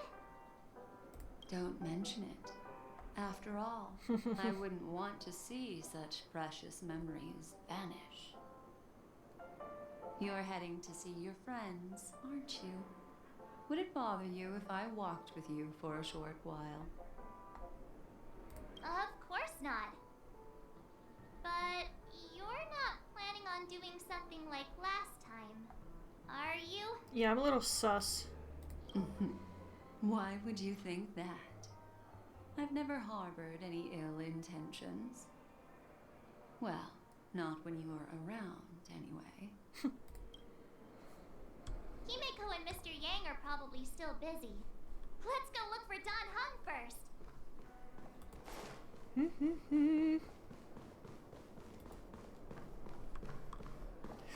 That really did look cool.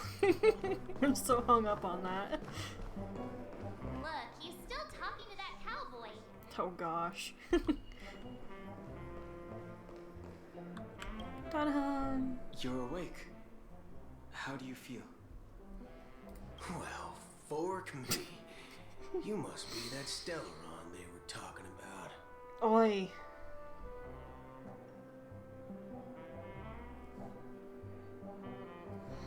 No. Just no. But don't worry. She's been up and about for a while now. But hey, Don Hung, why don't you introduce this cowboy to her first? Allow me to introduce him to you. This is Boot Hill, a Galaxy Ranger. During our pursuit of a certain person, we crossed paths and just so happened to uncover a shocking plot being concocted by Mr. Sunday. Which is why we sought you out, to help the Astral Express save the world together. No need for thanks. The Galaxy Ranger's principle is correct every injustice one sees. That's how you lot in the Ciencio put it, right, Don Hung? More or less. I want to be sick of that guy. Wait, hold on a sec. This is the first time I'm hearing about this certain person. Who are you chasing? And why would that lead you to the Express? Good question. It's, who was it again? Don Hung. Do you remember?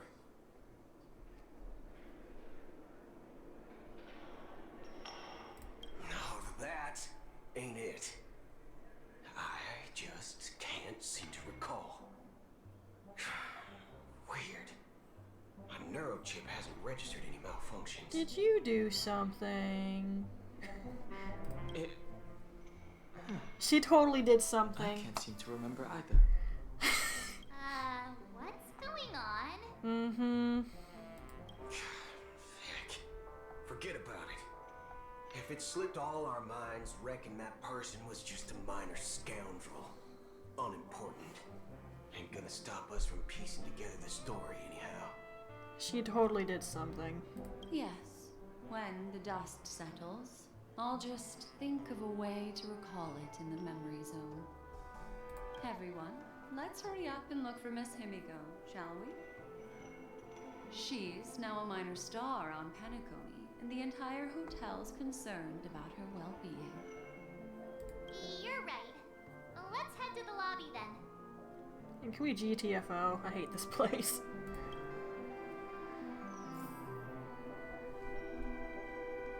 Hi, hi. Black Swan totally did something to make everyone forget.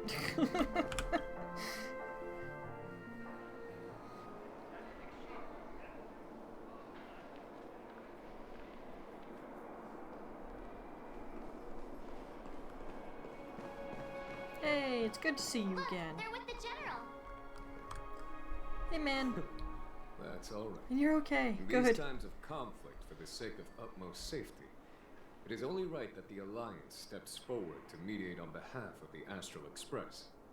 We must not allow you to take unnecessary risks. Furthermore, despite the IPC's eagerness for success, it prioritizes peace above all. And the family, trapped though it may be, professes a desire for harmony. The Alliance has always won people over with reason. I firmly believe both parties can indeed put aside their differences and come to a peaceful agreement.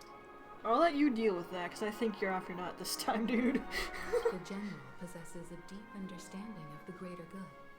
With the Cienjo Alliance mediating, peace for Penacony is within reach. Yeah, I'll let him do that. You flatter me. But ultimately, it's been all down to the Express. Without your efforts, this sweet dream paradise would have been claimed by the last remnants of order before there was even a shot at peace. Well, would you look at that? Here comes the big hero. Wasn't that you and Danang? Basically smashed Sunday.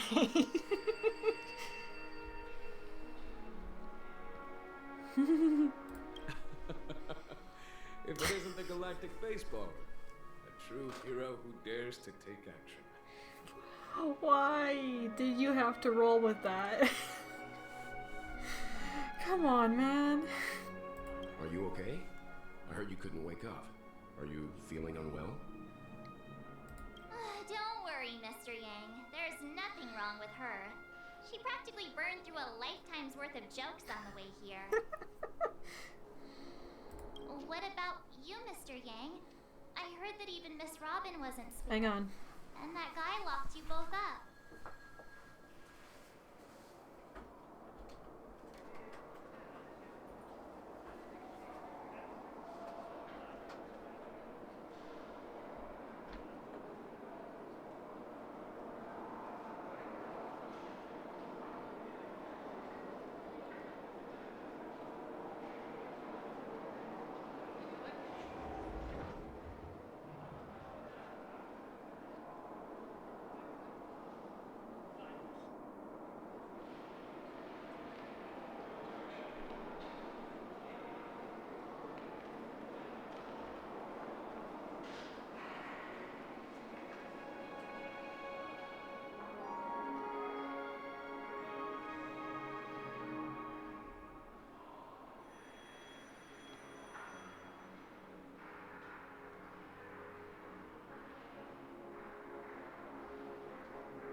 tiny interruption. Though I am hoping this is almost done, because I want to eat my dinner. It's a long story, but at least Mr. Sunday took it easy on us. He used an ability called tuning to connect our consciousnesses with his. In other words, he imprisoned us within his consciousness.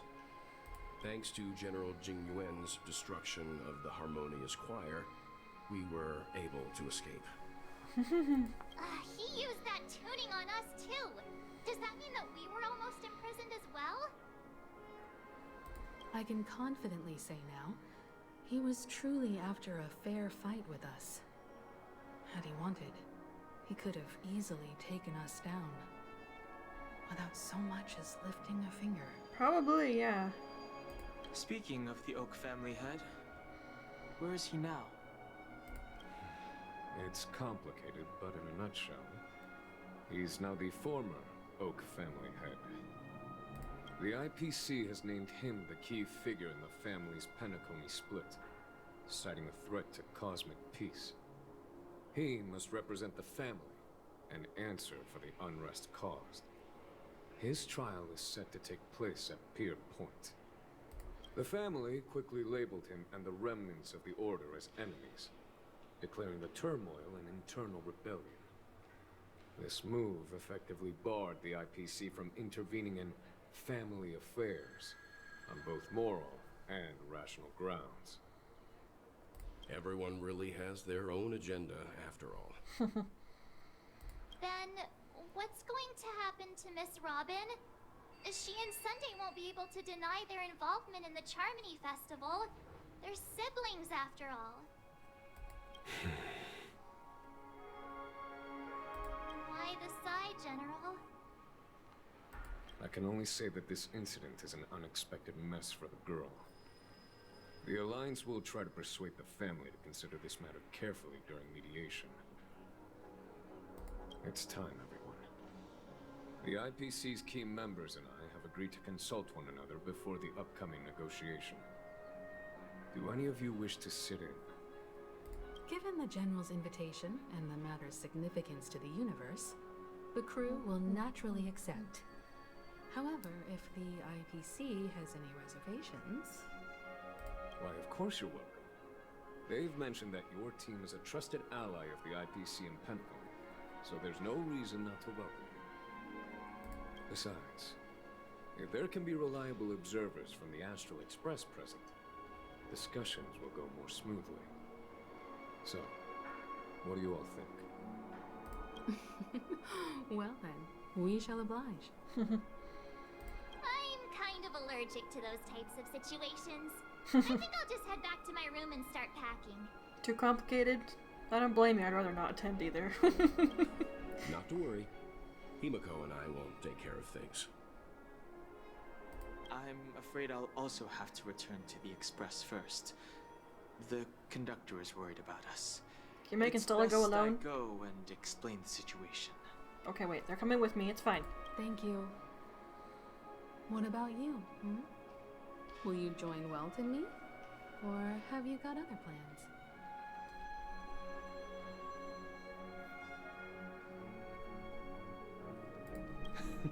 Great. Although I'm not too sure of the reason, the representatives from the IPC have insisted on her presence. Allow me to lead the way. Follow me, please. Is still all gonna get handled? The negotiation will commence at the hotel lobby. Everyone, please follow me. I'm not walking all the way down there.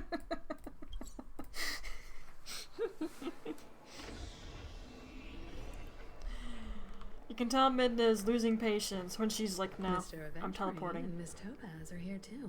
Oh. Oh, and who is that over there? The Intelligentsia Guild's Dr. Ratio. This assembly is quite something. Hi. It's been a while, my Astral Express friends. I would also extend my sincere thanks to you, General of the Lawfu. The presence of everyone here assures that the talks will likely reach a conclusion that satisfies all sides. Oh. Looks like everyone has come with expectations. Care to share? Of course. Topaz, if you please. Sure, leave it to me. In summary, it's good news. After much deliberation from the Strategic Investment Department's council, the absolute majority of members have agreed to the following resolutions. In light of long-term considerations for interastral peace, and by authority of Pierpoint HQ, the Strategic Investment Department, on behalf of the Interastral Peace Corporation, will permanently relinquish its claim on Penacony sovereignty and offer unconditional support of the family's rebuilding efforts on Penacony. So basically it's too much effort to keep going after it, right?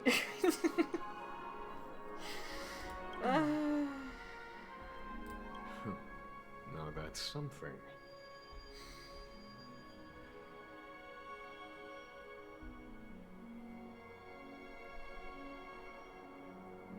I mean, the man took a lot of hits on this whole thing.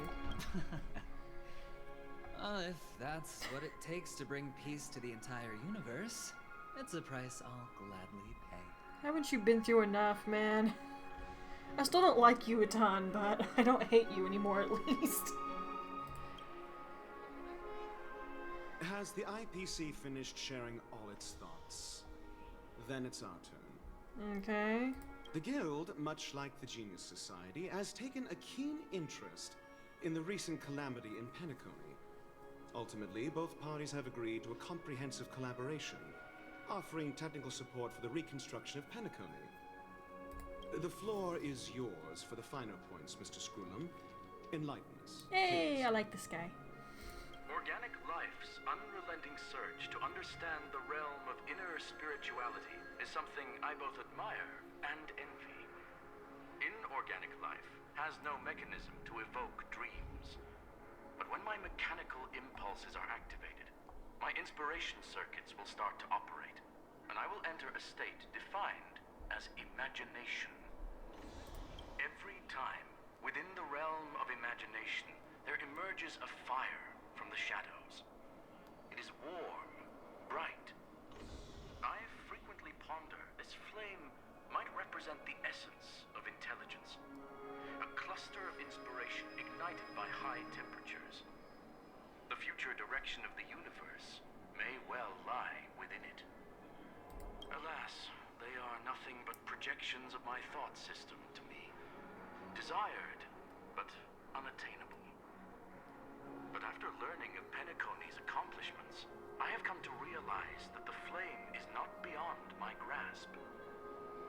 After deliberations with my partners, we have decided to defer the progress of the Simulated Universe project, and instead assist the Intelligentsia Guild as technological consultants in the research of the Dreamscape and Memory Zone, so that these assets may be better used to serve humanity. Not only that, we've also established contact with the Garden of Recollection through the IPC, and they've pledged their support for our research endeavors. I'm truly happy for the Dream Chasers on Penacony.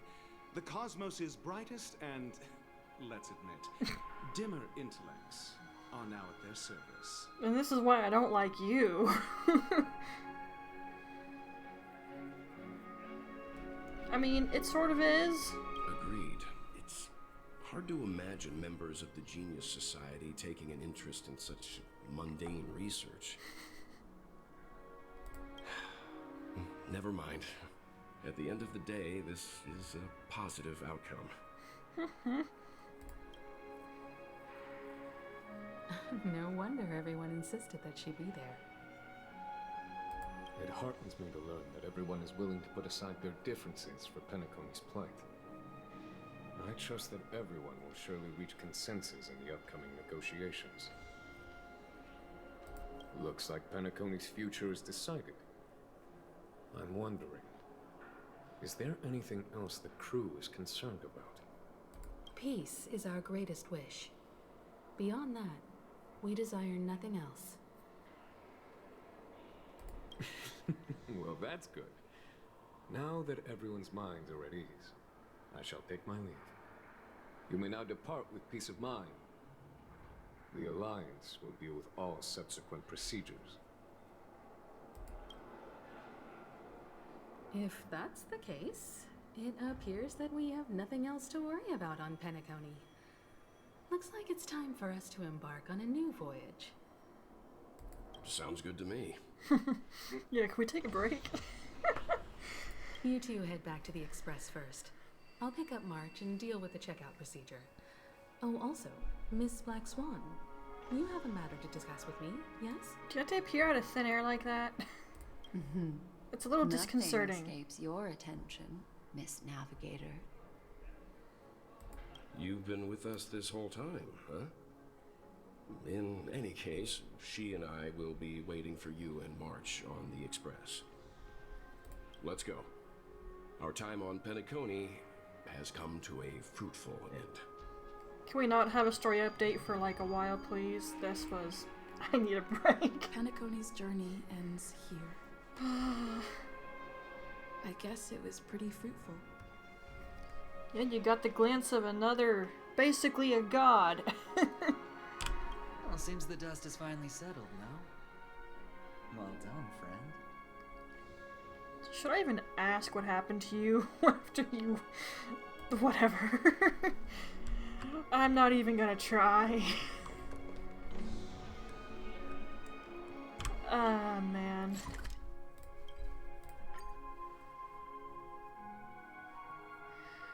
I try not to think too much about the things Aventurine does sometimes. The navigation meeting is about to start. We're all waiting for you. When did the Express become so lively? No kidding. Hello? Ahem. Looks like everyone's present. Let the navigation meeting commence then. This a meeting to decide our next stop?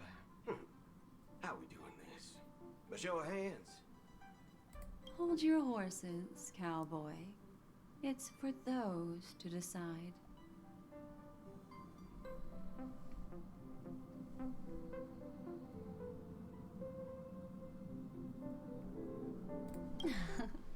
Shouldn't this be expected of a memo keeper? We've already got the Garden of Recollection in here, if you hadn't noticed. Allow me to explain. Mr. Boothill and Miss Black Swan submitted a request to temporarily travel with the Express for their own personal reasons. Okay. As you all may know, the Astral Express never declines any passenger whose heart yearns for the distant stars. Therefore, they will be traveling with us for a while until they reach their destinations. I trust him a whole lot more than I trust you. Whoa, the Express is going to be much livelier now. But, Miss Black Swan, you better not use your memo keeper abilities to pull any pranks. I don't think she's the pranking type. Understood, Miss March. I promise you, you'll never see me in your room while you're taking a break. That doesn't mean anything. You could just sneak around. Don't. You're freaking me out. All right. Now that everyone's met everyone, we can continue our navigation meeting. Firstly, Pom-Pom wishes to thank everyone. If it weren't for you all unearthing the truth about Penacony, Pom-Pom would have never known where Mikhail and the rest had gone. What they had to go through was regrettable, but I reckon they all fulfilled their wishes. And it was thanks to all of you. Thank you, everyone. Now then, we come to the crux of this navigation meeting. We must decide on the Express's next stop. Let me introduce our current options. The first choice is from Himiko, the oceanic planet of Lushaka, a planet composed entirely of water. Many aquatic races reside there. Of course, it's also the home planet of the venerable, nameless Mikhail. Kind of tempting to go there just for that. The second choice is the agate world Melustanen, suggested by Welt. It's famed as one of the initial sites of the Stellaron disaster, and the place where the beauty Idrilla ascended. Today, it's celebrated as a planet of undying allure. It better be beautiful in that case. The third choice is Edostar, a planet nestled within a vast ion storm region, currently under assault by the Antimatter Legion. However, the distress signals from there have recently ceased, prompting the IPC's wish for us to check in on the situation. That seems like an emergency cause, so we might want to head there first. The last choice, courtesy of Black Swan, is the glass belt Petravia, a massive belt of asteroids that was turned to glass by the Lord Ravager Zephyro. These days, it's apparently known to house one of the branches of the Morning Actors Troupe. Can we not? Ooh, so many options. I'm seeing stars already. Next up, everyone will select the destination that they wish to visit, and then we'll put it to a vote.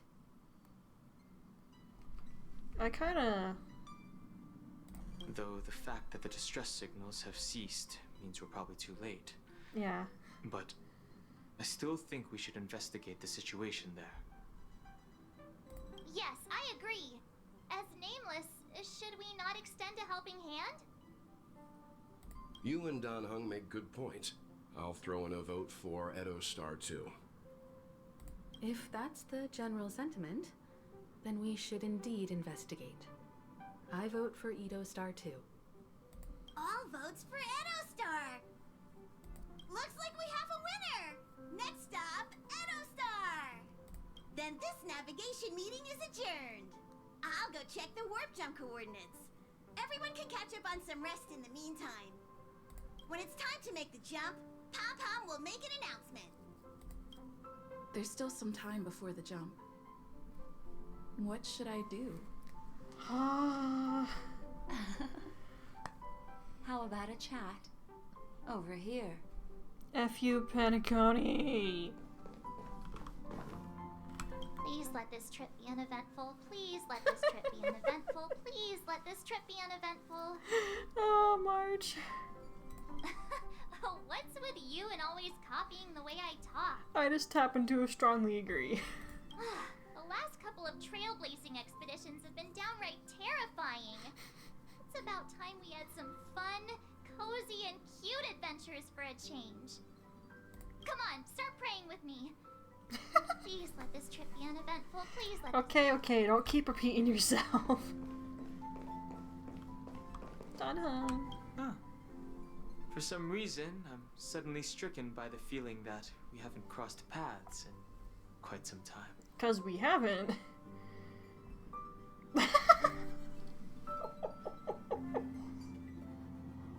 Oh. I'm tempted to do the second one.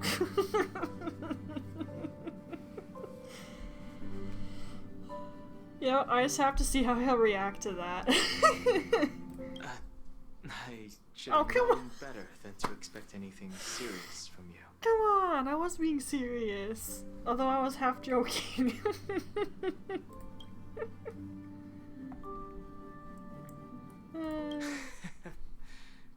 Got it.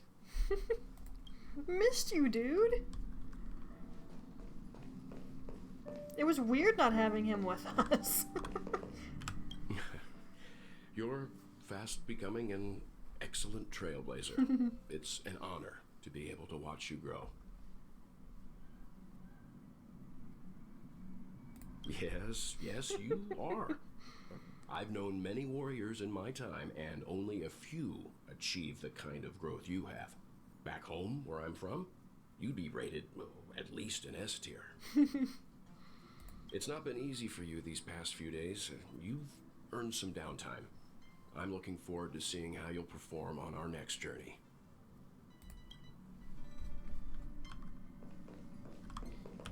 Come to think of it, this trip to Penacony was the first time we trailblazed together, wasn't it? Yep.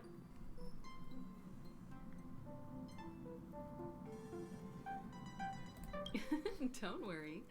We'll have plenty of time to spend together on the Express, so there'll definitely be more chances for adventures like this.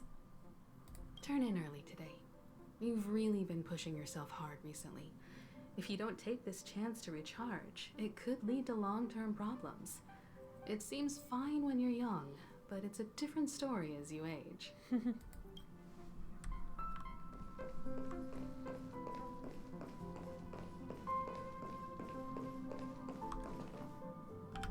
This Astral Express sure is comfy. But I got one tiny problem with it. How come there ain't no potent drinks on this ride? Don't drink Himiko's coffee if you value your tongue. I can live without malt juice. At least stock something else. Like that white gem.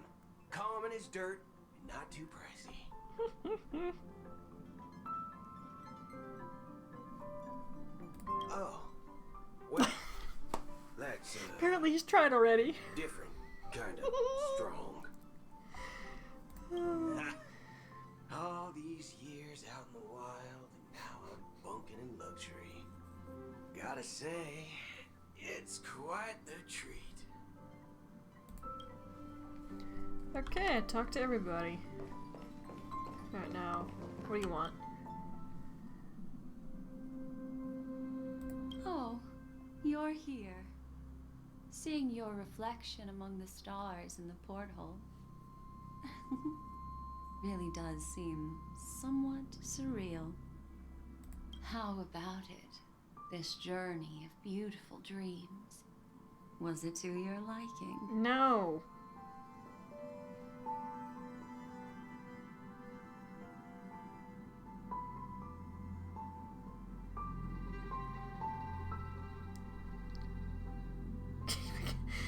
These are none of the answers that I would expect a rational person to pick. There's a rich scent of curiosity here. Such memories can be irresistibly captivating. So, how about you hand that small parting gift back to me? I'm quite eager to have it back.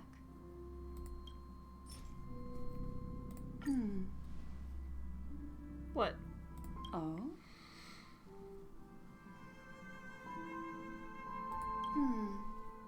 Never mind. What happened to your card? I just stumbled upon a particularly fascinating spot in your memory. Before I explain, I would like to apologize to you. This farewell gift I gave you isn't really a compass from the memory zone, but merely an empty light cone. Remember when we entered the hotel in the dreamscape for the first time, and I procured a few trinkets from your companions? Their functions are similar. This way, I can always be attuned to your location, ready to assist immediately if you encounter any threats. But this is not its most intrinsic function. Light cones are slices of light used to encapsulate solidified phenomena. This empty light cone is the same. It can etch your memories in their most vivid form, and then allow me to admire and manipulate them, turning them into unique mementos. All the world is born from the power of mind and soul, and that power is memory. To prevent ourselves from being forgotten by the world, we must make the world remember us, or use our memories to recreate it. Life, seemingly vast, offers but a scant collection of impactful memories. Some joyful, some sorrowful, some light, some heavy. But you are different. Memory is a reflection of the future. Within that reflection, I see your unparalleled worth. You have the power to craft memories that can captivate the world. Your memory can illuminate the universe's future path. And that memory will be as scintillating as the star clusters you see in this porthole.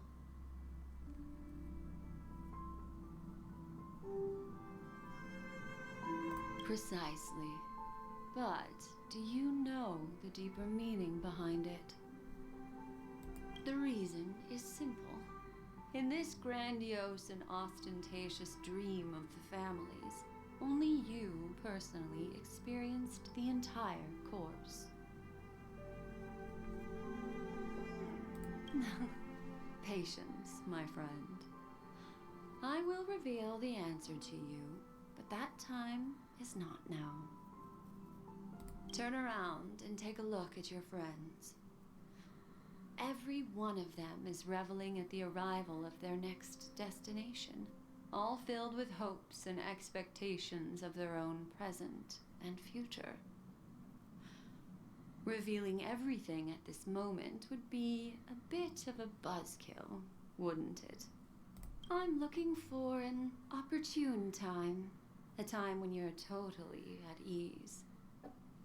Perhaps when the night grows hazy and you're about to drift off would be the most opportune. How about one fine night? I will prepare the candles, aromatics, and even a cushy couch to create a cozy dreamland for you. And then I will tell you the answer in the form of a little bedtime story to lull you to sleep. Hi! Hello! Attention all passengers! The express is about to make the jump. Please be seated and hold on! It looks like we're finally about to set off. There are countless gleaming memories out there waiting for us. Why don't we just leave it at that for now? Ah, that's right.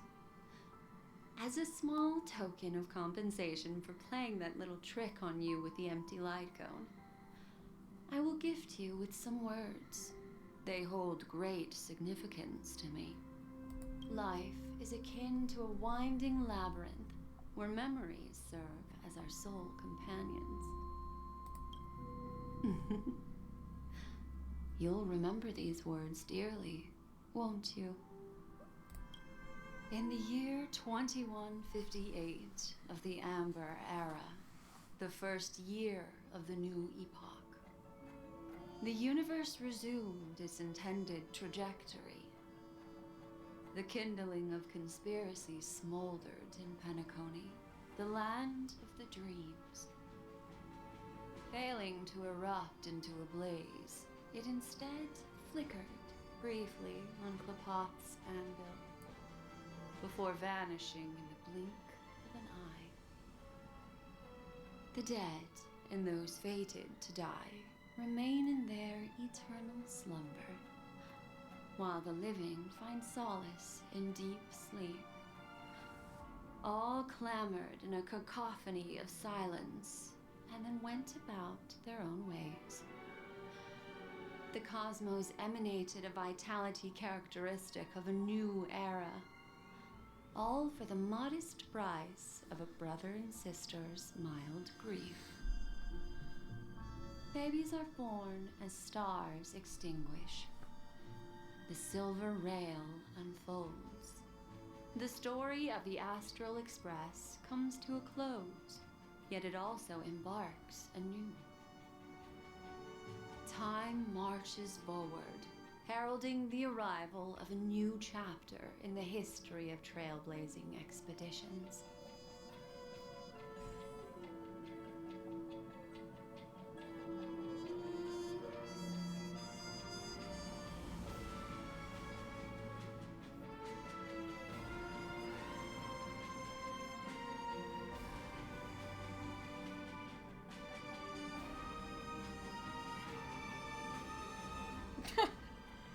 Okay.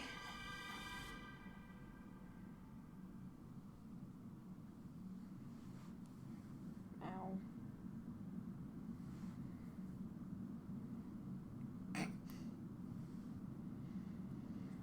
Elio. F off.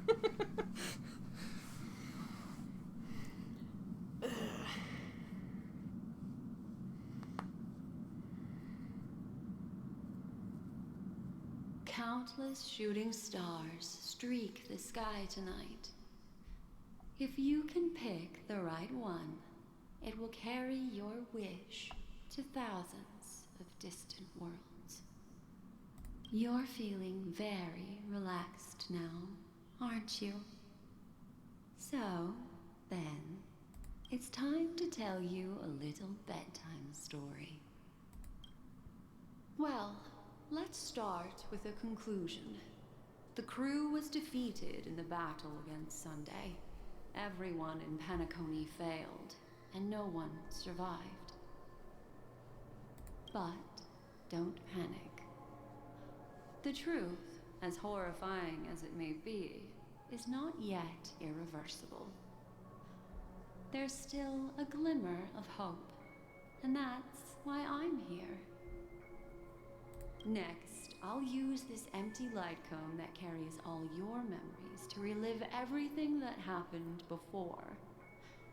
And when this story reaches its end, I'm sure someone as clever as you will notice that. There's a major flaw in the story you have experienced. Yet, within that flaw lies a glimmer of hope. Are you ready for it? Do you remember everything? When the clock turned back, the Express started a warp jump, sending you to a strange dream. You were bewildered back then, and then a Galaxy Ranger named Acheron showed you a way out. When you arrived at the Reverie Hotel, you met the doorman Misha and had a confrontation with Aventurine, an IPC representative. Thankfully, Acheron appeared again and helped you. After that, you saved Firefly and explored Penacony together. During the tour, you ran into Sparkle disguised as Sampo and accidentally entered a child's dream. There, I rescued both of you from death, but Firefly didn't return to reality. She realized the truth and tried to involve you in her plan, but that resulted in an accidental death. Even more unsettling, you soon encountered another murder. Wasn't Firefly supposed to have 3 deaths? Just remembered her saying that. The 2 cases of death prompted you to investigate the truth behind the sweet dream. Despite your efforts to gather information about the 2 victims, you didn't make much progress. But you did learn about the Watchmaker from Gallagher. Meanwhile, Aventurine was secretly carrying out his scheme, in which you were one of the pawns.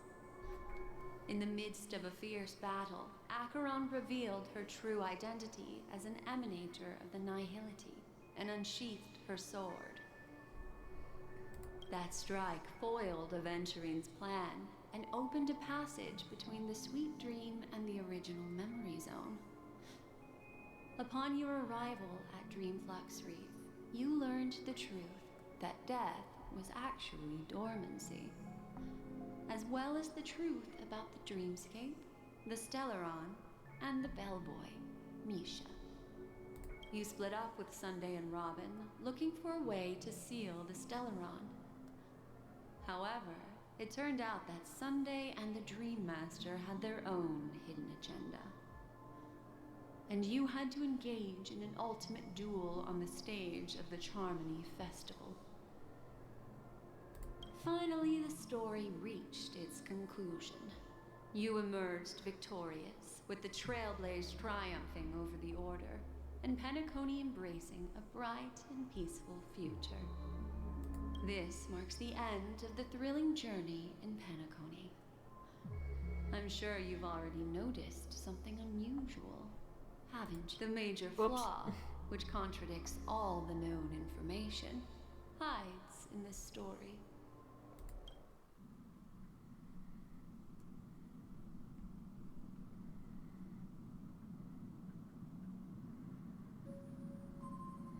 Pretty sure I can do every single one of these, right?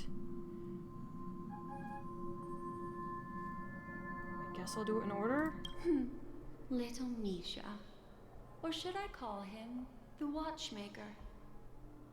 He's only a segment of memory in a dream bubble, But his ambition for the Trailblaze led him to leave the bubble and embark on a grand adventure in Penacony.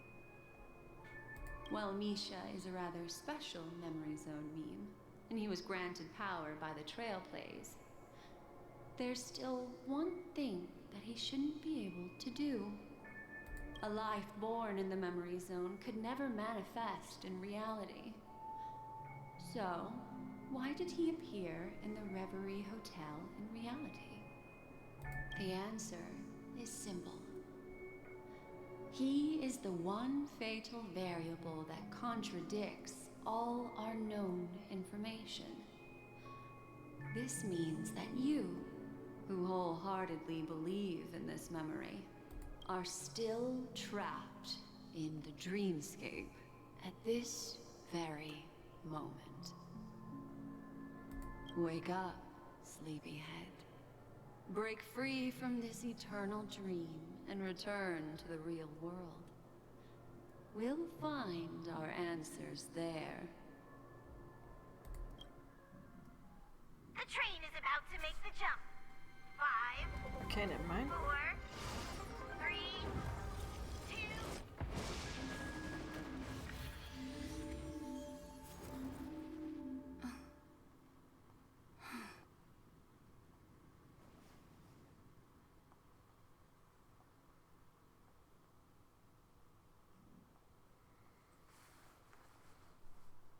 Okay. I'm too tired. I'll think about it later. And it's been 9 effing hours, I might add.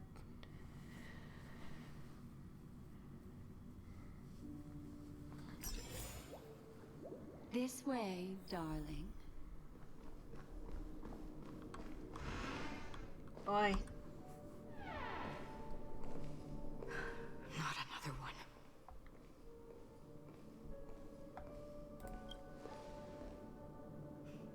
Thank you so much, Black Swan. Finally, I can breathe a sigh of relief.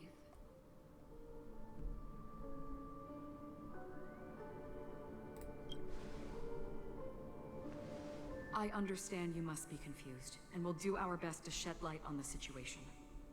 However, before that, it's essential to know that this place is the rift between dream and reality. A place reserved only for those who have awakened from Enna's dream.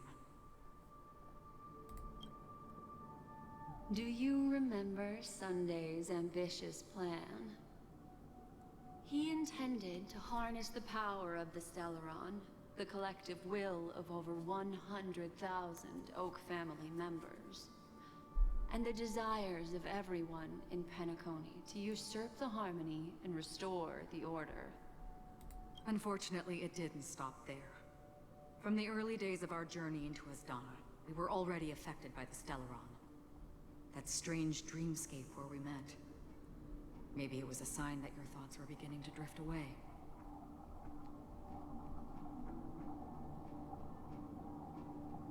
I don't think the goal of the Order was to put everyone into a deep sleep. Quite the contrary. They used the Stellaron to catalyze the leakage of Asdana's memoria into the material world, allowing the dreamscape to blend with reality. And that included a lot of memoria from the Beyond the Sky Choir. As time came and went, the dreams eventually became indistinguishable from reality, and reality became an illusion. People think they are awake, but their spirits have long since stepped into the Temple of Order. This is what makes Enna's dream so powerful. In this paradise governed by the Order, everyone indulges in their delightful dreams and lives happily ever after. I believe what you experienced in the sweet dream, except for that flaw, was real. Only in this way could you reach the destination, lifting the crisis in Penacony and embarking on your next trailblazing expedition. If it wasn't for Acheron's plan, we might have been trapped in this dream forever. Fortunately, while the path of the Order governs all things, it can't affect the Nihility. I came to realize this when the Dream Master tried to expel me at any cost. This is also why you felt a sense of peculiarity when traveling with her. Well, I'm not as fortunate as she is. Even if I'm a memo keeper, I was still influenced by the power of the Order and fell into hallucinations. However, thanks to your memories, now we still have a chance to turn the tide. Is that why you reacted to something in my memory? You noticed that. For mortals, even if they possess the great power of a path, they can't create a flawless world like gods do. That's why there was a flaw in your dream. In other words, once you have realized the world is not real, you'll have a chance to break free from the dream. The flaw in your dream lies within Misha, who could have never appeared in reality. When I turned the pages of your memories, I realized that I was in an illusion too.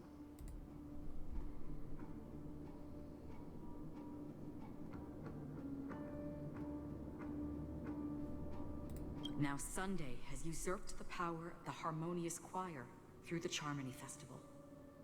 Asdana has thus fallen into Anna's dream, transforming everyone equally into the notes of the Aeon.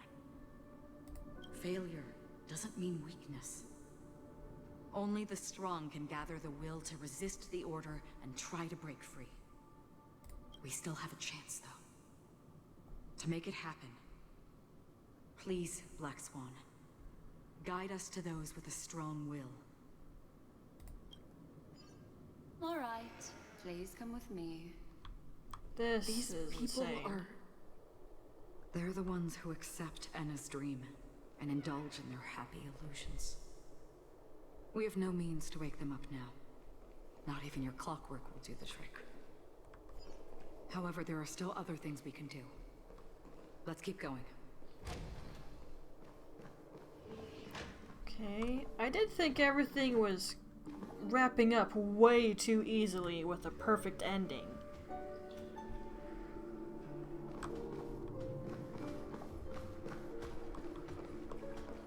It just didn't seem right to me. Turns out I was correct. Didn't really expect that. Nope. You missed.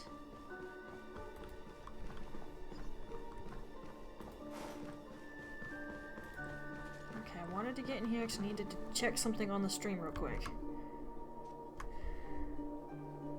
Okay, that's fine. That appears to be fine. Okay. So where exactly am I going?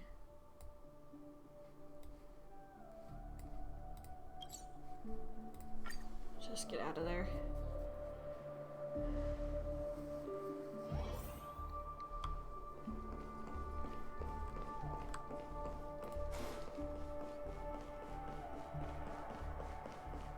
Here we are.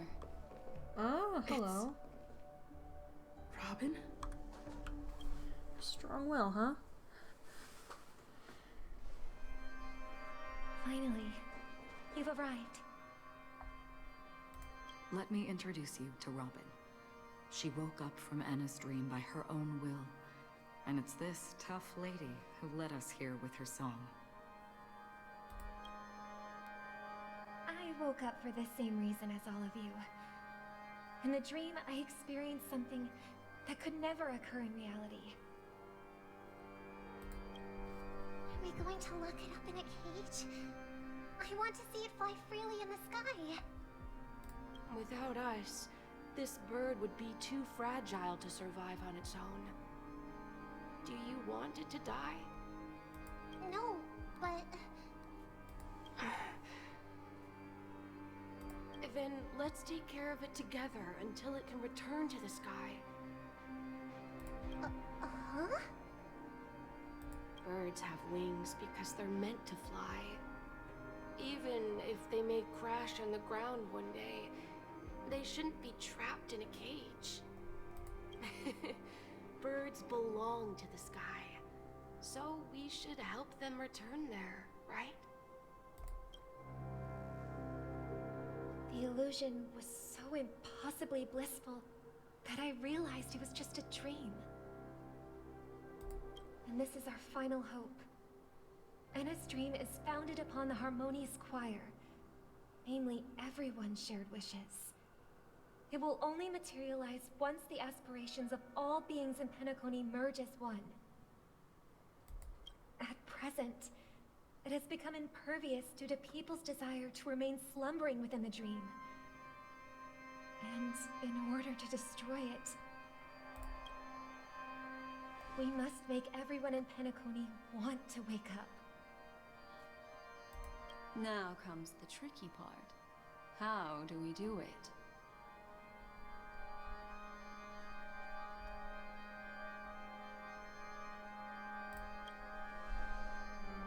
Hardly ever is simple. Humans yearning for sweet illusions borders on obsession, leading them to subconsciously resist the harsh reality. Therefore, I carefully selected a moment where she was completely unguarded, guiding her to uncover the truth herself to make her regain her consciousness. However, to wake up everyone in Penacony and get them to share the same determination, that would be nearly impossible. Indeed. I'm afraid it's almost as difficult as resurrecting an Eon. But we can't just stay here and do nothing. Ah, yes, I'm glad to see you. Ta-da! This is a critical moment for the whole universe.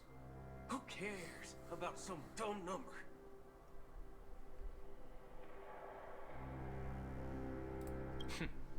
Thanks to Black Swan.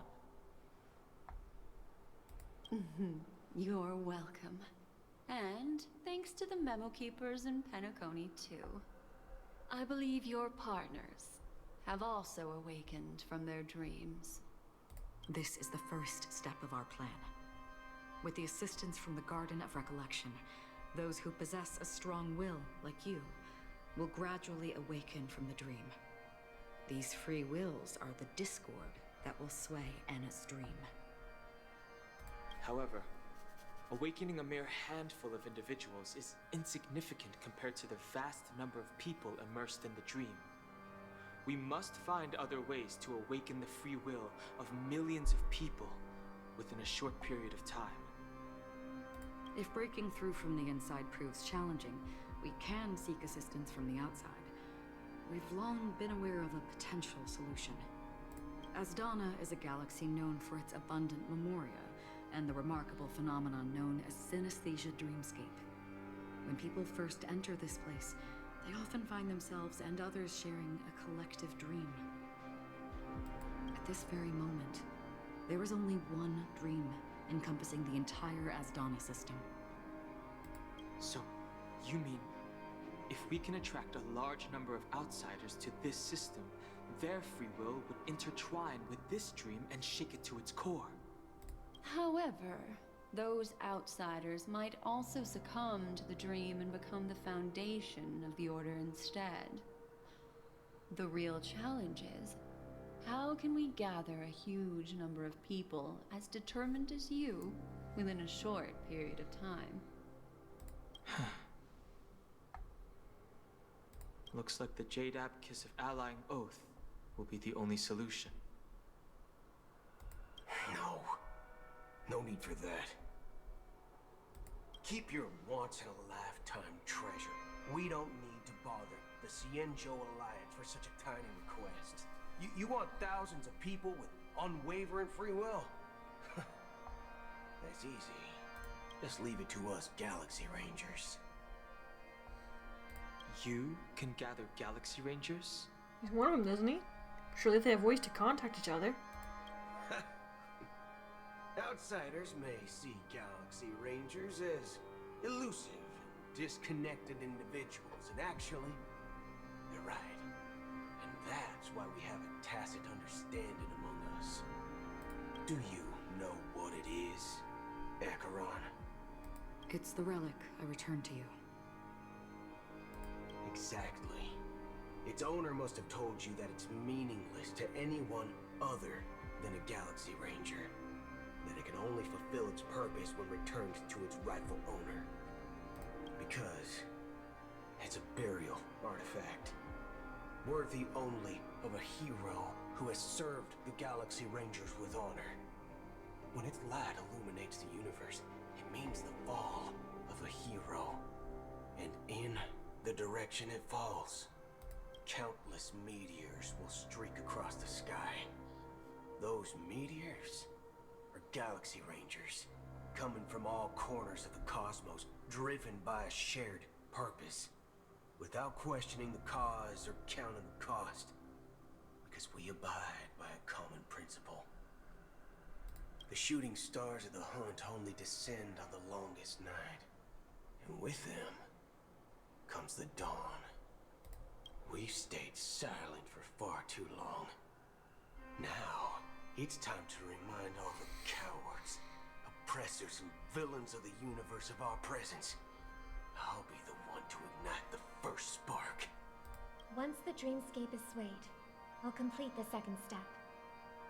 I'll fine-tune the slumbering souls with the Song of the Harmony, interrupting them with the discord of Trailblaze, and guiding them towards reality.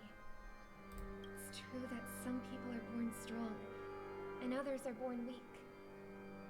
If the Trailblaze is the target of heroes, then the Harmony will guarantee that the strong help the weak. Only the people of Penacony themselves can be the saviors of their homeland. Their path of happiness should be forged by themselves. While I may not be a nameless, I'm willing to instill courage in all those who need it. This includes my brother as well. Anna's dream is too cruel for him and everyone else. Your plan sounds well conceived, but still, it appears somewhat idealistic and romantic. The flaws rooted in human nature can't be eradicated overnight. Do you believe these efforts alone are enough to convince everyone to choose the right path? Do you have a better idea? I agree with you, Black Swan. That's why the most critical aspect of this plan is not to convince everyone to choose the right path, but to inspire them to save themselves.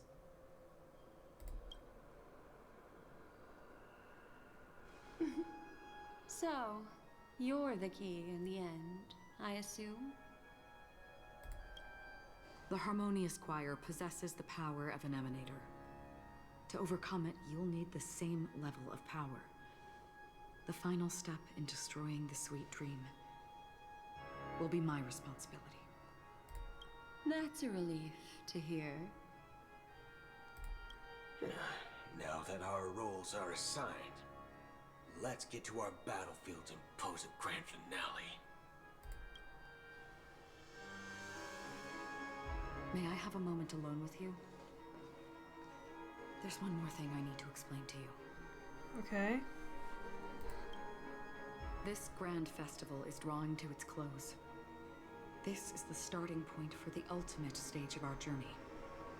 Just as it marked the beginning of all the stories in Penacony.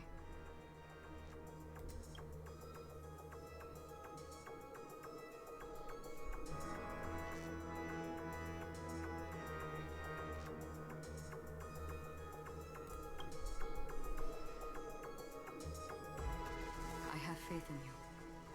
However, before we depart, there is one more thing I must tell you. There's something you should know. We were able to locate you within this boundless dream and find the key to breaking free from the dream. All because of one person's unwavering dedication. Firefly. She awakened from the dream ahead of others, discovered the Express amidst the stars, and brought us valuable information about the remnants of the Order. She may have been aided by the script, and it came at a cost. As you know, Firefly is a stowaway who entered the dreamscape in a different way from ours. Without the dream pool in the hotel or assistance from the family, she can only awaken from this dream in one way. A real death. We mustn't fail her determination.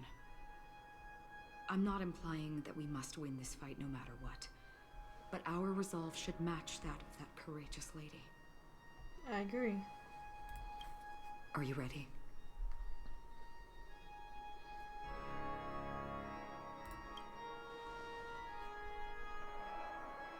Very well. Now, please close your eyes.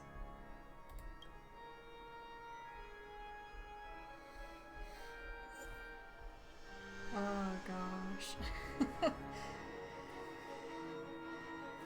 Okay. Let the fun be effing again. Okay, obviously I'm gonna put Stella in. Have to use her.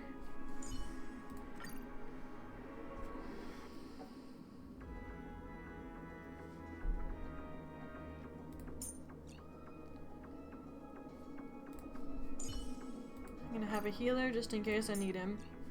Don Hung, damage dealer. Proceed with caution. I've got your back. And I don't really have a good fire character. I'm still working on her. So that leaves lightning. Probably you. Rather hilarious, all things considered.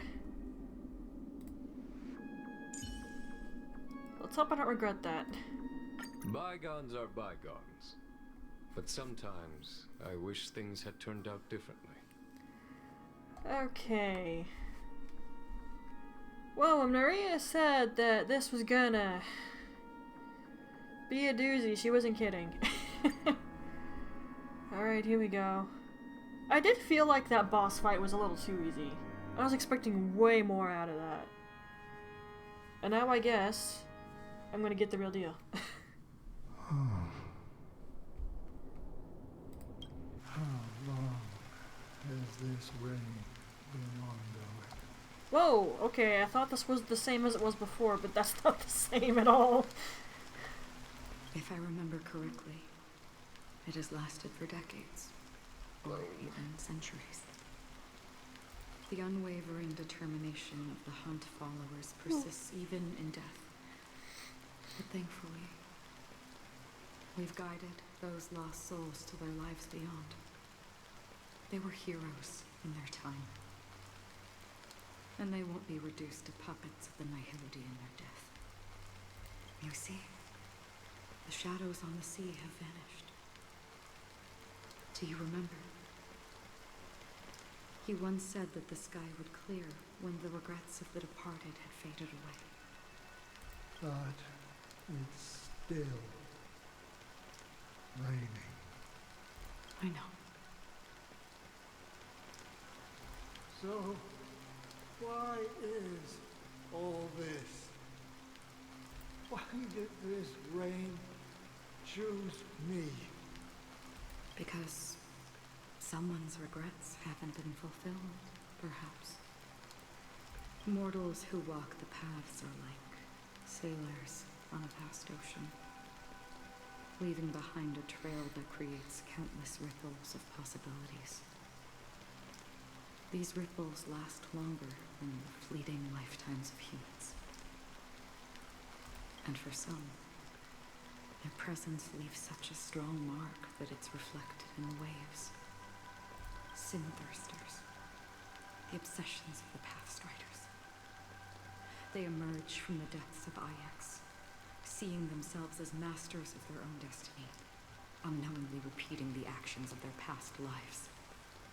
They emerge from the Nihility and head toward it, leading purposeless lives.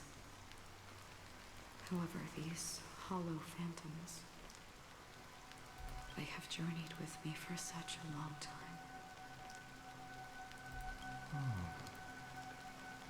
So this is how it is. I'm already dead.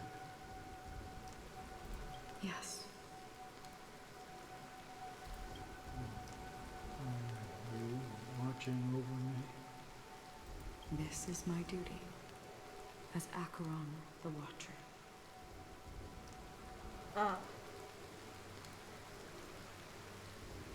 I'm guarding the path to the abyss of the Nihility, guiding every soul reluctant to become one with it. Back to this side. But if this is what the departed ones expected, should you try to change it? I don't know. But someone once told me that when the inevitable moment came, he hoped that someone would stand at his grave and place a bouquet of flowers. Even if it doesn't make sense at all?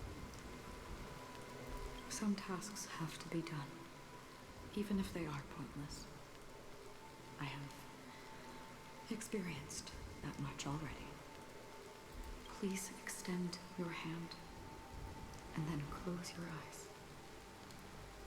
I'll carry your wish with me and fulfill it. Only then will I be able to put an end to the final regret by the Dead Sea. Will I ever see them again? Yes, that is certain. Because it was you who told me about the Express, your two former companions. The expedition cut short by the Swarm, your narrow escape from death, and your encounter with the Galaxy Rangers, and Penacony, the hometown to which you could never return. Yeah.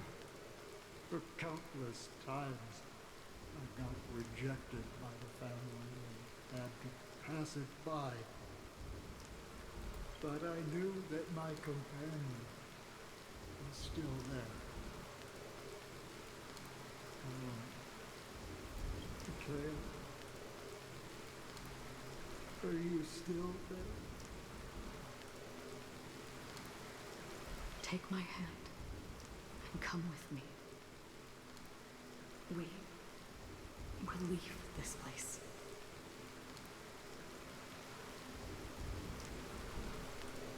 You'll embark on a long, long journey, shrouded in darkness. But fear not, as a touch of red will be awaiting you at the end of the path. That's the color of existence. Follow it, and it'll guide you and illuminate the way out. By doing so, you'll eventually reunite in the warmth of the sunlight. Thank you.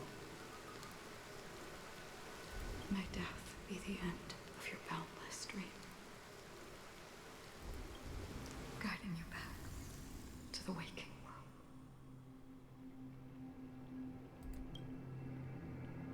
Welcome to the horizon of existence. This place is one of the thousands of manifestations belonging to the sleeping and shapeless. And it's also an exit out of the nihility for the awake ones. Let's bid our final farewells here.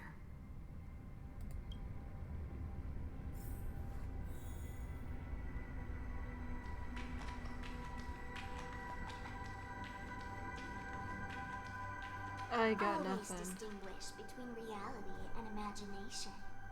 All right, Gray. Life is akin to a winding labyrinth where memories serve as our soul companions.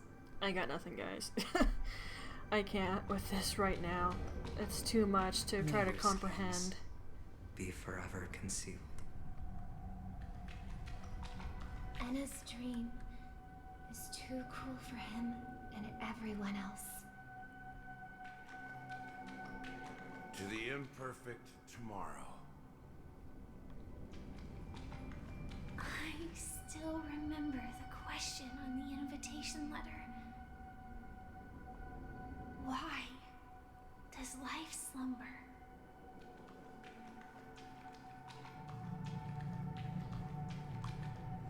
Why does life slumber?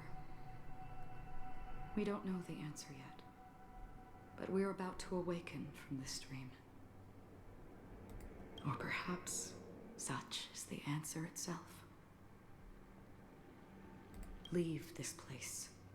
Return to where you belong, and awaken Penacony from this dream.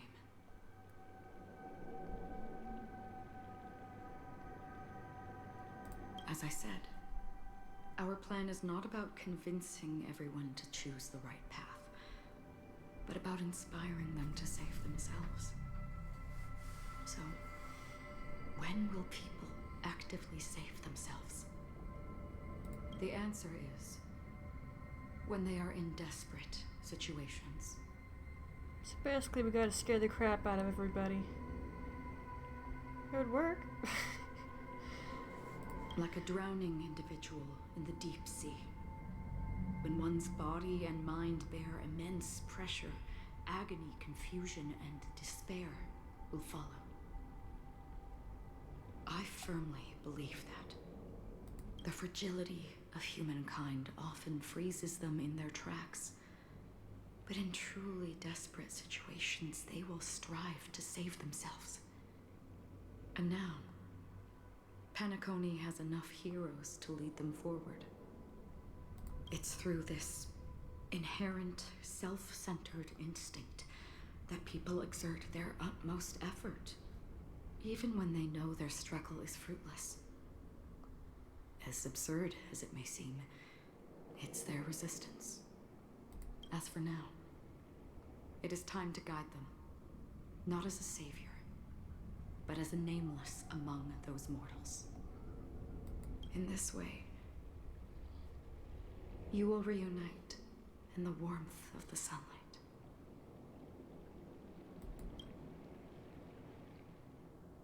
The rain is intensifying. Before we part ways, please allow me to ask a few final questions. Sure. So far, you have forged unbreakable bonds with numerous individuals and entities in the sweet dream. Might I ask if you fear severing these bonds with your own hands?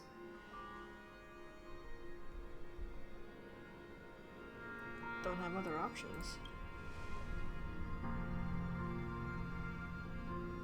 If there is a vast, lifelike dreamland that is virtually indistinguishable from reality, a realm without death, Are these the same where questions she everyone asked can us attain before? the happiness and fulfillment they deserve, living blissfully ever after. I would ask, would you wish to stay? And these are the same answers I gave, isn't it?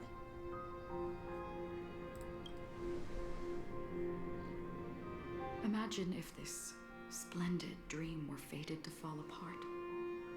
Friends, family, strangers, followed by the gentle breeze, soaring birds, the stars, and ultimately yourself.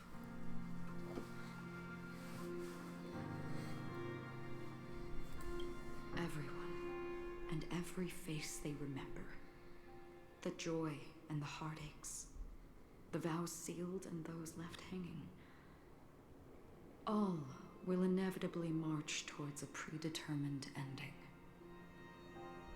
If you had grasped the journey's finale right from its inception, I would ask, would you still embark on this journey?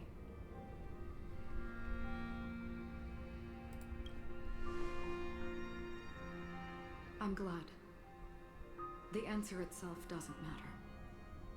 What matters is that you've made a decision.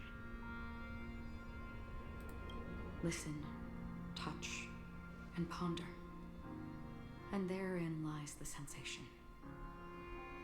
Cherish it, because that's what makes us exist. Such is the only answer humans can offer when facing the nihility. If the nihility represents the primal fear of life, rendering any lofty convictions insignificant under their imposing shadow. Then behind this shadow, there must exist the most fervent source of light in the world.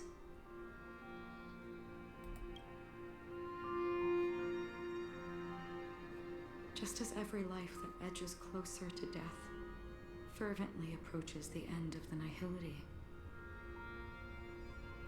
we must pursue that primordial light. And to think that you exist in the nihility, and you watch over others to depart it. Such a task is absurd and meaningless. Nevertheless, someone had to do it. As for the meaning you mentioned, even if it's a meaningless task, I've come this far, haven't I? Even if the future you forge may not even belong to you. It may not belong to me, but it definitely belongs to someone. But hardships you must have experienced. In that case, allow me to do something meaningless too. Please, do me the name.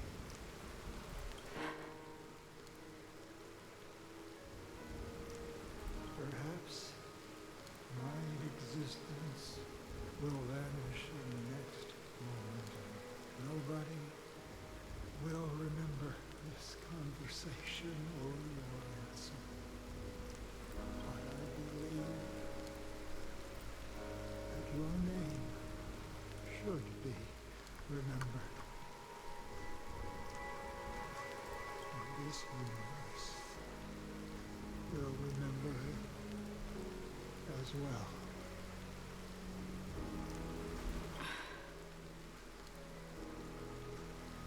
For me, some things are difficult to recall.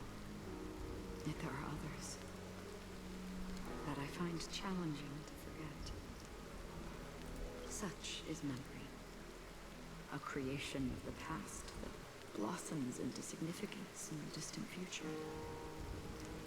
I remember that marks the start of my journey, the origin of the vibrant red hue in my life, and the most fervent element amidst every tempest. That's my name. Raiden Mori. May.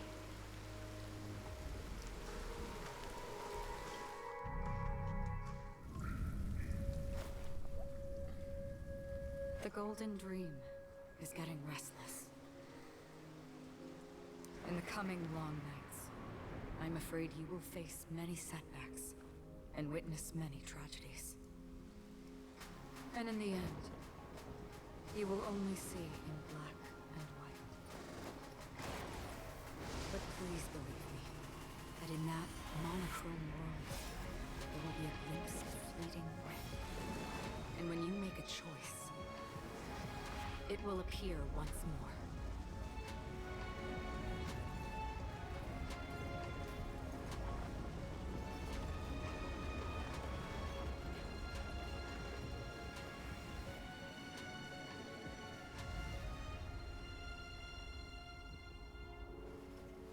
What you must do is ponder its significance, then return to the waking world.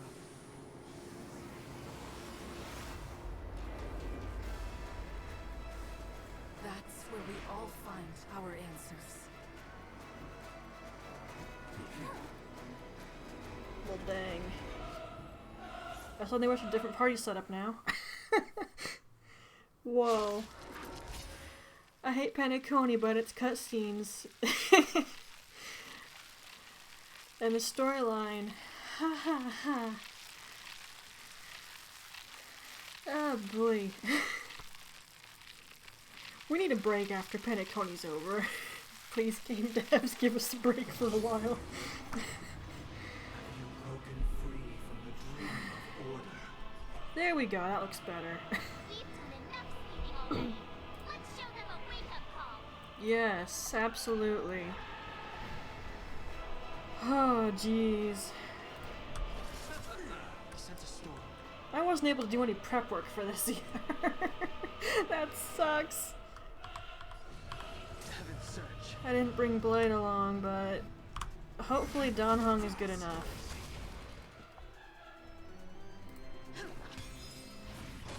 There's no time to lose. I absolutely have to do this.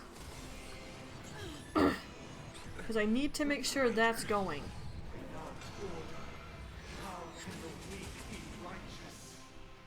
You know what? With this weak talk? You know where you can shove that? Sheesh, dude.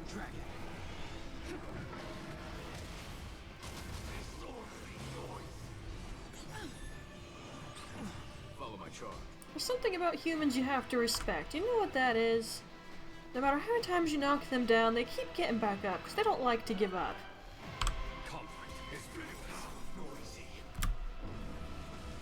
Show no mercy. Yeah. There we go, that's better. Let's play our own melody. Let the show begin. Sorry about the lag. Nothing I can do about that. It'll probably lag anyway. Listen. Whoa. Oi. Calm down.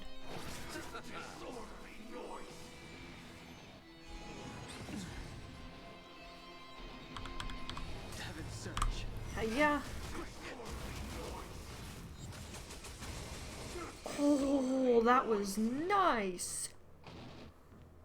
That was very nice. Now you can see why I like him.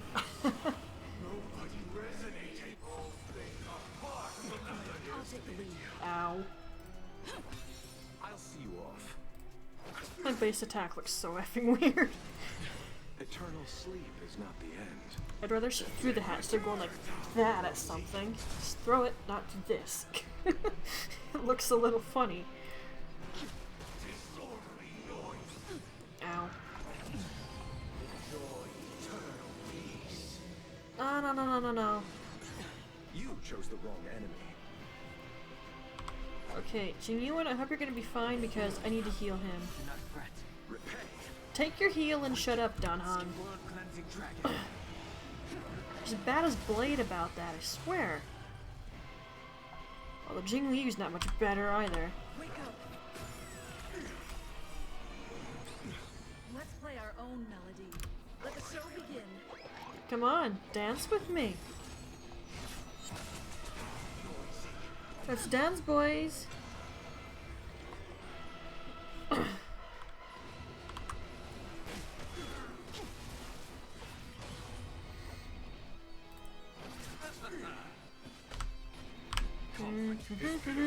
Keep up with me.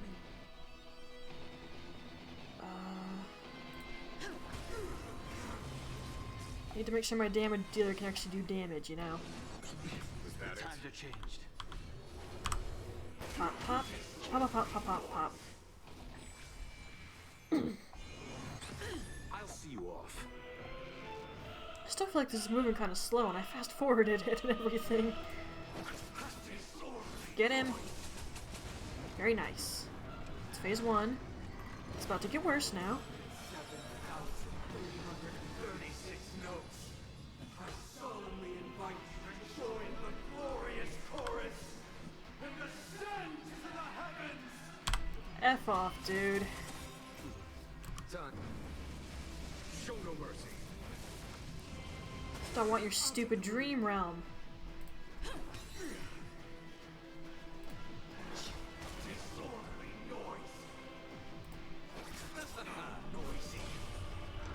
Hey, I clicked on you. Get clicked on. Boom.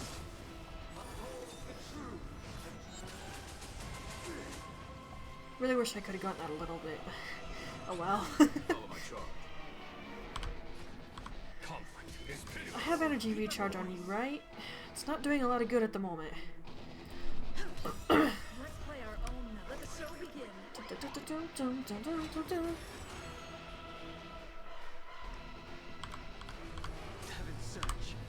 Boom.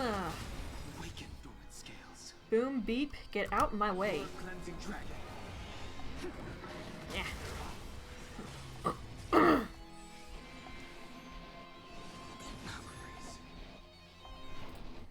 Yeah.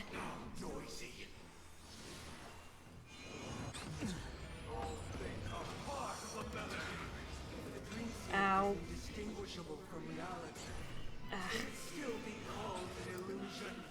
I can only heal one person at a time here. Except for when he does that. Which was very much wanted right there. There's no time to lose. Here, there's thunder.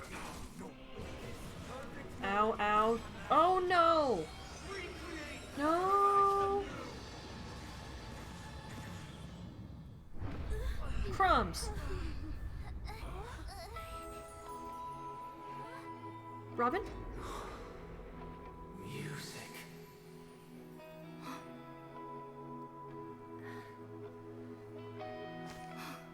There seems to be another kind of sound coming into the Order's symphony.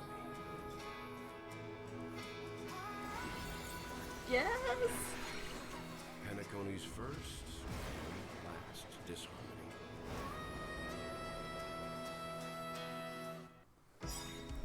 Yes! She did say she was gonna be assisting. I was wondering where she was. Those imprisoned in their dreams are awakening for freedom. Whoa! Is that you singing? The amount of break effect she just did. You have heard their cries. This is not the paradise they hoped for. Even so, they don't know where they should be heading. That's why I had to become the lone star in the sky to guide them. Even if that star must hang in a perpetual night of solitude. Oh, thank you. Play our own melody. Let the show begin. Never said out again, my ultimate's recharged. Time for Okay, so that was scripted. Like, you all know how it is. Your healer dies, your party's doomed, pretty much. Eternal sleep is not the end.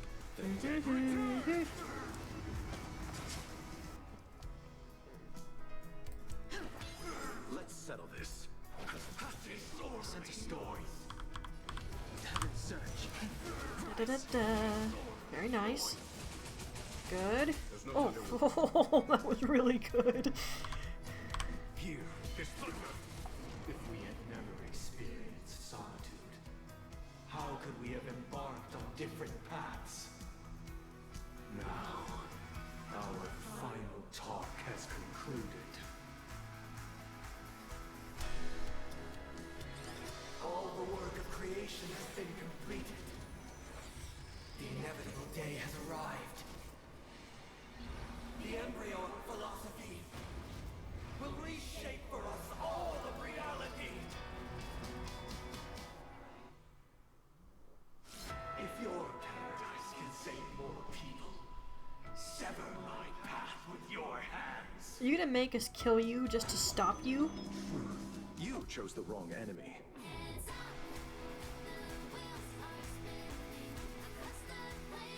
Am I gonna get copyright problems for this song? Oh dear. That just occurred to me.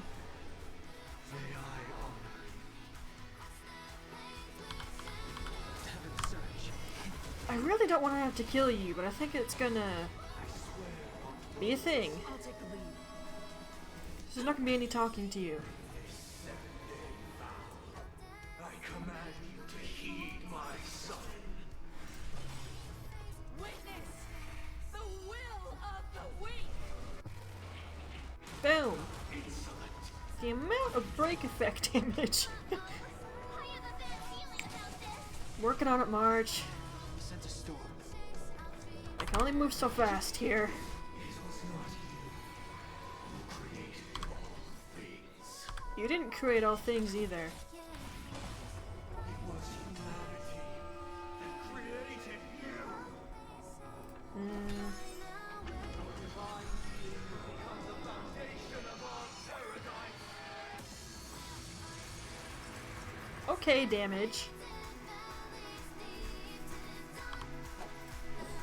His defense can be crummy, so I'm definitely healing him.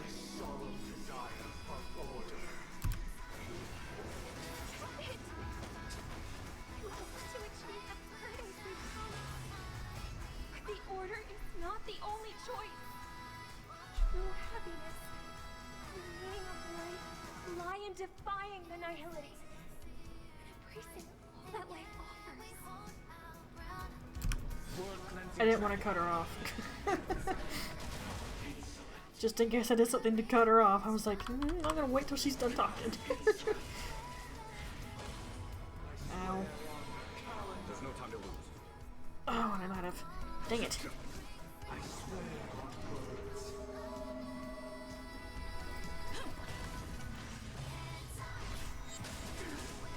Let's settle this.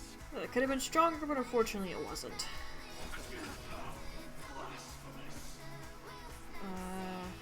Should I just do it? I'll just do it. Don't be shackled by the past. And for Don Hong himself to say that, you really gotta pay attention. Yes! Give me that. Show no mercy. Boom! Keep up with me. Listen. Boop. Oh, come on, now you're mocking me. Ooh, nice. I don't want to use up all of those. I swear on truth. Follow my charge. So I need to make sure he can do it, so I at least get that up to 5. Let's play our own melody. Let the show Yep, yep, yep, yep, yep, yep, yep, yep. Pop, pop. I swear on words. Charge awfully fast. Greatness of humanity cannot be redeemed by others. Dang. Seriously. Boom.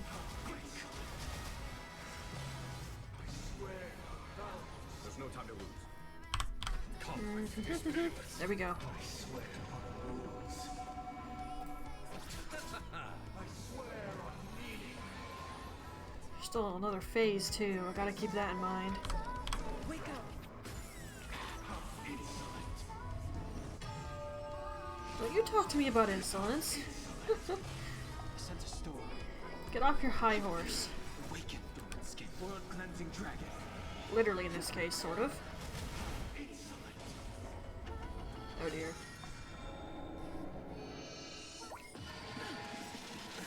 Nothing major. Eternal sleep is not the end. The dead return! Boom. A foregone conclusion. Here.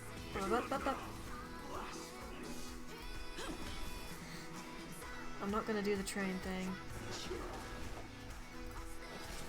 Now I'll do it. Or, wait, what? Huh? Oh, wait, isn't there still the rangers who have to appear? Or did I misunderstand how that works?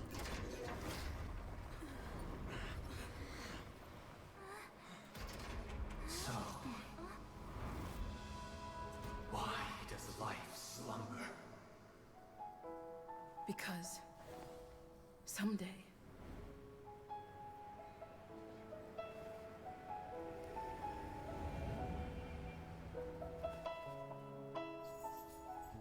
we will wake up from our dreams.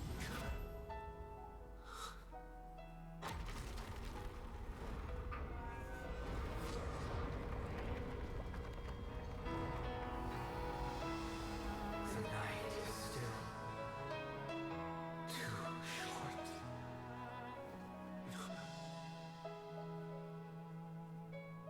Brother, the dream is over.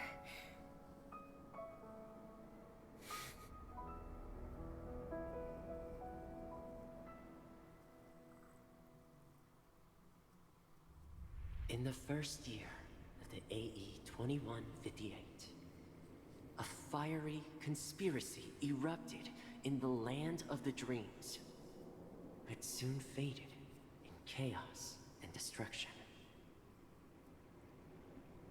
Whispers carried the tale of those fateful 48 system hours, when a sun teetered on the precipice of collapse. A paradise stood on the brink of destruction, and a world was poised to surrender to its new master. Amidst it all, a body decayed, a pack of vultures gathered, and a brother and sister were doomed for eternal separation. And so, an eon succumbed to slumber once more. Some celebrated this fall, while others mourned. Among the insignificant witnesses, mere specks in the vast tapestry of the universe. It was said that this time, the Eon met their demise with dignity. As the cosmos bathed in the radiance of a pure dawn, a tempestuous storm brewed on the horizon. The chant of everything for the Amber Lord grew ever louder. Yet, no matter how one contemplated, time inexorably swings Klapot's colossal hammer in eternal cycles. The tale of the Astral Express reaches both its conclusion and a new beginning. Time marches forward, heralding the arrival of a new chapter in the history of trailblazing expeditions.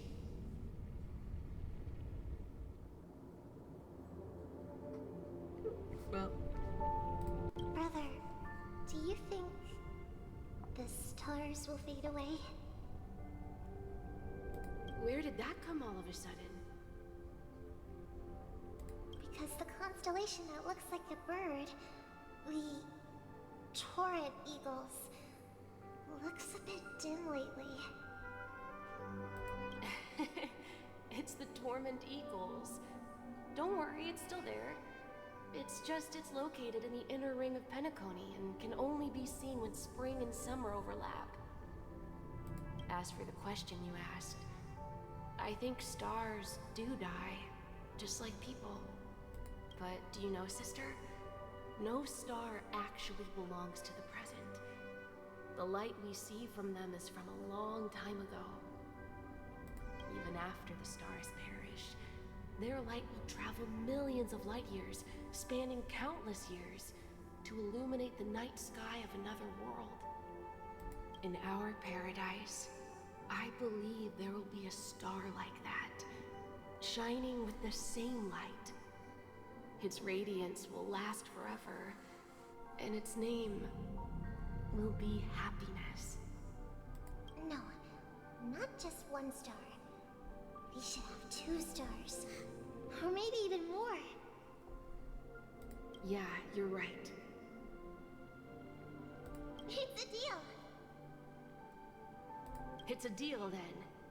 This is our promise, and nothing will sway our ideals. Yeah, you bet.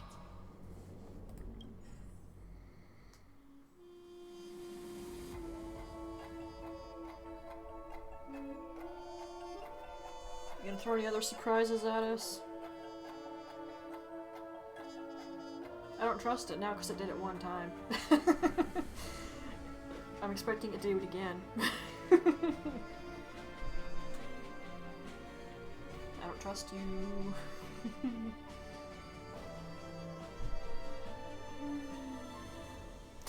Ilio again. Go away, dude. You know why they did it too. Script reader and all that.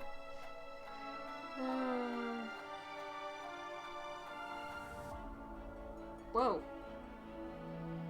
Okay, that's different. Still don't trust you.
still don't trust you.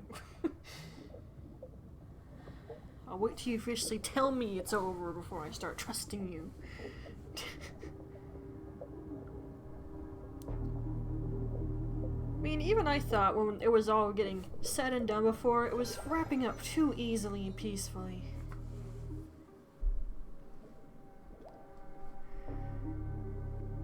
It's a pleasure to hear your voice again. Congratulations. You've become the biggest winner of this festival. Are you calling just to poke fun at me? No. I had wondered. I'm just impressed. Not only did you venture alone into Penacony and discover the truth of Dreamflux Reef, but you also managed to escape with the help of that Knight of Beauty. Remember the recording you received from your Trailblaze friend? It's now the most valuable chip in this game. However, this came at a high cost. Losing a cornerstone is a hefty price to pay. Diamond just called a meeting to discuss what to do with you. Just as I expected. So is Diamond planning to demote me? Or kick me out of the 10 Stonehearts? Why don't you take a wild guess? Well, alright. Then I'll guess. He's going to promote me to P46. Alright. What will you wager? You never stop, do you? Are we talking about a real bet here? I don't want to wager anything just to escape your clutches. But if it's just a friendly bet, I'll put on the line what I did when we first met. I'll bet my life, ma'am. Interesting. But since it's Diamond's call, no one can predict the outcome. I'm on my way to Penacony. Once everyone is settled, we'll return to Pier Point for the final showdown. Sounds like I'll be out of the action for a while. Finally, a chance to kick back and relax. Yeah. Leave everything to me and Topaz, child. Thanks to you, as soon as the Jade Stone was delivered to the family's compound, we finished up our preparations. The seeds we planted have taken root. Soon, it'll be time to reap the rewards. Huh?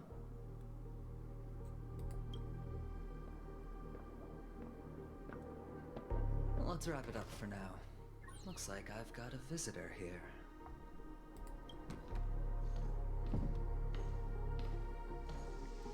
Oh, so many surprises today. Didn't expect a Galaxy Ranger and wanted criminal to show up here. You know, when I looked at that event thing, it did seem like a wanted poster. So, you know what? That doesn't actually entirely surprise me.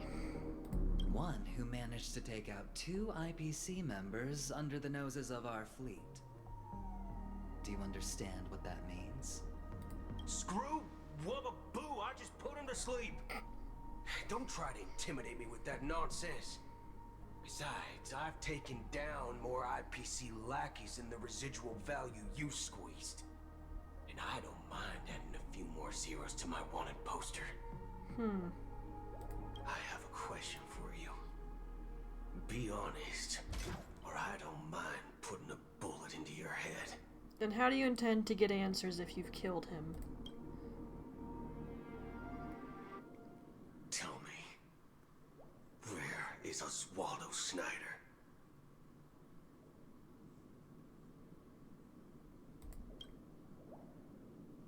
Well, okay then. Are we still not quite done with Penacony? Because I'd like to be done with effing Penacony. Son of a bee. But that's officially it now. F's sake. No wonder that took people 10 hours. And I didn't even do any extra exploring.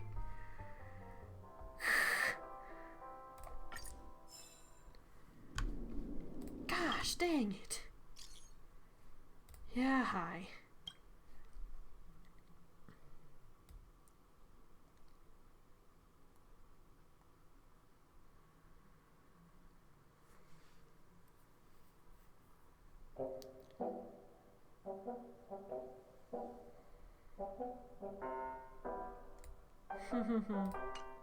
It's gonna have to wait.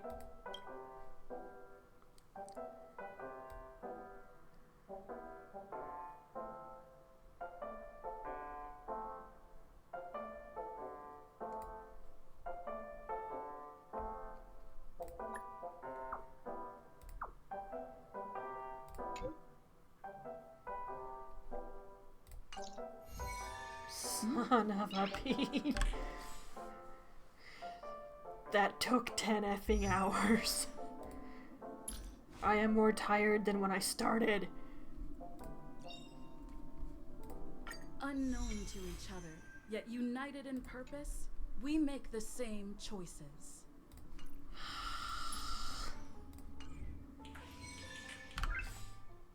I hate Penacony. Okay, you're timed.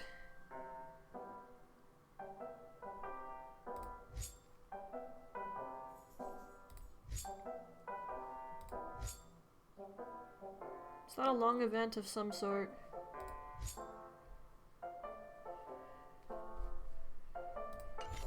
Noise.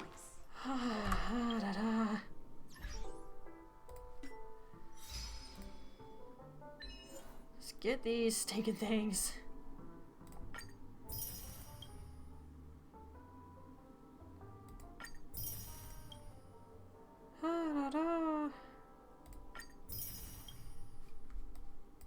Stuff is never ending here, huh?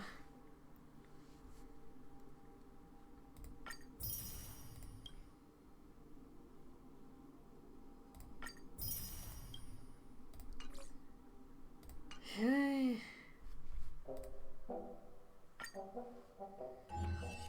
I ignored that for ages.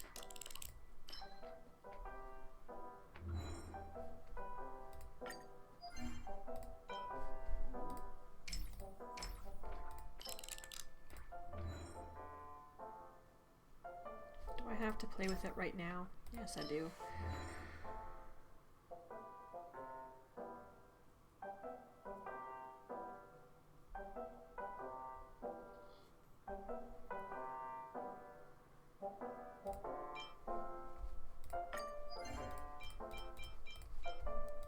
Bleh.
Oh, I totally want pictures of those things.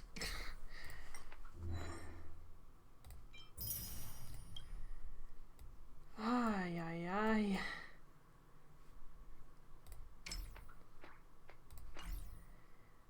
I repeat, I effing hate Penacony. You see, that was what I meant. It looked like a wanted poster.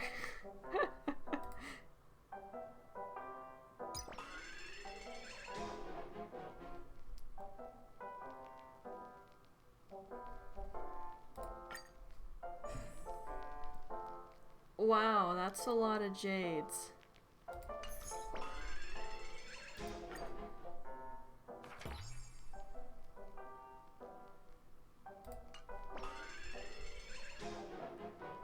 Okay, well I have time to do that. More than I do for that. But effing tomorrow. Get rid of this thing. I don't want it. Son of an actual.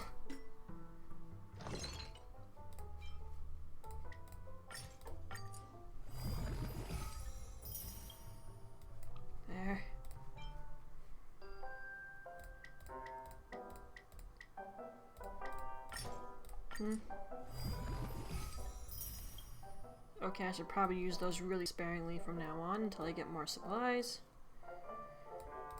I know I already can't do many more of those. Because of these effing things. Ay, ay, ay.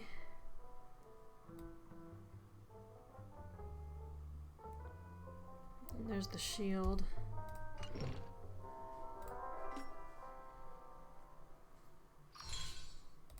Yay, nameless honor. Good word. My brain is so effing fried. Are we seriously not done with Penacony?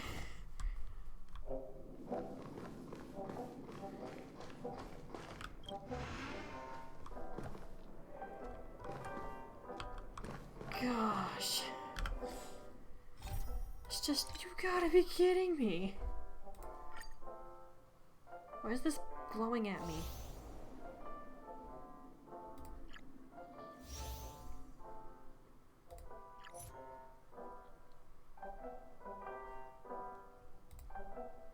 Sure, at some point, but not right now. Oh, dude.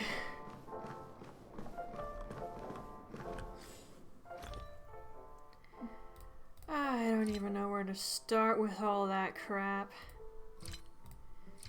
For the sake of my sanity, I shouldn't start at all.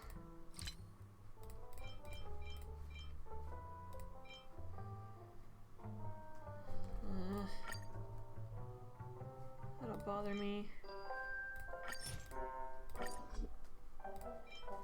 And I'm already tired, so it's extra gonna bother my OCD.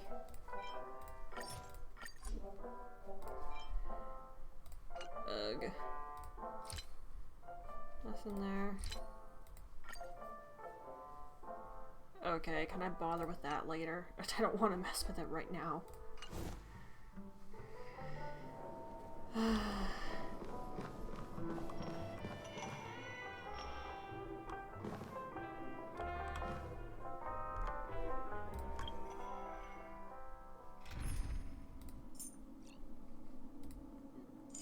taking her back now, thanks. I'm gonna show them what I can really do.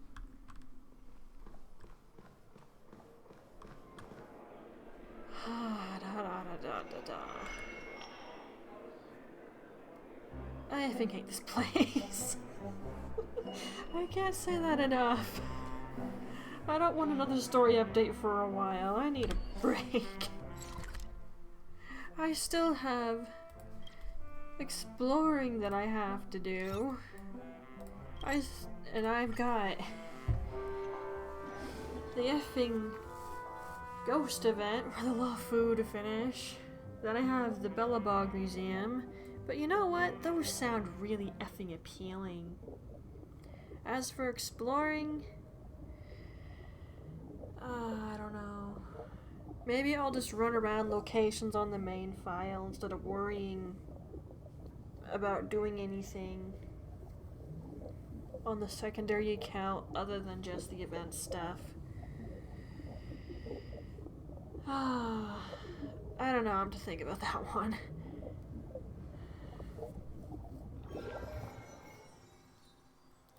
It's getting late. Way too much happened there.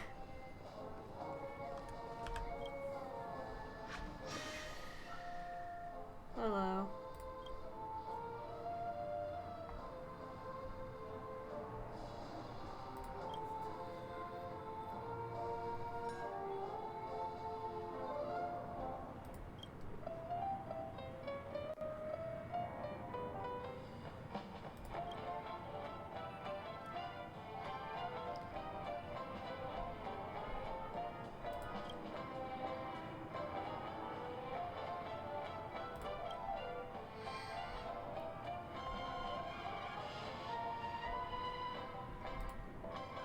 Yeah, speaking of that, I came here for a reason.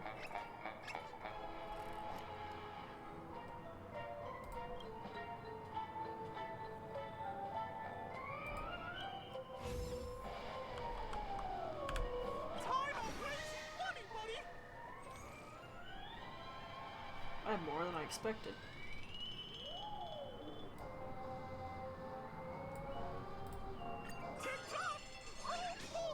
Jeez.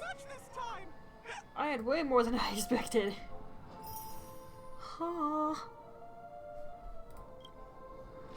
Even when you're not struggling for jades, it's really nice to get that many, you know? Alright. Dang.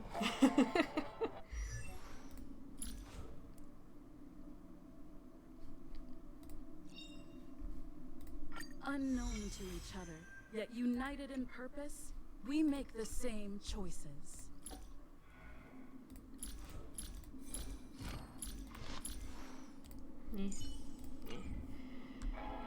Okay, I am so officially done. I need to stop. Like, I needed to stop hours ago. But I knew once I started, I wasn't going to want to effing stop. Ay, ay, ay.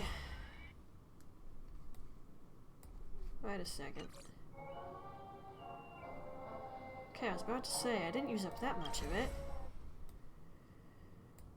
Okay, Rafu.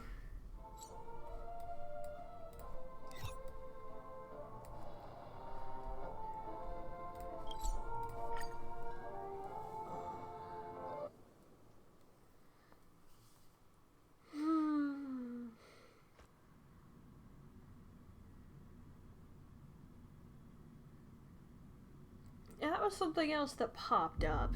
Transmutation Arcanum. One of those things in the dream brought that up. I'm pretty sure that's not a well-known thing. Hence why I was like, wait, you're gonna what now?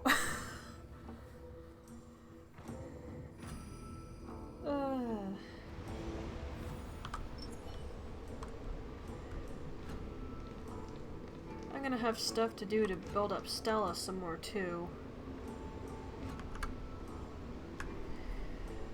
But you know what? I'm done. Usual ending spiel, you guys all know what it is. I'm ending stream now. I am worn out. I want my dinner. We're done. See you in the next stream.